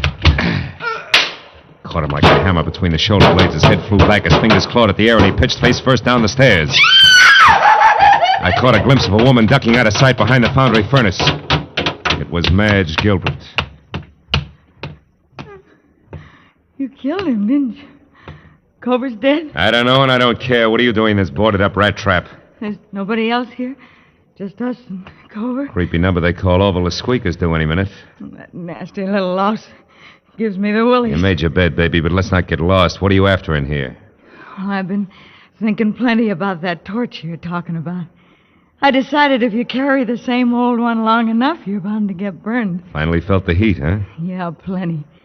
So I came here looking for you. Or Larry. Couldn't make up your mind. Certainly. I wanted to tell Larry I was through with him. He'd have beat you to it, but you found me, so? Okay. But if Larry or the Squeak come back after what I'm going to tell you, you got to help me get out of here. Larry'd kill me. Okay, kid, let's have it. You wanted to know about Janice Trow. Yeah. Okay, I'll tell you. She was beautiful. I'd be the first to admit it. A brunette like every woman wishes she was. And Larry fell for her. She took him away from me just like I'd been dead 10 years. Only she was rotten. Never once a clean thought in her twisted, dirty little brain. So says the jealous lover. Jealous? Sure, I was jealous at first. And just hurt and disgusted. She was double-crossing Larry every time he turned around, but there was nothing I could do. I tried to tell him... So far, it's strictly stock, Madge. Yeah, all but this. One time I made it stick. She borrowed Larry's car to take that slimy Freeman Best out for a ride in it, with extra laughs because it was Larry's car, mind you. And Freeman Best, in case you haven't heard... I've heard. Well, I got a lead that they were going to wind up at the Bridge Cafe. I made Larry take me out there to prove what I'd been telling him about Janice was true. You proved it? Sure. We waited for him at the bridge. They showed up all right, doing 90. She couldn't make the curve, and they hit the bridge railing. He killed them both. Wait a minute. You're stretching, baby. Freeman Best's body was found 30 miles south. Sure it was, because Larry couldn't bear the idea of Janice Trow being found with Freeman Best. He tried to protect her and keep everybody from finding out what a tramp she really was. He pulled Freeman's body out of the wreck and hauled it clear down to Long Beach and dumped it. I watched him do it. And all this business is just to keep that secret about Janice Trow, huh? Sure. Gee, can you imagine a love like that going to waste, huh? Why, even with her dead, even now, he won't as much as speak to me. I'm not so bad. I've tried and I've waited. But he won't drop it. So it's all yours, Kirby, and take it. I hope you put it right where it hurts him the most. No dice, baby.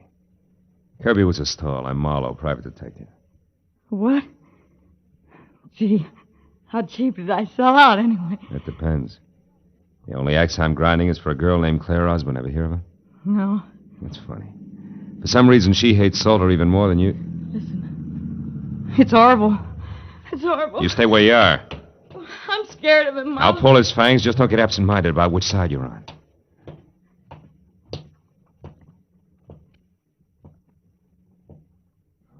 Hello, Orville. Where's Larry? I don't know. I've been waiting for him. Where's Cover, then? I got something important. Cover?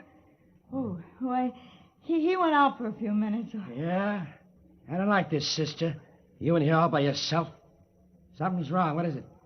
Come on, what's the matter? Marlowe! Hold it, Orville. What? You. Why the gun? Guess. What do you know about Claire Osborne? I don't think I know the party. Sure you do. A cute little brunette named Claire Osborne. I want the straight dope on her, and I want it now, not later. Hey, Cover! Hey, Cover! Answer my questions, you creep. You won't get anything out of me. Larry will take care of both. You jerk. Maybe there's something on it'll give me an answer without talking back. Look, he always wrote things down in a little notebook. It's inside his jacket. Yeah, you're right. Here it is. Let's see. Oh, sure, this is it. Claire Osborne arrived from San Diego last night by plane. Registered at Wilshire Gardens as Claire Osborne, but according to driver's license, her real name is... For Pete's sake, no wonder. I'll see you, kid.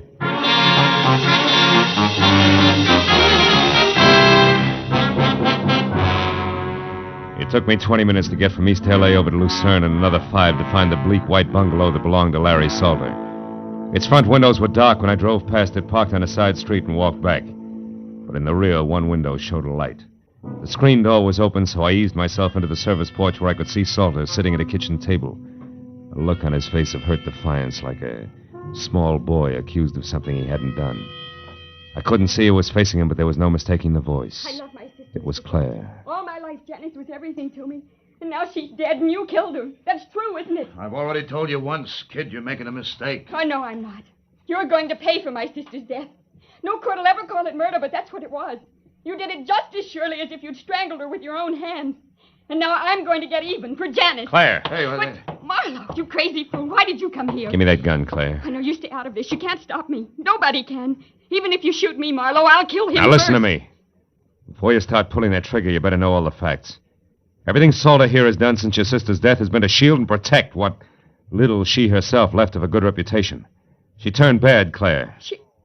You're lying. No. What reason have I got to lie? I'm telling you this because it's true and I can prove it. I don't believe you. You're trying to trick me. It was your big sister who tricked you years ago. She was no good.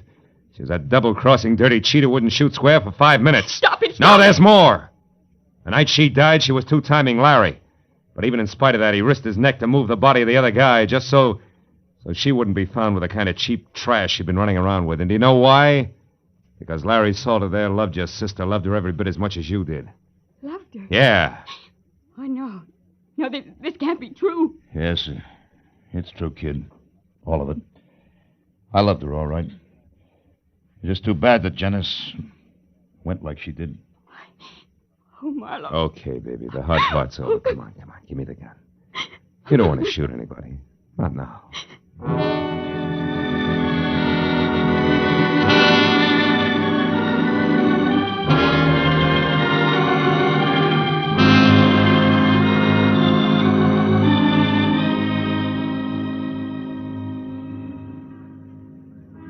Feel better now, Claire? Yes, I'll be all right when I get used to a few new ideas. Yeah. What's going to happen to me now? Well, that's pretty much up to you. How do you mean? The world spins like mad, honey. You have to keep up or get lost. Like I was tonight. Mm-hmm. I was lost, Marlowe, terribly. Everything I had any faith in was gone. Yeah, I know. That's because you had blind faith, Claire. You know, that's okay for kids, but you're a big girl now. Oh, yes, I get it. From now on, it's me, on my own 2 feet, and my eyes wide open. Well, take it easy, baby. It's fun to close them once in a while.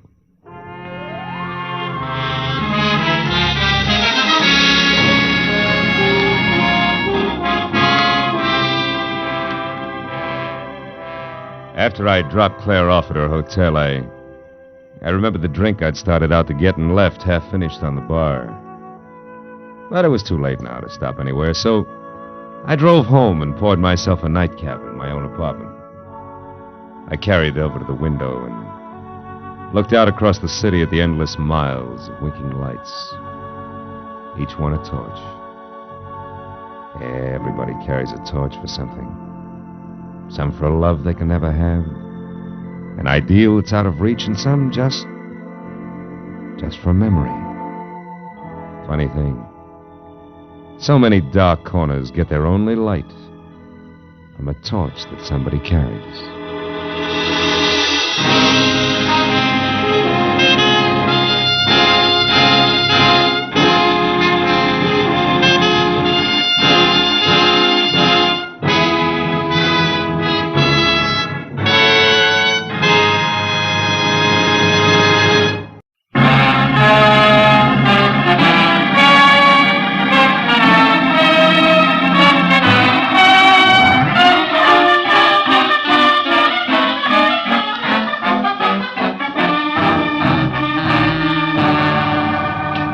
After a day jam full of heat waves in December, actresses who passed mascara and long A's off as talent, and producers with glossy convertibles and holes in their shoes, the world looked as phony as a $7 bill. And when I finally closed my office, stepped out onto Hollywood Boulevard into the glare from miles of sheet iron Christmas trees on lamppost trunks, and watched a loudspeaker Santa Claus with neon reindeer trundle by in a cloud of artificial snow, I'd have gladly traded all of Hollywood, California for one quiet Vermont hillside and thrown my license in to boot. All of which convinced me that what Marlowe needed most was a martini in his own apartment, a good book, and a night's sleep in that order. So I started home after them, but only got as far as the middle of the street. Hey, Mr. Marlowe, wait up! It was the kid who sold papers on the corner. Mr. Marlowe, can you spare a minute?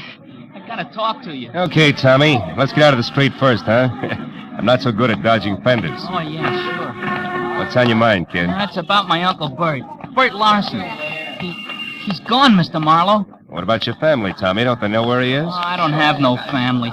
I've been living with Uncle Bert in a flat down in Van Ness. Hey, if you haven't had your dinner yet, maybe you'd eat with me in the cafeteria, huh? It's real important to me, Mr. Marlowe. Anything that's important to you, kid, is important to me. Let's go in. Oh, swell. I should have known something was wrong when I heard him walking around. Late last night, you know? He said he was after a drink of water, but he's got those metal plates, kind of like caps on his shoes, so I knew he was all dressed, only I was too sleepy to think anything about it then. Maybe he just got an early start and he's been busy today, huh? No, it's not like that, Mr. Marlowe. Something's wrong. What'll you have, gentlemen? The pork's nice tonight. Stew's the best deal for the money, Mr. Marlowe. Oh. I'll have the stew, please. Yeah, you better make it two, miss. Okay, a couple of stews coming up. See, when I got up this morning, I found this envelope on the dresser. There was $200 inside, and this was written on the front. Huh? Let's see it. Dear Tommy, must leave town on business. I'll send more money soon. Be a good kid and take care of yourself, Uncle Bert. Yeah, I see what you mean. Yeah. I spent all day trying to find out where he went. I checked everything but the airport. I know he wouldn't take a plane. He gets dizzy just standing on a curb. No luck, though. Milk, Mr. Marlowe? No, I'll have coffee, Tommy. I feel rugged. And there's a table over in the corner. Come on, huh? Okay. What really makes it fishy is that Uncle Bert's got no out-of-town business. Besides, he's never been out in front more than $20 in his life. I can't figure it. Now, look, Tommy, if you're really worried, you don't want me, you ought to go to the police right away. Cops? Yeah. No, I can't. Why not? Well, Uncle Bert's been awful good to me, but, well, I guess he's really kind of a bum. You see, he's a gambler, Mr. Marlowe. A bookie. Uh-huh. Just a harmless small-timer, sure, but I'd get him in an awful jam if I called the cops. Will you try to find him for me? I got dough. I'll pay you whatever you charge. Don't worry about the money, Tommy. I got one lead for you. This name here in the back of the envelope, see? Yeah. Lester Carney. And the number 3004.5. Does that mean anything to you, kid? No. Oh. I'd have looked that guy up my cell phone. You know how far a kid could get. Sure. Gee, Mr. Marlowe, I'm sure my uncle didn't leave town. It's something else. It's gotta be. He's in some kind of trouble. Now, Tommy, you know that he might be on the wrong end of it, don't you? Yeah. Well, if that's right, I want to find it out fast, Mr. Marlowe. Here's a picture of him. Mm-hmm. Scared, son? Me scared? Nah. Not for myself, anyway. Yeah, I guess I am, kinda. Well, okay, Tommy, eat your dinner, then get back to work. I'll see what I can find out, huh?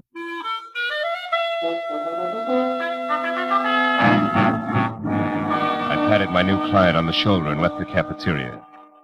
But I was sure of one thing. The dry rot that gets to most people in Hollywood wouldn't touch a hard-working kid named Tommy Lawson, who was already smarter at 15 than a lot of citizens get at 50. I stopped in a phone booth and found the name Lester Carney listed in the book at 8110 Cherokee Street. That turned out to be an oversized California Spanish model that had taken lots of old-fashioned wealth to build.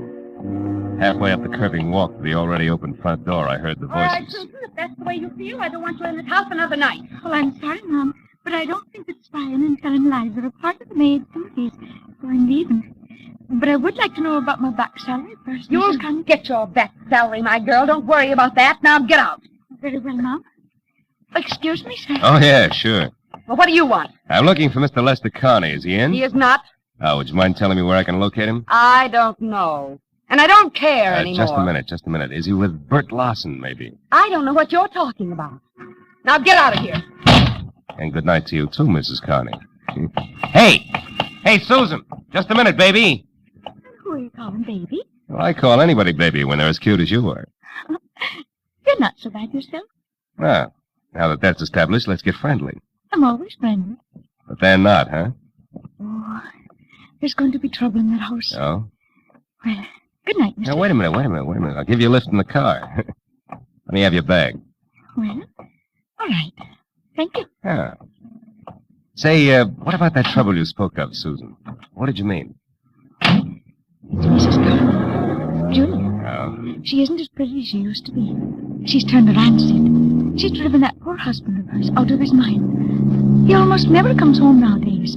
Practically lives in his studio. Studio, huh? What kind? Photography. Yeah. It's way up in the Hollywood Hills someplace. Susan, did you ever hear either of them mention a Bert Lawson? No? Why, who's he? A gambler. I gather from Julia that Connie's blowing the family fortune, eh? Sure he is. And that's not all she's driven him to. No. What else? What do you think? Another woman, of course. Oh. An ice skater named Carol King at the Igloo. That's that nightclub with the skating show. Yeah, I've been there. Does Mrs. Connie know? Oh, she suspects. That's why she wants me to spy on him. But I wouldn't because I don't blame him one bit. Not with Julia being like she is. Yeah, maybe you're right, Susan. But then again, maybe you've got your cause and effect backward, huh? Yes? Well, I don't know anything about that. But that poor man's been driven so crazy, he's threatened to kill her. Well, here's what I get out. And stay out.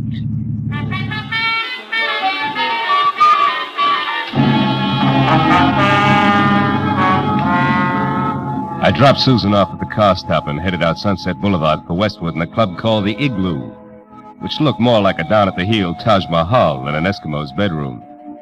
Inside, a line of fast-moving ostrich plumes with rye-crisp waistlines and imitation sable zipped over a short sheet of tinted ice toward the climax of chorus numbers, while I bluffed my way backstage and intimidated the call boy into sending over one Carol King. She turned out to be left in the lineup out front, so I sat down on a cold trunk and waited until the curtain fell. And I got up to greet an athletic blonde with more than healthy face, who sidled dubiously toward me, ice skates and all, and I introduced myself and told her I was looking for Bert Lawson. Why are you looking for Bert Lawson, Marlowe? Well, because people say he's disappeared. Now, I know he's a bookie. You don't have to protect him on that score, and I'm no cop. Just want to know where he's gone. Okay. I hear he made a real killing yesterday, the first one in his life. Oh? I understand he's leaving town to retire. Who's going to make book for you from now on? Nobody. I never play the horses. My friends do. Oh, friends like Lester Connie? Lester. Well, now we get down to business. You smell like you're working for a wife, Shamus. Guess again, sugar. I'm after Bert Lawson, nothing else. That's why I want to talk to your friend. Where is he? Lester Carney is no friend of mine. You know, you should be smart enough to know you're just wasting your time with that pitch. Look, Bud, he was my friend, sure, but that's all off as of an hour ago.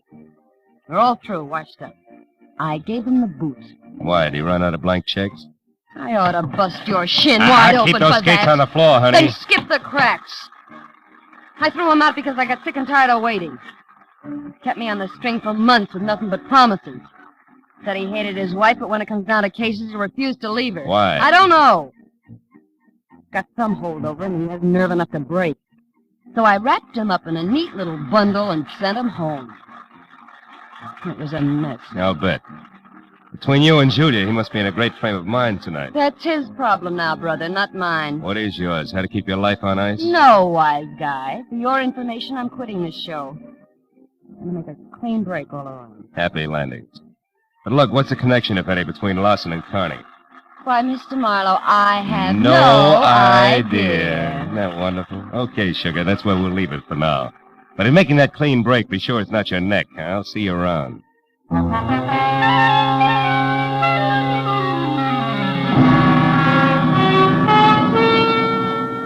had nothing tangible to base it on, but as I left the Igloo and drove back to Hollywood, for some reason, I kept thinking that Tommy Lawson was right. That his uncle was still in town and in some kind of trouble. And I was sure that at least half of Carol King's story had been lies, but why I couldn't figure. And another idea hit me, and hit me hard. I turned onto Cherokee again and drove up to Carney's house at 8110 Park and went in. There the vague hunch began to shape up like grim fact because the front door was wide open and spilling a pale glow from the one light in the house, the hall lamp. I saw the note propped under the lamp even before I went in. I left it where it was. It said, "To whom it may concern. I have paid all my just debts, my affairs are in order, and since life has been made intolerable for me, I have destroyed that which made it so, my wife, Julia. Now there's nothing left that shall dispose of myself, nor am I sorry, lest it come." I looked up beyond the note and saw her lying at the edge of the circle of light from the lamp. Julia had been strangled by a silk cord that was still embedded in her swollen throat. I turned and started for the phone. There we are. Oh. I got here a little too late, huh? Or is it too soon? My wife's dead, so what's the difference? Better stand still because I'll shoot fast. Who are you and what are you doing here? Name's Marlowe, and I assume you're Connie. All right, I'm a private detective trying to find Bert Larson. In the process, I got mixed up in your little fiasco from one end to the other. Bert Larson. Just a cheap bookmaker. You're one of the very few people who ever gave me a fair break. Where is he, Connie? Do you know? No. Does it matter? Too bad you bunted in here just now. The man's going to do what I've decided to do. It's a most personal, private affair. It's your party. Maybe you better think it all over again. Huh? I've already thought it over. Thoroughly. Turn around and walk through that door to the kitchen. Go on. Sure. All right. Stop there.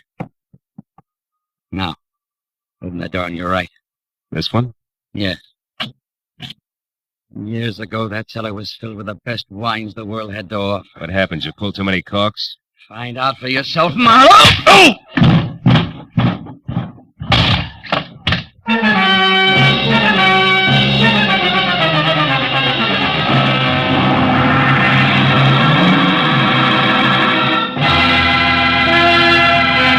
At the second act of Philip Marlowe, but first, will Tyrone Power listen to Jack Benny's Siren Song? Will Ty consent to portray CBS's great Sunday night musician and lover in the movie The Life of Jack Benny? Tune in tomorrow and find out.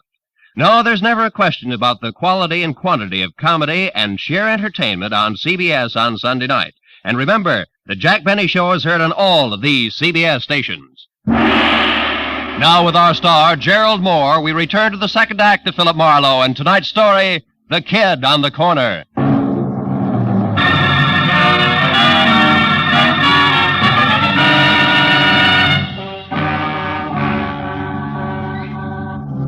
Lester Connie, bouncing the private detective down the cellar stairs, had been rough on both the inner and outer man, and my jaw was bleeding where his heavy signet ring had connected. I was back on my feet through the dusty jumble of barrels and boxes, over to a grimy side window, and finally out onto the street. I found neither confessed killer nor car any place in sight, which made my next step a return trip into the house and a call to Lieutenant Matthews. All right, Marlowe. From your client to Julia Connie to that ice skater and back to Julia Connie. Now, Dad, I follow, but the why I don't. Where's the connection between the newsboy's uncle and this guy you say is on the way out? Lester Connie, Matthews, I don't know. You don't know? You're not saying which, Phil. Well, maybe it's a little of each. Now, look, Lieutenant, Just a second. What is it, Marlowe? Hold the wire, will you, Matthews? Okay, but make it snappy, will you, Phil? Killer on the loose isn't such a good idea, even if he's promised to knock himself off. Might decide to take somebody else along, 3,004 and a half North Westmore. 3,004 and a half. I can't hear you, Phil. What? What? Oh, a piece of paper, Matthews, in a dead woman's hand. Oh, now you're fine. It's got an address on it. The same address that was on the back of the envelope Tommy's uncle left for him. Well, this address could be the connection I asked you about. Yeah. Yeah, the hook between Uncle Bert and the Connies. Well, we'll get right over there. We'll Matthews, wait a minute. Let me try it alone first, will you? I think it'll play better that way.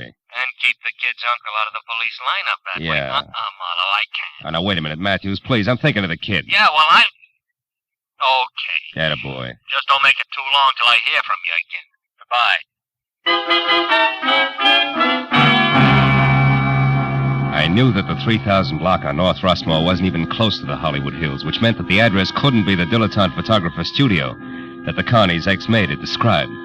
And 20 minutes later, when I was out of my car and standing next to the doorbell marked 3004 and a half, I knew something else, because the name underneath was Carol King.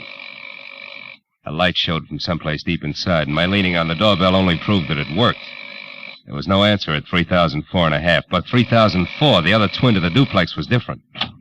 It featured a sweet old lady who shattered the illusion the second she opened her mouth. I suppose you're just another one of that King girl's friends, eh? Why, do I look the type, Granny? There is no type, young man. Miss Carol King entertains all sorts. Oh, which might include a recent someone who's gray at the temples, short, and maybe talks a lot about the ponies? Huh?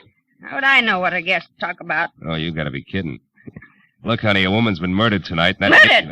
I knew it. I knew it. No, she wait a had minute. to come to a bad Wait a end. minute, But Granny. only yesterday Whoa, I told Henry hold that it, if that hold it, girl- Granny. Carol is not the one who's dead. Oh, Yeah. well, Glad. Sticks out all over you. Now, look, what about that man? Well, he was here about 30 minutes ago, just the two of them, drinking that hard liquor like it was water and making enough noise to raise the devil itself. A farewell party, they called it. Oh, did you see him leave? No. Henry made me come in then, and I... Well, I mean... Yeah, I know what you mean. You missed it. Okay, Granny, now look, how do we get in here without kicking the door down? Come on, sweetheart, it's important. There may be a body inside. Body? Oh, well, how awful. Here. Over here, behind this ledge. That's better. She always kept a spare key. Yes, here it is. You do it. I'm too shaky. You shouldn't be. Just think of tomorrow, Granny, and the news you'll have for one and all. The light switches is on your right there. Uh-huh.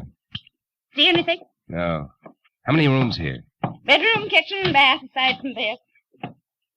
Anything in there? No. You suspect foul play, all right, don't you? The foulest. Don't let it worry you, because... Hey, those photos there on the wall. They're taken from Mulholland Drive, aren't they? One by day, one by night, both in the same spot, the Hollywood Hills? Sure. That's where he has a studio, that Lester fella. Yeah, that Lester fella. Granny, do you know where it is? I mean, Mulholland Drive and where? You know, that street runs for miles along the top of the mountain. Well, of course I do. Was born and raised here in Los Angeles. Granny, where? Mulholland and where? Mulholland, Laurel Canyon Boulevard, just south of the intersection. Thank you, sweetheart, and goodbye. Oh, wait, one moment now, if you please. What's the matter? What's your name, officer? I know my rights. Your name and your division. Granny, dear, I'm no cop. Huh? I said I'm no cop. Oh, not a police officer. Well, then who are you? Just a passerby. A stranger in the night. Good night, Granny.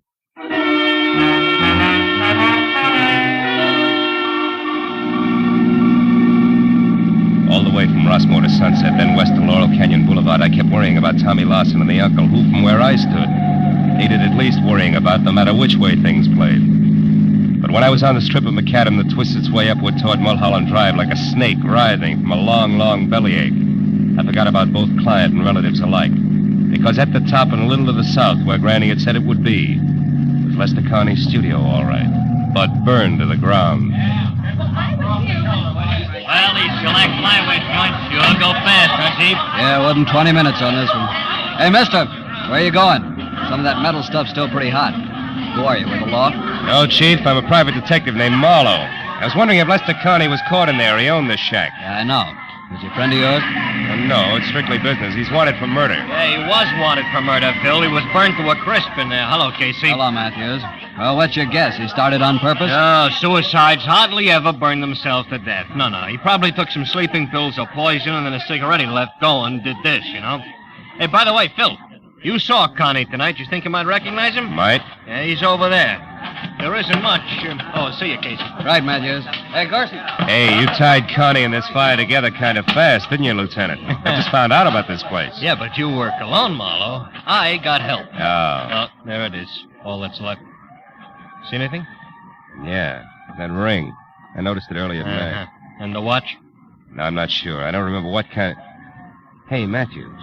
What is it? What are you staring at, Phil? Come on over here. Come on. What? See this little piece of metal? Yeah. I think it's... Watch! Oh. Phil. You know, fire makes things hot. Yeah. Hot things burn and... Yeah. Marlowe, what is it? It's an idea. Yeah, like what? Like this isn't suicide after all, like it's murder, Matthews. Oh. Come on, we gotta get to our phone quick.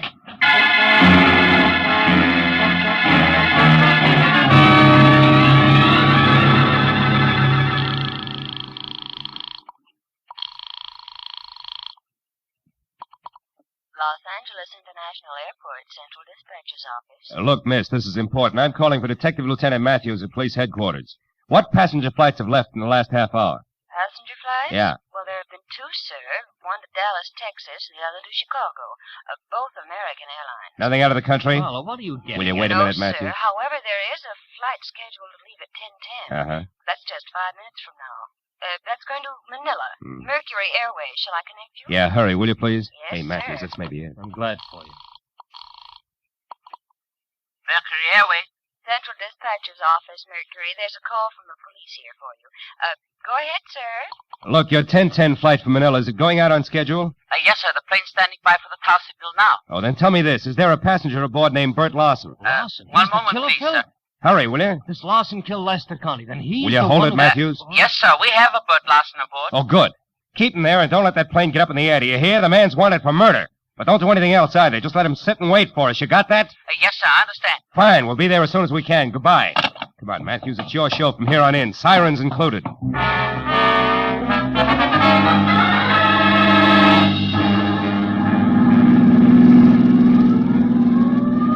Okay, Marlowe, okay, enough. So we're on our way to the airport. We're going to catch or kill. Everything is great. But first, how do things add up? Mooney, take it easy. 5 seconds more or less, never yet turn the trick. Okay, Lieutenant. Were you saying something, Matthews? Yeah, I'm saying I don't know which end is up, Phil. Look, Lester Connie killed his wife, right? Right. Why? Because he wanted her out of the way so that he and a cheap little monster named Carol King can live happily ever after. Oh, divorce wouldn't do that for him, huh? No, Mooney! No, I don't think so. Probably because Julia Connie had a real tight grip on the purse strings. Oh. Maybe something more, like his not very nice pass for a guest. Yeah, but the purse strings, the money, that's where Bert Lawson figures in, huh? A bookie with a claim. No, blackmail. Now, I figure Bert Lawson knew about Connie and Carol King. He must have stopped by once to pick up or pay off a bet at the right time. Yeah, and from there, what? And from there, the team of Carol and Lester killed Lester's wife. Yeah, which we've covered. But not in detail. Now, listen. You see, after the murder, Lester planned to kill himself. Yeah. Or at least make it look like that. Yeah. A suicide note, the Mulholland studio burned down, the works. Yeah, and the body we found. That's an added attraction. Bert Lawson included in the last minute. What? The wife and then the blackmailer? Ah, you're getting it. Drugged while drinking at Carol's, where he thought that he was going to get paid off in money, then up to Mulholland Drive, ring watch, and flames added. Oh, and then out here at the airport, headed for Manila. Lester Carney. Uh-huh. Hey, Mooney, we're getting close. You better kill the siren. Okay, Marlowe. Now, Phil, how do you know all this? I mean, the switch, what makes it so? That piece of metal I burned my fingers on, Matthews, it was a tap from a shoe. And Bert Lawson wore taps. The rest of it adds from there. Yeah, including Connie at the airport now as Larson. Sure, who'd be looking for a beat-up second-rate bookie who decided to leave town? Aside from a nephew, that is. Yeah, aside from a nephew, tried every place but the airport. Uncle Bert couldn't stand planes. The brakes, Matthews. Oh, here we are. Yeah, just you and me and Mooney and the killer. Aren't you coming, Phil? No, I think I'll wait here, Matthews. I got some thinking to do. About the scum you sometimes meet in the night? No. About the kind of a kid I almost never meet in the night. See you. Yeah. All right, come on, Mooney. Maybe our boy will make a break for it, I hope.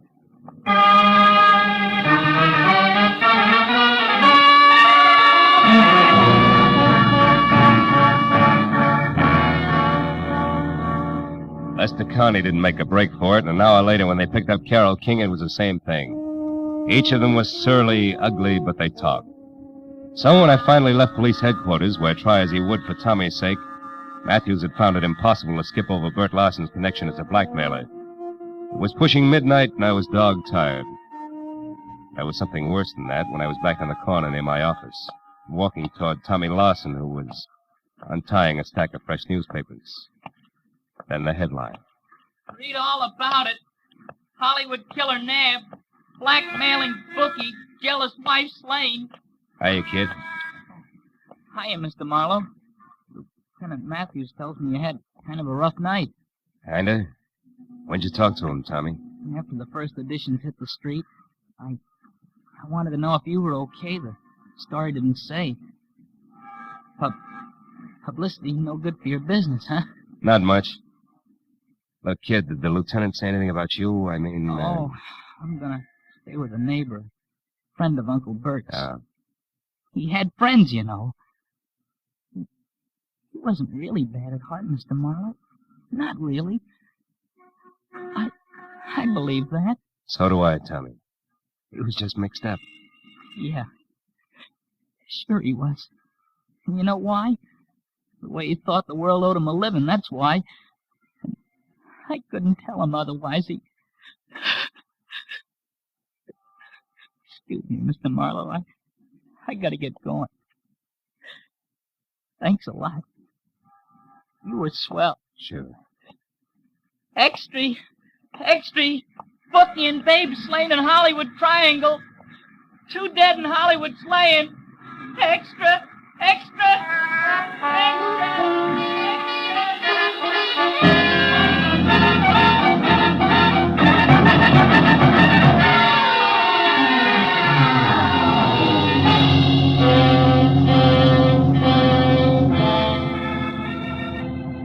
There's nothing more pathetic than a kid. The first time he's really slapped down by life. We, the older ones, the tired ones, learn to roll with the punch. Because we've got time in our corner, watching us, counseling us, teaching us how to save ourselves, so that at the final gong, we're still on our feet. But a kid steps into life's arena expecting to find his opponents all he was taught to believe they would be. But instead he finds the old 1-2 below the belt. But if here he finds a good guy, and there a great girl, the going suddenly becomes not so rough. The fight becomes worth it, if only to help the next generation of Tommies find their ring a little cleaner, and the breaks not quite so tough.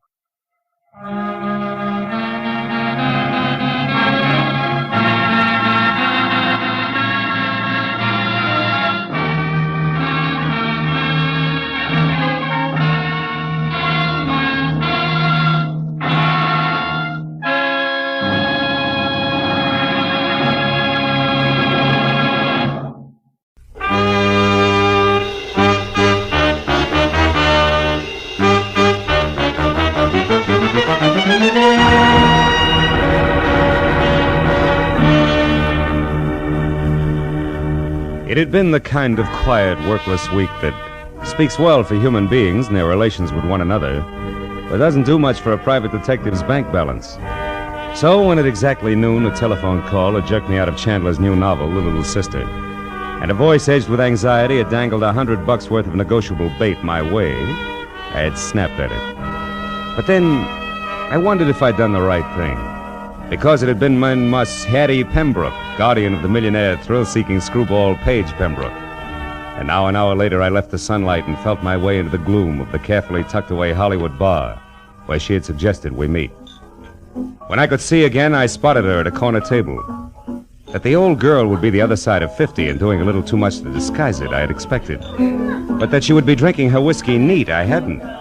When I approached her and introduced myself, Mr. Marlowe, she started to come right to the point, know as much- but didn't quite make it. Oh, how rude of me. I'm sorry. You're probably dying for a drink. Oh, waiter. Well, frankly, no, Miss Pembroke. I'm not exactly dying. Oh, no. I know you men in your early afternoon appetite for a friendly drink. There's no harm in it. Matter of fact, I've already had... Well, I've had a small drink myself. No fooling. Oh, waiter, this gentleman's order, please. Yes, ma'am. What'll be, sir? Scotch and soda, if the lady will join me. Oh, no, I couldn't. Really? Well, all right. Scotch for me too, waiter. Johnny Walker. Yes. Now, Mr. Marlowe, let's get down to business. Have you ever been to Oxnard, California? Uh-huh. Good, because that's where my nephew is. Also, it's where the Calumet Valley County Fair is being held. Really? Whatever that may be. Most important, it's where you can probably find out what kind of trouble Paige is in. You see, the poor boy is Down just... to his last $5 million. No, I'm sorry, Miss Pembroke. I don't think I want the job after all. Now, one moment. Why not? Well, frankly, I hope you'll excuse the reference to actual living persons, but your polo-playing, motorboat racing daredevil nephew is a jerk. I know. Paige Pembroke III is an unmitigated ass, a virile egomaniac, an idiot who's never done an honest day's work in his life. Wait, where is that drink? Right here, ma'am. Oh, thank you. Now, Mr. Marlowe, sit down and drink your drink. When I referred to my nephew as a poor boy in trouble, I was only trying to avoid saying all this. Oh. Your health, sir? Yes. Well, my health. Now, your next question. Since I obviously share your sentiments about my nephew, why all this concern over him, correct? Close. Right. I want to help Paige Pembroke, Mr. Marlowe, because it's my job. My, shall I say, bread and butter? All right, say it. You see, I'm executor of his estate, which my brother, Paige's father, left for him. Well, as such, I get $20,000 a year until Paige is 35, another 6 years. But if Paige should die, disappear, or be committed to any kind of a public institution...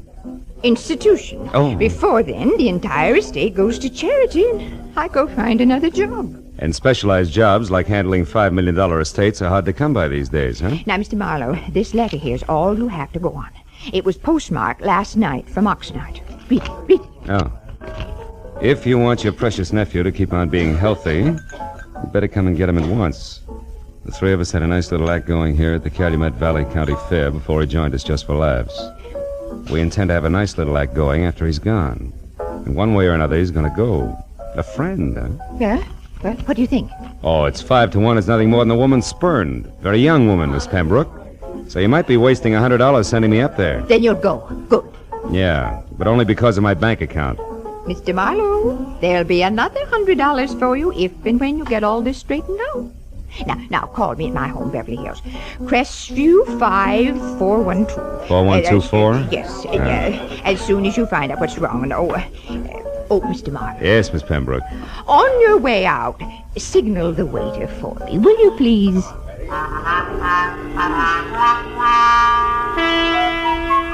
The ride to Oxnard was a pleasant but frustrating hour-and-a-half drive along the kind of beckoning sun-scrubbed Pacific shoreline that always demands to know why you have to work for a living. The ride through Oxnard to the sprawling county fairgrounds located at a semi-retired airport was a fast 10 minutes.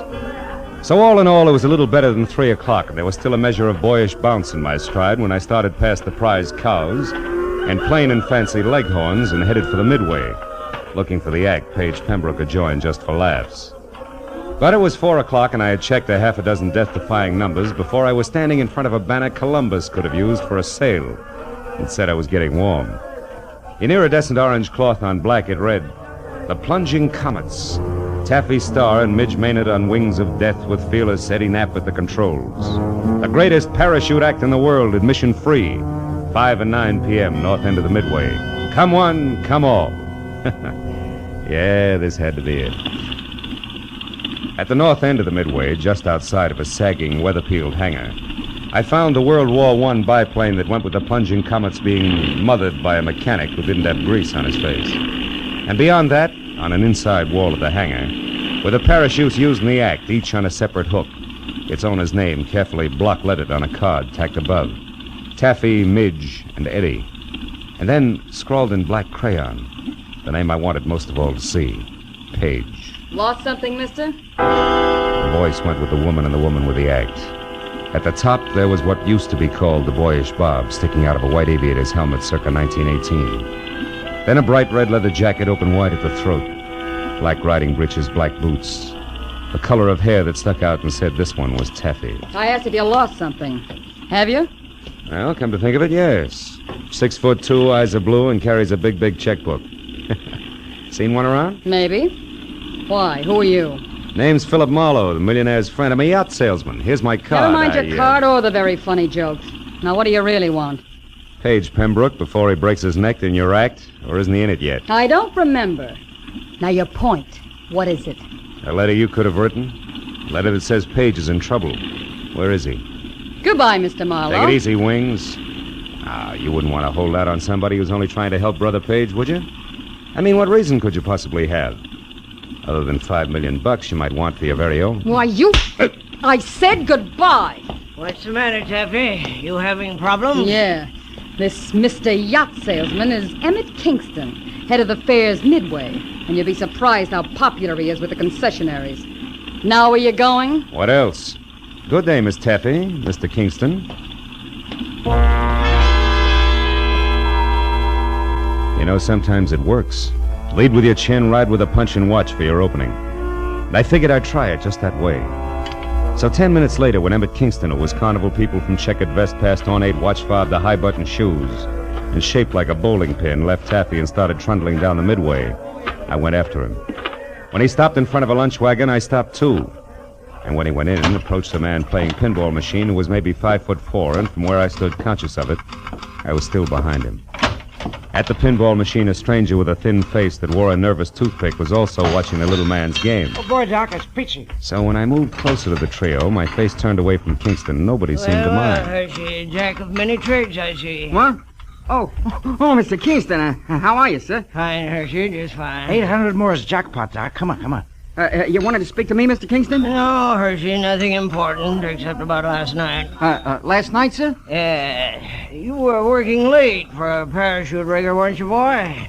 Or am I wrong to consider 2 o'clock in the morning an odd hour for you to be folding these silks? Hey, Doc, you're going to shoot her, aren't you? Which? Of course she is. Go on, I'll shoot for the gentleman. Yes, sir.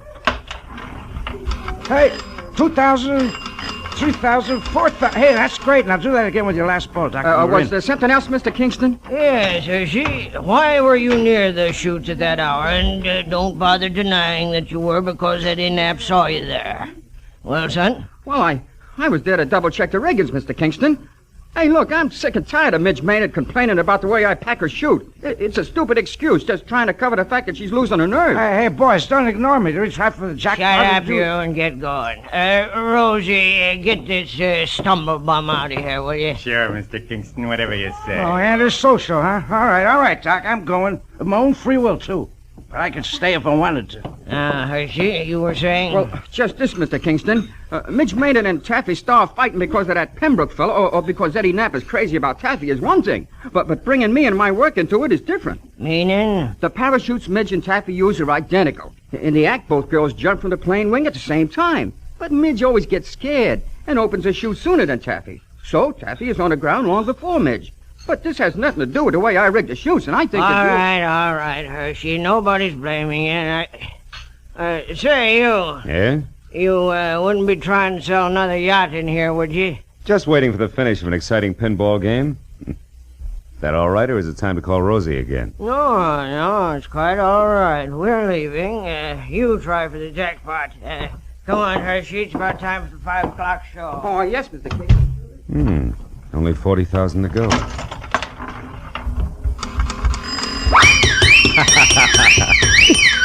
Oh, it's the first time I ever hit the jackpot. Oh, that's pretty good, Mr. Marlowe, considering that it wasn't your nickel you won on. Oh. Now that you mention it, Mr. Pembroke, it wasn't. Which should take care of the introductions, Yeah. huh? And that leaves very little. But something. But definitely. Marlowe, you can tell Aunt Hattie from me that at the moment I don't need a watchdog. And when and if I do, I'll go to the nearest city pound for one, not to a private detective agency.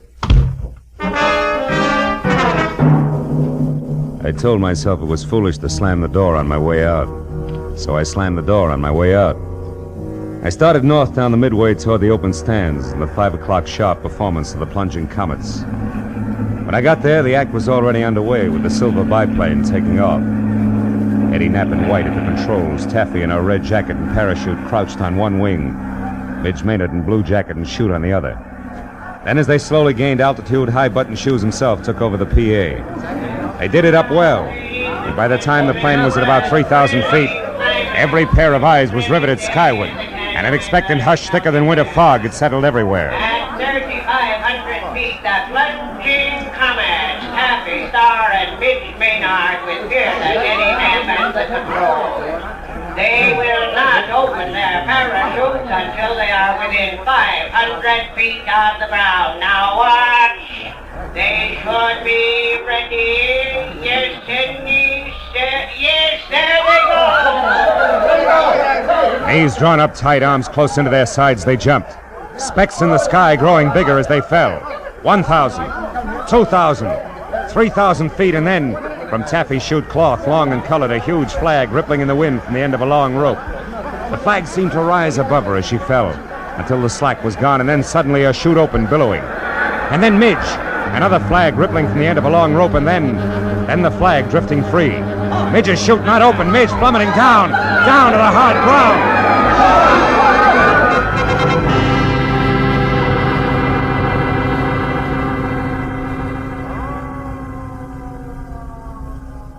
The thud slammed home all the way around, kicking hard at every stomach. A minute ago, a girl, very much alive. Now a smashed, still body. Someplace near me, a woman cried. There was a bitter, sick, sweet taste in my mouth as I headed for the hangar where I'd first met Taffy. At the moment, I figured the guy who packed the parachutes was a good man to see. When I got there, the only one present was Emmett Kingston. Stop right there, boy, and tell me straight and fast just who you are. Philip Marlowe, Los Angeles private detective, Mr. Kingston. You can prove that? Sure. Here. Here's my business card, state license, county permit. I'm working for Paige Pembroke's aunt. She wants his nibs kept out of trouble. Which has what to do with your being here now, Marlowe? Here at this hangar, I mean. Close to where the parachutes are kept. I'm not sure, Kingston. I've only got a hunch. A hunch that Midge Maynard's death was no accident. Yeah, I got more than that already, Mr. Detective. I've got proof. Oh?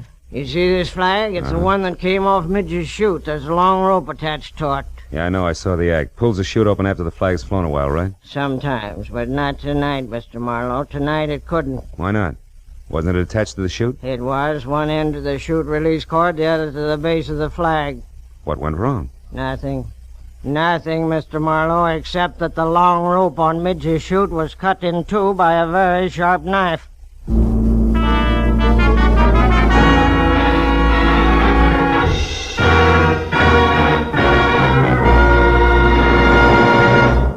In just a moment, the second act of Philip Marlowe. But first, Sunday nights on CBS. The biggest bargain in show business today. Skelton, Bergen, and Benny without spending a penny.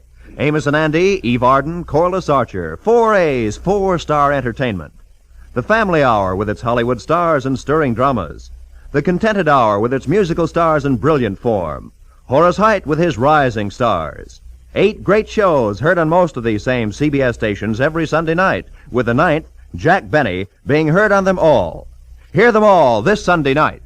Now, with our star, Gerald Moore, we return to the second act of Philip Marlowe and tonight's story, The Birds on the Wing.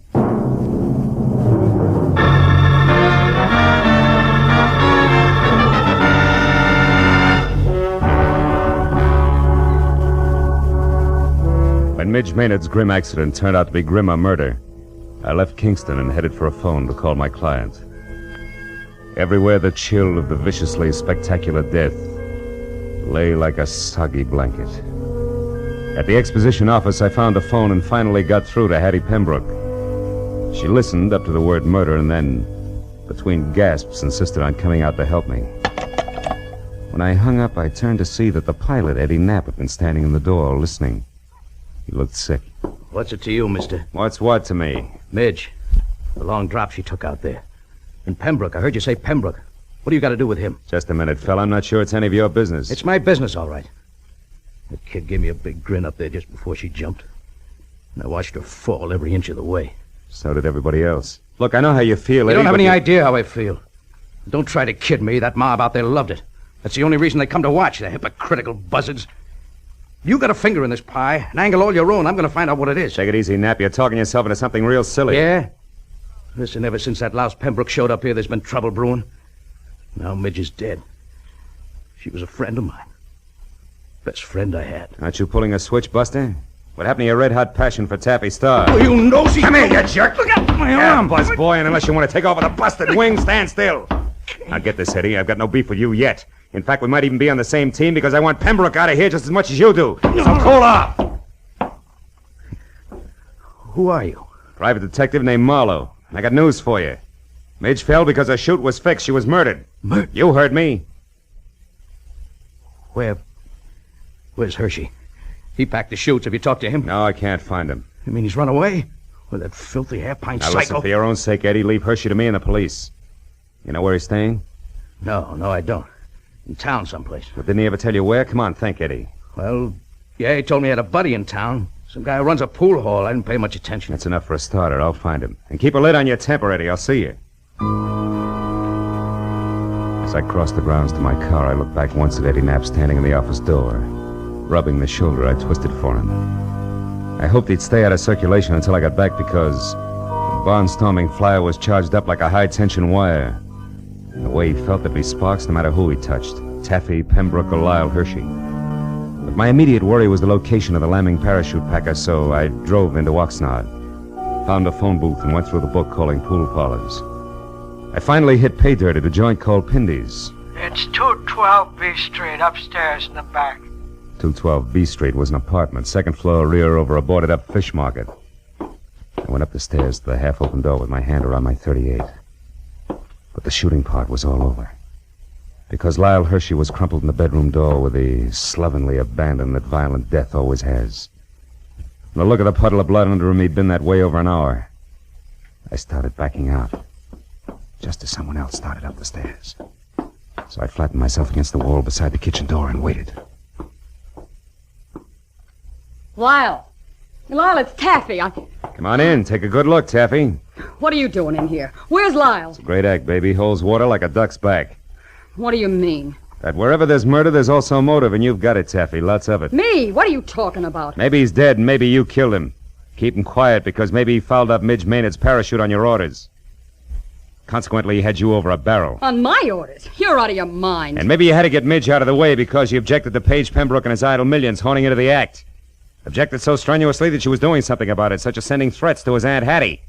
Let's face it, baby, it fits. But not tight enough, Marlowe. Oh, Paige, darling. Taffy, I got worried when you didn't come back to the car, so I decided... Don't move, Marlowe, or I'll shoot. Pembroke, if you got any sense in that gold-plated skull of I'll yours... show it, Marlowe. I stood outside and listened to enough of your crackpot theories to know you're nuts.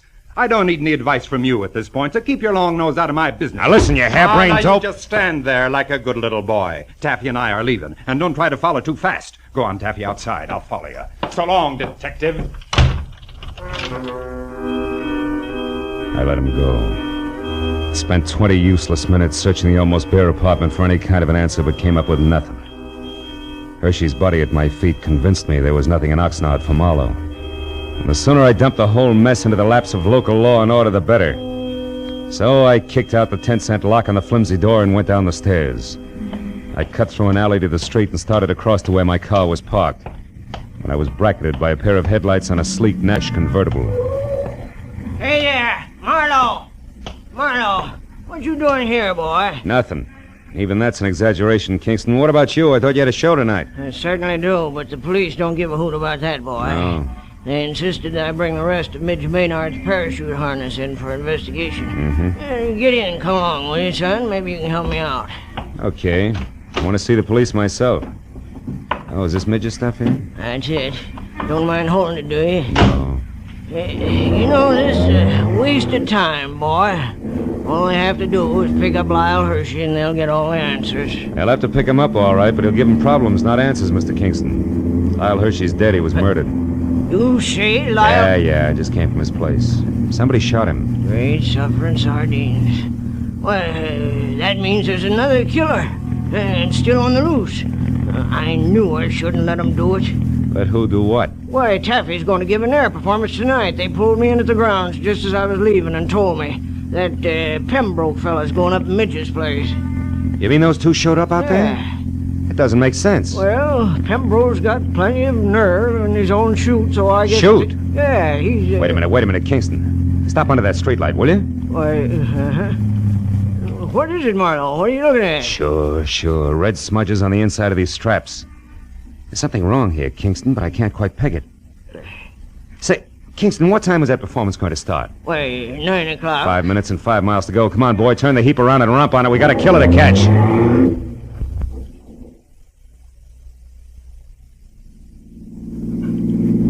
Swing out in front of the hangar, Kingston. Hurry. It's empty. They're already out on the runway. Yeah, there's one parachute still on the rack. Why, that's Eddie Knapp's chute, and he never goes up without it. So who's at the controls of that plane out there? I don't even have to guess. It's Eddie Knapp, all right, but he figures a suicide doesn't need a chute. Pile out, Kingston. It's as far as you go. I'm taking over from here. What are you talking Come on, about? move. Get out. They're turning around now. Yeah, he's going to make us run back this way. So long, Kingston. Here he comes. What are you doing? Come back! I waited until there was no possible chance for a miss. Then I headed the car straight into the path of the plane, pulled the hand throttle out as far as it would go, and jumped.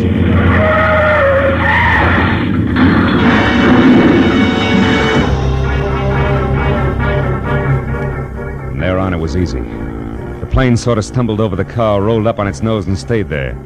Quick work by the volunteer crash crew took care of that. A box of bandages took care of the collection of minor cuts and bruises all around, and the Oxnard police took care of Eddie Knapp. Everything had come out more or less even, except my client, Hattie Pembroke. She showed up at the finish line slightly on the bias, which no doubt was her normal late evening state. Also, she was as full of questions as an insurance adjuster. Now, young man, I paid you a substantial sum of money for this day's work, and therefore, as your employer, I'm certainly entitled to a comprehensive report of the entire business. And I insist All right, Hattie, whoa. I'll run through it once more, and that's all. Now, look. First, the threatening letter you got was written by Midge Maynard because she was afraid Paige was going to break up the act. You get it? But the real screwball was Eddie Knapp. He was crazy about Taffy Star and insanely jealous when your nephew and his money showed up. Knapp decided if he couldn't have Taffy, nobody else would, because he'd kill her.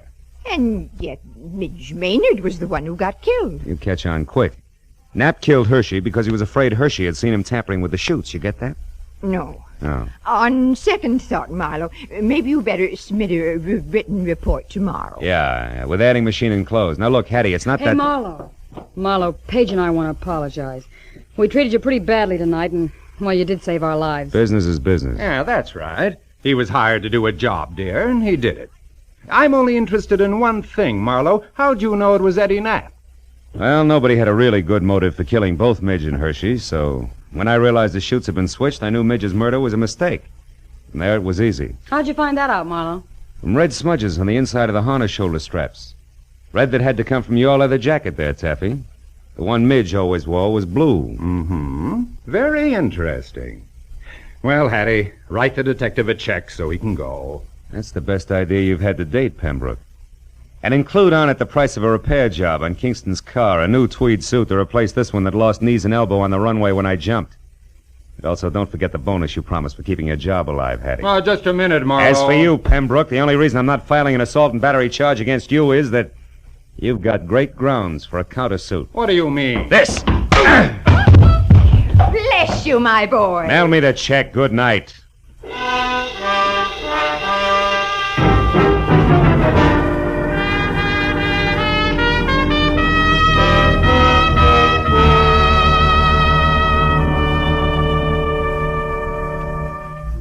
Well, a few informal cups of coffee at the Oxnard Police Headquarters cut through most of the paperwork. But at that, it was after 2 when I finally picked up my car and drove the inland highway for home, past dark, quiet farms, where down-to-earth people made down-to-earth livings and slept at night. Yeah, the countryside was full of them. So it was with a real sigh of relief that I finally opened the door to my apartment and looked forward to some peace and quiet. Hello, Mr. Marlowe. Aren't you Gracie Allen? Yes. Well, how'd you get into my apartment? Well, you see this key? Yeah. Well, it didn't fit, so I opened the door and walked in.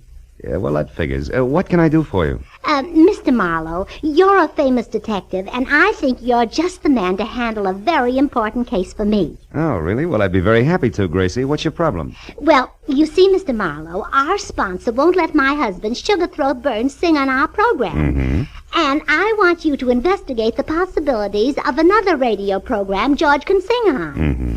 And then our sponsor will realize he's wonderful and let him sing on our show. Yeah. Well, I'm sorry, Gracie, and the next time you pass my house, I'll be very grateful. Oh, thank you. And I'll be looking for you, too. Goodbye. Goodbye.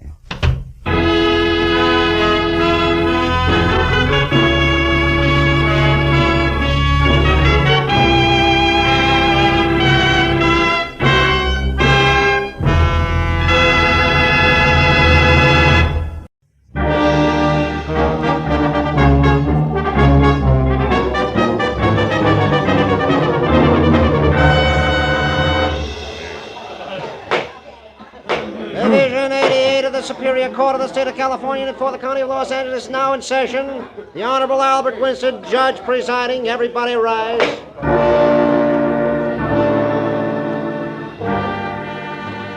It was the case of the people versus the oft-arrested, never convicted, smooth Earl Jernigan, sometimes bookie, charged in the first degree with a month-old killing of a kindly, gray-haired horse trainer named Kurt Harper, who had once almost been my client.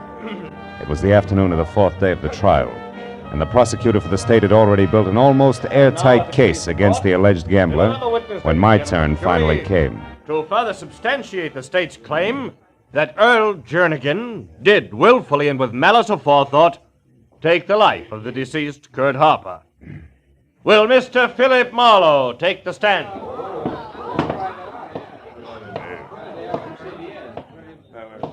Raise your right hand. Promise to tell the truth, the whole truth, nothing but the truth, so help you God. I do? State your name and occupation. Philip Marlowe, private detective. Take a stand.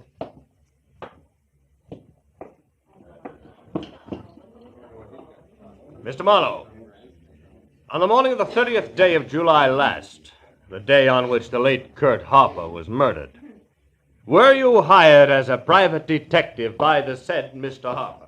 I was? And at that time, Mr. Marlowe, did Mr. Harper state his reason for hiring you? He did. Wanted me to act as his personal bodyguard on the following day when he planned to drive to San Francisco. Did he say why he needed a personal bodyguard? He did. He told me he was afraid for his life, that he refused the gambler's demand that he drug a certain racehorse a week earlier, that gambler had threatened to kill him. I see. Now, Mr. Marlowe, did Mr. Harper name that gambler? Yes, he did. Who was it? Earl Jernigan. Thank you. No further questions, Your Honor. Counsel for the defense? Counsel for the defense waives cross-examination, Your Honor. The witness is excused. Didn't make sense. No cross-examination. Because from the opening adjective, the counsel for the defense, a dapper item named Calder, who always appeared in French cuffs, gray gabardine, and a cocky, uninviting smile, had raved, ranted, and practically spit at each witness the state had presented.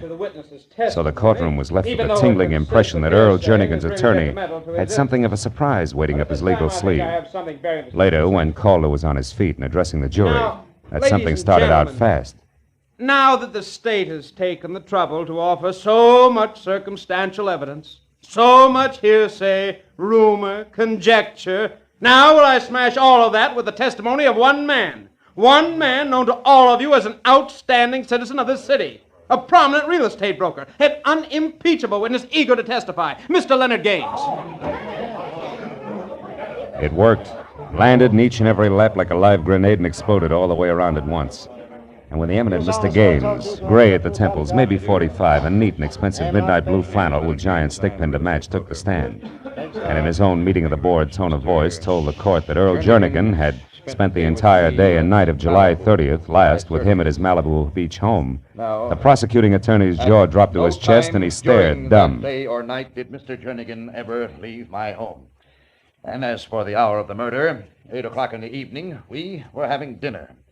After that, we played gin rummy until midnight. Are you sure of that, Mr. Gaines? The hour of your dinner, I mean. I am positive, Mr. Calder. No, you can't be. You're lying. Quiet in the court. Order, Miss Harper. Order in the court, please. No, I won't be quiet. I won't anymore. Miss Harper. Quiet. Order. This court is adjourned until tomorrow morning at 10 o'clock.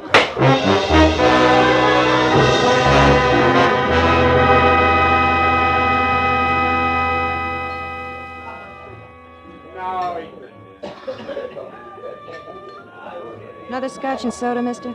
Yeah, I guess so. Oh, wait a minute, baby. I think I'm going to have company. Mr. Marlowe, can I talk to you for a minute? Gail Harper, yeah, I know. What I don't know is why you're not doing 30 days on a rock pile with that rumpus you just kicked up in court.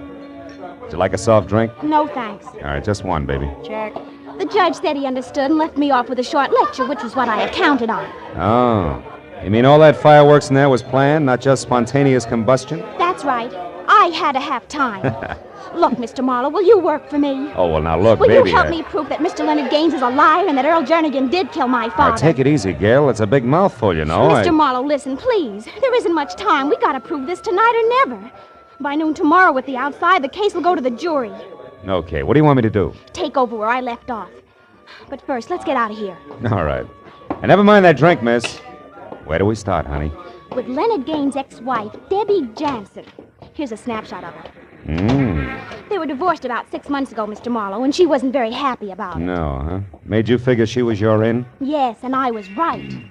Mr. Marlowe, it took eavesdropping, bribery, second-story work, but I found out plenty. I'll bet you did. Like what? Oh, hold it, Gail. Light's red. Like the fact that Debbie and a guy called Eugene Maury are putting a bite on Gaines for $20,000. Blackmail, Mr. Marlowe, with the payoff scheduled to be made sometime tonight.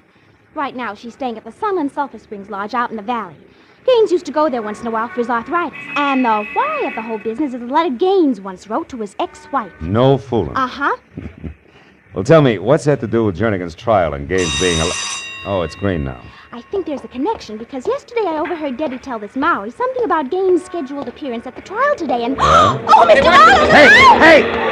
Those jerk California drivers. The man behind the wheel. What about him? That thin-faced, blonde hair. I've seen him before. I know he was trying to hit one of us. Oh, fine. Well, that'll keep things from getting dull, won't it?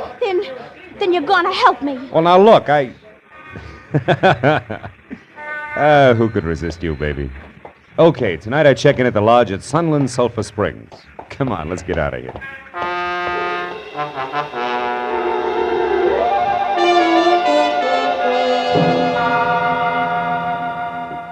was 8 o'clock and almost dark when I reached the foothills of the mountain range that separates the San Fernando Valley from L.A. proper, and turned off onto a narrow dirt road that ran through a twisting gorge, past a moon-faced watchman who asked no questions as he slowly opened a sagging wooden gate, faintly labeled Sunland Sulphur Springs, where Mother Nature's remedies bubbled from the earth private.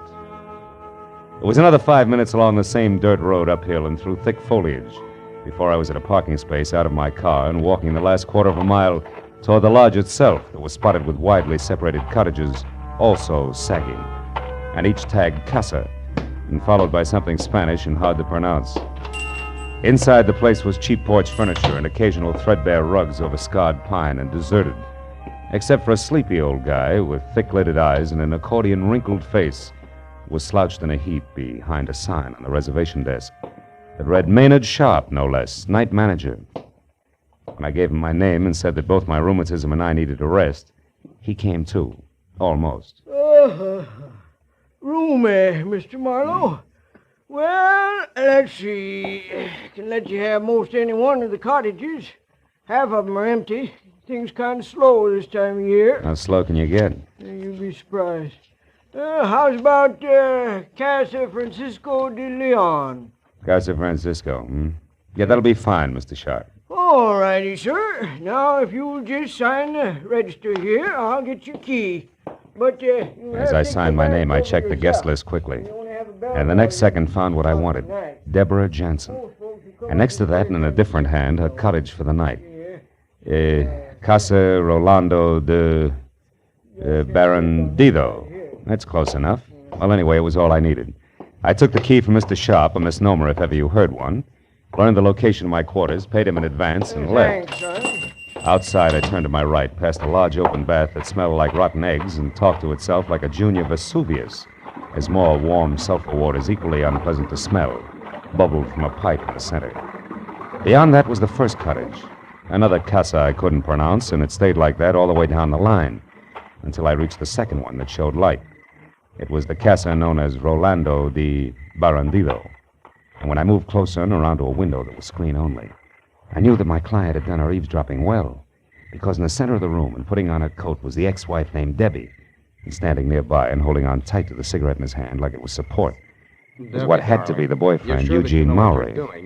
You're sure that Gaines will go through with this all right? For the 100th time, Eugene, yes, I'm positive.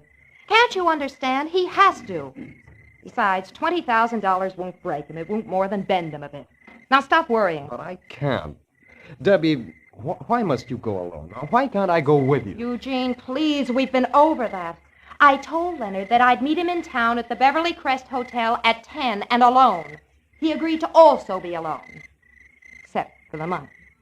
Debbie, you do handle things well. Come here, darling. And a kiss for your brilliance. Oh, please, Eugene, there isn't time. Oh, what's the matter? Are my kisses losing their flavor at this point? Don't be a fool. Look, it's late, Eugene. It's after 9 already. I've got to hurry. Now, go on. Go on, be a good boy and leave now. We shouldn't even be seen together tonight. Well, why not, Debbie? It's not smart. Here. Meet me at the Tulip Room, darling, at 11 as we planned. And Eugene, we'll have time and reason to relax. $20,000 worth of reason.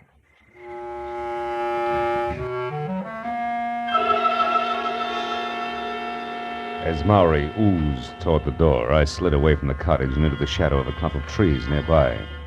Stayed there as he walked out of sight down the road that led back to the parking space. Then a few minutes later, when Debbie clicked off the light and left, I moved out of hiding and started slowly after her at a safe distance. Until from someplace in the night an ugly, snub-nosed automatic that belonged to someone blonde and thin-faced as a near automobile accident stopped me cold. Where you going, Jack? For air. I love to walk in the country at night, okay? I wouldn't know, Jack. I'm a city boy myself. But as long as that's what you want, it's Jake with me. As long as it's where it's good and dark. Now, go on. That way. Move. All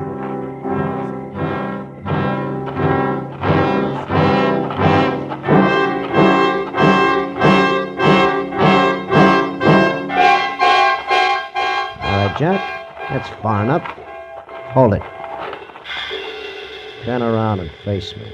Why, so I can watch you pull the trigger? Never mind why. Just turn. Okay, turn it is. That's better. Now, one step closer. One step closer. Hey, what's that? A pheasant, my friend, taking wing! Now, before I beat you into little pieces, let's have it. Who are you? Who do you work for, and what do you want with me? Come on, gunman, talk! Okay. Okay, no more. My name's Langley. Work for Earl Jernigan. Oh? Yeah, I've been watching you ever since the trial started. Jernigan didn't want you moving in on it. Which is why you tried to pick me off with a car when I was with Gail Harper this afternoon, huh? Come on! Yeah, that's why. Now, what are you going to do with me? For the time being, Buster, leave you as is. Flat on your back, because I've still got to catch up with a lady before she reads a letter! City boy.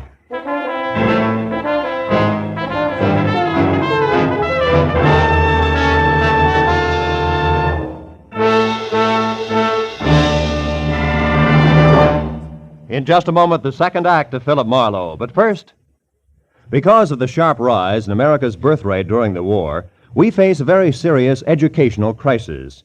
Many communities will find that their schools lack sufficient teachers, classrooms, and facilities. Citizens must get together and work for better schools, more teachers.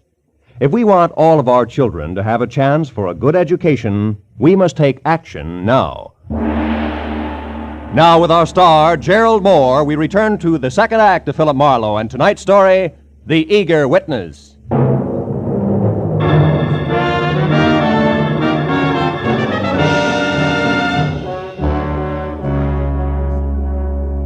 It was strictly hit and run. I piled Langley into the Manzanita and didn't even wait to see him bounce.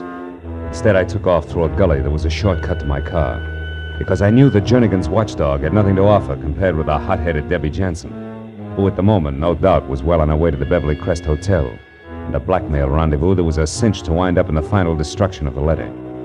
That was my theory, but I dropped it like a hot rock just as I crossed the path to the sulfur pool. Mr. Marlowe! Somebody screamed! Yeah, he's there by the spring! Oh, gosh! Oh, my gosh! Sure had to happen to me. It was nothing but sulfur fumes and the thick gurgle of the springs until Sharp played his flashlight over the pool. Then we saw. Oh, my gosh. In the water that was turning red from blood oozing around the knife in her back. Look! It's Miss Jansen. Come on, Pop, give me a hand. Let's get her out of there. Yeah, Come on. Take it easy now. Take it easy. That's it. Debbie. I never should have tried it. Tried what? Who was it, Debbie? Who did this? He got the letter. Who?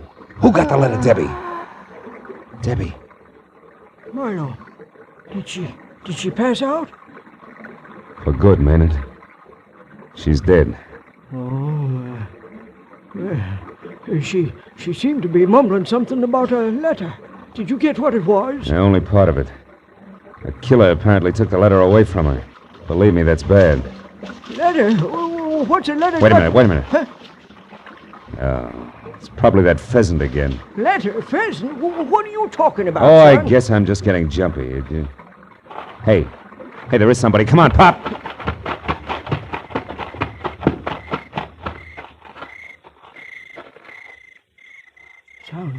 Sounds like he's over there, Marlowe. Yeah, I can hear him.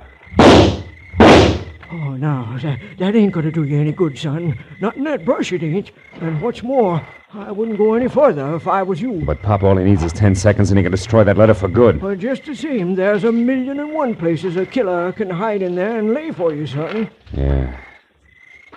Yeah, Pop, well, for the moment it's a stalemate. I'd sure love to find out who that snake in the bush is. You know, I've run a peaceful place up until it's getting to be like one of them there movies. Only thing left out is a posse. Yeah, you're so right. Murders in the night, lost letters. It's corny enough without a posse. Yeah, and might dangerous, too. Hmm? Yeah, I see what you mean. Are you ready to... Yeah, I'm ready. Yeah, I'll lead you back to the office. My Jasper, I don't understand this one bit. Miss Jansen is stabbed to death over that letter, and in her dying... Hey! Huh? What is it? Up ahead there. Somebody duck behind that big tree. Keep the chatter going, Maynard. Walk on up the path. Don't let him know we spotted him. Go on, talk. Well, okay, sure. I was saying I don't understand. Well, our place here is generally as quiet as a tomb. As the old man grimly ad-libbed his way up the path, I followed a few feet behind. When he got even with the tree, I turned suddenly, took 3 fast steps, and grabbed. Come here, you! Let go of me, you! Hang on to him! Well. Mr. Leonard Gaines, the unimpeachable citizen himself. Stand still, Gaines. A gun. What's the idea, Marlowe? Try running and it'll come to you. I suppose you've got a legitimate reason for being here all thought up? I'm here because I've got a touch of arthritis. I need a treatment and a night's rest. Arthritis isn't all you're going to have if I find what I think I'm going to find in your pockets. Empty them, Buster. I said empty them. All right, I'll empty them. That's better. Sharp, you're a witness, and I demand that you stop. Just a minute, Mr. Gaines. You're in a pretty bad spot to demand anything. There's our baby. There's a letter we've been looking for. Pick it up, Gaines. Pick it up and read it. Now, see here, Marlowe. See there, Gaines. Read it while you're able to. Yeah. My dear Debbie, if I didn't know you so well, I'd resent your stupid accusations. Now, look, Marlowe. Read it! We've already made our property settlement, as you're well aware, and you'll be a long time finding a court that says otherwise. Now you know where you can go, so why not get started as ever, Leonard? Oh, fine. That's about as incriminating as a lecture on the family meat bill. Sharp, whose jurisdiction are we under here? County Sheriff's Office. All right, call him. Also, call your man out on the highway and have him lock that main gate. Main gate? Yeah. Say, now, that's a good idea. I'll do it right now. Now, wait a minute. Have you got a gun? Yep, got a rifle. Been in the family for years. Can you use it? Well, yeah, I reckon I can. Where are you going? Out to round up Langley. He'll be pushing hard to give his boss a star witness here a big helping hand. I want to be in shape to push back. And remember, Pop, keep your eye on Gaines and not on the phone when you make those calls. I'll see you.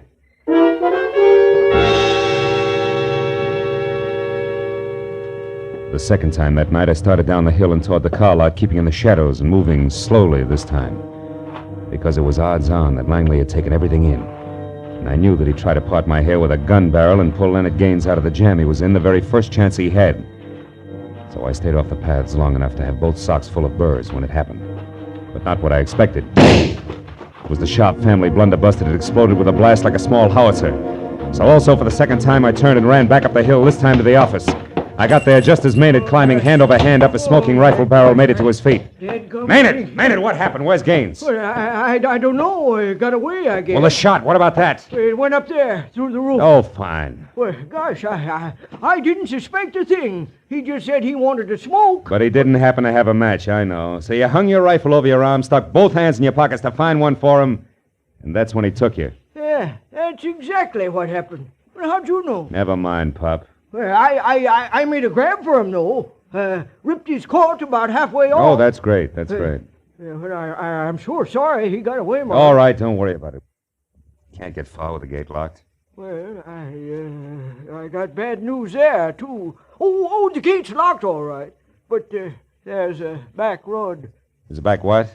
Back road. Right, yeah, well, go ahead. It ain't much. It's rough and rocky, but it's passable. And anybody's been up here as often as Mr. Gaines has sure know about it. Oh, great. Look, Pop, can't you understand that there was a murder committed here tonight and we had the murderer? And no buts!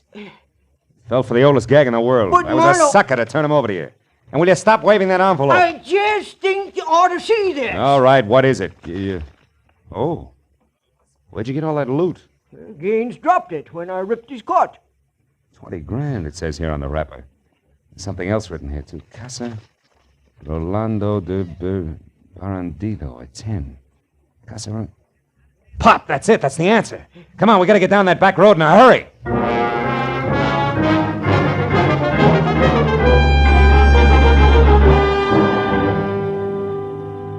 With Sharp at the wheel of the pickup truck, we bounced over the pair of sometimes parallel ruts studded with stones the size of bowling balls. It was called a back road.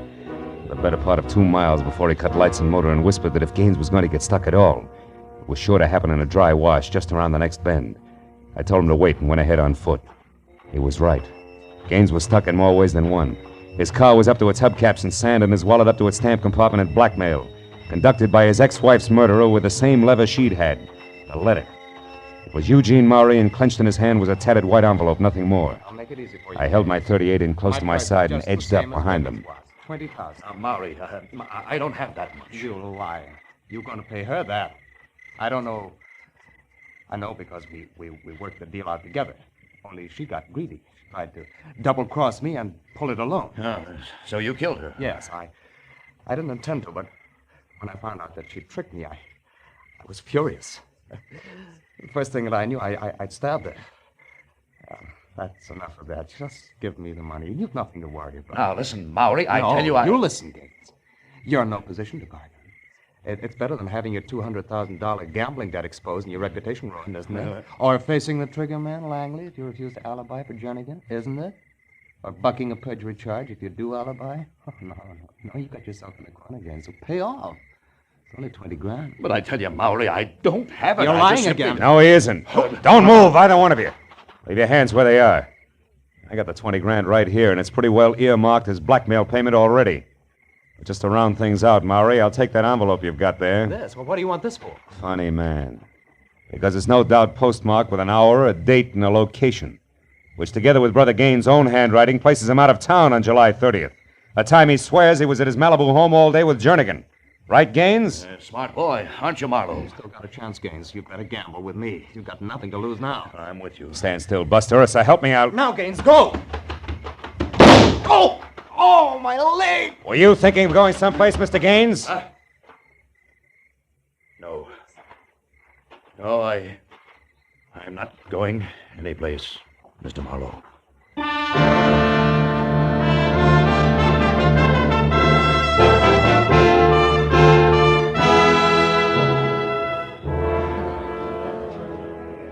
Well, Gail, the big show's about to start. Court will be in session in a few minutes. I know. And different from yesterday. Yeah. Oh, you did a swell job, Mr. Marlowe. Gee, I don't know how to thank you. Save it, baby.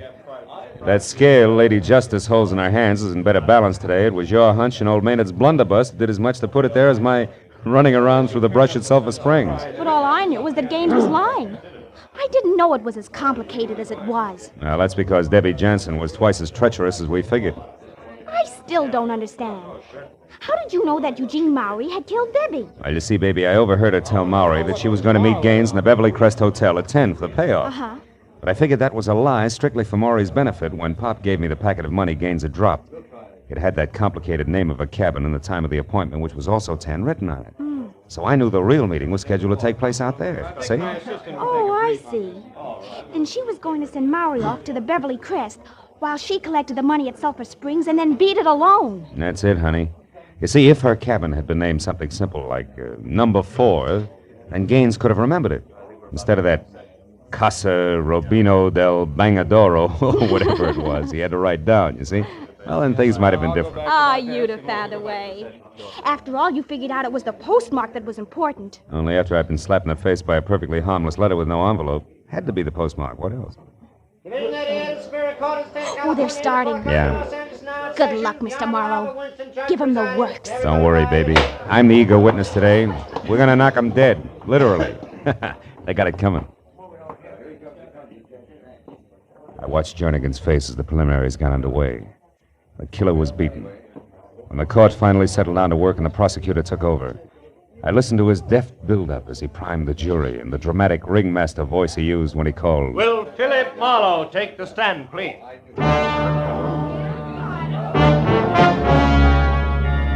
Now, Mr. Marlowe, you told us yesterday that you are a private investigator. Now will you tell the court in your own words what happened to you last night? I sat there looking into the cold, baleful eyes of the prosecutor and thought of a paraphrase on that wonderful quote from Oliver Wendell Holmes. It's not enough to ask for justice. One must also hope for mercy. Mr. Marlowe. Oh, yes. I'm sorry. Well, it began here in this room yesterday afternoon at about 3:30 when the counsel for defense called a witness, and Mr. Leonard Gaines to the stand.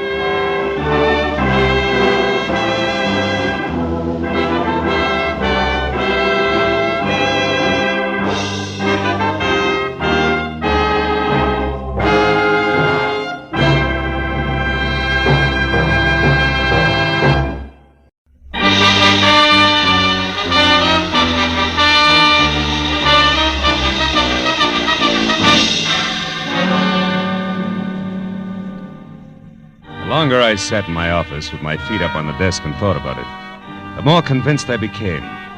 Paul Niles was unquestionably the handsomest man I'd ever seen. He had a face that belonged on a Greek god, only his features were better, more finely chiseled. They looked as though they'd been molded out of alabaster from a blueprint by some inspired genius. And the classic side view he presented made the great profile show up like a bowl full of shredded wheat. In fact, the guy was much too good to be true in more ways than one, which had been my original impression of Niles when I'd first met him, just 2 hours ago at the corner of Sunset and Cahuenga, and at his insistence had driven him around the quieter streets of Hollywood in my car while he tried to hire me. He was scared stiff, but that was all he would admit to, and as he talked, I wondered what it would be like to have a face like that. Must become quite a problem.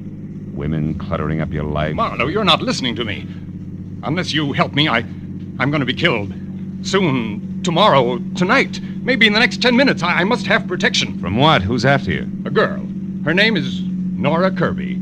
She's threatened my life, and now she's here in town. She actually intends to go through with it. I found out where she's staying. I went there to talk to her, but she was out. Why is killing you so important to her? Well, I don't even know for sure. It's something ridiculous. Nora Kirby obviously doesn't think so. Let's have it, Niles. Why? I can't tell you that. I see. Also, I suppose you don't want to take this to the police where it belongs, and you can't give me the reason for that either. Yes. I came to you because I need private help, and I'm willing to pay well for it. Now, you don't have to concern yourself with the reasons. Simply see that Nora doesn't get to me. Now, here, as a starter, here's $200 for just that. Keep it. I only accept money from the people I work for. You mean you won't help me? I just want to know where I'm going before I start. Now, wait. You can get off here. Don't you understand? My life's in danger. I'm scared. Not enough to loosen your tongue any. Here, this is as far as I go. But tell me one thing first, just for laughs. What business are you in? Why, I'm a composer. I write music. Mm-hmm. The way you said it, it's either a front or a hobby. How do you get your dough? I have friends, wealthy ones, who have faith in me. That's more than I can say for Marlowe. So long, Mr. Niles. Go on. Out. All right. But here, at least take my card, and please call if you change your mind. I'm desperate, Marlowe. I'll pay you even more if you'll only... Goodbye, Mr. Niles.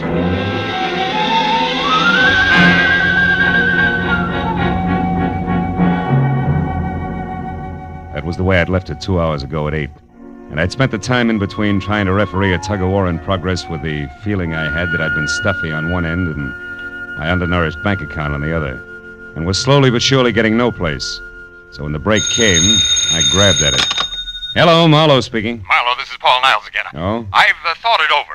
I'll tell you everything if that's the only way, because I've got to have help before it's too late. That's better. Where are you? In my studio, 3893 Avenida del Sol. 3893. That's off Coldwater Canyon, isn't it? Yes. Now get over here right away, will you? Wait a minute, Marlowe. There's someone here. Somebody just came in now. What? Niles? Who's there? Who is it? Nora, is that you? Oh! Niles! Niles!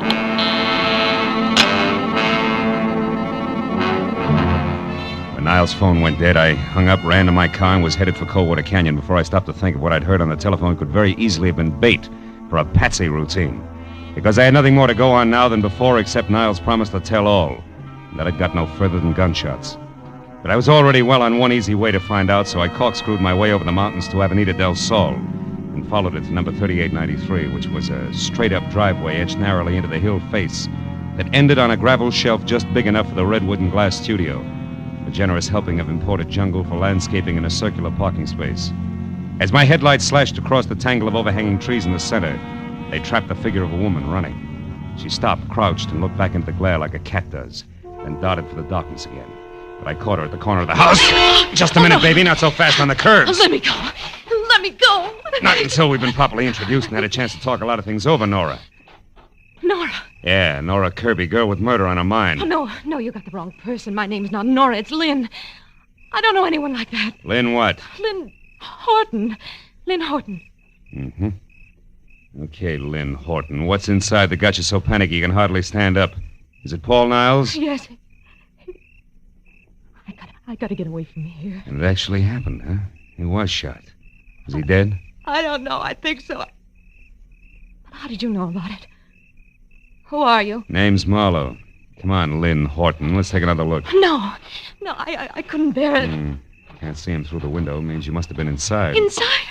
No, I wasn't. Now, look, baby, you're too jittery to try to lie. Let's have the key. Come on, give. Oh. It's better. All right. After you. Go on inside. Now, where is it? Yeah. Paul. Come on, Lynn. Come over here away from me. I can't believe it. I can't. What's your connection with him? I was just a friend. I tried to help him with his music. Mm-hmm. The price on the merchandise you're wearing, you must be one of those mentioned. What do you mean? But you got dough and it shows. We'll skip that. Assuming you didn't kill him, you must have had some reason for showing up here tonight. What was it? Well, I only wanted to... Did you hear that? Someone's outside. Yeah, get the light. There. On the terrace. Something moved down there. I'm going out to see who it is. And listen, there's no such thing as welcome visitor just now, baby, so you stay here, understand? And don't budge. I felt my way out the door, down the stone steps toward where we'd seen the movement, and along the wall of the far end of the terrace. But there was no sound. Nothing moved. Whoever had made the noise had gotten away clean. So I headed back for the house, and that's when I heard it. I started after her, but my shin against the first rock garden stopped me cold. Ooh. Instead, I listened to her drive away. Called myself a few unpleasant names and concluded that Lynn Horton, or whatever her real name was, had been quite as scared as she acted. After I limped inside, turned on the light, and reached for the phone, I stopped at the word Nora above a pretty girl's picture on a newspaper clipping sticking out of Paul Niles' pocket. It carried a New York dateline and said that Nora Kirby, convicted of manslaughter in a traffic accident, had been released after serving 3 years. At the bottom of the story, scrawled in ink, was the message: 3 years for something I didn't do, to get something I couldn't have. It's not fair, Paul. I'll be seeing you. It was signed Nora. I picked up the phone again, and a few minutes later, Detective Lieutenant Matthews at Homicide was up to date. Okay, I'll be right out. Did you say this girl, Nora Kirby, did it, Marlowe? I said Paul Niles was expecting her to, and it looks like she did. Say, look, there's another angle, though. The woman who just beat it away from here. The one who called herself Lynn Barton? Yeah. That's somebody else who was snooping around outside, too. Who also got away from you. You're doing real well, Marlowe. Oh, now, wait a minute. Wait till you see this joint, you'll understand. Besides, I'm in this for curiosity only now. My paycheck got murdered, remember? And furthermore, I never have matches when I want them. What'd you say? I said I'm looking for some matches. No. Here's some. These are the strangest matches I've ever seen. Well, what about them? They got a velvet cover on them. So what? A velvet book of matches. Hey, Matthews, did you ever hear the name Negrotto? Negrotto? Yeah. Sure. Abel Negrotto. Huh? He's a big name in the music publishing business. Made most of his fortune on records. Lives in Beverly Hills. You know, I got a dandy hunch. I'm going to go have a talk with Mr. Negrotto, Lieutenant, okay? On one condition. Be careful what you say, Marlowe. And keep in touch.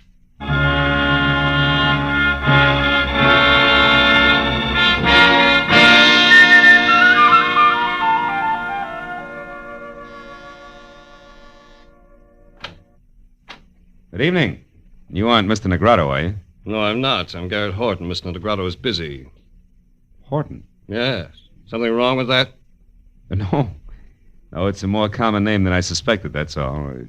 Will you tell Mr. Negrotto I'd like to see him for a few minutes on an urgent matter named Marlowe? Perhaps you didn't understand me. Mr. Negrotto and I are in the middle of a business conference. We can't be disturbed. No, you can't be disturbed. Well, No. look, Mr. Horton, a man was murdered tonight, and one trail leads from the corpse straight to this front door. Either Negrotto talks to me here now or later at police headquarters. You decide. Well, if that's where you feel, come in. You're an officer? Not exactly. I'm a private detective. I see.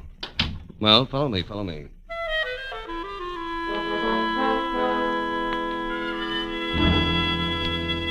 He led the way through what looked like the outer lobby of the Taj Mahal, and down a silk-padded corridor to a set of carved doors that would have fit any roundhouse in the country. When we walked in, a man glanced up from a stack of papers, and with a pair of eyes that belonged on a shark, did his best to look a hole through me. Horton introduced us. This is Mr. Marlowe, private detective. Mr. Negrotto, I'm looking for a girl named Nora Kirby in connection with the murder of one Paul Niles tonight. She either committed the murder or knows who did because she was there and saw it. And what exactly brings you to my house? Well, I found this book of matches near the door of the dead man's studio. I think it's yours. It is. Go on. Any idea how it got there? None whatever. And until you mentioned their names, I'd never heard of either Nora Kirby or Paul Niles. How about you, Mr. Horton? No, I'm afraid not. Oh, there's my wife. Oh? I'm sure you'll want to give her the third degree, too. Now, just a moment. Lynn. Lynn, darling. Come in here, please. Lynn, this is Mr. Marlowe. How do you do, Mr. Marlowe? I'm glad to know you, I'm sure. Thanks. I'm pleased to meet you, Mrs. Negrato. Your brother and I have been trying to convince Marlowe here that we didn't commit murder tonight, but he thinks we did because he found this book of our matches near the corpse. Can you explain it, my dear? Why, no. I can't imagine. The man's name was Niles, Lynn. Paul Niles. Mean anything? No, nothing. How about Nora Kirby? I don't think I've ever heard the name before. Well, Marlowe, that would seem to take care of the book of matches. Not completely. It was found at the house of the dead man, remember? We've had hundreds of these made up. Passed them out freely. I think you've taken up quite enough of our time with this absurd business, Marlowe. So now I'll ask you to leave. I'll show you out. Don't Marlowe. bother. Now listen, Negrato, and listen closely. I've been taking it easy so far, but somebody in this room is absolutely certain how those matches got out there. I know that for a fact. And I'm a private detective, don't forget.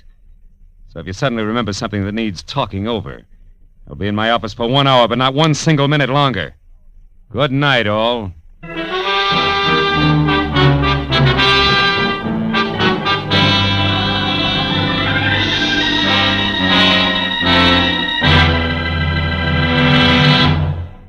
In just a moment, the second act of Philip Marlowe. But first, every Sunday afternoon, CBS brings you 2 outstanding programs of music. Gems from the great composers, played by the Symphonette, and the sweet, memorable songs of the outstanding modern composers and semi-classicists, sung by the Choraliers. Each program is designed especially for fine Sunday afternoon listening. Hear both the Symphonette and Choraliers this Sunday afternoon on most of these same CBS stations. Now, with our star, Gerald Moore, we return to the second act of Philip Marlowe and tonight's story, The Lady Killer.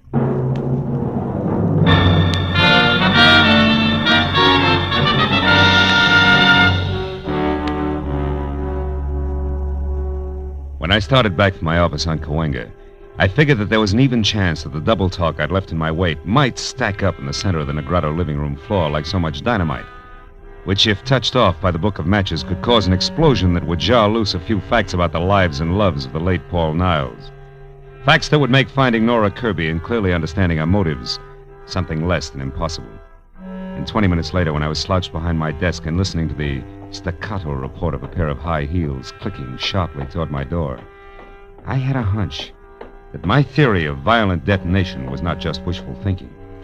When the door opened without the formality of the knock, that hunch turned a sure thing, because the visitor was the not-quite-lady called Lynn. Mr. Marlowe, And before she could speak her piece, the phone rang, and sure thing graduated to cinch. It was another Negrato, the one named Abel. Marlowe, I suppose it's stupid of me to make this call, but frankly, your visit here has left me curious. You have a minute? Yeah, I think so. Hold a wire, will you? I need a light. Be with you in a second, Mrs. Negrato. All right, but what I have to say is important, Marlowe, so make it fast, will you? Just as fast as I can. I don't think your husband has much to say to me. Husband? Mm-hmm. That's Abel you're talking to? Yeah. Now, do you mind handing me those matches there? Thanks. Hello!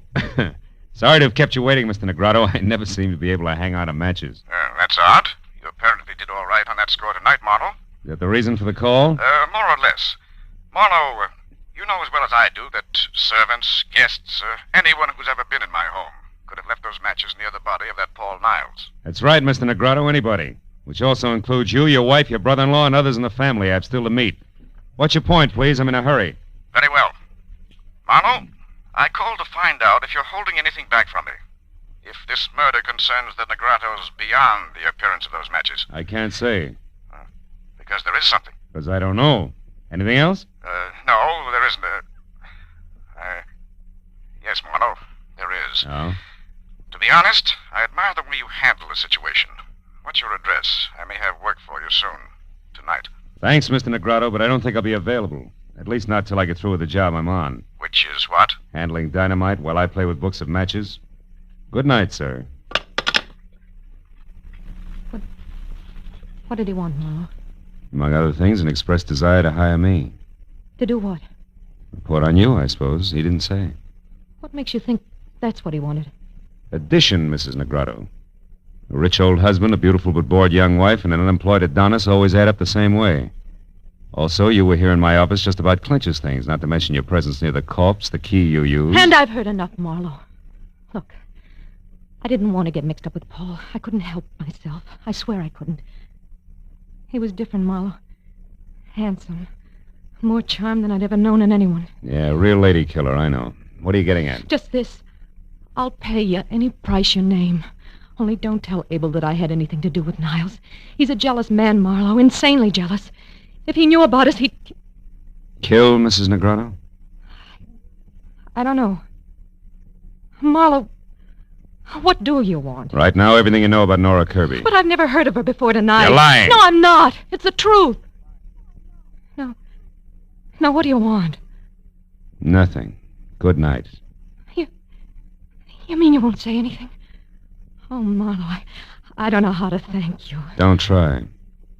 Also, don't get mixed up about me, baby. The fact that I won't blackmail you doesn't mean I don't like you. The door, Mrs. Negrado, leave it open on your way out, will you? I'm expecting another visitor. No, my husband. No, just another man. The anchor man on a triumvirate I once left some dynamite with. I won't bother explaining that. Goodbye, Mrs. Negrado.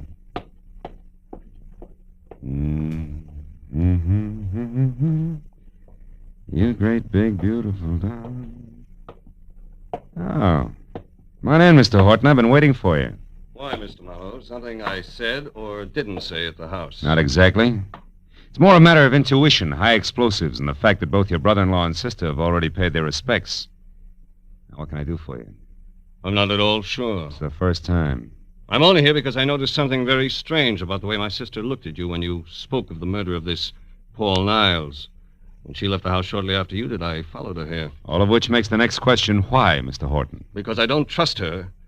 And more important, every penny I own is tied up in a business venture of mine that her husband is backing. She originally met Abel through me, and if she should in some way be in trouble, the kind of trouble that her husband wouldn't put up with, I might suffer for it in the long run right along with her. Uh-huh. And by the trouble, Mr. Horton, you're referring to something specific, I take it. I am.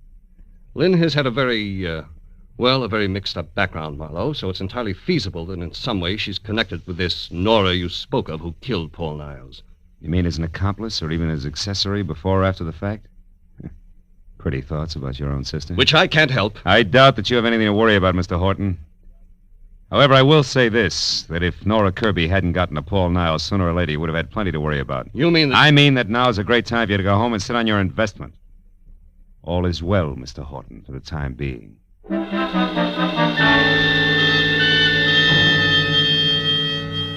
A moment after Horton left the office, I came to the hollow conclusion that although my little bombshell had exploded on schedule, damages had been light and it jarred loose neither fact nor fancy about the late Paul Niles and much less about the elusive Miss Nora Kirby.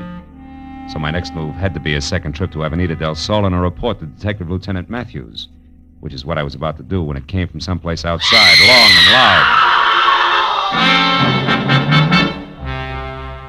I ran the length of the corridor outside my door, then belted down the single flight of stairs to the street where in the half-light of a distant lamppost, I saw the shadowed figure of a girl slip behind my car, then dart toward a storefront nearby. I started after her and stopped at a noise behind me, which was a old mistake!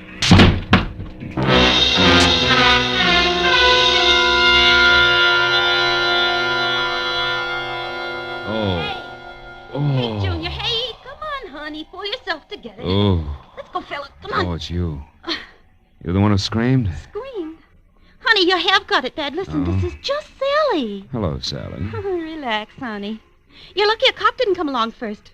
Being drunk is one thing. The DTs is something else, I know. Last year I was in the same shape, and it took me 3 months Now, wait a minute. Hold it, will you? Look, I was slugged, not slipped a Mickey. Slugged? Honest? Slugged, honest. If you don't mind giving me a hand, I'll get up. Ooh! Easy, honey. Oh, here, let me help you. Oh, I'm sorry. Oh. I figured you all wrong. Never thought you was slugged. Any idea who done it? No. Look, tell me, didn't you see anything? Before you found me, I mean? Didn't hear a girl scream, see her run away? Nothing at all. Oh. Honey, you must have been out longer than you thought. Maybe... Hmm? Hey, look, this card here on the ground. Yeah? What's your name, honey? Philip Marlowe, why? Why, I'll tell you why. I'll tell you more than that. You know who slugged you, honey? A polite guy. A very polite guy who left his card. Yeah, engraved and all. Paul Niles, know him? I used to. It won't work, Sweets. Niles gave me that card earlier tonight. Must have dropped it just now. Also, Niles is dead, and you. And what? Back of that card there in pencil. Give me that, will you? Gray's Motel, 1000 Santa Monica Boulevard, Bungalow 9. Sweetheart, I may have something good here. About who slugged you, you mean? Better than that, about who killed Niles and where she can be found. Goodbye, love. Here's 5 for your trouble, and bless you. As I piled into my car, I knew that putting Niles' conversation piece about having just come from Nora's place when he first met me, together with the address on the back of his card, was taking a lot for granted. I sold myself that playing a long shot was better than not betting on anything at all, and I kept driving fast. When I came to a stop away from the place, which was run down, spread out, and quiet, I had a feeling that what I had earmarked long shot was quickly moving up to even money. And when I was standing next to the motel bungalow marked 9, that feeling became fact because inside and piled in an awkward heap on the floor was a still form of the girl the newspaper clipping had labeled Nora Kirby. It was another full second before I realized something even more important. On a hot night in August, there wasn't a single window open.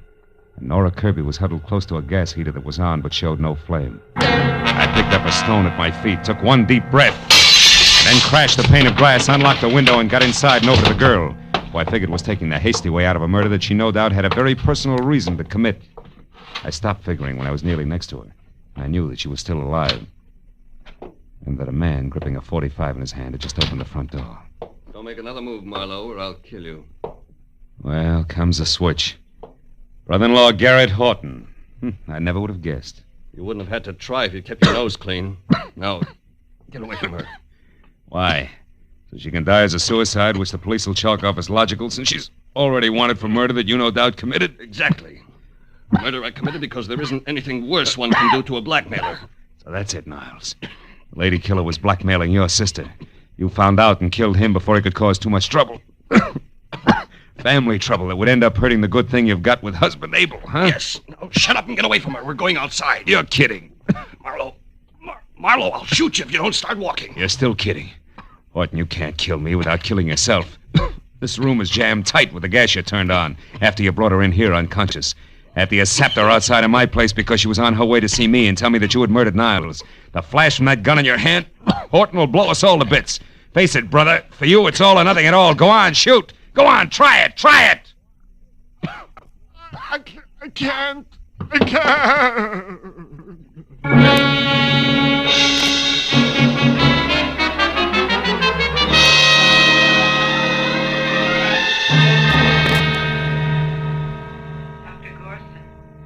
Dr. Gorson, please report to Ward You 21. can see Miss Kirby now, Mr. Marlowe. She's going to be all right, but hold her down to a few minutes, will you? All right, Doctor, just a few minutes. Hello, Nora. Been a long time getting together, huh? Yeah, but not through any fault of mine, Mr. Marlowe. I followed you from the moment you left Paul's place. But I wanted to see you alone, so I kept waiting for my chance. Which was canceled out when Horton spotted you after he left my office. You ought to learn to run faster, honey. He had to take time to knock me out, and still he caught up with you. So did you, I'm very glad to say. Even though you probably weren't trying to save me at the time, were you? Frankly, honey, until Horton stepped back into that bungalow to keep me from interfering with things, I figured you were it. That might have been Marlowe. If Paul hadn't been killed just before I got to him, at least I'd have hit him with something hard. I had motive, you know. Yeah, I read all about it. 3 years in prison for something you didn't do. But tell me, if Niles framed you and you knew it, why didn't you go to the police? He couldn't have been that irresistible. But he was, Marlowe. And more. As a matter of fact, he didn't frame me in the first place. It was my own idea. You see, Paul was driving the car when we had that accident 3 years ago. Not me. You switched places with him? Why? He'd already had his license revoked for reckless driving. They'd have sent him away for 10 years at least, as against my 3. Believe it or not, at the time I couldn't think of waiting that long for him. No? Well, Marlowe? Hello, Matthews. We checked her story. It's true enough, even if it's the kind of thing we're not supposed to be able to understand. Of course. Paul was strictly a lady killer, remember? Yeah, so he was. Well, I guess that ties everything in, huh? Not quite, Phil. I've just finished taking a statement from Horton. There's one more question. Whatever made you so sure that in a room half filled with gas, a gun exploding would blow everything up? Oh, well, that's simple. You what? Well, I figured, you see. I thought that...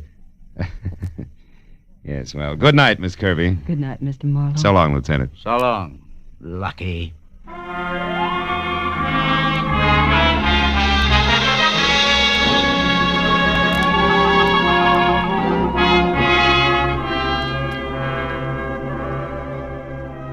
By the time I got back to the quiet of my apartment on Franklin, it was a little better than 2 in the a.m.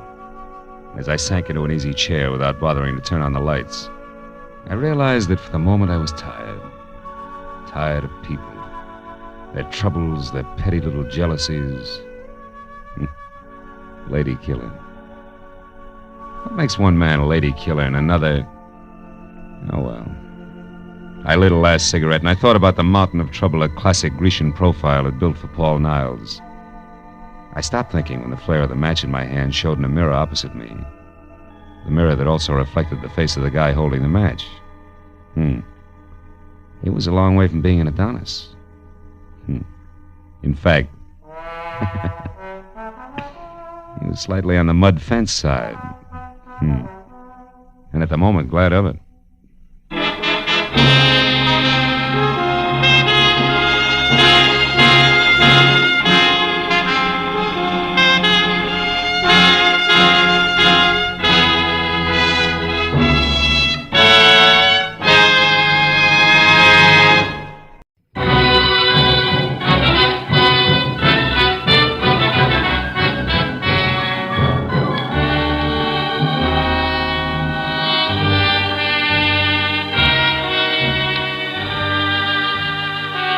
By day, the industrial heart of any city is just so much steel and stone and streets, jammed full with the raucous sounds of 1,001 different machines.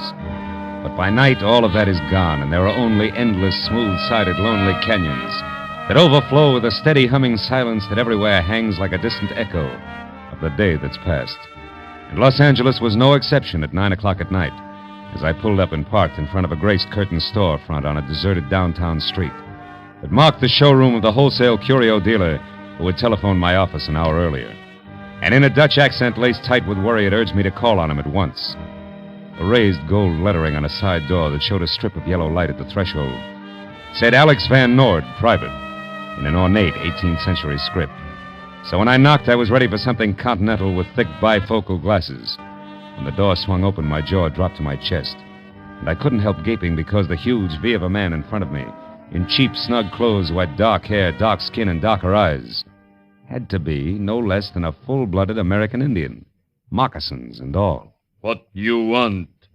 Mr. Van Noord, is he in? Name your business. Well, it's personal. What's yours? Hate. For those who would destroy our culture... Oh!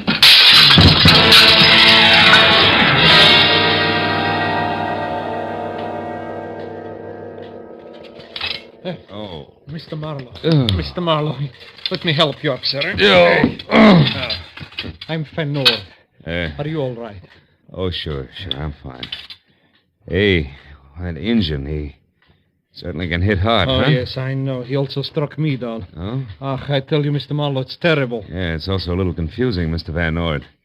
Hey, exactly why did you call me in the first place? Oh, well, it began this morning when I received a shipment of Indian curios from my buyer in Santa Fe, New Mexico. Oh? Well, everything in the crate was in order, except one extra piece of pottery, a bowl. Bowl? Indian bowl? Yes. Oh. It appeared no place on the invoice.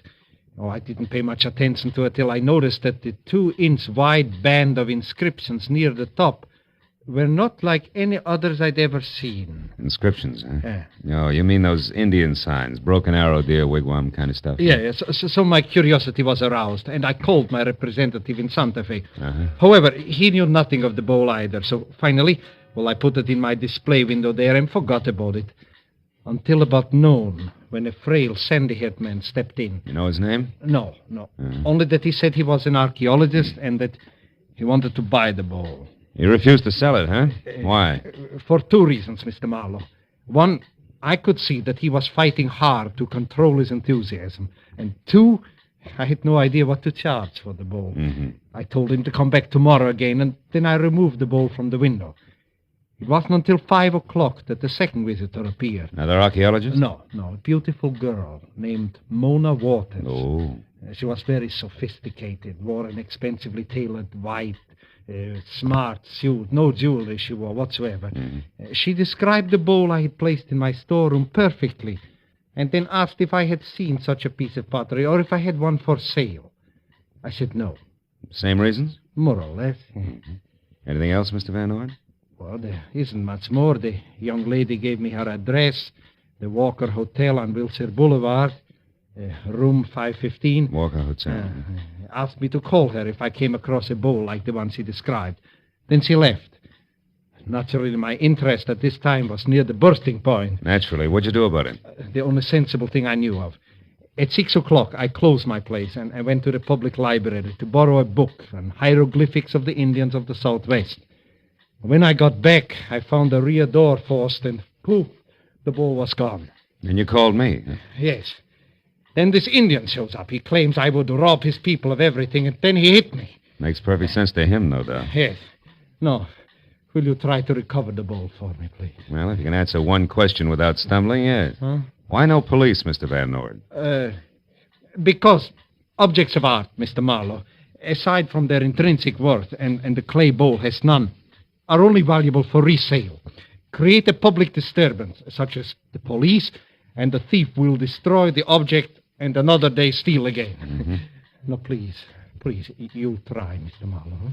Yeah, I'll try, all right, Mr. Van Ord. And when it comes to our two-fisted brave who's so crazy about the preservation of Indian culture, I'll try real hard. Good night, sir.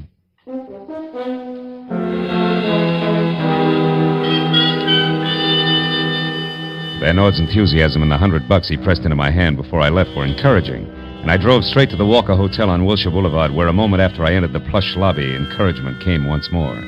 Because gliding from a travel agency booth toward a cocktail lounge was what my client had described as beautiful girl, expensively tailored, smart white suit, no jewelry whatsoever. But when we were both inside and at adjoining stools at the bar, where the soft lights accented her high cheekbones and jet black hair, I knew that Mr. Van Ord had skipped something important. Because in spite of a full mouth, neatly rouged, eyebrows penciled come hither, and a coiffure shingled vintage 1949, Mona Waters could also be full-blooded American Indian, which is what I was working on when she turned, blew a smoke signal in my face, and spoke with an accent that was about as Apache as Vassar. Don't let me make you lose your place, but do you mind telling me why you're staring? I collect the reasons for a hobby. You know, like some people save stamps. And others pottery. Who are you? A ceramics fiend named Smith. Now, Mona, let's talk about you, huh? Why? Because I've already been offered $10,000 for the bowl. What? Good enough? You have the bowl where? Well, not in my pocket, honey. It's too bulky. I got it tucked safely away outside in my car. Oh? Yeah, you know, you didn't hide it very well after you stole it from Van Ord. You've been in my room. Could be. Now, do we talk business, yes or no? Yes. What do you want to know? Well, for one thing, what's the bowl to you? Everything. It's mine. All mine, via primogeniture. Which is Apache for what? Listen, Mr. Smith. I'm an Indian, all right, and an Apache at that. But I was born in a duplex, not a teepee. I drink martinis, not firewater, and I've got a Mills College diploma and an IQ that'll probably make yours look sick, so let's clear the air in a hurry. Yeah, well, that's clear enough, yeah. Now, smart boy. My late Uncle George Waters, also known as Chief Laughing Waters, giggle if you want to, owned the bowl you want $10,000 for. So? So a long time ago he willed it to my father. However, my father died a year ago, leaving only me as heir apparent. Hence that bowl is mine. All mine, via primogeniture, which brings us right back to where we were. Except you haven't mentioned why the bowl means so much to you. And I won't. No, will you pay the $10,000, huh? I didn't say that. And I won't say anything more until I see that bowl. Now, I've got to make a couple of calls. Should take about 20 minutes. After that, I'll be in my room. Please call before you come up. And if you don't have the bowl, don't come up. Okay, baby, fair enough. So long.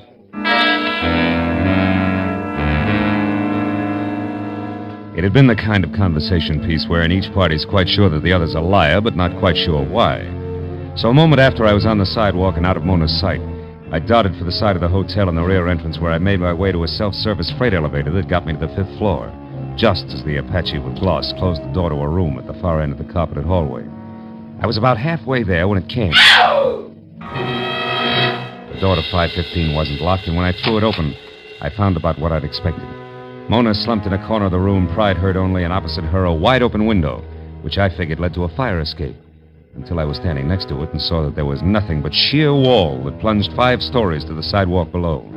And on a line with the hotel's 4th floor, a rooftop that at best was a good 15 feet away. When I closed the window and turned back to the room, Mona was already on her feet. That sly jerk. He waited till I had the door closed behind me, and then he swung. Oh, brother, when we meet again. Oh, Mona, who? Did he get the bowl? Get the bowl? I thought you had that, Smith. I was kidding, and you know it. Now, once more, who was it? His name, Mona? Jimmy Brown Bear. Jimmy which?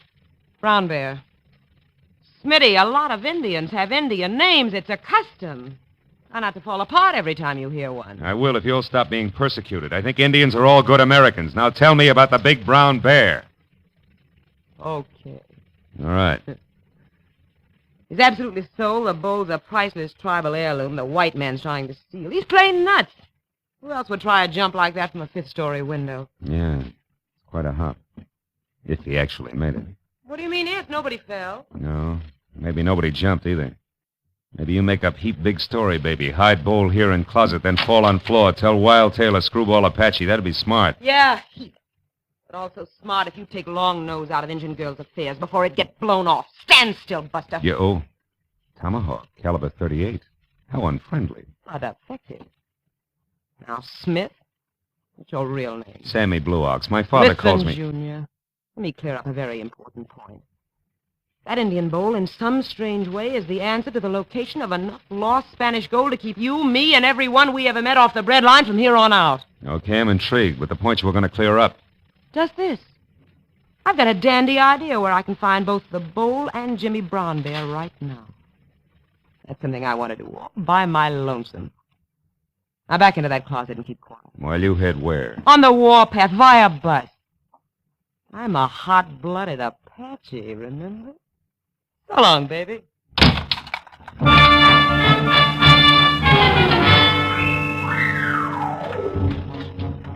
There are times when things look black enough without staying put in a dark closet. So I kicked at the lock, spun in the casing, and walked out in room 515 just in time to hear a timid knock on a hall door. When it opened up, one frail, sandy-haired man wanted information. Oh, I beg your pardon, sir. Can you possibly tell me where I can find Miss Mona Waters? Who are you? My name is Clark Erskine. I'm an archaeologist. I'm sorry, friend. I can't say any more than Miss Waters is out after a wild-eyed Apache who's got a piece of pottery tucked underneath his arm. What? Oh, not the bowl. It's supposed to be in Van Noort's place. Not Jimmy Brown Bear. Yeah, right on both counts, Mr. Erskine, but what makes the name Brown Bear ring a bell? You two met before? Well, we certainly have. Why, that idiot has hampered every archaeologist who has so much as set foot in New Mexico. Well, now that you've mentioned it, Mr. Erskine, why your keen interest in the bowl? What does it mean to you? What does it mean to me? Yeah. Well, my good man, those inscriptions circled around it are going to prove invaluable. Possibly another Rosetta Stone. An open sesame to the countless undecipherable writings we've already collected. About Spanish gold, maybe. Huh? Spanish gold? Oh. Well, sir, what are you talking about? Nothing. Look, Erskine, one question. How did you know that Mona Waters was staying here at this hotel? Well, it wasn't simple How to learn. When Mr. Van Noort refused to sell the bowl to me until tomorrow, I wanted to be certain that he also didn't sell it to anyone else. So I watched his showroom. Oh, that's smart. When I saw Miss Waters there, I recognized her at once as an Apache, and I followed her here, where I found out her name and room number. Now, I'm going to wait for her until she returns. I'm not going to give up. That bowl means now, too wait much. a minute. Wait a minute. Hold it, Erskine. You happen to know Jimmy Brown Bear's hometown? Come on, quick. Well, yes, I do. It's Sakona, New Mexico. Sakona, New Mexico? Yes. By bus. Thank you, friend. I'm sorry to have to leave you to do your waiting alone, but I gotta catch a bus. But where, Mr. Marlowe? At the downtown Central Bus Depot to put cart before horse, to turn tables, a switch. In short, Mr. Erskine to track an Indian. So long.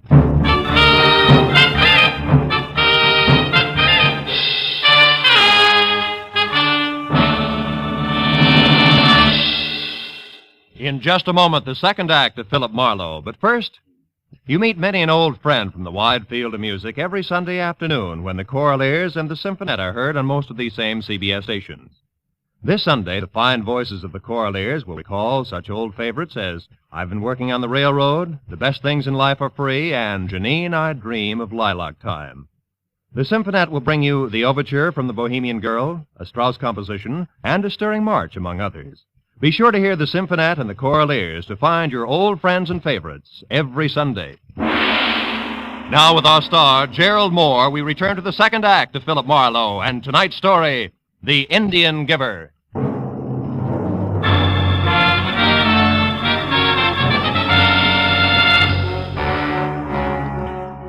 Tracking an Indian over the busy concrete of downtown Los Angeles sounds a lot tougher than it turned out to be. Apparently, a 6'4" Apache in a full-crown black hat and moccasins was an oddity even in a city of oddities. And everyone who'd seen him remembered him, from the guy behind the bus depot's ticket desk to the newsboy outside the flop house nearby, where Jimmy Brown Bear had made camp. The next bus was still 45 minutes away, so I decided to visit the flop house. But Jimmy Brown Bear must have seen me coming and was expecting trouble, because when I stepped into the hall, I saw him duck out the back door to the alley. I ran after him and watched him turn down what would have been a dead end to a normal man, but Jimmy made a jump at a 9-foot wall, caught the top, and was pulling himself up when it happened. Jimmy stiffened on the wall. When the second shot came, he dropped rigidly like a poison fly and lay very still. I started over to him, but stopped at the excited voice of a cabbie running toward me from the open end of the alley. Hey, mister. Hey, what happened? I heard a couple of shots here and I... Uh-oh. Yeah, that's what you heard. Holy mackerel. Hey, wait. That's the Indian. You mean you knew him, too? Yeah, I hauled him around in my cab tonight. Who did it, mister? You? Oh, don't be silly, will you? The shots could have come from any place. Any one of those windows, his own fire Oh, yeah? Yeah. Well, between those buildings there, Hey, that dame running for the street. Will you get out of my way? Not so fast, buddy. You know her? Yes, I know her. Mona Waters. Brother, will you get the cops over here right away, will you? I gotta catch that girl. No chance, mister. She's long gone. Oh, no. Marlowe, is that you? Van Nord. Well, I certainly didn't expect to find you here. What in the world is going on here? Among other things, murder. Yeah, it's that Indian, Mr. Van Nord. The same one. What? Good heavens. Mr. Marlowe, did this happen because of the bowl? No doubt. Mona Waters just got away between those two buildings. Oh. I'm pretty sure she's the one who took the bowl out of your place tonight because Jimmy Brown Bear got it away from her later. Now, she's got it back again, and he winds up like that. Then you think the girl killed him to recover the bowl? Right now, I'm too balled up to think anything. Say, just a minute. How do you manage to show up here? Why, I started home in this man's taxi and found out that he was the one who brought Mr. Brown Bear to my shop tonight. Yeah, that's right. I picked the Indian up right out here on the corner. So we came down here because I thought if we found where the Indian was staying, it might be a help to you, Marlowe. You were waiting in the cab when he was shot? No. I started into this place alone, and then I thought better of it and came out to get you, cabby, to come in with me. And then I heard the shots. Mm-hmm. Now, look, Mr. Van Nord, you better keep your nose out of this mess. Huh? Go on home and sit on your curios. I'll call you when I got something.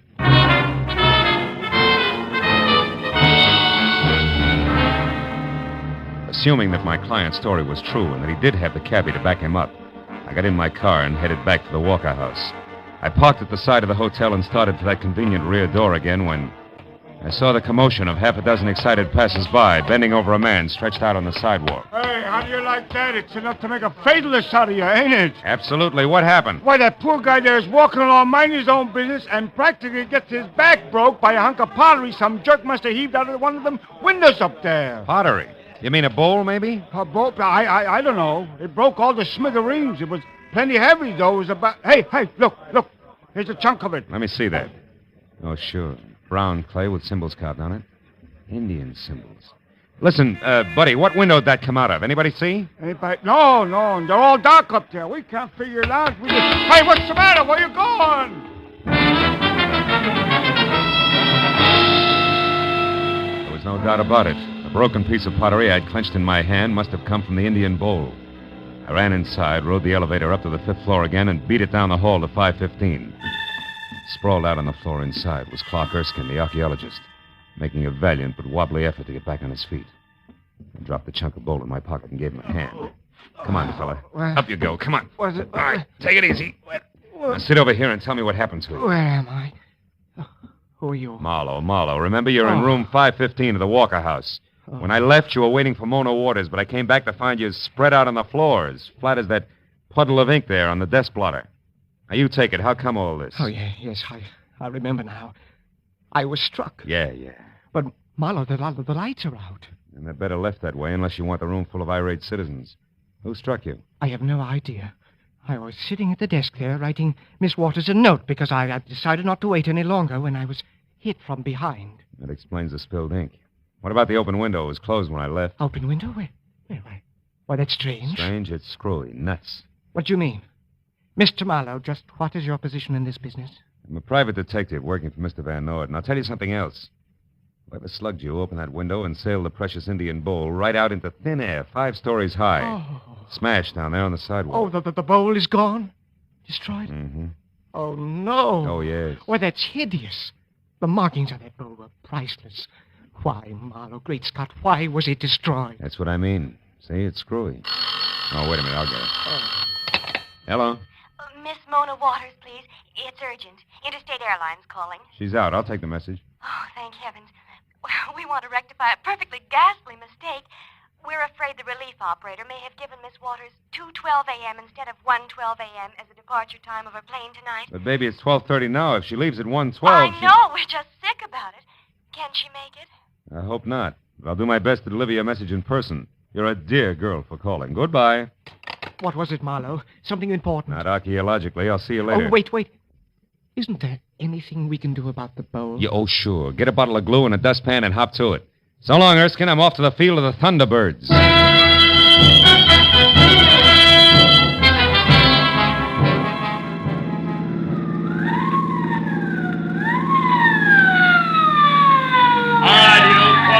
Oh, fine. Now, look, officer, I was just... Never mind. Well, Mac, you're batting 1,000. You pulled out of the hotel driveway 2 blocks back, ran 1 full stop and a red signal getting this far. That's great. So what's your story? Been drinking? Not a drop, believe me. Now, look, I've got to get to the airport in a hurry. Why? Yeah, to catch an Indian girl. A guy named Jimmy Brown Bear was murdered tonight because a bowl was stolen. Wait a minute, hold it. Who was murdered? Oh, I know. What's the use? There's no use in going into it. Officer, my name is Marlowe. I'm a private detective working on a case, and I got to get to the airport. Private eye, huh? Let's see your papers. Oh, sure. Here, they're all here. Yeah. Mm-hmm. Philip Marlowe, license number. Hey, what's eating you? What are you staring at? Blue black lines on the palm of my hand. They look just like... Holy smoke, they are. That's the answer. I got to get back to that hotel. It's a matter of life and death. Now, just Please, a minute. give me a ticket. Give me 3 tickets. Only let me get back to the Walker House right now, will you? Life depends on it. You better be right, Marlowe. Wait till I stop the traffic, then make a U-turn. Now, go ahead.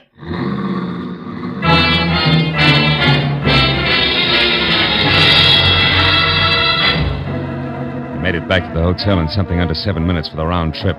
I ran for the elevator, waited for the car to come down, and when the gate opened, bumped head-on into Clark Erskine himself. I backed him into the elevator again at gunpoint and pushed the 5th floor button. I didn't say a word. By the time the elevator stopped and the gate slid open, he was beginning to sweat. Marlowe, I just don't understand this. Why the gun? Take a guess, Erskine. I want to know what happened to Mona Waters. Why, I don't know. She didn't come back. Here, this is 515. Remember, go on, open it up. And get inside! Now, listen, you. I know who killed Jimmy Brown Bear, and I found out plenty about the bull, so talk. Where's Mona? Behind you with a gun in my hand, so don't move. Oh, great. Well, at least you're okay. Except for a headache, yes. I just woke up in the bedroom with a heap big lump on my scalp, and I know a pale face who's going to pay for that. Drop your gun, Marlowe. Drop it. Now, who's this character here, and where's the bowl? Marlowe hit it, Miss Waters. I saw him hit you and take it. I tried to stop him, but he hit me, too. My name is Erskine. I'm an archaeologist. I only wanted to make a scientific study of the bowl, but this vandal here has destroyed it. Destroyed it. Marlowe! Pipe down, Red Wing, and listen. Before you start shooting, there's a lot of wampum at stake, if nothing else. Now keep that in mind.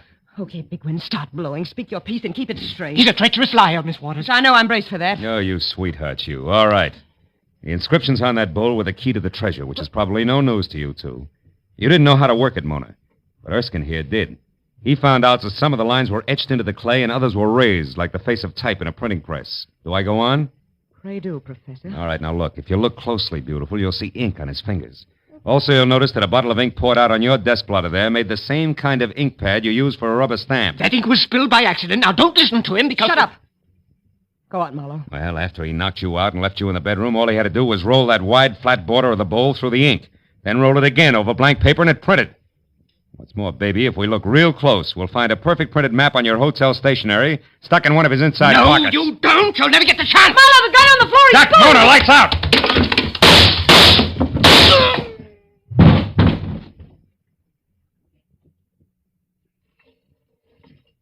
Marlowe? Marlowe, are you all right? Yeah, I'm okay. Oh. Then I did shoot the right man.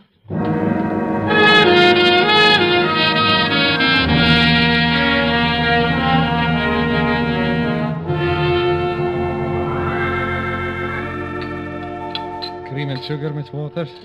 Thanks. Well, that's about the story, Mr. Van Ord. Mona here slipped the Indian bowl into your shipment to keep it away from the guys she knew were after it. Then, of course, she had to follow the bowl here to L.A. Erskine followed her. I see. It's amazing, isn't it? Positively amazing. Marlowe, how did you discover that the intricate pattern on the bowl worked like a printing press? Oh, well, after Erskine had made his print of the map, he threw the bowl out the window to smash it so no one else could duplicate it. I got hold of a chunk of it and clenched it in my hand. I found out later, when I passed that cop my credentials, that the chunk of pottery had left separate, distinct lines of ink on my palm. Terribly clever. Isn't he, Mr. Van Ord? Oh, take it easy, baby. Indeed, he is clever, Miss Waters. But what of poor Jimmy Brownbear? Well, Erskine followed me from the hotel to Jimmy's place and shot him, so I'd never have a chance to talk to him. He was a ruthless little guy, Clark Erskine. But if he survives that bullet wound, the state will get him for murder. Yes. Oh, Miss Waters, you'll have to hurry and finish your breakfast so that you can catch your plane. But before you go, I have a little gift for you. Excuse me, I'll get it. And Marlowe, speaking of gifts, I have one for you. Come here. Yo, baby, that's nice. Is it for keeps? Of course not, silly. I'm an Indian giver, remember? When I come to town again, I'll be rich and reckless and loaded with all that old Spanish gold. That's when I'll take my gift back again. With interest. So long, Philby.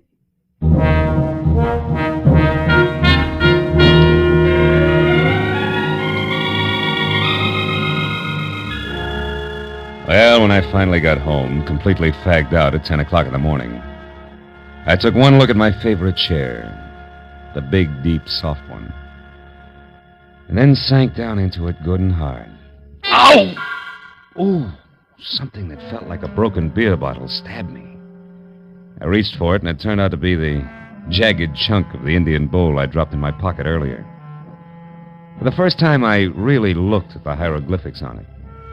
There were 3 Indian figures. The first was breaking sticks into uneven lengths. The second was holding a small fish, and the third was running away with all the wampum. It took me a long time, but I finally got it, I think.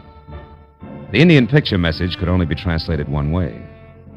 It had to mean, never give a sucker an even break. And right then and there, I thought about Mona and what she'd said. That's when I'll take my gift back again. With interest. So long, Paleface. So long, baby.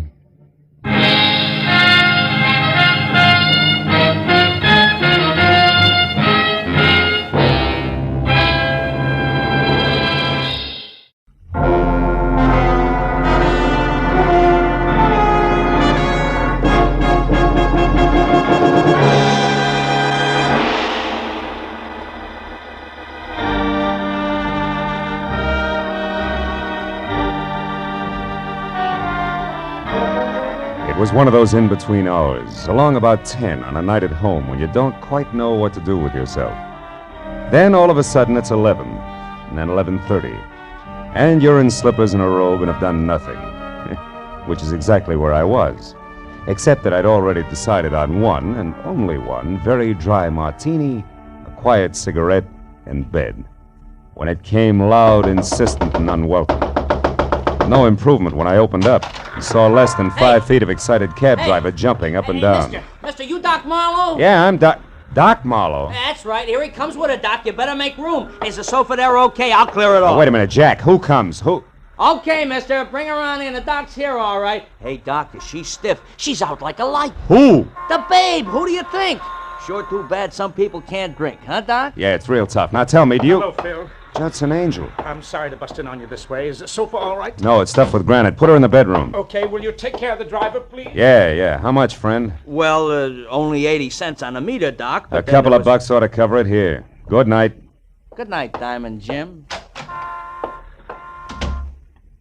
Well, Phil, I guess I'd better explain all this. Uh-huh. Here, I haven't seen you in 6 months, and when I do... Never come mind around... the details, Judd boy. Let's talk about the problem. Who's the girl? Her name's Voss. Eileen Voss. She's kind of a stockbroker. Maybe speculator's a better term. You know, takes big chances with other people's money. I was in love with her, Phil, until tonight. When what happened? When I found out I was just one of many, it threw me, Phil. I really lost my temper. I swore I'd kill her on sight. Yeah, most guys do at a time like that, Judd. And by the way, while we're talking, I'll put on some coffee, No. huh? No, don't, Phil. Why not? Because it can't help. She had a shot too many, all right, only this one's a bullet in her head. She's dead. Oh, fine. Now, Phil, listen, please. You've got to help me. I've got to find out who did it. Phil, it started a couple of hours ago when I found out she'd been playing me for a sucker. I went to her place the first time in a week, boiling mad. The door was open. Judson Angel's eyes never left my face as he told the story from the beginning. A girl's body on the couch when he walked in, a neat hole in the back of her head. The gun he knew she owned shoved under a pillow. Then in the next second, before he could even look in the other rooms, the arrival of the cabbie somebody'd called who thought Eileen was just another drunk who had to be shown the way to go home. How he seized on that as an opportunity to keep from being placed at the scene of the murder he had every reason to commit. How minutes after he was in the cab he realized he was near my place. How to avoid suspicion he said I was a doctor. Everything except why, specifically, he was so afraid of the police. I knew that was going to be next. Now, Phil, I suppose you want to know why I couldn't possibly call the police. Yeah, that's right. Why? Because I'd surely be booked and fingerprinted. And that'd ruin me. You see, a long time ago, I served time in the state penitentiary in Illinois. What? Yes, so I've kept it quiet. Only Phoebe Hammond in my office knows. It was for forgery, Phil. It was under another name and way back when I didn't know the difference between clever business and crooked business. It's taken 10 years to work up my reputation as an accountant. So you see, if I get mixed up in this, it'll all come out and... Well, smash. Lots of pieces. No more. Oh, you've got to help me, Phil. You've got to find the real killer before the police get to me. Please, Phil. I can't, Judd. It'd be smashing just as many little pieces for me, too, if I tried to pull anything like this on homicide. No, I'm sorry, Judd. I've got to report this body. But, Phil, look, what if you do report the body, but you say that you don't know anything about it, that you're going out to find what you can? What about that, Phil? Oh, please. Please, Phil. Okay. What's the girl's address? 91 Hollycrest Drive. 91 Hollycrest. Yeah, the door wasn't locked, Phil. Mm-hmm. Your phone number, Judd? Gladstone 3926. I won't move out of my place until I hear from you. Now, make sure you don't, Judd. Because if I can't find the real killer, I've got to tell what I know about you. You understand that, don't you?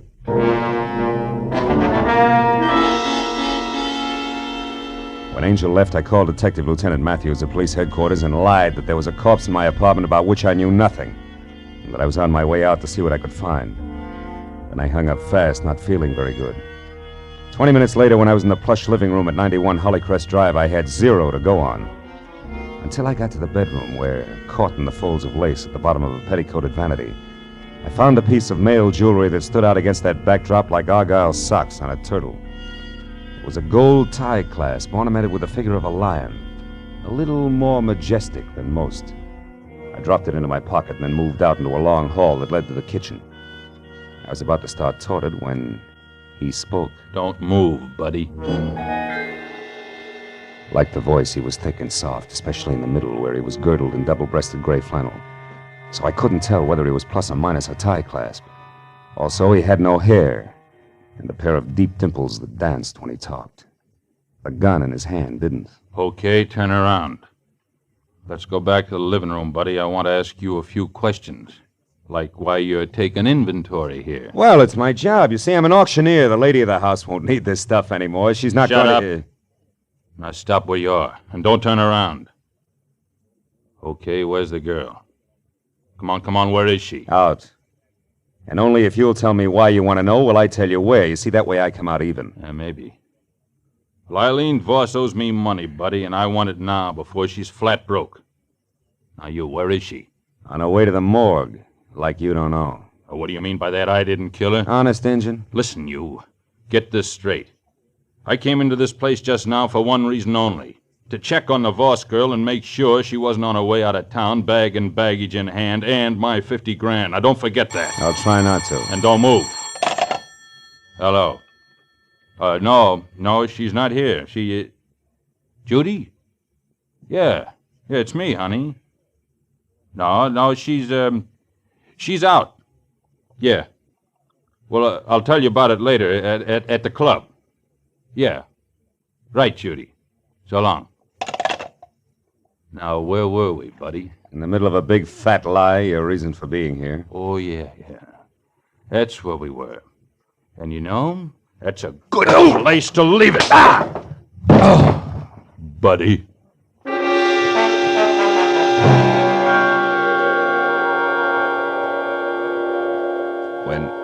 When the twin telephones, lamps, and end tables next to me got back to being one of each again, I saw the note next to the phone that said, "Call Monday at the garden room," which didn't add to much until I realized that Monday was spelled not as the day in the week, but M-U-N-D-Y. And recalled that the garden room was a cozy collection of crepe paper flowers where some people did their serious drinking. That plus Dancing Dimples telling a girl named Judy, who had called for Eileen in the first place, that he'd meet her at the club was a little better than the 0+ tie clasp I'd been working with. And a half hour later, that little became a lot, and things started to dovetail because a placard under glass in front of the garden room bragged about the glamour-puss pianist featured inside, whose name was first Judy, second Monday, not his day in the week. I blessed my good luck, exchanged smiles only with a head-check girl in the lobby, and found a table for one inside, not more than a half a dozen octaves away from Miss Monday's left hand. I'd ordered a drink and had a cigarette going before she paid any attention to me. I'll play anything you want. It's a rule of the house. Just name it, or hum it, or whistle. But don't croon. That's also a rule of the house. What'll it be?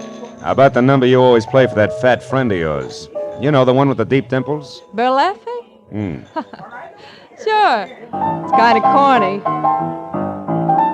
Remember it? Yeah. You a friend of his? Not exactly. I didn't think so. He'd crown you if he heard you say Dimples. He's sensitive. You're new here, aren't you? I've been in once or twice. Mutual friend of ours used to speak well of you. Eileen Voss. What made her change her mind? She was murdered tonight. Any idea who did it? I said I heard you. No, mister, I haven't got the slightest idea. There, that's the end of your request. Sorry, but I'm only allowed one to a customer. It's a rule of the house, I know, yeah. I'll see you, Judy.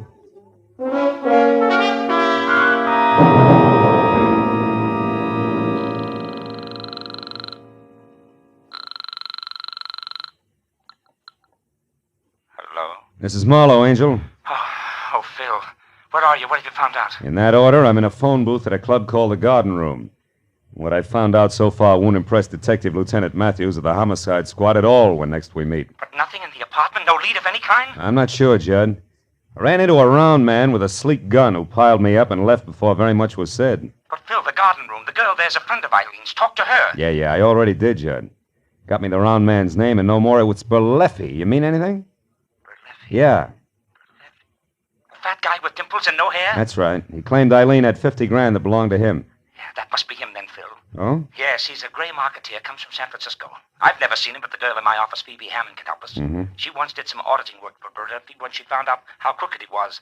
She told me about him. I'll call her and have her meet you there, Phil. All right, but look, I'll be at a corner table facing the door, and tell her to hurry, will you? I'll call you back later. Goodbye.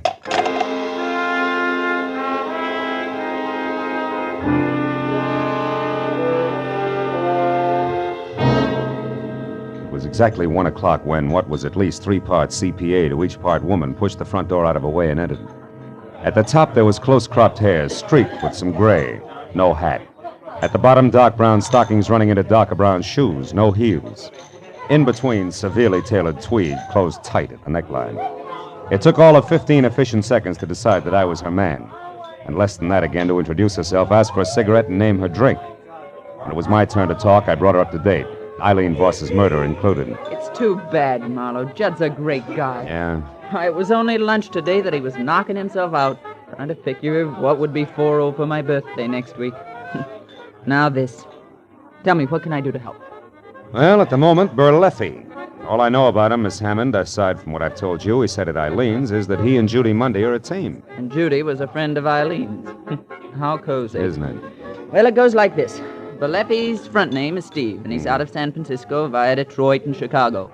And in each case, only a length of a subpoena ahead of the law. Oh?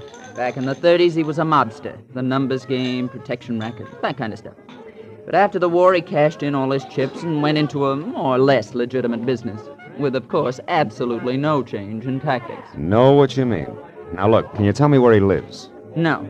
But I'll bet my bottom dollar that the kitten on the keys here can. Only be careful. Berleffi has a reputation for shooting first and talking later. I only hope he isn't after Judd, too. You know, there might be some connection between them that goes back to the days when Judd was Francis Lyon and Berleffi Phoebe, was did you just say Francis Lyon? That's right. Lyon. Uh-huh. Judson Angel is the name he took when he came out here. Why? What does that mean? I don't know. Here, look at this tie clasp. Oh? The ornament. It's also a lion. I found it in the bedroom at Eileen's place, and yet Judd told me that he hadn't gone past the living room. But Marlowe, that doesn't prove that Judd lied. Why, it might not be his at all. You ever seen it before? No, I haven't. Besides, I never knew Judd to wear a tie clasp. Okay, could belong to Berleffi. But it's still worth checking after we get Judd out of his apartment. Look, where's your place, Phoebe? Mulholland Drive, 361 North. 361. About a mile up into the hills. I'll let you do the trick. Honey, you go home and stay close to the fireside. I'll get a hold of Judd and tell him to get over there fast. And then maybe we can... Maybe we can what? What is it, Marlowe? Outside, Phoebe, it's a man coming this way. Berleffi? Worse.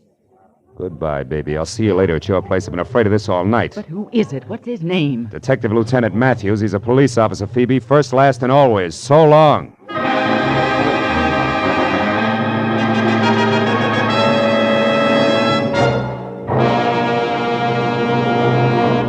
In just a moment, the second act of Philip Marlowe. But first, music you like best of all, whether it's classical favorites or popular old ballads, is the music you hear when you tune in Sunday afternoon to the Symphonette and the Choral Ears.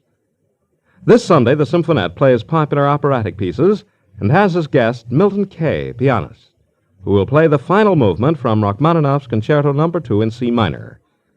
The male choir and Lenny Stokes, featured baritone of the Choral Ears, will bring you Pale Moon, The Wizard of Oz, Alice Blue Gown, Make Believe, and other favorites. Yes, it's the music you like when you tune in the Symphonette and the Choral Ears every Sunday over most of these same CBS stations. Now with our star, Gerald Moore, we return to the second act of Philip Marlowe and tonight's story, The August Lion.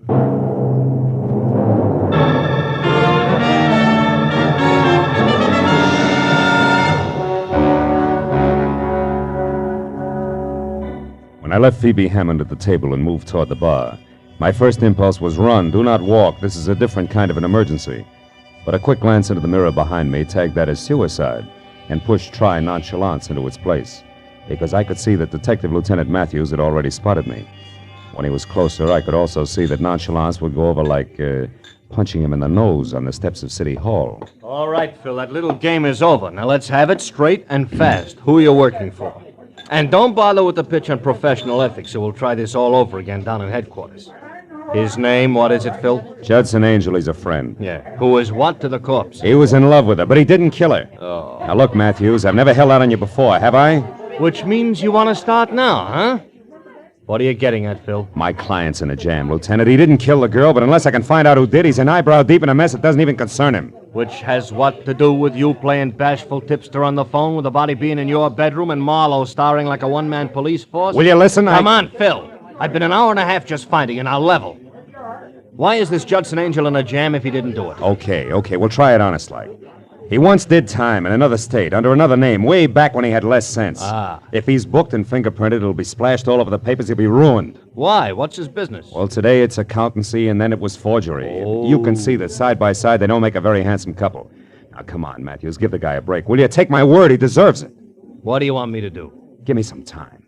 If I don't have the answers, I'm out of luck, and so is Judson Angel. Please, Matthews. All right, Phil, all right.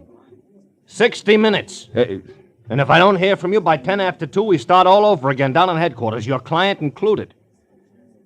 I'll be waiting for your call, Phil. Good night.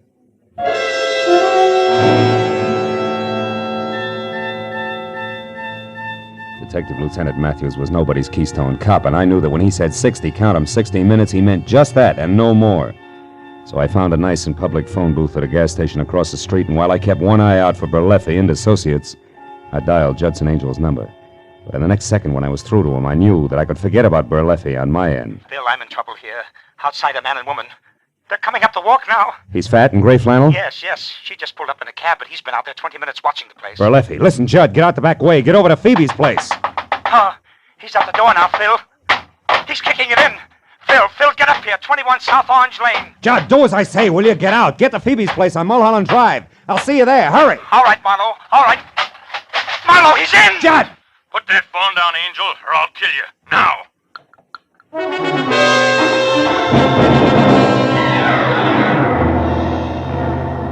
When I screeched to a stop at number 21 South Orange Lane, which was lights out, front door open, and no car parked in sight, I went inside.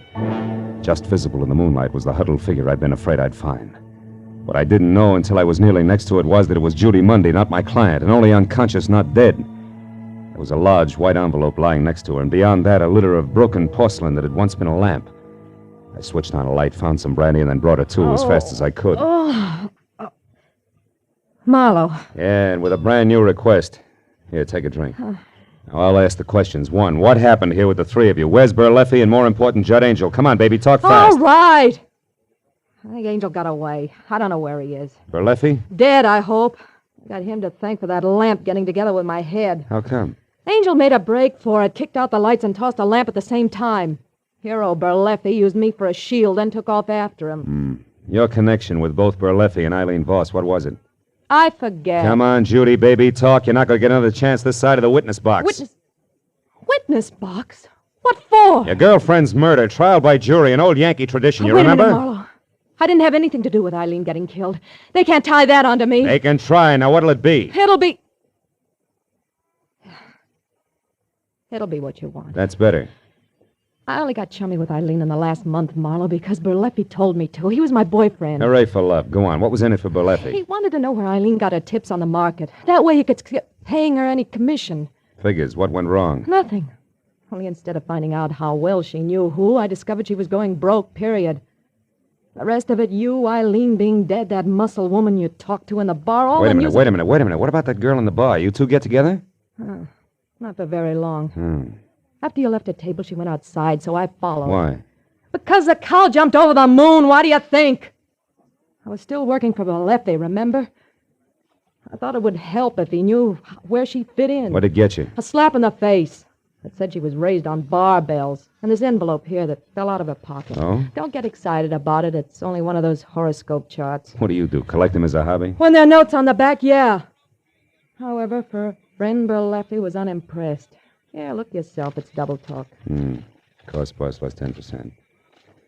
90 days will yield the same. Yeah, it's strictly a CPA's margin notes. Doesn't mean that you owe. Marlowe, your mouth's open. What is it? You look dumb. Dumb I am and have been all night. Sweetheart, in your own clumsy way, you may have saved Judson Angel's life. What are you talking about, Marlowe? According to this horoscope, it's written in the stars. Maybe I'll make a good cop happy. Goodbye, sweets.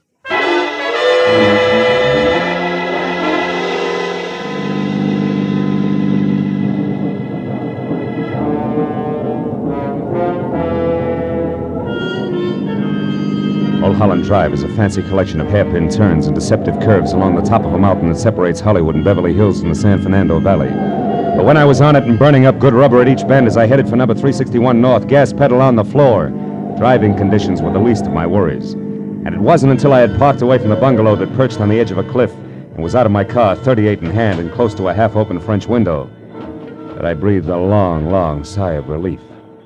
Because then I could clearly see that Judson Angel was still alive. I swallowed the sigh fast when I could also see Angel's face. It said there was nothing permanent about his good health, because on the other side of the room, and only visible to me via a corner mirror, was the reason why. Holding on tight to a short, ugly revolver was the one the horoscope had said could be Eileen Voss's killer, the CPA known as Phoebe Hammond. Believe me, While she talked, I moved around to where I'd be able to take aim in one straight line. About everything. I didn't want to kill Eileen in the first place. It was an accident. I don't believe you. Doesn't matter now. You see, I'd invested some money with her, Judd. Money that wasn't mine. When I found out she was going broke, I went up to see her and demanded it back. She laughed at me. I got mad. I hit her. She took out a gun and said she'd call the police if I didn't leave. I grabbed it away from her. Then I shot her. Then you were there when I came in? Yes. And when I saw you and that cab driver she'd called earlier take the body, I didn't know what to do. Until later, when I met with Marlowe on your behalf and learned all about Berleffi and the tie clasp he'd found. The tie clasp with the lion on it that you'd recognize as mine if Marlowe ever got the chance to show it to you. But he won't, Judd. I can't let him. Phoebe, you're crazy. You're crazy. You'll never get away with this. Oh, Yes, I will, Judd. It'll be Berleffi they'll blame. He entered your room with a gun in his hand. I know. I saw him and that girl. Also, Judd, I'm the reason you got away from him. I rammed into his car when he started after you. It's too bad, Judd. Worse than that, Phoebe, it's a crying shame. Marlowe! Lights! The lights, duck, Phil. She can see your silhouette. I can follow her footsteps. We're even. Phil, the terrace. She's trying to get away. There she is outside. She tripped Phil. The rail!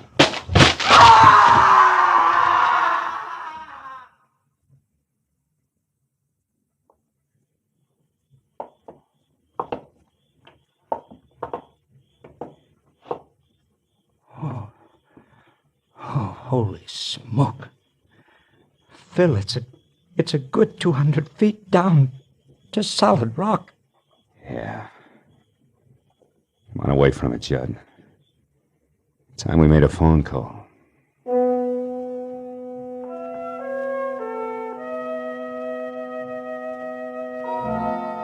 It was 4 o'clock in the morning. We were still on top of the mountain before the police had found the broken body of Phoebe Hammond. And Berleffi had been picked up and in lieu of anything better booked for breaking and entering Eileen Voss's place.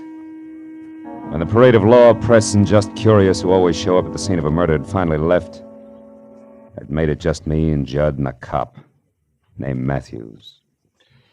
Well, let me see if I got this straight for the records, Phil. First, you thought it was a tough called Berleffi. And second, you were afraid you'd been a sucker and it was really your client. And finally, you figured it had to be a woman who all the way looked like she was no more than along for the ride. What? You mean you really believe I could have done it, Phil? Well, yeah, it looked that way for a while, Judd. You know, you said you hadn't been past the living room up at Eileen's, and yet I found a tie clasp in the bedroom there ornamented with a lion. And then I found out your real name was also Lion. It almost added. Yeah, but since you didn't have a chance to find out whether or not Berleffi was missing a tie clasp, you still considered that was only circumstantial evidence, am I right? Right, yeah. Till I ran into the switch, which was an envelope that had belonged to Phoebe Hammond. There was a horoscope chart inside. Which meant what? Well, it only meant that she went in for that stuff no more, until I remembered her mentioning that her birthday was next week, which is early August. And that, no doubt, puts her under the sign of the Zodiac run by one Leo the Lion. Yes. Yes, and the mannish tight-necked suit she always wore could have meant a shirt and tie underneath, minus clasp. Exactly, gentlemen. That's it. Now, me, Lieutenant, What? Look, when you get back down to headquarters and, you start the paperwork. Yeah. Do you have to mention a guy named Judson Angel? A guy named what? Judson Angel.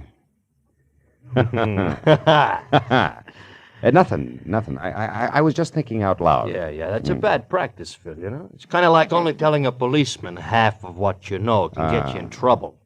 Unless you're lucky. Oh, give you a lift, Mr. Mister. You already have. Thanks, Lieutenant. And Phil, Good night, Judd.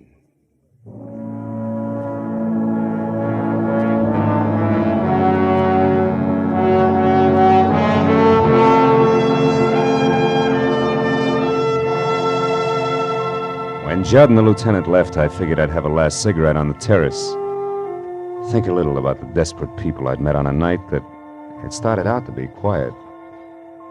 I found myself not smoking, not watching the early sun brighten the valley below, and not thinking about much of anything except the overturned stone flower pot that was lying next to the splintered rail where Phoebe Hammond had tripped and taken her final plunge. It was an ordinary square flower pot with an ordinary flower in it. The figure in relief on the side was a lion resting on its haunches. And you know, as I looked at it, I thought it was a little more majestic than most.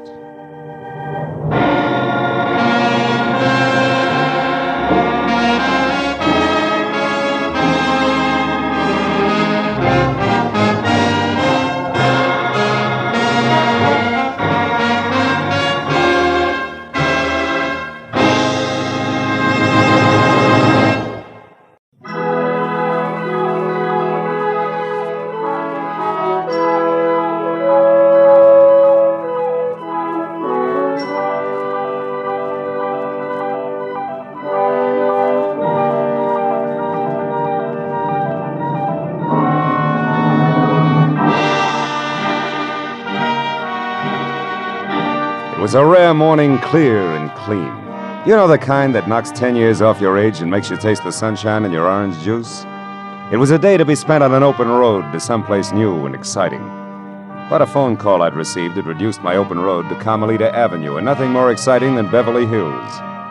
The house I stopped at was one of those you entered through a tunnel of dank, overhanging foliage on a flagstone path grown green with damp moss. A low, thick-walled affair with tiny barred windows hidden from the sidewalk. I pressed the bell, and a moment later a sallow housekeeper opened the door with what seemed to be a last ounce of strength. She squinted at my card and beckoned me inside. I followed her down a dusky corridor to a heavy closed door, where she signaled me to wait. The air in the house smelled thick and stale. When she came out again, she held the door open for me and motioned me into a room full of darkness. It became nearly complete when the door clicked shut behind me. All I could see was the vague form of a man in smoked glasses propped up on a bed across the room. There's a chair beside you, Marlowe, if you care to sit. Oh, thanks. I'm Carl Estabrook, importer. You may have heard of me. No, I don't think so. Well, no matter. Marlowe, I have a peculiar problem. I want to know why my wife, Ona, was on a boat day before yesterday off the coast of Mexico. Think you could find out? Well, if that's all you got to go on, I doubt it. No, there's a little more. Yeah? Ona and I planned to take vacation together. But when I was confined with this illness, we decided she should go on alone. Oh, then your illness is the reason for the midsummer blackout, huh? Yes. If I expose my eyes to light at any time in the next few weeks, the doctors promised me plenty of pain and virtual blindness. Oh. It's temporary, but tedious to mend. That's why I need a capable man with sharp eyes. To look into what, specifically? The paradox of my wife aboard a boat. Mm-hmm. She has a phobia about them. The mere thought of being on a boat makes her panicky. She drove to Ensenada, Mexico early this week, but believe me, her plans did not include boat rides. Well, tell me, how'd you find out she was on one? She right? No, she hasn't written me at all, but that's not unusual for her. A friend of mine got back yesterday from a fishing trip down there. The day before, his boat passed another with a girl aboard.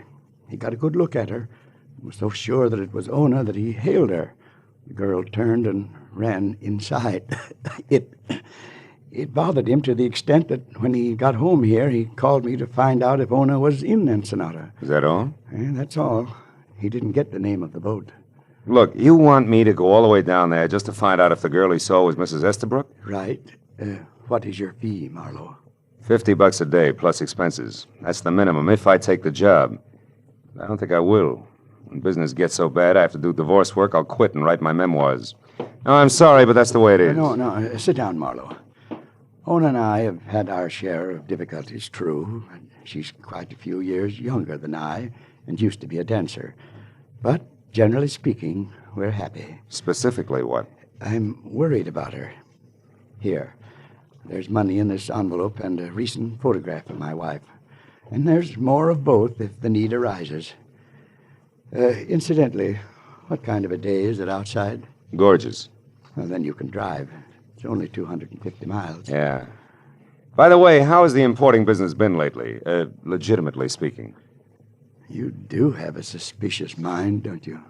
Only when the situation calls for it, and this does. However, I can understand an imagination working overtime here in the dark, Mr. Estabrook. So I'll take your money and go on down to Ensenada and see if anything's wrong. But look, I'm giving you notice beforehand. If it turns out to be family laundry and nothing more, I drop it. You're a reputable man. Just see that I get my money's worth, Marlowe, and you can keep the change. I'll expect to hear from you.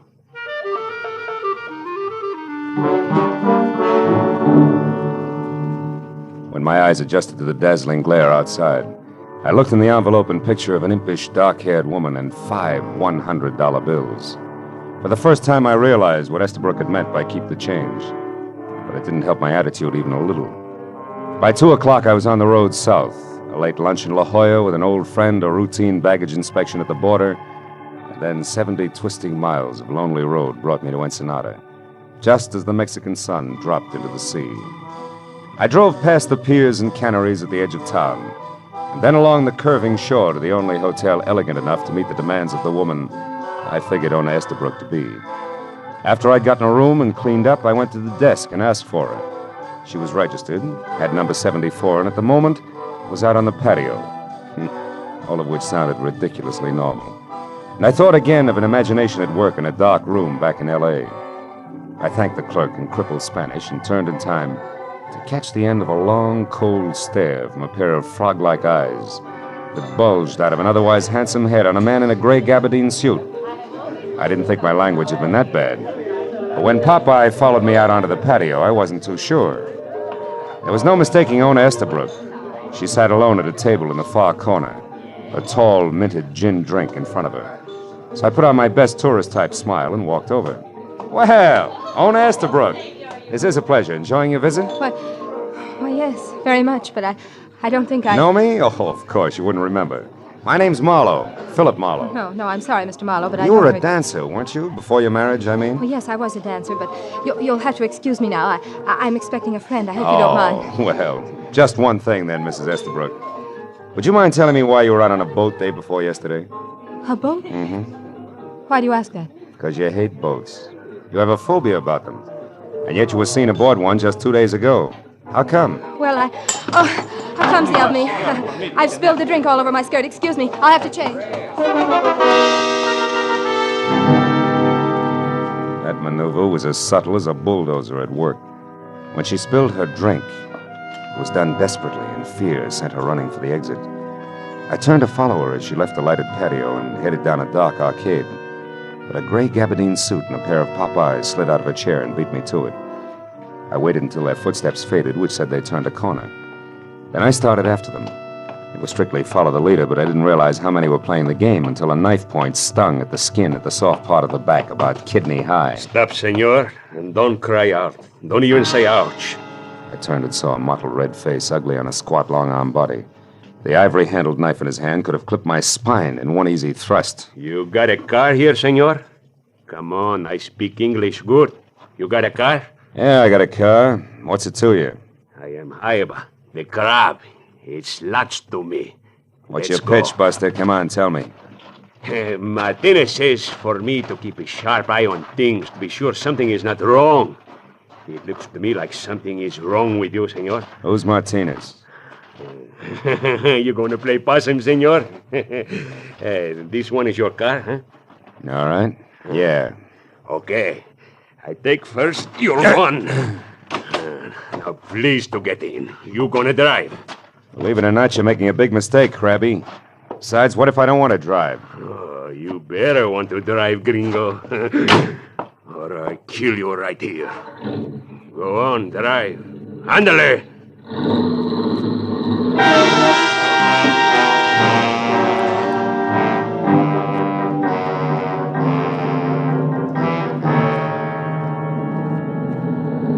See, stop here. And now we get out. It's nice and quiet here on the beach, no? Walk over there to that old adobe wall. We're gonna have a talk there.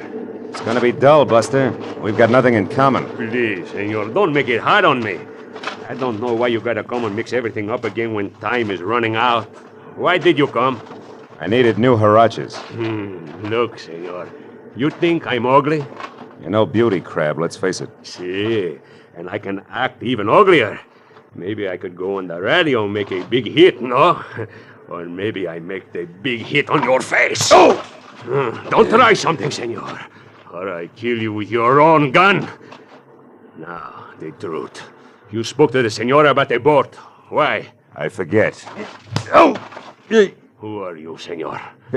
Private detective named Marlowe. Oh, a private detective. Who are you working for? Dolph Bentley? I never heard of Dolph Bentley. Who's he? You're lying. The senora knows him. I heard her say Dolph Bentley won't make it tonight. Yeah, he's lucky. See, I tell you something else. He better not make it. Martinez is going to do business with one man only tonight. Now, you want to say something? No? Then I'll say it. You take what's going to be left of your face, better, Senor Bentley, until you get out of Ensenada and don't come back. Understand? Oh!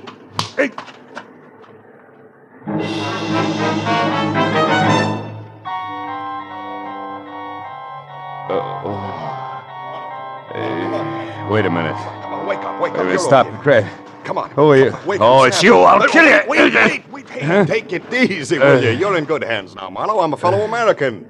Oh. You know, you're pretty lucky, you know that? I am? Oh, sure, yeah. Where'd my pal go? Oh, him? Oh, I chased him off. You know, it's a wonder he didn't put a knife in you. These fellows are mean with knives. This guy was no slouch with a gun butt either. Hey, where'd you come from, anyway? Oh, down the beach a ways. I just finished working on my boat, and I was taking a walk, and I heard the commotion, came over to see about it. This guy was beating you up, so I yelled and started for him, but he ran. Oh, is that right? I'm glad somebody stopped him. Thanks very much, Mr. Roman. Oh. Lou Roman's my name. Uh-huh. Yeah, I'm pleased to meet you, Marlowe. Thanks. You know me? Well, yes, I took the liberty of looking in your wallet to see that devil had robbed you. Oh. It doesn't seem so, though. Yeah, I guess I got here just in time.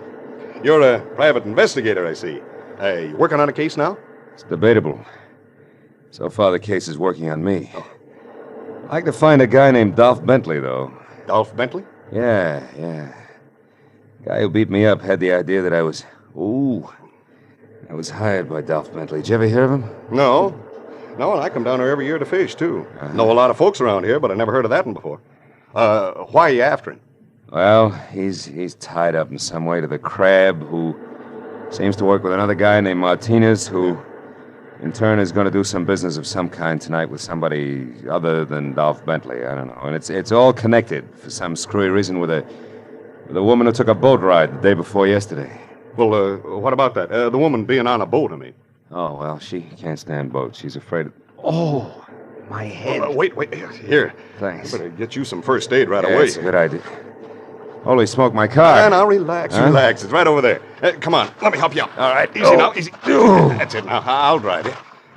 Where are you staying? At the hotel, huh? Yeah. Thanks, okay. Roman. I'm still dizzy. Easy, I got you. I got to get back there.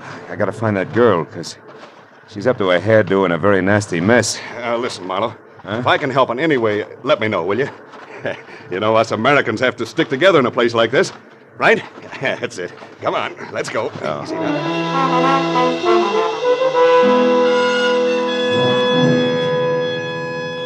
Lou Roman, the hail fellow, was indeed well met. He found my gun and drove me back to the hotel. A long hour had gone by since Ona Estabrook had run from the patio, followed by the pop-eyed character in the gabardine suit. I tried her room, checked with the desk again, and from there spent 30 minutes peering into corners and balconies and getting nothing but indignant glares from Mexican lovers. So I left the building and started through the grounds. I worked my way from the stables up into a secluded garden deserted by all but a marble statue of Montezuma, who, when I passed him, groaned. In the dock at my feet lay Haiba, the crab, his mottled face twisted into a tortured grin of agony. And sticking straight up just above his belt buckle was the white ivory handle of his own knife. Crab, who was it? Who got you? Oh, senor, I am sorry. What I did... Never mind that. Who did this? Do you know? Oh, sí. Dolph Bentley. I'll get a doctor. No, yo, senor. I tell Martinez that Dolph Bentley is... Crab. Yeah.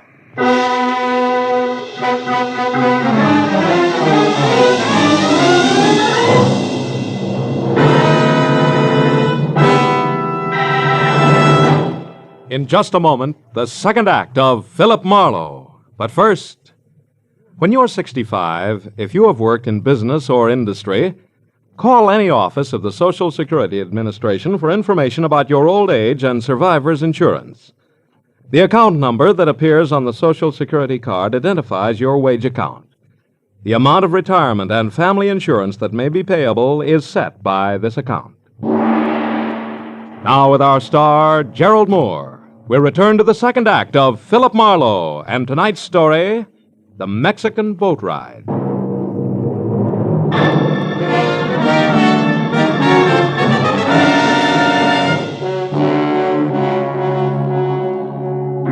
Even as the life trickled out of the ugly little man called Aiba, and his face, which had been knotted tight in pain, went slowly limp and he was still, I knew that I'd have to get next to Dolph Bentley before the importance of owner Estabrook aboard a fishing boat off Ensenada would make any sense.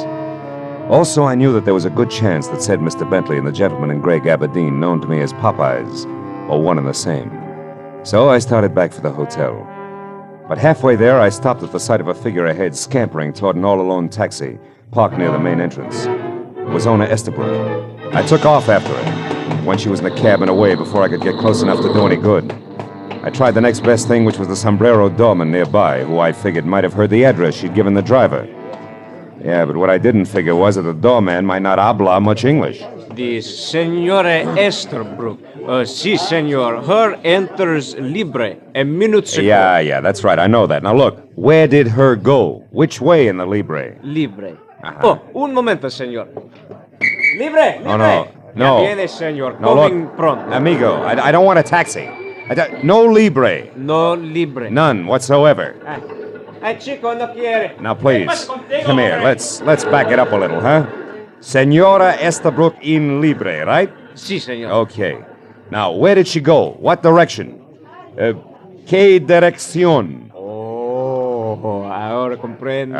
The senor. The senora. ¿Qué dirección? ¿Comprendo? Si, senor. Senora Estabrook go to the pier, the fishing pier. Which one? Which fishing pier?